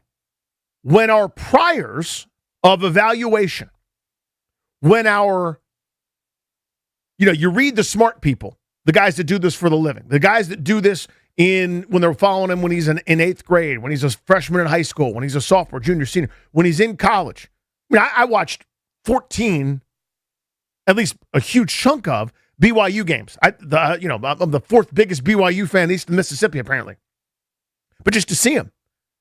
And the things that I saw and the things that I believed were confirmed. When you get that, I'm kind of going, you know what? Let yourself run wild. Let yourself go crazy at this point. Let yourself be a little bit stupid. It's a summer league game. Nothing about it is real in the sense of, does it portend exactly what's going to happen in an NBA game, or defensively how a team's going to attack him or whatever. You have no idea what people are working on or emphasizing or doing one way or the other. And I understand all that. But you saw the skill set. You saw the athleticism. You saw when he tests having a vertical leap like he's on the N1 mixtape tour, and he's 6'2", he jumps like Mac McClung at 6'9". The explosion, those long strides where he's still under control and explosive. You see some of the moves where he's getting to the looks that he wants, despite demanding all the attention that he did. You see the passing. You saw some of the playmaking. You saw some of the, I recognize I'm being double teamed, I'll throw that cross court over the head pass to the right player, making the right play at the right time. All the things that we thought we were getting, we got. So I'm going to overreact today. If he has a fart noise in his next summer league game, I'm fine. I saw what I needed to see. Grant talks about this all the time. The MLB scout that shows up to the high school game, sees the guy throw 96, sees the guy throw a nasty slider, closes the book. I've seen all I need to see. I don't care what he does if he has a couple stinkers. If he has a month of stinkers to start the NBA season, I'll be disappointed slightly, and it'll be a bummer, but I've seen the thing. I've seen the reason he went 1-1. It confirmed the evaluation. It confirmed the game. It confirmed that we are correct. We are right to be excited. This is okay, folks. I'm telling you right now, it is okay to be excited about this player. It is okay to be legit excited for the first time in a long time about my Washington Wizards. It is absolutely appropriate. It is absolutely right on to say, we got one. We got a killer. We got that dude that the whole thing is going to be built around. I want to make sure I'm clear about that. This isn't just, hey, we got a nice piece. Right? We got a guy that can help. We got a guy that can play. I think all that's true. I think we got a guy to build around. We talked about this while the Wizards were losing a lot of games, and I know a lot of you were bothered by it. You just couldn't handle it, and that's your prerogative. That's fine, okay? But the reason you do it is not to, I'm going to help and get a good draft pick. No. You hope as you're building and gathering assets in weaker classes, you hope as you're figuring out what Bilal Coulibaly is. You hope when you get screwed and you pick sixth and you get Trey Johnson, and you pick this guy, that guy, and the other guy. You find Will Riley, etc. As you're gathering assets, you want those things. You need those things. That's how a basketball team is made. But your best player was always going to be the person, hopefully, that you drafted this year. Be it Peterson, could have been Boozer, could have been Caleb Wilson, could have been Acuff, could have been any number of guys in this amazing class. But you got 1-1, and you chose Debons. And that was the point of this entire exercise, is your future best player, whenever that happens, I don't know. I don't know if it's going to be this year, if it's next year, 2 years from now, 3 years from now, whatever, as he matures. But I think it's okay to be excited, and I think it's okay to have some expectations for this kid, because you know what? He can handle it. That's the beauty of it. We talked about this with Christian Pulisic over the last couple of days, right? Where, and you've seen this happen time in memoriam, non-criminal division, the worst thing an athlete can do is disappoint us based on expectations. If a guy goes 1-1 and never fulfills it, we think, we react in a way that he's insulted us and ruined everything. But if a guy goes to the end of the second round and can't play, we don't care. Like, people were way more angry that Kwame Brown failed than Chris Singleton failed. People are way more upset that Johnny Davis can't play than they were that Denny Avdia took a while to develop. You know what I mean? So we'll take our time. We'll try to be patient. But sorry, the kid's too damn good. He's too special. Right now, without having some parts of the toolkit ramped up, the fader isn't ramped up on his jump shot and on his three-pointer from distance at this point. And it's not like it's a disgrace. It's not like he's throwing Nene shots up there at 115 miles an hour at the side of the backboard. Okay? There's a great starter kit there, in my view. Without those assets, he's still a 20-point-per-night scorer. Think about that. Think about how you get to 20 points in the NBA, right? If you come out with 3 minutes left probably in the first quarter, you sit most of that, half of that second quarter to try to control your minutes. Same kind of routine from the third into the fourth or however the rotation goes. You're playing as a kid 31, 32 minutes, maybe 33 minutes a night. And you're getting your shots in the flow. You generally are going to need, as a rookie, 20, 21, 22, 23 shots. And a lot of those are threes to get to your 20 points a night. He's going to get there by going to the foul line. He's going to get there finishing at the rim. And if you overload, he'll either make that right pass or some of that mid-range is coming. Right now, ready-made 20 a night as a rookie without making it O.J. Mayo 20 a night. Meaning you could score 20 on a terrible team. He's going to be part of something. He'll be part of the ensemble and the best musical instrument in that ensemble. Two things. One, I think it was interesting that at halftime, Trey Johnson was being interviewed by, I guess it was George Sedano, and he mentioned that AJ Debonce's shots were coming up short. What do you think? Do you think that was just him needing to get comfortable, him having not played in a few months? Yeah. Hard to say if that's rust or if that's just lack of rhythm, if that's nerves. Honestly, where you're pulling the string a little bit on some of those things. Where if you end up, like, to me, it's alarming when it's off left and right a lot. Right, that tells you that when you follow through and finish, it's like a pitcher. When you finish and it's like in the other batter's box, where are you aiming? Like, what were you looking for, right? But short and long, that to me is just correctable. That's reps, etc. There's a fundamental basis there. But yeah, it was a consistent short miss every time. Will Dawkins has called A.J. Debonsa a guard multiple times, and it was indicative of such. They were letting him handle the ball pretty much every possession. It was point Debonsa. He had the ball in his hands a ton. Wasn't that interesting? It's going to look different in the regular season when Trae Young is playing. But do you think they're going to consider putting him at the 2 based on the way they want the ball in his hands? I think it's such a good question. I think they think. Right? You with me on that? I think they think. So ITYT. We'll shorten that up. ITYT. That 2, 3, and 4 doesn't exist anymore. To a degree. I'm in this is a shooting guard, therefore he'll come off pin downs and maybe go a couple screens, maybe there'll be a top hedge and the dribble handle. I think they view it as, we would like 17 guys that are between 6'5 and 6'10 that are interchangeable switching Jabberwockies. We want defensive versatility and offensive versatility. In a given night on a given matchup, you're damn right we'll initiate the offense through him on the wing. Right. He'll be a point forward on Tuesday. He'll be a shooting guard on Thursday. And when we play Sunday night basketball or whatever, he might run the 4 because Anthony Davis is out, with his injured big toe. I think you're right in that they keep saying guard or sort of referencing wing, but I think that's going to be something I need to update my file on or just change my viewpoint on to a degree. The last thing I'll add to that, just the way Johnson played and what his skill sets are, he's going to want to start on this team, but is there actually going to be a spot for him to be in the starting lineup? Are they worried that the defensive backcourt is not good enough with the 2 Trays back there? That is another factor. If there's a given night, again, where I couldn't think of a good matchup off the top of my head where this would make sense, where you don't care that your backcourt isn't as good defensively as maybe it needs to be, then sure, let's score 140 tonight. Let's put Trey Johnson out there and see. And it's not as if, Keyshawn George is so unbelievably locked down that you have to play him 40 minutes against most matchups. But again, it's a great problem to have. We're doing this with the Caps too, where we're like, who's the first line left winger? Well, who's the second line right winger? I got 7 dudes that kick everyone's ass. We'll figure it out.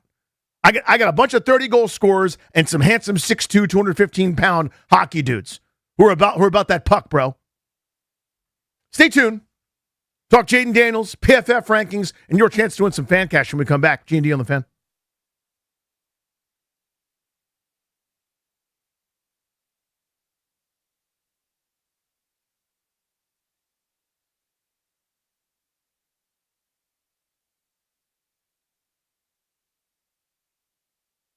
What's up, guys? Danny Rouillet here.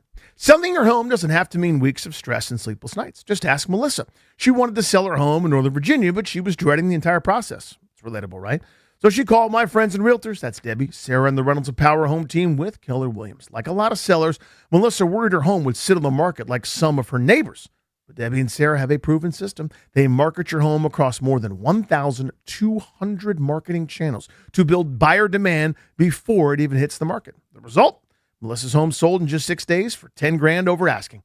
She said the entire experience was smooth, seamless, and worry-free. That was our experience as well when the Reynolds of Power Home team sold our place. So if you're thinking about selling, don't just hope for the best. Reynolds of Power Home team sells homes twice as fast as the average agent, and net sellers more than $30,000 over the average sale. So sell with certainty. Your home sold guaranteed. Call Debbie, Sarah, and the Reynolds of Power Home team today at 844-654-SOLD. That's 844-654-SOLD, or visit DebbieHasTheBuyers.com.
Wizards Summer League last night. The much-anticipated debut in a Wizards uniform for number 1 overall pick A.J. Debons did not disappoint. He led the Wizards with 27 points, tying Blake Griffin for the most points in a Summer League debut for a number 1 overall pick.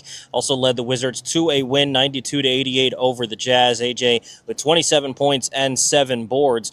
Wizards and Kings in action on Sunday, second matchup of the Summer League for the Wizards. That'll tip off at 8 o'clock. A.J. Debons will take on Darius Acuff Jr. World Cup yesterday, France beat Morocco 2-0 to advance to the semifinals. They'll meet the winner of Spain and Belgium, who are in their first half of play right now. Norway going to take on England tomorrow at 5, Argentina and Switzerland tomorrow at 9 o'clock. Baseball, the Nationals taking on the Yankees for their final series for the All-Star break. 3-game series starting tonight at Nats Park. 6:45 first pitch. Can hear the game right here on the Fan. Charlie and Dave with Nats on deck at 6:15. Carson Palmquist going to get the ball to start the game for the Nationals. He'll be opening for Zach Littell. Ryan Weathers starts for the Yankees. He's 3-7 with a 4.29 ERA. From the Crop Metcalf Sports Desk, I'm Toby Altizer on the Fan.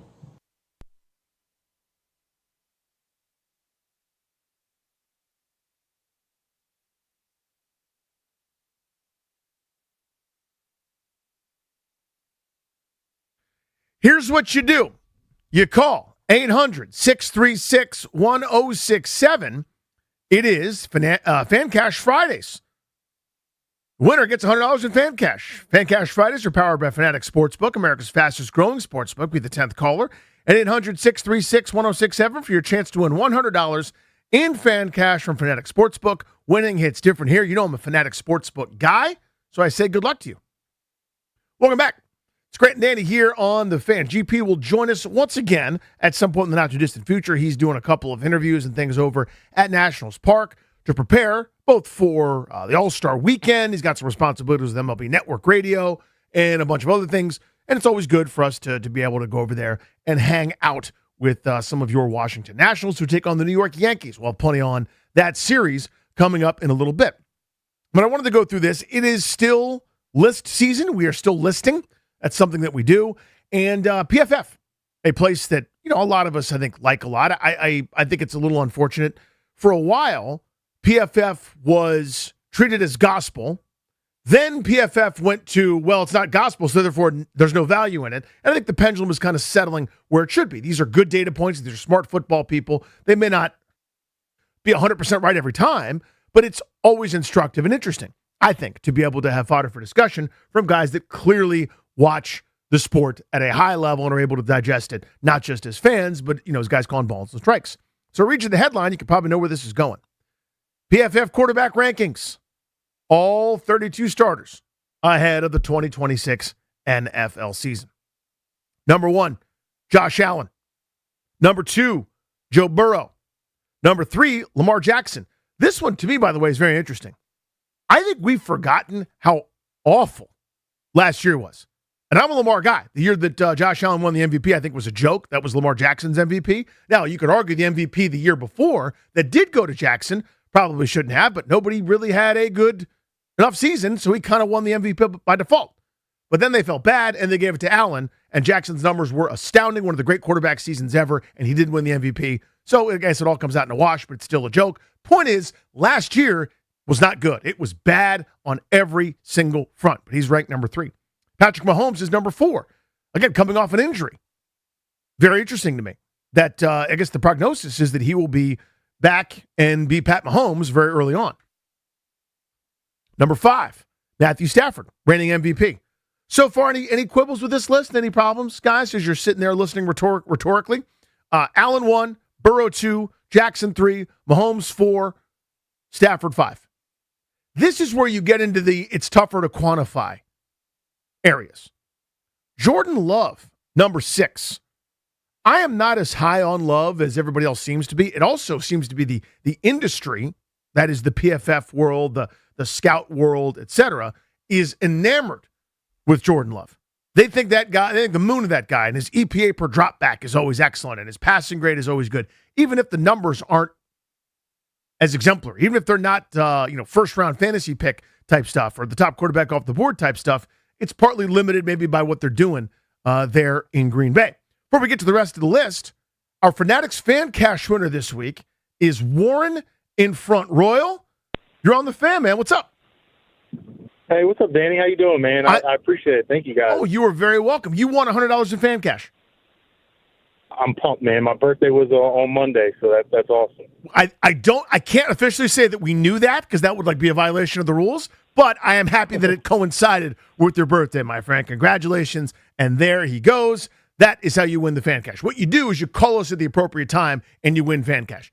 I did my fan cash drop earlier today, which happens every Friday. I did not win, but I've won before, and I do it every Friday. I like Fanatic Sportsbook.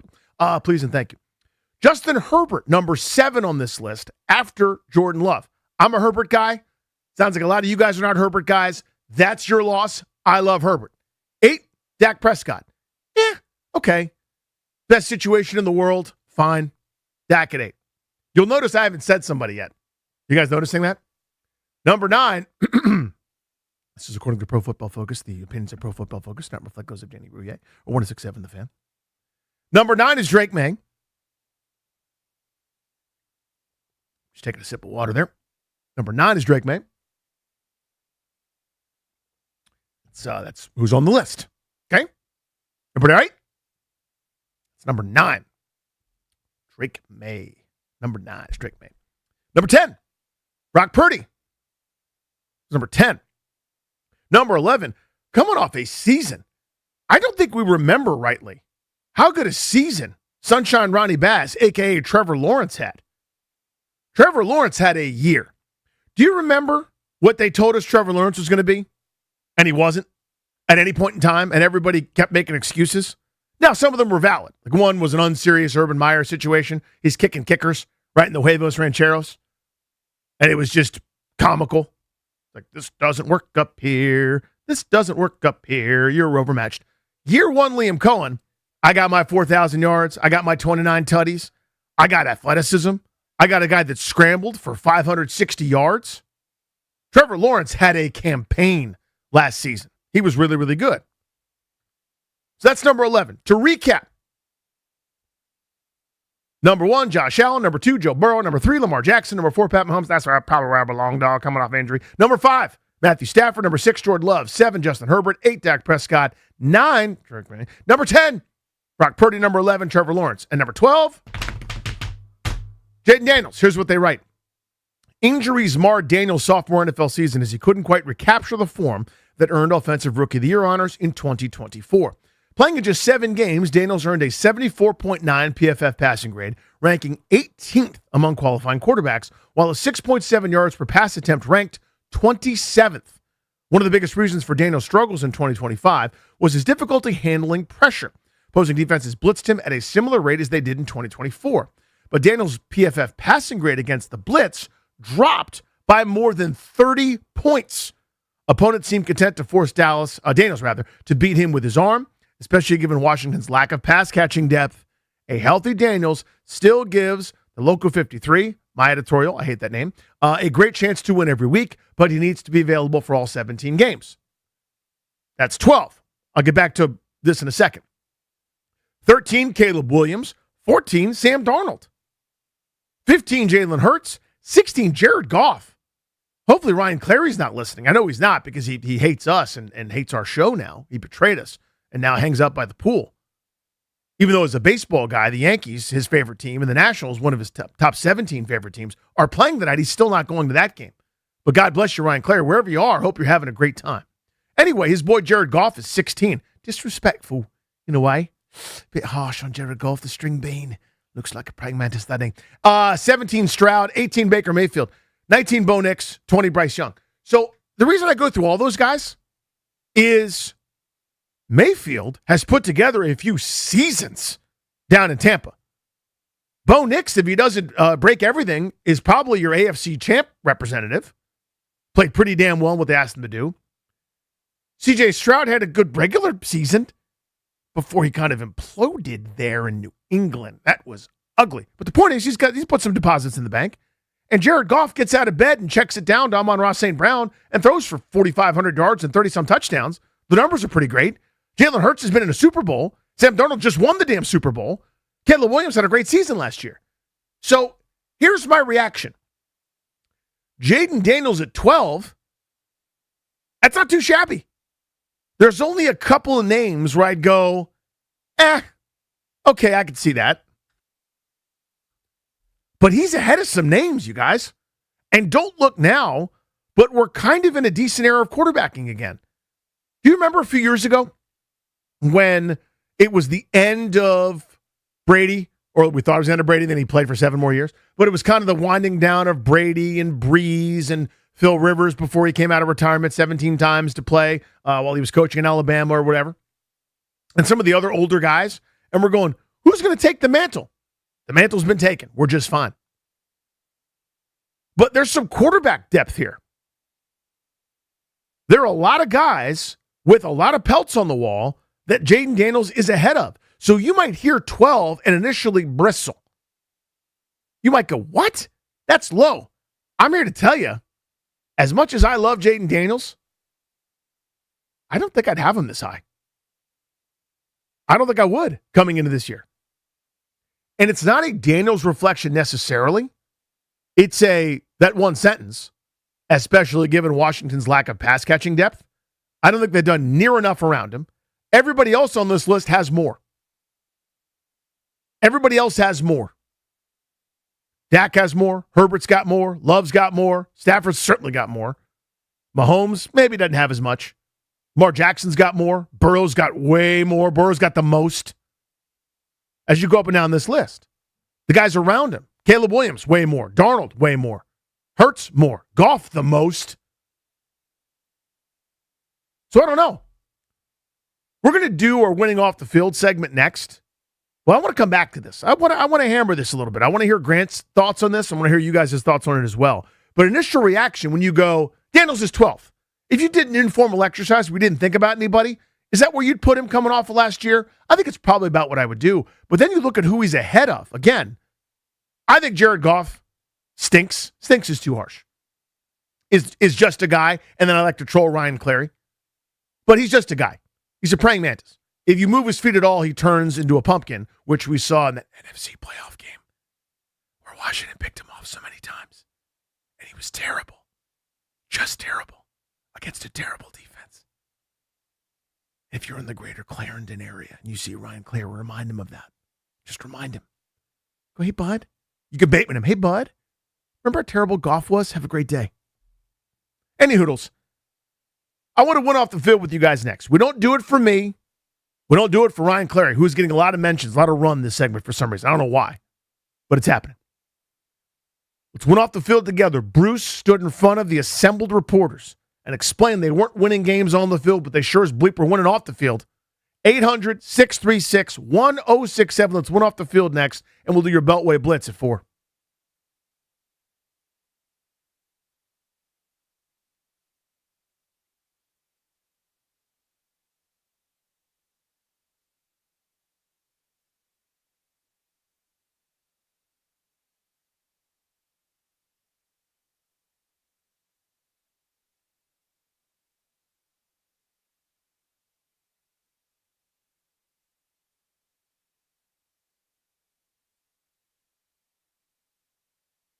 What's up, guys? Danny Rouillet here. You ever wonder why Fanatic Sportsbook is America's fastest growing sportsbook?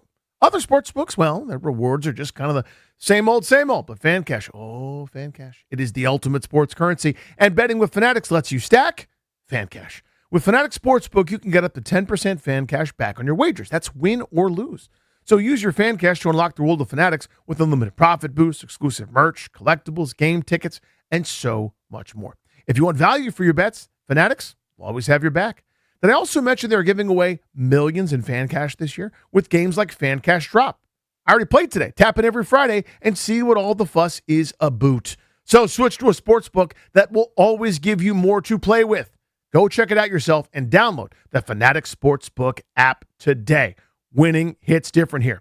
Must be 21 plus. Gambling problem? Call 1-800-GAMBLER or 1-800-MY-RESET. Maryland, visit mdgamblinghelp.org. Offer not available in all states. Terms apply. See Fanatic Sportsbook app.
D here on the Fan.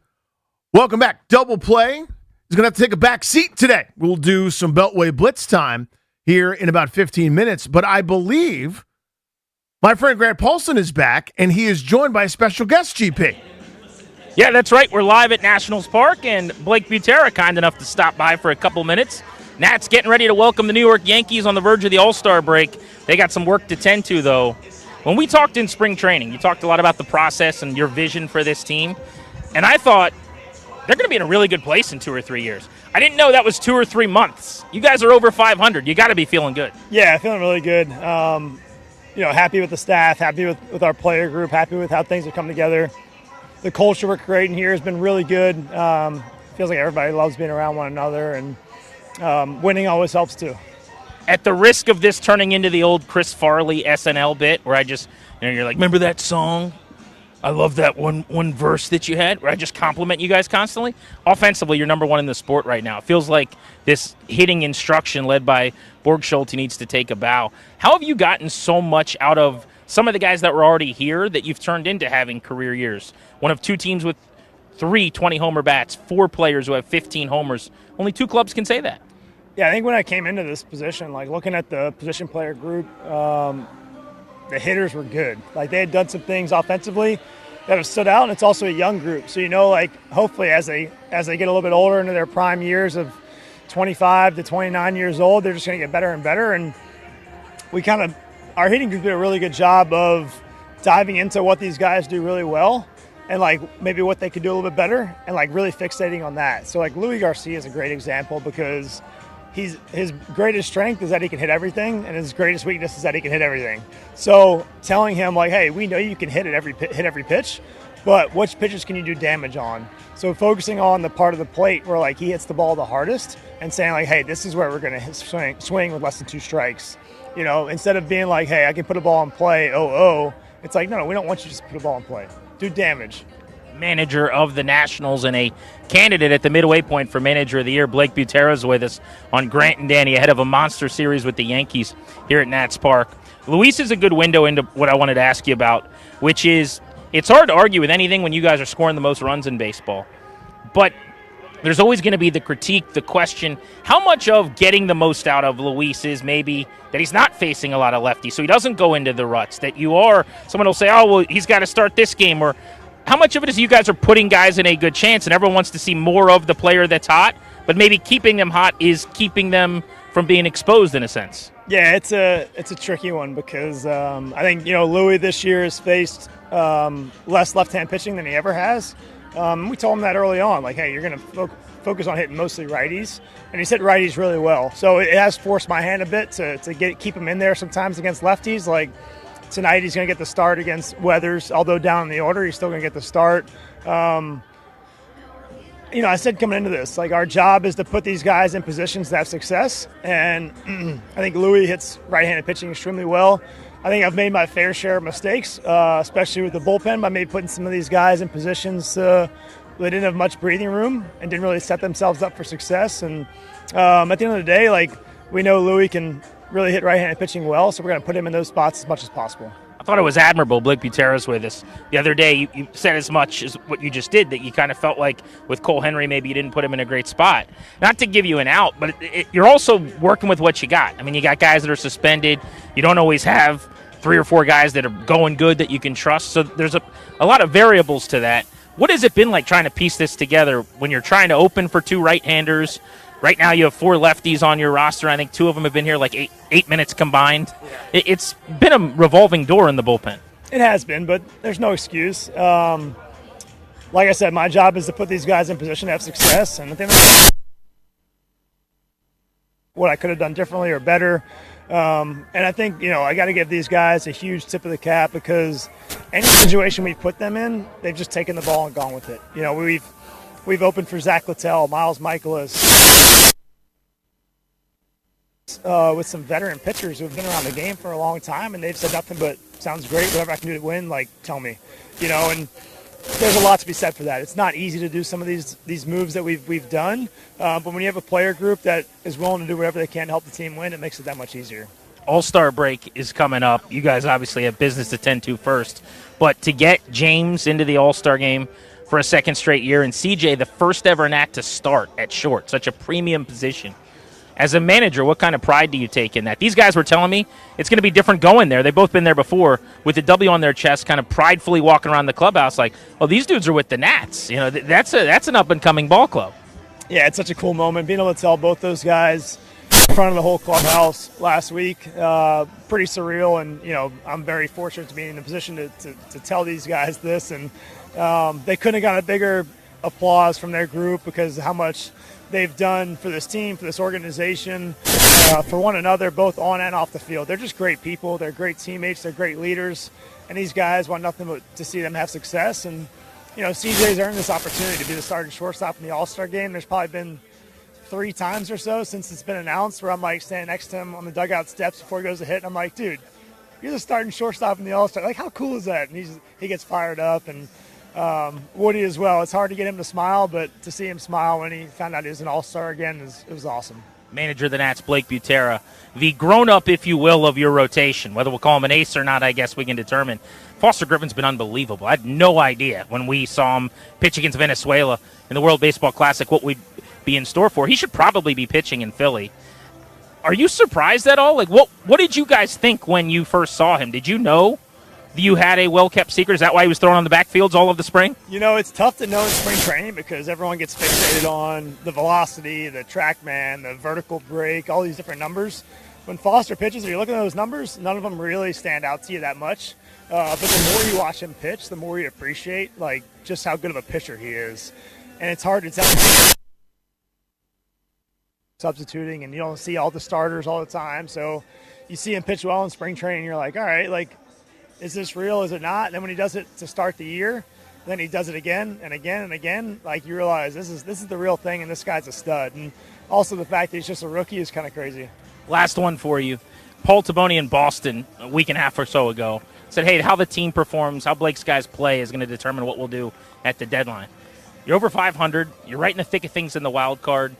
I know it's year one of whatever you guys have planned over several years, but do you feel like this team's earned a chance to maybe have a shot at making a run at this thing with some reinforcements? I think so. I mean, they've been awesome. Like I said, the offense, I think the pitching's coming together.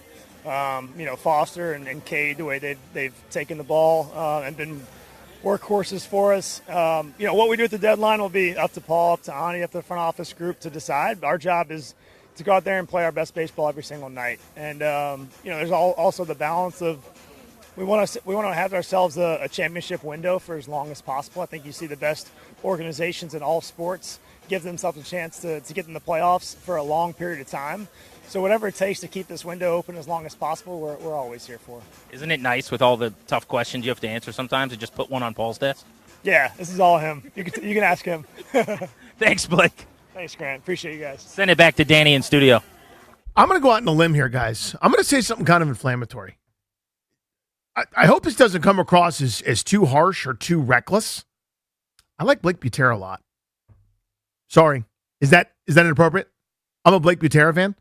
I like the guy that's at the helm of this group being in this position right now, this minute. That was Grant, along with Nats manager Blake Butera, who will be rejoining the program here in a matter of moments. It's time for the Beltway Blitz. We do it at 4 o'clock every day. What's going on in the world of DC sports? We do that next.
A.J. Debons made his Wizards debut last night in the Summer League. The Wizards winning 92-88. Debons leading the way with 27 points. He tied Blake Griffin for the most points in a Summer League debut for a number 1 overall pick. Also had 7 boards as the Wizards beat the Jazz 92-88. Second game of the Summer League for the Wizards comes up on Sunday at 8 o'clock in Vegas. A.J. Debons going to take on Darius Acuff Jr. and the Kings. In the NFL, just a couple weeks away from training camp, rookies going to report in 2 weeks from today. Then vets report July 28th. The first practice going to be July 29th. Baseball, Nationals begin their final series before the All-Star break tonight at Nationals Park against the New York Yankees. 6:45 first pitch. You can hear the game right here on the Fan. Carson Palmquist, the lefty, going to get the ball to start for the Nationals. He's opening for Zach Littell. Ryan Weathers, the lefty, starts for the Yankees. He's 3-7 with a 4.29 ERA. From the Crop Metcalf Sports Desk, I'm Toby Altizer on the Fan.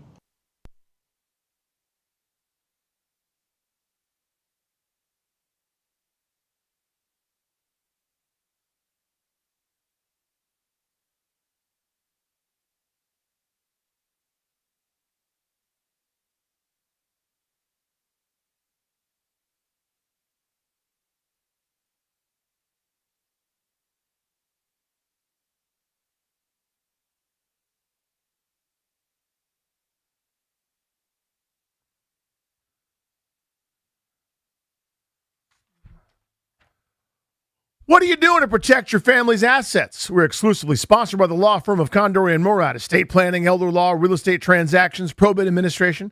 Their attorneys are always there to protect you and your family's assets. Schedule a free consultation with their team today by visiting kmlawyers.com and be sure to let them know that we sent you. That's kmlawyers.com. Coming up, we want to recenter that Jaden Daniels conversation where PFF has it ranked. CBS had a ranking of supporting casts. We will do that in about 20-some minutes or so, but it's Beltway Blitz time. You heard that by the music. It's where we go around the world of DC sports, give you an idea of what's going on. We will start, please, on the Diamondaires. Bring on play-by-play voice of those Washington Nationals, our guy Charlie Slows. Charlie, big series against the Yankees. What can you tell us? It is big. I mean, it is going to be standing room only crowd, only a few tickets left for tonight and tomorrow night. So if anyone's planning, better hurry or you won't get in tonight. So with the big crowds, anticipation, I guess, for Nationals fans and the folks who want to see the Yankees, that this feels like a big-time series.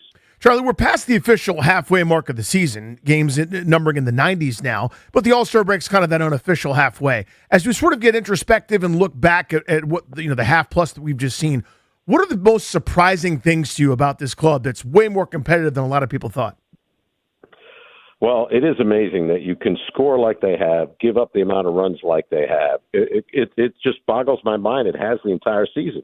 You think, well, if you score that many runs, you're going to win a lot of games. And then you think about it, if you give up that many runs, you're going to lose a lot of games. And if you make more errors than anybody else by a lot, then you're going to lose a lot of games. Yet they've won more than they've lost. So really everything they've done has defied what you think can be done. And so you just have to believe that this club can continue to play like this. And they're going to mix and match. You add another left-hander to the mix in their bullpen, and Tom Cosgrove that they have called up. They were just acquiring him during the series a few days ago that they get from the Astros. So they're trying to match up with as many left-handed pitchers as they can in this series against the Yankees team that's predominantly left-handed, and hopes of trying to have some advantage. What have you guys seen from Foster Griffin? We don't have enough adjectives or adverbs or whatever I need to describe it for what's happening here with this 30-year-old rookie who was a middling reliever for about 5 minutes before he went to Japan. Now he comes back with 91 pitches and is a guy that should be an all-star here in the first half. He's been incredible, Charlie. Yeah, he's 10-2, and they've won 14 of the 18 starts that he's made, and he really should have more than 10 wins with some leads that were lost after he was out of the game. He's been terrific, free and easy. I mean, nobody knew what to make of this guy. We heard that he threw 7 pitches, absolutely unproven at the big league level, coming in at the age of 30 on a $5.5 million one-year deal. And if he succeeded and was having a good year, the thought was this team's in a rebuild. He probably gets traded sometime during the year.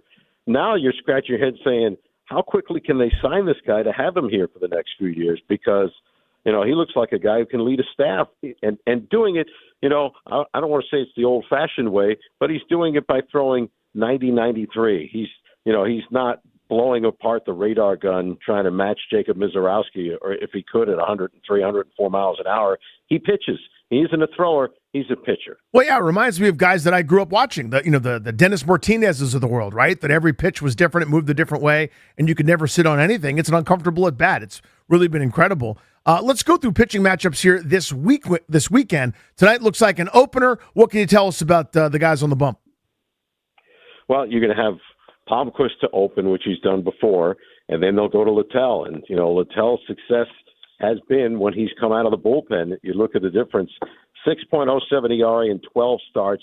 He's given up 18 of the 22 home runs when he's been a starting pitcher. The 6 times he's come out of the bullpen, 2-1, 3.03 record, and the batting average is 241 versus 269 when he starts. So I think Palmquist, see if they can get a couple innings out of him and go to Littell. He stays away from that top of the Yankees order at least once, and we'll see how he fares. And, with Michaelis pitching tomorrow, adding Cosgrove and still having, other lefties like Crook that they've added recently, and Poulin, who's been here much of the year, wouldn't be surprised if they do the same thing with Michaelis tomorrow.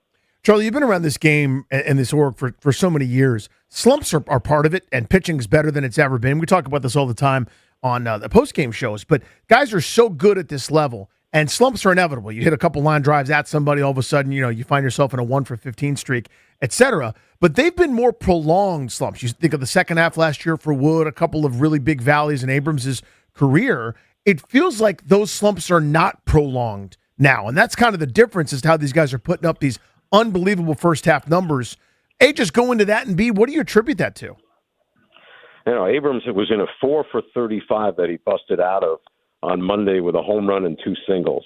And Wood maybe slows up for about a week, and then he figures it out, figures out how he's being pitched, and lets the ball get deep again. And it's amazing. I've never seen anything like this, because usually you see a guy, when he's in a slump, it might be a slump for a month. We used to hear Dusty Baker talk about if you have 2 really, really good months and another half a good month, then the other months don't matter. Balances out. That's your year, because you can have some really good months if you're a really good player, and you can have some really bad months.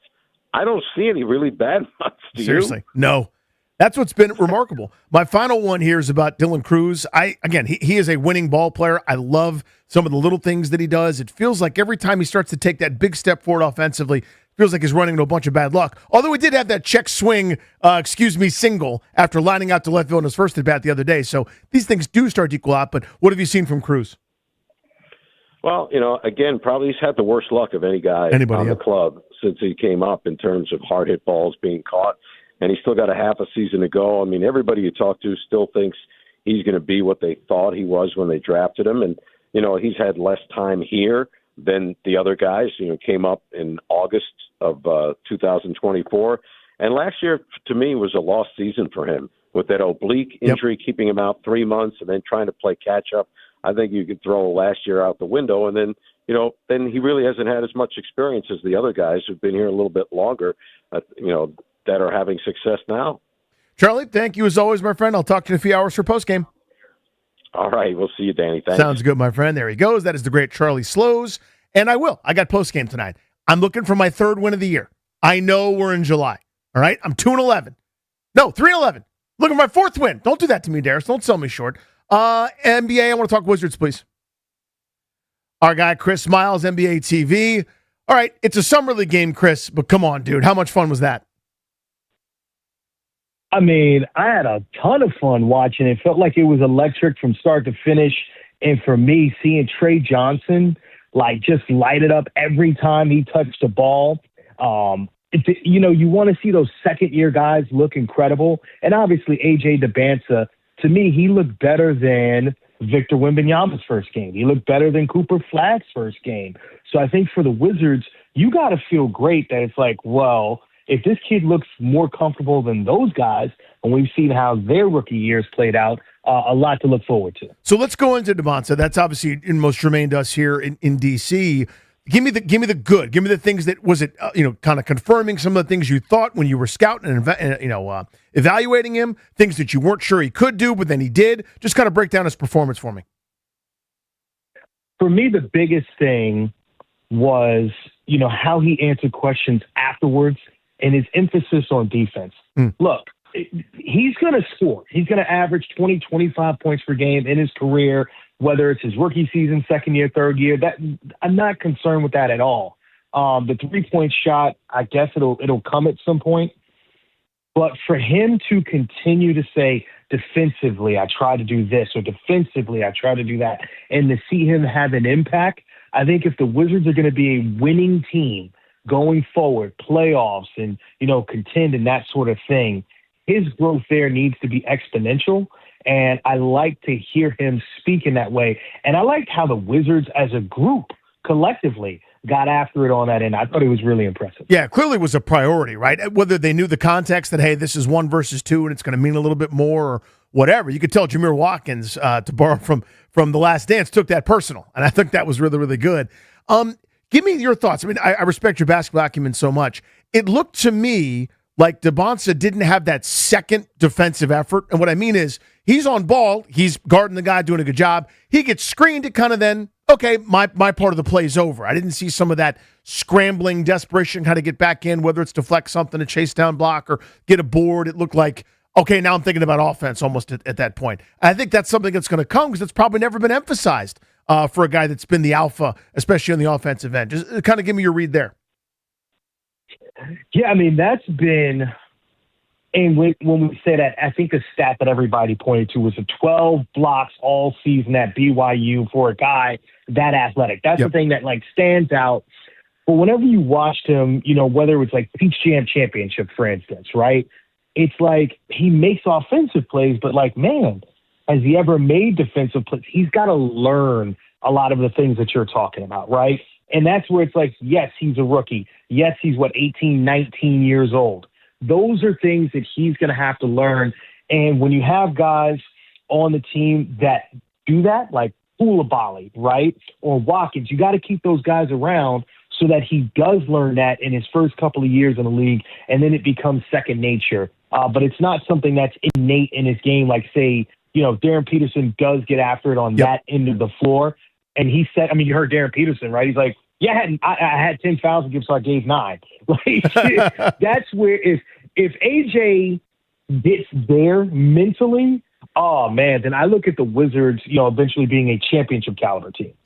He's got to get there, and I don't know how you get him there. Chris, you mentioned the shot. And there aren't many, especially after last night. They're very quiet, at least. But the naysayers pointed to that jump shot. I argued a lot of it is, it's off the dribble, tough shots, because not much was happening with that BYU offense. I think we'll have a lot more catch and shoot with Trae Young and some other playmakers in that lineup. But just where do you think his shot is now, and where will it be in the not too distant future? So it's really interesting in years and seeing him play. He's been so physically dominant. Right, like what you see of him now is kind of how he looked sophomore, junior year of high school, that he's never really had to I even saw it last night at the very beginning when he would bump and then spin. Yep. All his shots were short. He's not used to feeling that strength. Even college players, right? So I think there's going to be a couple of years of his percentages are just going to be lower, and he's going to have to get stronger, and he's going to have to, get man strength and all those sort of things.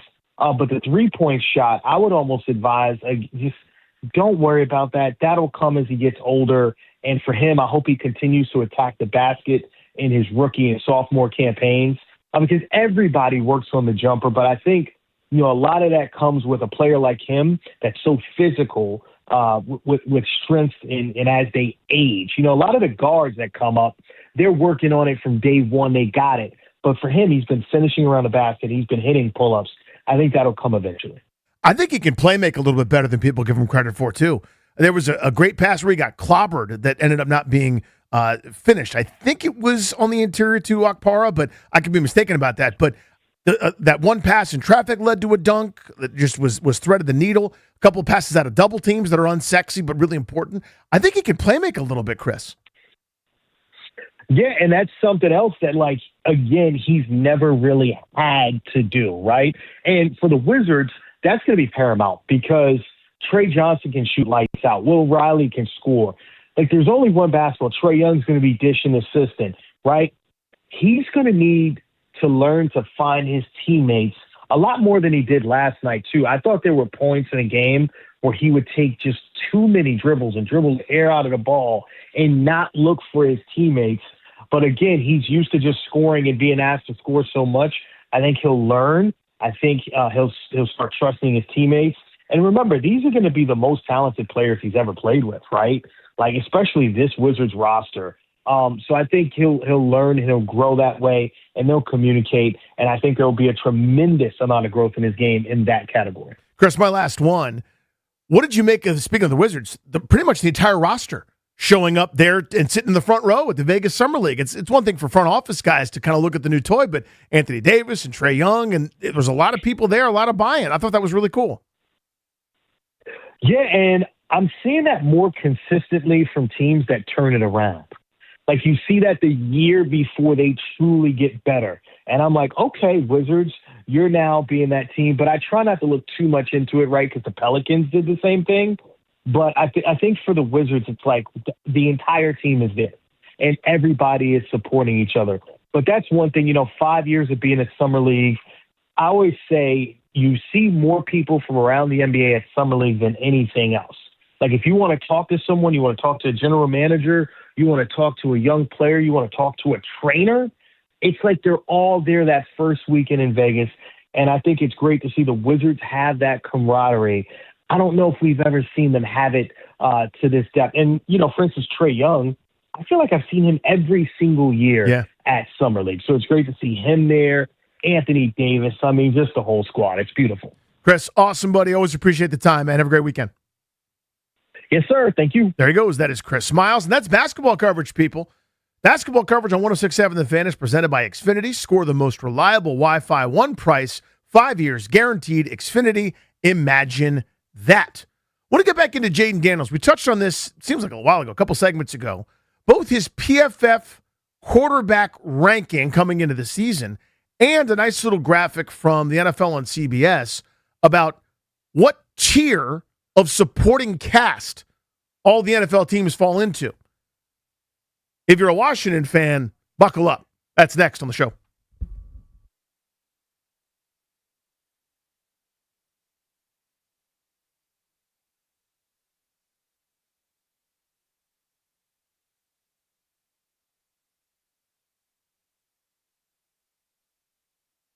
What's up, guys? Danny Rouillet here. As World Soccer hits that huge stage, the biggest stage, Fanatics Sportsbook is making every game day worth that much more. Earn up to 10% fan cash back on your soccer bets. That's win or lose. There's real extra value you can unlock in every single match, and that's all tournament long. Fan cash isn't just for betting. You can use it anywhere in the world of Fanatics. This is what's really cool about it, right? It's got value in all sorts of areas, on game tickets, merchandise, collectibles, profit boosts, and so much more. It's that giant Fanatics ecosystem, and there's endless ways to send. Plus, new customers get up to $1,000 in fan cash. I say that again, up to $1,000 in fan cash. That's a $100 bet matched in fan cash every day for your first 10 days. The world is ready. Are you? Fanatics Sportsbook. I'm telling you, winning hits different here. Must be 21 plus. Gambling problem? Call 1-800-GAMBLER or 1-800-MY-RESET. MD, visit mdgamblinghelp.org. Not available in all states. Terms apply. See Fanatics Sportsbook app.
This update is brought to you by Mervis Diamond Importers. Nobody pays retail anymore. Why should you? Wizards Summer League action last night. Number 1 overall pick, A.J. Debons making his Wizards debut. He scored 27 points with 7 boards. He tied Blake Griffin for the most points in a Summer League debut for a number 1 overall pick as the Wizards beat the Jazz 92-88. Wiz back in action on Sunday, taking on Darius Acuff and the Kings. That'll tip off at 8 o'clock. World Cup action going on right now. The second quarterfinal. Spain and Belgium tied at 1 in the 63rd minute. Winner of that game going to face France. 2 games tomorrow. Norway and England at 5. Argentina and Switzerland at 9. Baseball. Nationals taking on the Yankees here at Nats Park. Final series before the All-Star break. 6:45 first pitch. Can hear the game right here on the Fan. Carson Palmquist going to open for Zach Littell. Ryan Weathers starts for the Yankees. Getting engaged or married? Visit Mervis Diamond Importers for the finest diamonds and best value. At Mervis, you'll find the largest selection of Tacori engagement and wedding rings in D.C. Together, Mervis and Tacori help create a ring as extraordinary as your love. Go to MervisDiamond.com. From the Crop Metcalf Sports Desk, I'm Toby Altizer on the Fan.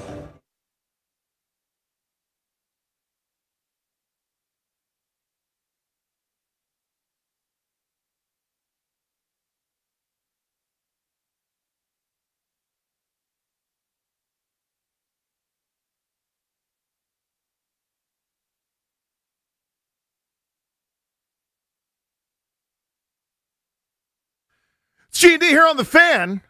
We welcome back our guy Grant Paulson to the radio program. GP, what's up, dude? Greetings from Nationals Park, home of your wild card hopefuls, Danny. That was awesome, getting up to catch up with, having you catch up with Blake Butera on the field, by the way. That was really, really cool. Just sort of thoughts from that interview super quick, the experience, what's going on over there.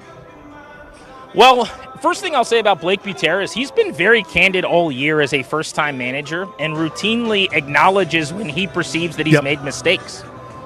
I don't even know if he's always right. I mean, there are just parts of the game occasionally that'll go well or won't based on being a manager, and either your players are going to make you look good or look bad. But I like the attempt for him constantly when he feels like he has not put his players in the best position possible. He feels like that's the job requirement to come out and say, hey, that guy hadn't thrown 2 times in the minor leagues in a row, or he hadn't thrown 2 straight innings in a game in a row. And then I asked him to do it in the big leagues.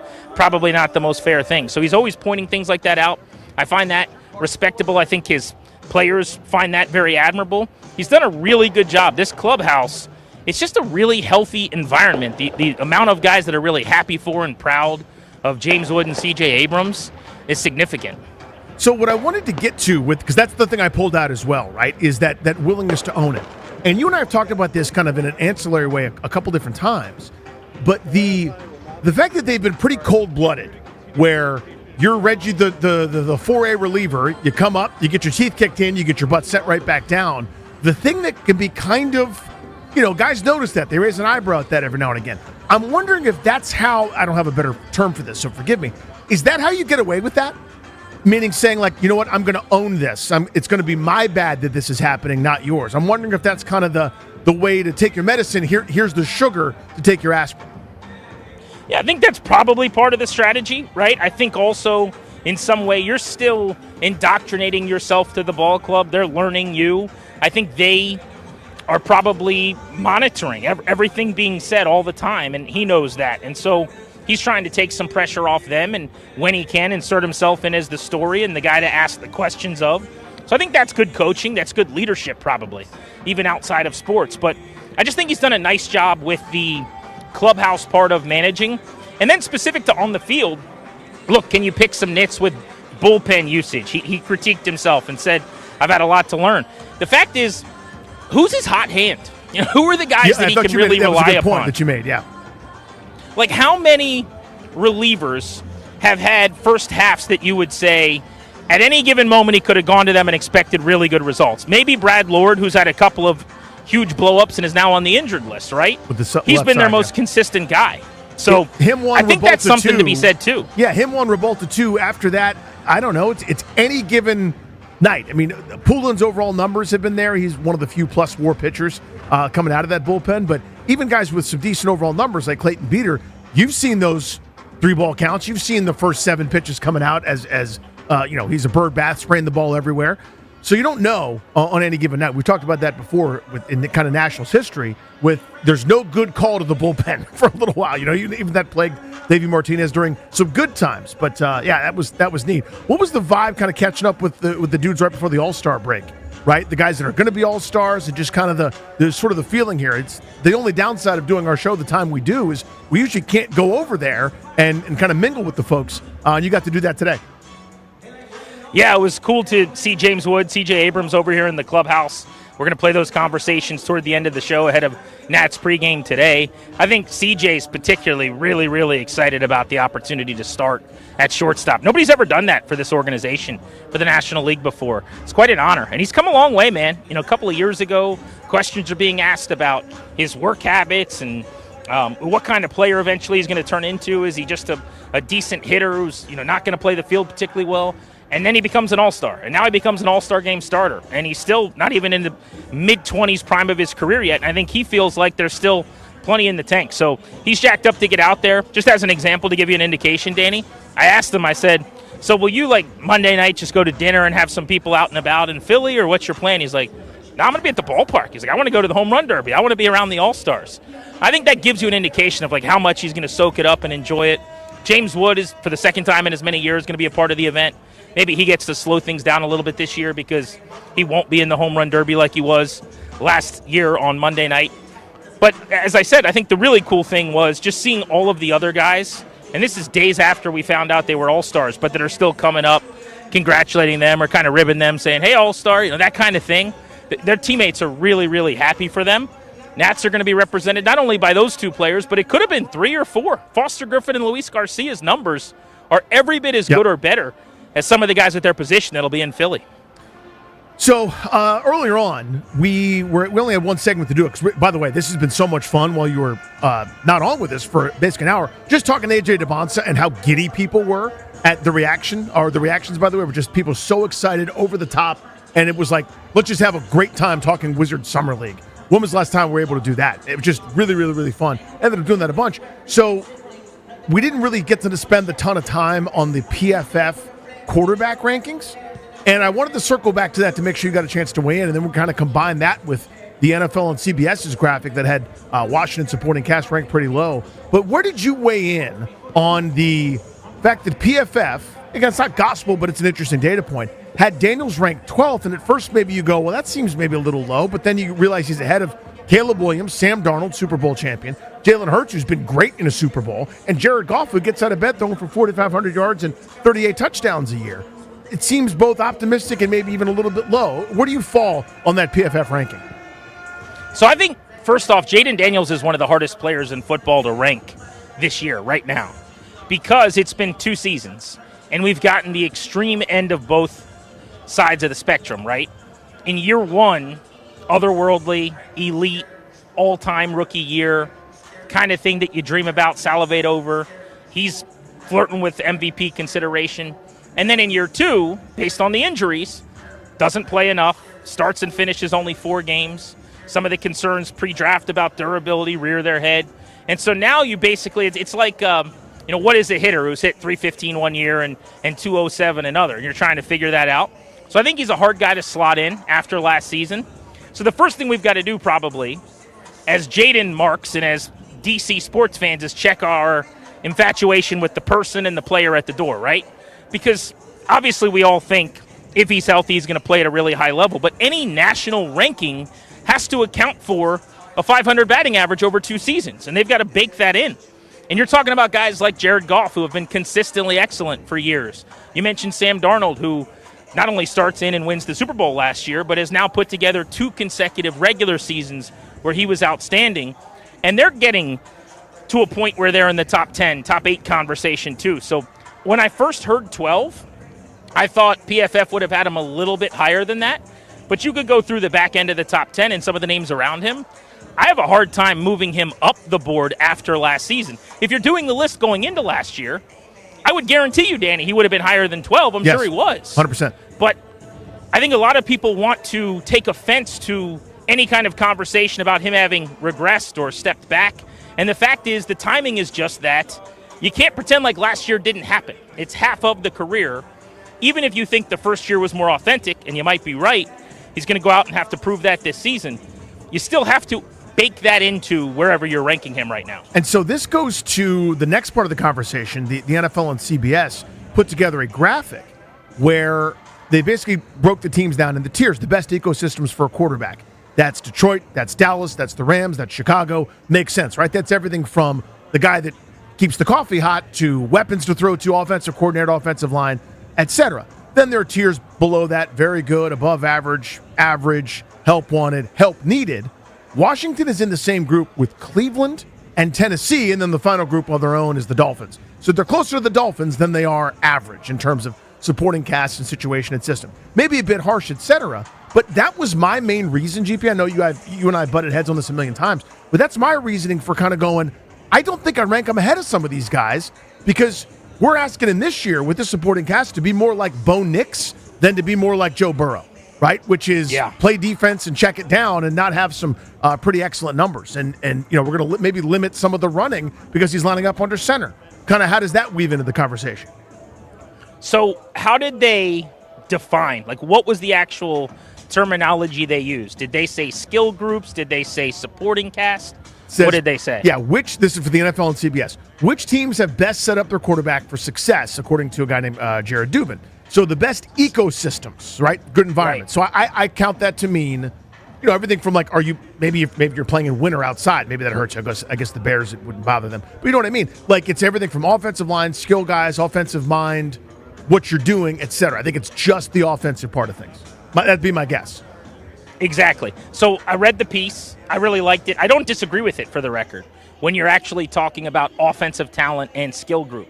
This comes back to the conversation you and I have had extensively and will continue to have as we get closer to training camp. I think there is a misnomer in using basically supporting cast synonymous with skill position or offensive weapons around him. And I think that doesn't account for the defensive importance in helping a quarterback, the element of the game that is complementary. Washington made a calculated decision, Danny, I think, to help Daniels and to help the offense, the organization, by getting better on defense. And so when you're looking at these rankings, you don't see that. You don't see that they drafted Sonny Styles instead of a weapon. You don't see that they signed Leo Chanel or Odafe Owe or Kaylavon Chason, that they think they're going to be a top 10 pass rushing team in the league, that they've gone from a scheme that is not working as well in the NFL to a scheme that is the sexy one that everybody wants at this point, the Brian Flores pass rushing scheme with everybody coming from everywhere. So I don't think they've done a bad job supporting him per se. I just think we need to have a conversation about, are we talking about offensive weapons or overall environment for him to have a better run this year? If he only has to score 20 points to win and they're going to run the football better and ask less of him, that's a pretty good situation. But it might not mean that he throws for more yards or rushes for more yards or the offense averages more points. Totally. And this is, again, where you and I have separated a bunch. Like, I have heard us have conversations about guys like C.J. Stroud and Bo Nix and a couple other dudes, and they kind of get that, yeah, he's fine, because they're putting up the kind of numbers it sounds like we're hoping Jaden Daniels does this year. And I always just talk about the specific evaluation of the quarterback. What happens on 3rd and 7? Who are you throwing to? Who's open? Who's not? Can the offense move? Because I think that's ultimately what the league is for an offense and really how we judge quarterbacks. Are you putting up those excellent winning time numbers? And it sounds like we want our cake and eat it too, while we're going to settle and check it down and punt a lot on 4th downs. But ultimately, how we evaluate Daniels this year, I think first is going to start with the health part. And I think that's always the given and kind of always the fact. We probably can't overstate it, but also you can't just beat the dead horse. It's like time will tell. Is he able to get through enough games? He still hasn't started 25 yet, despite entering year 3 in the league. So that's obvious, and that's sort of one of those givens that everybody kind of acknowledges, okay, that has to happen. But again, the part here in PFF, in their evaluation, it says opponents seem content to force Daniels to beat them with his arm, especially given Washington's lack of pass catching depth. A healthy Daniels still gives the Commanders a great chance to win every week, but he needs to be available for all 17 games. Kind of encapsulates what I'm talking about here, right? It's yes, he's got to be healthy. Duh, obvious. Okay, that's for everybody. We got to move on from there. But it's still important Is there a switch? What's he going to do differently?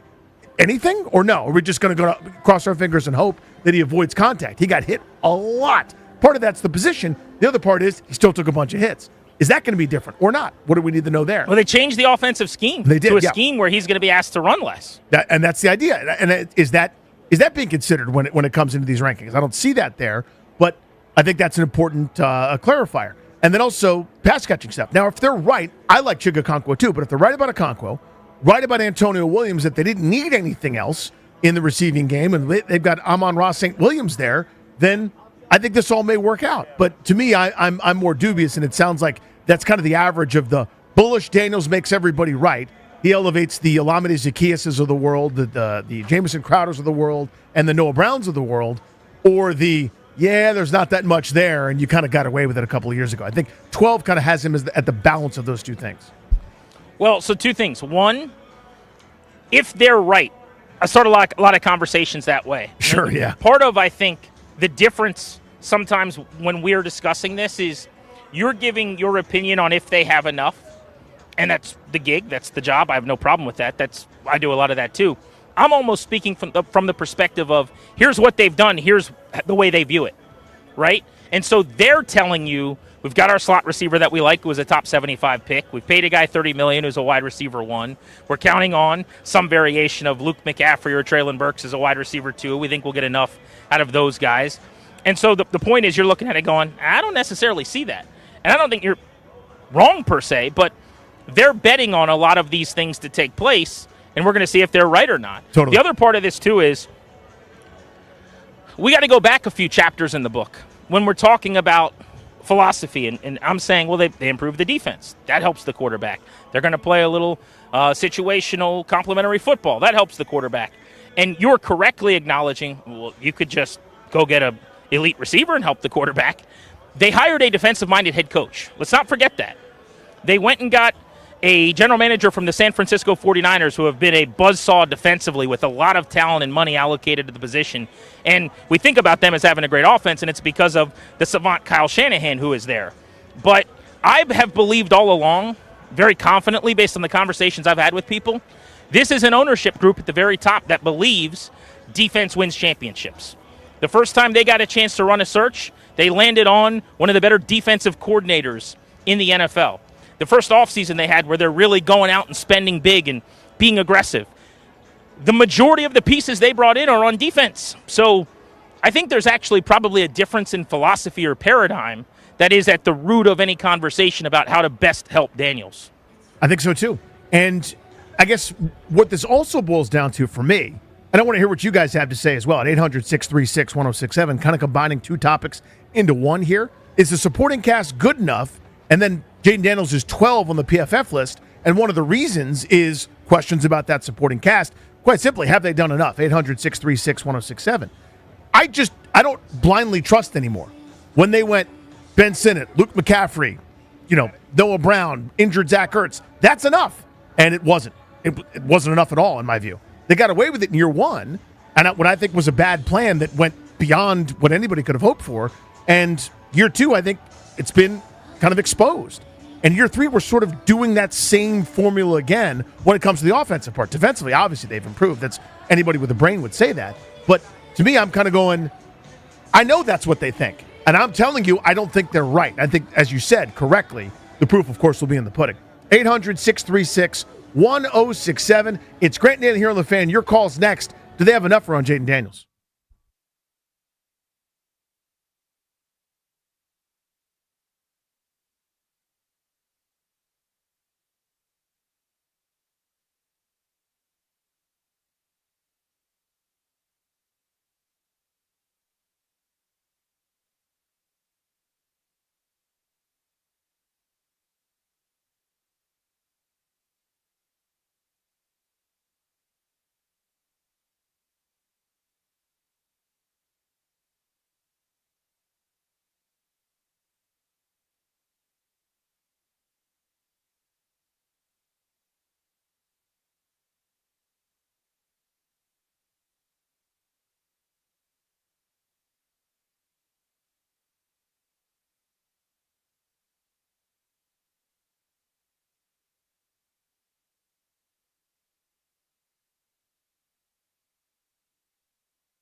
It's Grant and Danny here on The Fan.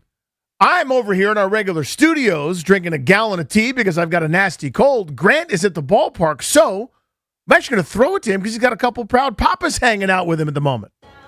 Yeah, that's right. We are live on the field ahead of the Yankees and the Nationals, a huge 3-game series ahead of the All-Star break. Just as we all expected, the two teams that have hit the most home runs in the major leagues, the Yankees and the Nationals, and a big reason for that, the All-Stars for the Nats, James Wood and C.J. Abrams, and I've got their fathers with me here. We're down on the field for BP today, Kenny Wood and Chris Abrams. You guys have to be very proud papas. Your kids are headed to Philadelphia. We'll start with you, Chris. What a year for C.J., a career year already, and we're just at the break. Yes, yeah, you know, he at the end of last season, he was back working probably the mid part of October. So his goal was to see if he can put on a little muscle, stay consistent, and definitely make that All-Star game. But his goal is to be consistent all year. So he's done a good job up to this point, and I'm pretty proud of him. One of the really funny things I heard about the dad's trip a few weeks ago over Father's Day was that you were in the hotel room throwing him socks, and he's working on his swing the day before he hit a home run. I guess no matter how old you are, you never really grow all the way up, right? Exactly. And believe it or not, that was his idea. You know, it was something we did when he was 8 years old, and he was working on actually, you know, his load, and I'm like, hey, I got socks. He said, hey, I got my plastic bat. He carries it everywhere. So, yeah, we actually took video. Awesome. All-Star game number 2 for C.J. Abrams will be getting the nod starter at shortstop. We've got Kenny Wood with us as well, James's father. James, the league leader, major league leader with leadoff home runs this year. What a first half it was for James. You're in almost every game, and you can't blend in very well from your basketball background as one of the taller gentlemen at the park. So everyone's always coming up bugging you, but occasionally you get to watch James play. How about the season he's put together? Yeah, it's been fun to watch. Like Chris said with CJ, his goal was to be as consistent as possible. So that's one of the things you say, even though you have a little dip for a few games, you want to be able to get back. I think that's part of it, too. If you do have those dips, trying to get back in your groove as fast as possible. So he's definitely matured and gotten better at doing that, so the lows aren't as low for as long anymore. It's got to be a unique experience as a parent watching your kid play ball at the major league level. My son's 5. He's now playing Little League. And I would imagine it's not that different, even though now there's 3 rungs. It's still your kid out there. When you're sitting in the stands and you're watching them at the best and the worst moments of their season, what is that like, Kenny? It's nerve-wracking sometimes. You know, I think you get used to it, but certain situations still, it brings you back to, like, being a young kid. And you want, you know, the first game or something like that, you just want them to get a hit. Right, so, but no, it's a lot of fun. You know, the ups and downs, we kind of ride it out, but it's being able to see them out there every day, whether here in person or on TV, is definitely special. We're joined by Kenny Wood and Chris Abrams, the fathers of the Nats, 2 All-Stars on the field ahead of their game with the Yankees. Chris, CJ probably doesn't have to deal with this as much as a lot of guys because he's having such an excellent year, but in terms of negativity or social media and some of the toxicity now around sports, how do you handle that as a parent and a loved one of a player who's going to take some heat from time to time in a game of failure? I'm blessed with technical ignorance, and I don't use social media very well at all. You know, it's been Instacart for me for years and not Graham. So a lot of this stuff I'm not aware of. My wife gets caught up in it. And CJ does a good job of kind of managing the noise. He doesn't really pay much attention to it. Never has his entire life. You know, he understands that, you know, you're going to fail. It's all about staying positive and never losing confidence in yourself. So that's his goal day in and day out. You know, it's going to be ups and downs. There's going to be some bottoms and some highs, but they're all the same. It's 2 imposters. You guys are big Nats fans. What do you think about the way this team's played and the possibility of making a playoff push here? These guys have been, like Kenny says, so fun to watch, right? You know, and not only our 2 boys, the entire team, you know, up and down the lineup is scary. I know sometimes on the defensive sides we've had our challenges, but every team has challenges throughout the years. As long as you got an offense, you know, you got a little leeway. So it's fun to watch, and it's great that we're right in the middle of things, and you never know. You know, the goal is to get here with a chance around 500, get hot, you never know. See what happens. That's Chris Abrams, CJ's dad. Kenny Wood is with us. Last thing, Kenny, specific to the rest of this season, this is the first time at the break you've been in the mix here with the Nationals where they've been in this thing. Just how fun could this summer get, do you think? I think it could, you know, continue to get more and more fun every day. I think people always say you want to play meaningful games the second half of the year, right? Second half of the season. So I think we're in store to have a lot of meaningful games and pack the stadium out here. It's a lot of fun, great atmosphere out here. So I think, Nats fans, we're looking forward to have some fun in the second half with some fun at these games that are out here. You'll like this. I just saw James in the clubhouse a bit ago. He said he's hoping he gets booed in Philly. It means he's arrived. Yeah, James and CJ. CJ's starting, so he's going to have the first opportunity of it, so it'll be good to see. Well, thank you guys. You should be very proud not only of the season they're having, but how they're conducting themselves leading the way here for the Nationals. Thanks, Grant. Thanks, Grant. Absolutely. Be good. There's the fathers, Danny, of the 2 All-Stars for the Nationals. That's really cool. I'm using technical ignorance, by the way. That is coming up again on this radio program. That was pretty good. What a line. What a line by CJ's dad. This will be fun, man. That was good to catch up with those guys. It'll be good to catch up with Matt Moore. We're talking some Summer League hoops. That's right. Deal with it. Summer League hoops. But really, it's the Debons story. We'll talk to Matt Moore about it next.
This update is fed by Paisanos, not just pizza, but something for everyone. Paisanospizza.com. The first semifinal of the World Cup is set. France beat Morocco yesterday 2-0. Spain beats Belgium today 2-1. Their winner coming in the 88th minute. Spain's going to play France on Tuesday for the first semifinal. The final two quarterfinal matchups come up tomorrow. Norway going to take on England at 5. Argentina going to take on Switzerland at 9. NBA Summer League, Wizards saw A.J. Debons make his debut 27 points and 7 boards against the Jazz last night to win by 4, 92-88. Wizards back in action on Sunday against the Kings at 8 o'clock. A.J. Debons going to take on Darius Acuff Jr. Baseball, the Nationals begin a 3-game series against the New York Yankees at Nats Park. It's the final series before the All-Star break. 6:45 first pitch right here on the Fan. Carson Palmquist, the lefty, going to open for Zach Littell for the Nats. Ryan Weathers, the lefty, gets the ball for the Yankees. Whether you call it football or football, Paisanos has your watch party covered. Now Fan listeners can score JP Finley's exclusive deal, 35% off orders of $40 or more, with promo code JP35. Paisanos, not just pizza, something for everyone. Order now at paisanospizza.com. From the Crop Metcalf Sports Desk, I'm Toby Altizer on the Fan.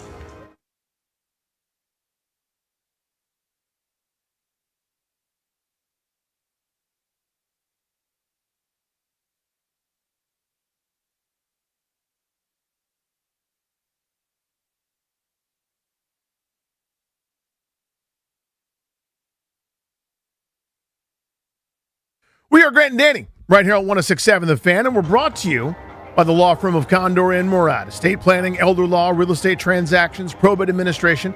Their attorneys are always there to protect you and your family's assets. Schedule the free consultation with their team today by visiting kmlawyers.com. And be sure to let them know that we sent you. That's kmlawyers.com. Scheduled to be joined by Matt Moore, the Action Network, here in a moment. We're going to go over A.J. Debons' debut, GP. That's kind of the lead story in the world of DC sports last night. I can't remember this much attention being paid to a Summer League game, and the kid delivered. Deservedly so. We were out at the draft party. I think the line that I liked most that night was, that was not something you and I have ever experienced for the Wizards. And we've had nights like that for some of the other organizations in town, but there were thousands of fans. The anthem was packed to the gills, and everyone was there hoping that Debons would be the pick. Remember, they showed him on screen a couple times well before they drafted him, and the place went bonkers. Clearly, he was the guy that Wizards fans wanted, and so your first glimpse at him was last night in a game head-to-head with the Jazz and Peterson, who picked second. The storylines wrote themselves, and you could not have asked for a better debut, and it wasn't like he eased into it and eventually broke out. I mean, within the first 7-8 minutes he was on the floor, he had done a couple things that the Wizards haven't had players capable of doing for a long time. So 27 points and 7 rebounds sounds good. That does not tell the story. If you watched it, athletically, he's just gifted beyond anything we've seen around here in a while. What was the thing that made you the most excited? Like the one element or the play or just, you know, the skill set that he demonstrated, just kind of the one thing when you got 10 seconds in an elevator with somebody. Hey, how was it last night? It was this. What was it? This is simpleton stuff, so I'll apologize in advance. I think when he went to the rim and he dunked on top of a couple of defenders, not just because of the physical ability that shows, but also just the stones to try to pull it off, the aggressiveness with which you're attacking the basket, and then being able to actually get there and make it happen, right? That was big time. I thought his original take and the basket he scored on his second shot of the game on the little reverse layup checked a lot of boxes for me as well.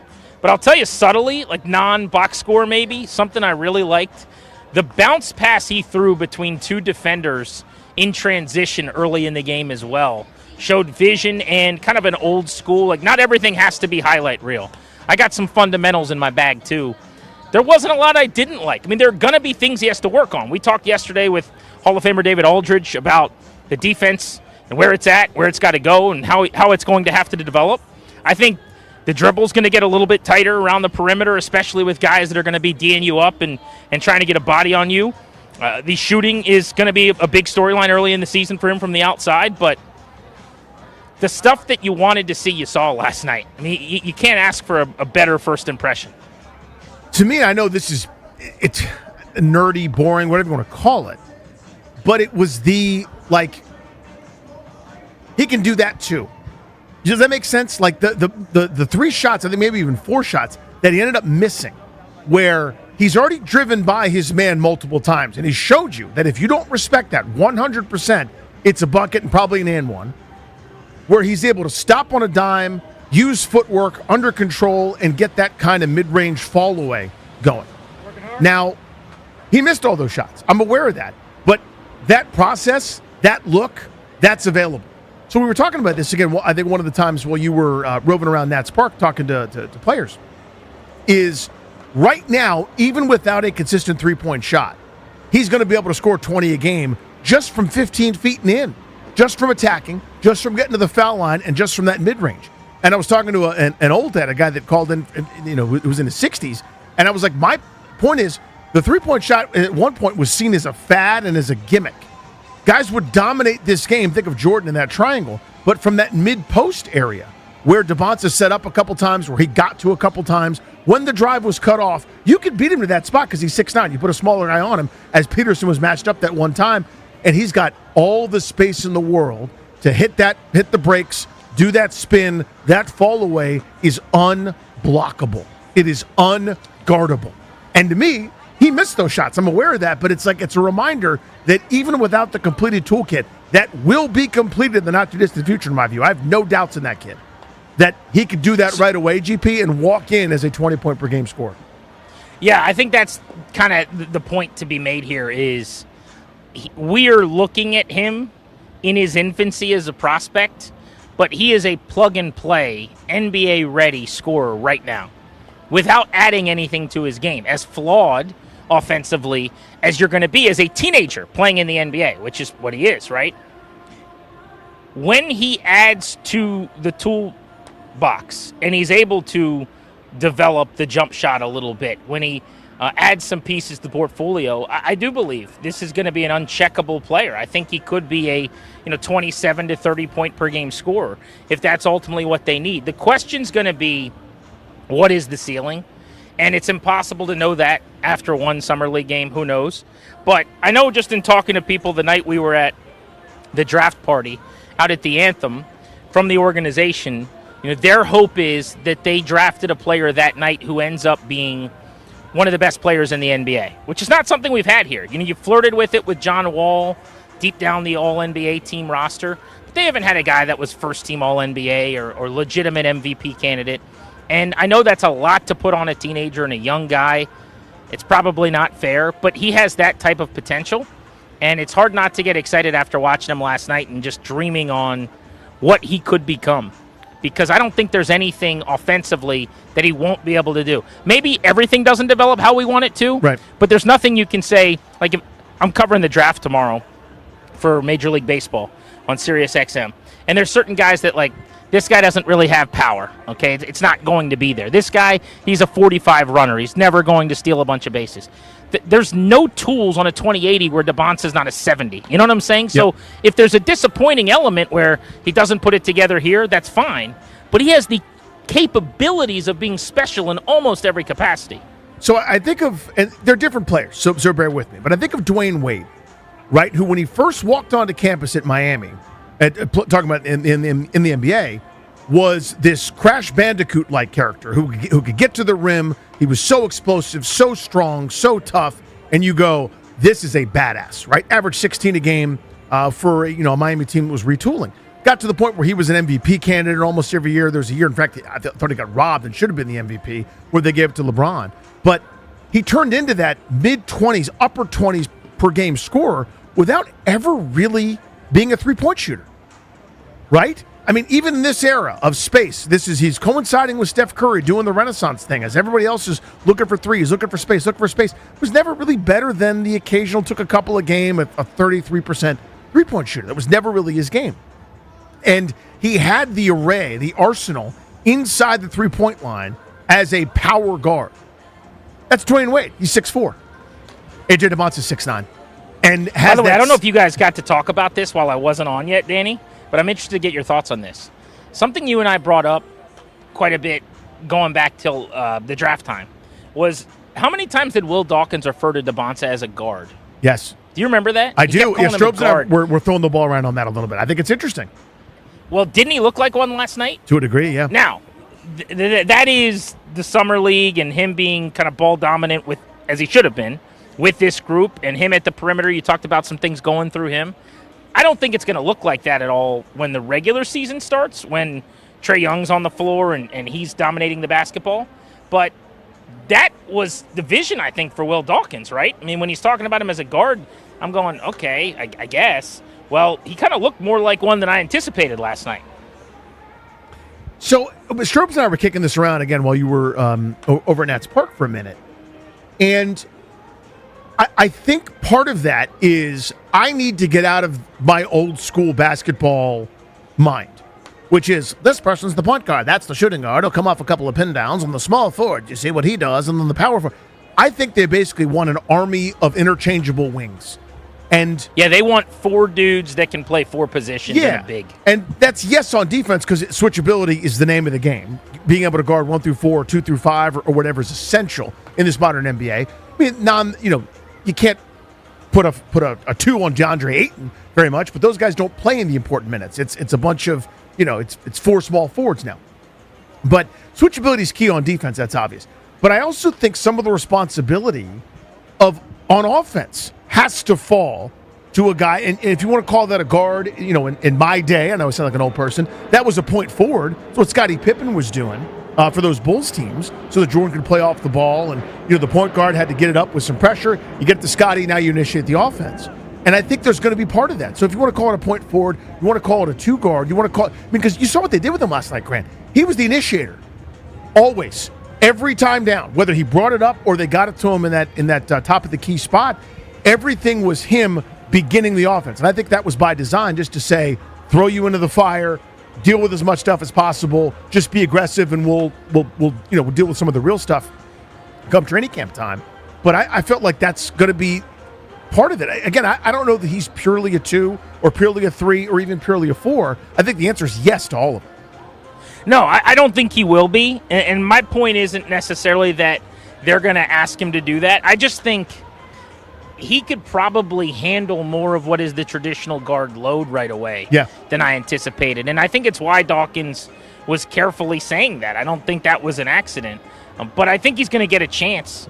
And you're right, it's probably by design in the Summer League to do a lot of that, to improve in that area. Mm-hmm. The main thing for me is going to be to watch the maturation of the jump shot from the outside and his defensive awareness and willingness probably isn't the right word, because I'm sure he's going to be active as a young guy that knows he's got to earn his keep there. But just the subtleties of defense. You weren't asked to do a lot of things at BYU that or now you're going to need circuit to. Or for high school, ever, right? Yeah. But that on that side of the floor, and then the jump shot from outside. This has nothing to do with last night going 0 for 5 for 3. This is something we've known before the draft. Yes. I mean, he's spoken about this. This is an area where he's going to have to keep improving, and I think he will. I don't have any problems with how his mechanics or his shot look. But to me, that's going to be the difference between, is he really, really good, or is he one of the great players in the NBA? I mean, you mentioned LeBron, but if he gets to a point where he, turns into a guy you can't leave open from 3, what are we talking about? Then what are we really talking about? Yeah.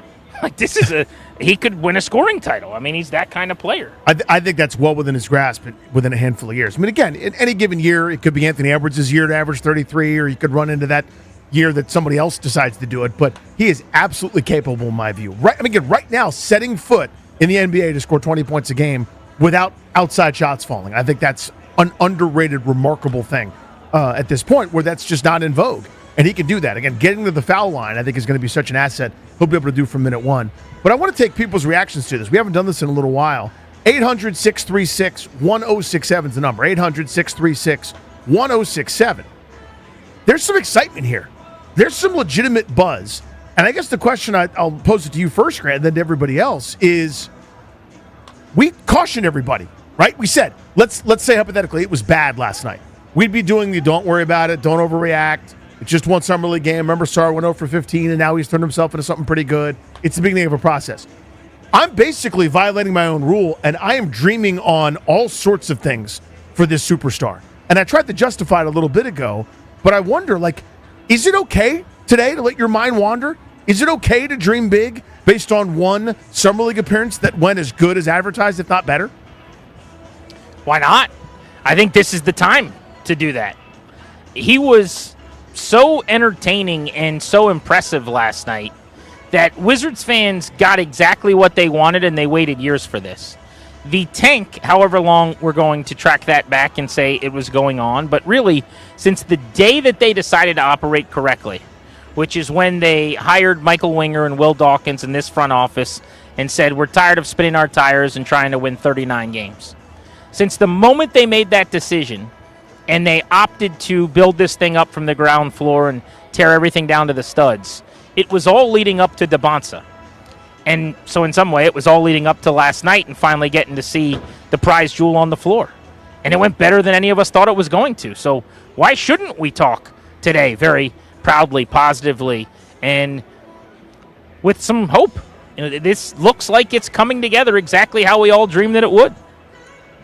I think it's fine. And the justification I gave, GP, was when it, and I got part of it's your own bias here, but if it confirms the priors, right? Like if he had shot, just again making this up, 7 for 8 from 3 and had made every mid-range jump shot, I would go, well, it's not all of a sudden now he's a great shooter, right? Because that's not possible. That's a hot hand. That's a nice game. That happened. The same way Darren Peterson is not a 1 for 9 3-point shooter, or something, whatever he was last night. He'll be much better than that. It'll settle. But because the athleticism testing, because he led the nation in scoring as a freshman, because of the explosion, because of the heady game that he's got, because of all these different things that were written down in scouting reports, manifested themselves right there. I mean, you just saw them on display. And again, it's a summer league game. I understand it's not real competition. It's not a guy who's going to be an all-NBA player that you're doing this against, et cetera. I understand that. But you saw all of the things that you thought were there. And because that's confirmed, I'm going, oh my God, there's still room for improvement, and he's already nasty. I guess that's kind of my reason why I'm like, you know what? If it was bad, I wouldn't overreact to it. I'm doing the thing. I'm falling in love. But it's not like I'm falling in love with second-round Sam that was taken at the back of the board, who's 24 years old, who spent 6 years in college, who's getting buckets on G League guys. This is a different animal, I feel like. And I'm just looking for a reason to justify my joy today. Well, I want to go even more basic than that for a second. Wizards basketball is going to be interesting this year in a way that it hasn't been in so long. I mean, think about the number of people last night that were at 7 o'clock looking at their watch going, all right, come on, Summer League, let's go. I mean, that was a legitimate must-see event for a lot of casuals that I don't think I watched more than 5 minutes. I watched Trey Johnson's debut of the Summer League last year. He had the cool play where he threw the ball off of a defender. I was really excited about him. They got him 6th. I still think he's going to be very good. And by the way, he was excellent last night. Yes, he was. That's kind of the co-storyline I thought was he looked a lot different, improved, better, more aggressive with the basketball. But regardless, this is so abnormal for you and I to be chopping it up and kind of have the excitement in our voices about the Wizards in July. I don't think we are properly gauging how different this fall is going to be at the arena in terms of people tuning in both to shows like this one and television to watch Chris Miller and company. Like, the Wizards matter. And this player is the biggest reason why. The NBA is about stars. Players get marketed in a way that they don't in other sport. And we've got a guy that, if it goes how I think it's going to this year, I mean, the Wizards are going to live on national TV in a couple seasons. 800-636-1067. Let's take some calls about A.J. Debons, his Summer League debut last night. We got plenty more good content. You can hear the music in the background where Grant is. He's at Nats Park. He's got a couple player interviews. He caught up with some guys on the field. We'll have those for you as well. But want to talk Summer League debut for round 1, pick 1. Washington Wizards young superstar A.J. Debons debuted last night, and it was a smash. Is it okay to let your imagination run wild today? Grant and Danny here on The Fan.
World Cup quarterfinals today. Spain beat Belgium 2-1. Their winner coming in the 88th minute. Spain going to play France, who beat Morocco 2-0 yesterday on Tuesday for the semifinals. The other two quarterfinal matchups come up tomorrow. 5 o'clock, Norway going to take on England. 9 o'clock, Argentina will take on Switzerland. Wizards Summer League. Last night, A.J. Debons, the number 1 overall pick, making his much-awaited Wizards debut, and he led the Wizards to a 4-point win over the Jazz, 92-88. A.J. with 27 points and 7 boards. He ties Blake Griffin for the most points in a Summer League debut for a number 1 overall pick. Wizards back in action on Sunday against Darius Acuff and the Kings. Baseball. Nationals welcome in the Pinstripes. The Bronx Bombers, the New York Yankees in town for 3. It's their final series before the All-Star break. 6:45 first pitch. You can hear it right here on the Fan. Carson Palmquist and Brian Weathers set to take the mound for the Nats and the Yankees. From the Crop Metcalf Sports Desk, I'm Toby Altizer on the Fan.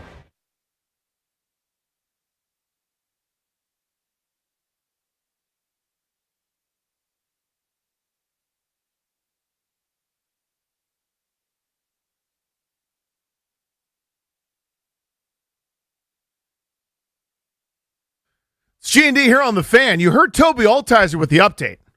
Well, Grant, you and I have a Toby Altizer update that we need to share here in a moment. We will do that in a little while. Very, very important Toby Altizer update. I hope he stays close to the microphone. This is a situation that has developed, and we will certainly talk about that here in a few moments. But the conversation here, and also something else I want to tease. Grant caught up with Curtis Mead. He caught up with C.J. Abrams, and he caught up with a guy named James Wood. And we'll have those for you before Nats Baseball when we get out of here at 6:14 and 45 seconds. By the way, just a quick story. I brought this up during the break. Last week, we had Caps GM, Kirkpatrick, I'm sure. Who's Kirkpatrick? Chris Kirkpatrick of NSYNC. We had the guy that had the weird hair. Anyway, we had Chris Patrick on. And I completely forgot, because we did it at the 6 o'clock segment. I'm not kidding you. I completely forgot that the Nats were up after us. And, you know, with the Nats flagship station, you hear Charlie and Dave on this radio station after we're done. They do Nats pregame. They're awesome. Well, we have to get out at a very specific time. When you say very specific, it's very specific. 6:14 and 45 seconds. Yes. What time is it? 6:14, 45 seconds. At 6:13 and 56 seconds, when it's time to say goodbye to Chris Patrick, and it was my turn, I was going to say goodbye to Chris Patrick. I'm going, I'm going to follow up on one thing here. I got a quick question for you, Chris. I asked him a question that ended at 6:14, pretty much in 3 or 4 seconds. And as soon as I did it, Darius in my ear immediately going, oh no, we got to get out. Grant looked at me like I had just stolen his kidney. And I went, oh my God, we're going to have to cut off Chris Patrick, GM of the Capitals. Hey, sorry, Chris, we got a hard out. Thanks, guys, bye. I'm going, oh my God. And I was going to have to do it because I'm the one who bleeped up. And somehow, this is how good Chris Patrick is. He knew, didn't he? He must have known. He gave the crispest, most succinct answer in the history of radio interviews. Because it was a follow-up question to something that he had said. I was like, I'm curious, Chris. We have a limited time here, of course. There's no hard out, rapidly approaching, less than a minute away. I'm just curious. And whatever I asked him. And as soon as it left the bat, I went, oh, sweet Christ. I have just found this up like it's no one's business forever. These are the kinds of things that here's what happens. It's my fault, and Darius gets yelled at. That's what happens. You could say it. It's okay, Darius. It'd be my fault, and who would get yelled at? I was going through all the scenarios in my head of how bad it was going to be that we were going to have to tell Chris Patrick to F off, basically. I was just like, oh my God, this is going to be the worst thing ever. Chris, sorry, we're up against it. Bye, and hang up on the GM of the Capitals. Yes, right. Cool. What a great scenario. But you know who saved us? Chris Patrick. I mean, it was just the perfect way to wrap up the answer. And he answered so quickly. And we're like, okay, see you later. Thanks, bye. And it was perfect. And he was friendly. He had no idea. He's just minding his business, answering my stupid questions about who's the third line right winger going to be. Because you got Tom Wilson, you got Tuck, you got Kyrou there. That's a good fit. Man, am I an idiot. 17 years I've been doing this. You'd think at some point I might get the hang of it. Welcome back to Grant and Danny Danny Rouillet with the GP is in and out over at the ballpark. You saw AJ Debonsa's debut last night for the Washington Wizards. It's a summer league game, yeah, but it's pretty fun, wasn't it? How okay is it to let your imagination run away? How okay is it to overreact in a positive way to what you saw last night? Jupe, West Virginia. Did you let your mind wander a little bit, dude? Oh, I'm on the moon, Danny. My mind is in outer space right now. And with the way he played, and I'm nicknaming Trey Johnson Quick Draw Johnson because he's got to have the quickest release in the league. But the way them two played, this could be a better version of John Wall and Bradley Beal, where AJ's John Wall, Trey Johnson's Bradley Beal. If you saw what they was capable of doing, now you throw in Trey Young and AD in the mix, I see championships. That's all I got to say. God, I hope so. All right, Danny, that's all I got for you. You're my guy, Jupe. Have a great weekend. So, respectfully, it's got to be better than Wall and Beal. I know what he's talking about, where it's like the Batman and kind of also Batman, like two different comic versions of Batman, because DC can't figure out. There's DC is a comic book company. They also produce movies. You may not be familiar, but like, are we doing the film noir version of Batman? Or are we doing the Christian Bale Batman? Are they in the same universe? Are they not? Which Penguin is real? No one knows right now. That's kind of what I'm looking at here. Wall, his best year, third team All-NBA. And this is not me knocking John Wall. This is a John Wall fan speaking about John Wall. I love John Wall. Nobody's saying anything bad about John Wall. But that was the career year. Now, granted, it was the time of the point guard. But it was John Wall at his best, third team All-NBA. Respectfully, I think Debonsa's got a higher ceiling than that. I think his ceiling, I think there's three letters. The last one's P. And it's not OPP because it's not naughty by nature. The first one's an M. M is in MVP. I think that's the ceiling. And I know it's irresponsible. And I know what I just did. It's 5:30 the day after he played a summer league game. But I'm telling you, that's the ceiling. Whether he gets there or not, and there's so much that happens. Guys have MVP seasons, don't win the MVP. That's normal. That's the league. But I think that's the ceiling. I think he's absolutely capable of being the best player in the league. Now, that's my imagination running wild with me. Is that irresponsible to do? Leslie, Fort Washington. Hey there, Danny. How are you? I'm very well today. How are you? Oh, pretty good. Thank you. No, we're not dreaming, okay, because last night at 4 minutes and 32 seconds in, we were witnessing it. We all know what it is. Mm-hmm. It infects you. It brings you in. It makes everybody else on the team better, okay? And that's what it was. That's what it was. When I saw it, I turned to my son and I said, you know what? Today's ticket prices aren't going to be tomorrow's ticket prices, and we have got to get in on it, okay? That's smart. Thanks for letting me call in. Oh, my pleasure. Thank you for waiting. I think you're 100% right. Again, I'm trying to do two things at once. I'm spinning a couple plates. I'm juggling here. One part is it's okay to be excited, man. The argument that I was making for so many years, even when, by the way, the Wizards are pretty good. As Jupe was mentioning, those Wall and Beal years, remember, they were a Kelly Olynyk away from going to a conference final. Or if Brad Beal had made a foul line jumper, I think it was game 2, they probably end up having a great chance to win that series. Now, granted, they weren't a real threat to win the title, but that's pretty good. They could have been one of the Final Four teams. As it was, they were in the Final 8 and were competitive and good and tough. And we saw that era, that dumb death row DC, whatever that meant. Does that mean you foul hard? Are you actually are you going to kill somebody, Markieff Morris, Marcus Morris? What does that actually mean? I don't really get it. It's a bad bit. But whatever, it was fun. They were winning games. And even still, I was so out on the process. Because I go, the point isn't to be fine. The point isn't to be pretty good. The point is to be great. I want to build great. I've never seen great here. Never once. I've seen plenty of ascending teams. I've seen plenty of okay teams. I will never sell my soul at the altar of okay. I'll do whatever I have to be great. I will sacrifice games, weeks, months, seasons. You may have noticed they just did that. They sacrificed seasons to get you the toolkit to be great. Okay? And that's kind of the point here, is This exercise is worthwhile, whereas giving up another first-round pick for Trevor Ariza was not. That was never worthwhile. That was a big waste of time. Helpful player. Both times he was here, but never the right course of action. This is how you build something special. Whether I agree with extended Trae Young at that rate or whatever, it's a thoughtful plan that has led to this. A guy that is the envy of basketball. Basketball fans everywhere tuned in last night and saw our dude doing that. The same way, his rookie year, football fans turned in and what did they see? What did they see? Our dude doing that. Our star. Our place. We were cool.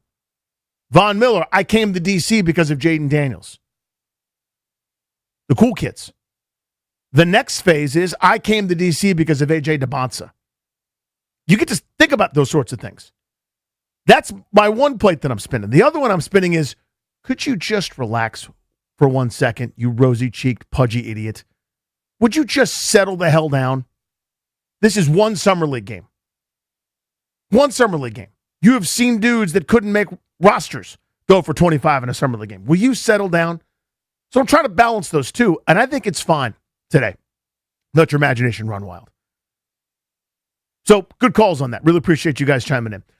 We have an important topic to discuss here in a moment with our very own Tobias Funke Altizer. I'm not sure how I want to handle this. I'm going to kind of let Toby set the stage and tell you what's going on with him. But remember, we've got James Wood. We've got Curtis Mead. We've got C.J. Abrams. We'll play that in the 6 o'clock hour before we get out of here. Get you previewed and all set for the Nats weekend against the New York Yankees who are visiting. But next, the very latest with Toby Altizer on Grant and Danny.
If you stay tuned to this radio program, it's Grant and Danny on 106.7 The Fan, you're going to win, you got a chance to win anyway, a $50 gift card to Paisanos. We will do that in a few moments here on G&D. Welcome back. GP is over at the Yard. I'm here in our Half Street studios. So we bring in Grant back, and we bring in our very own Toby Altizer. GP, I don't know how to handle this properly. I don't really know what to say about it. I feel terrible, but I've also been kind of shaking my head, laughing a little bit, which I know is not fair. But tell everybody what's going on. Take it away. Yes, thank you. I like that you're making me the bad guy to throw him under the bus, yes, but I will gladly do that. So here's what happened. A few days ago, our buddy Toby, this is going back almost a week ago, told, it might have been me and Darius at the studio, he's like, my foot's starting to hurt. I'm like, really? What happened? He's like, I don't know. I must have sprained it or strained it walking around. We're like, all right. The next day, we're taping Bustin' Loose Baseball, and Toby's telling us, he's like, dude, I can barely walk. We're like, what? And this is after the fireworks on the 4th of July, and he was walking all over the city, and he walked a bunch of miles. So I figured, a la 20,000 step day. It's a stress fracture in your foot or something. Or something. Mm-hmm. You pulled something, you did something. Except there's more to this story, and for that I bring in show correspondent Toby Altizer, who finally broke down and went to urgent care after being in so much pain that it was debilitating. He couldn't move. He couldn't walk. He couldn't essentially go anywhere. The last time I saw you trying to move before today, you were dragging your leg behind you like you needed crutches. Yeah, it wasn't great. So Monday, I was, I texted CK and was like, I think I'm going to need to work from home today. I can't really walk around, so I did. Tuesday, I was in with B-Mitch, so I was like, all right, I guess I'm just going to power through, get to the studio, and it was a hobbling effort just to get there. At one point, B-Mitch got some food, so just even hobbling into the producer studio to get some food was a chore, and then leaving after the show, it was just a disaster. So then get home Tuesday night, and it's just awful, just so bad. Some of the worst pain I've ever had to deal with trying to move around, and even just sitting down, propping the leg up. It was something that wouldn't get any relief. I assumed it was some sort of sprained ankle. I remember covering the game for the Nats on the 4th of July, walking out, I somewhat turned my ankle, and I'm like, did it just randomly start hurting on Monday? You originally said you'd rolled your ankle, and you thought that was what it was. So I saw you Tuesday, right after you were done with B-Mitch and Finley, and they were coming in, and, it was swollen, dude. It was obvious. It was clearly not some made-up ghost injury. It was like you could see the difference, and you clearly were in a lot of discomfort. Well, and so generally, Danny, I would say that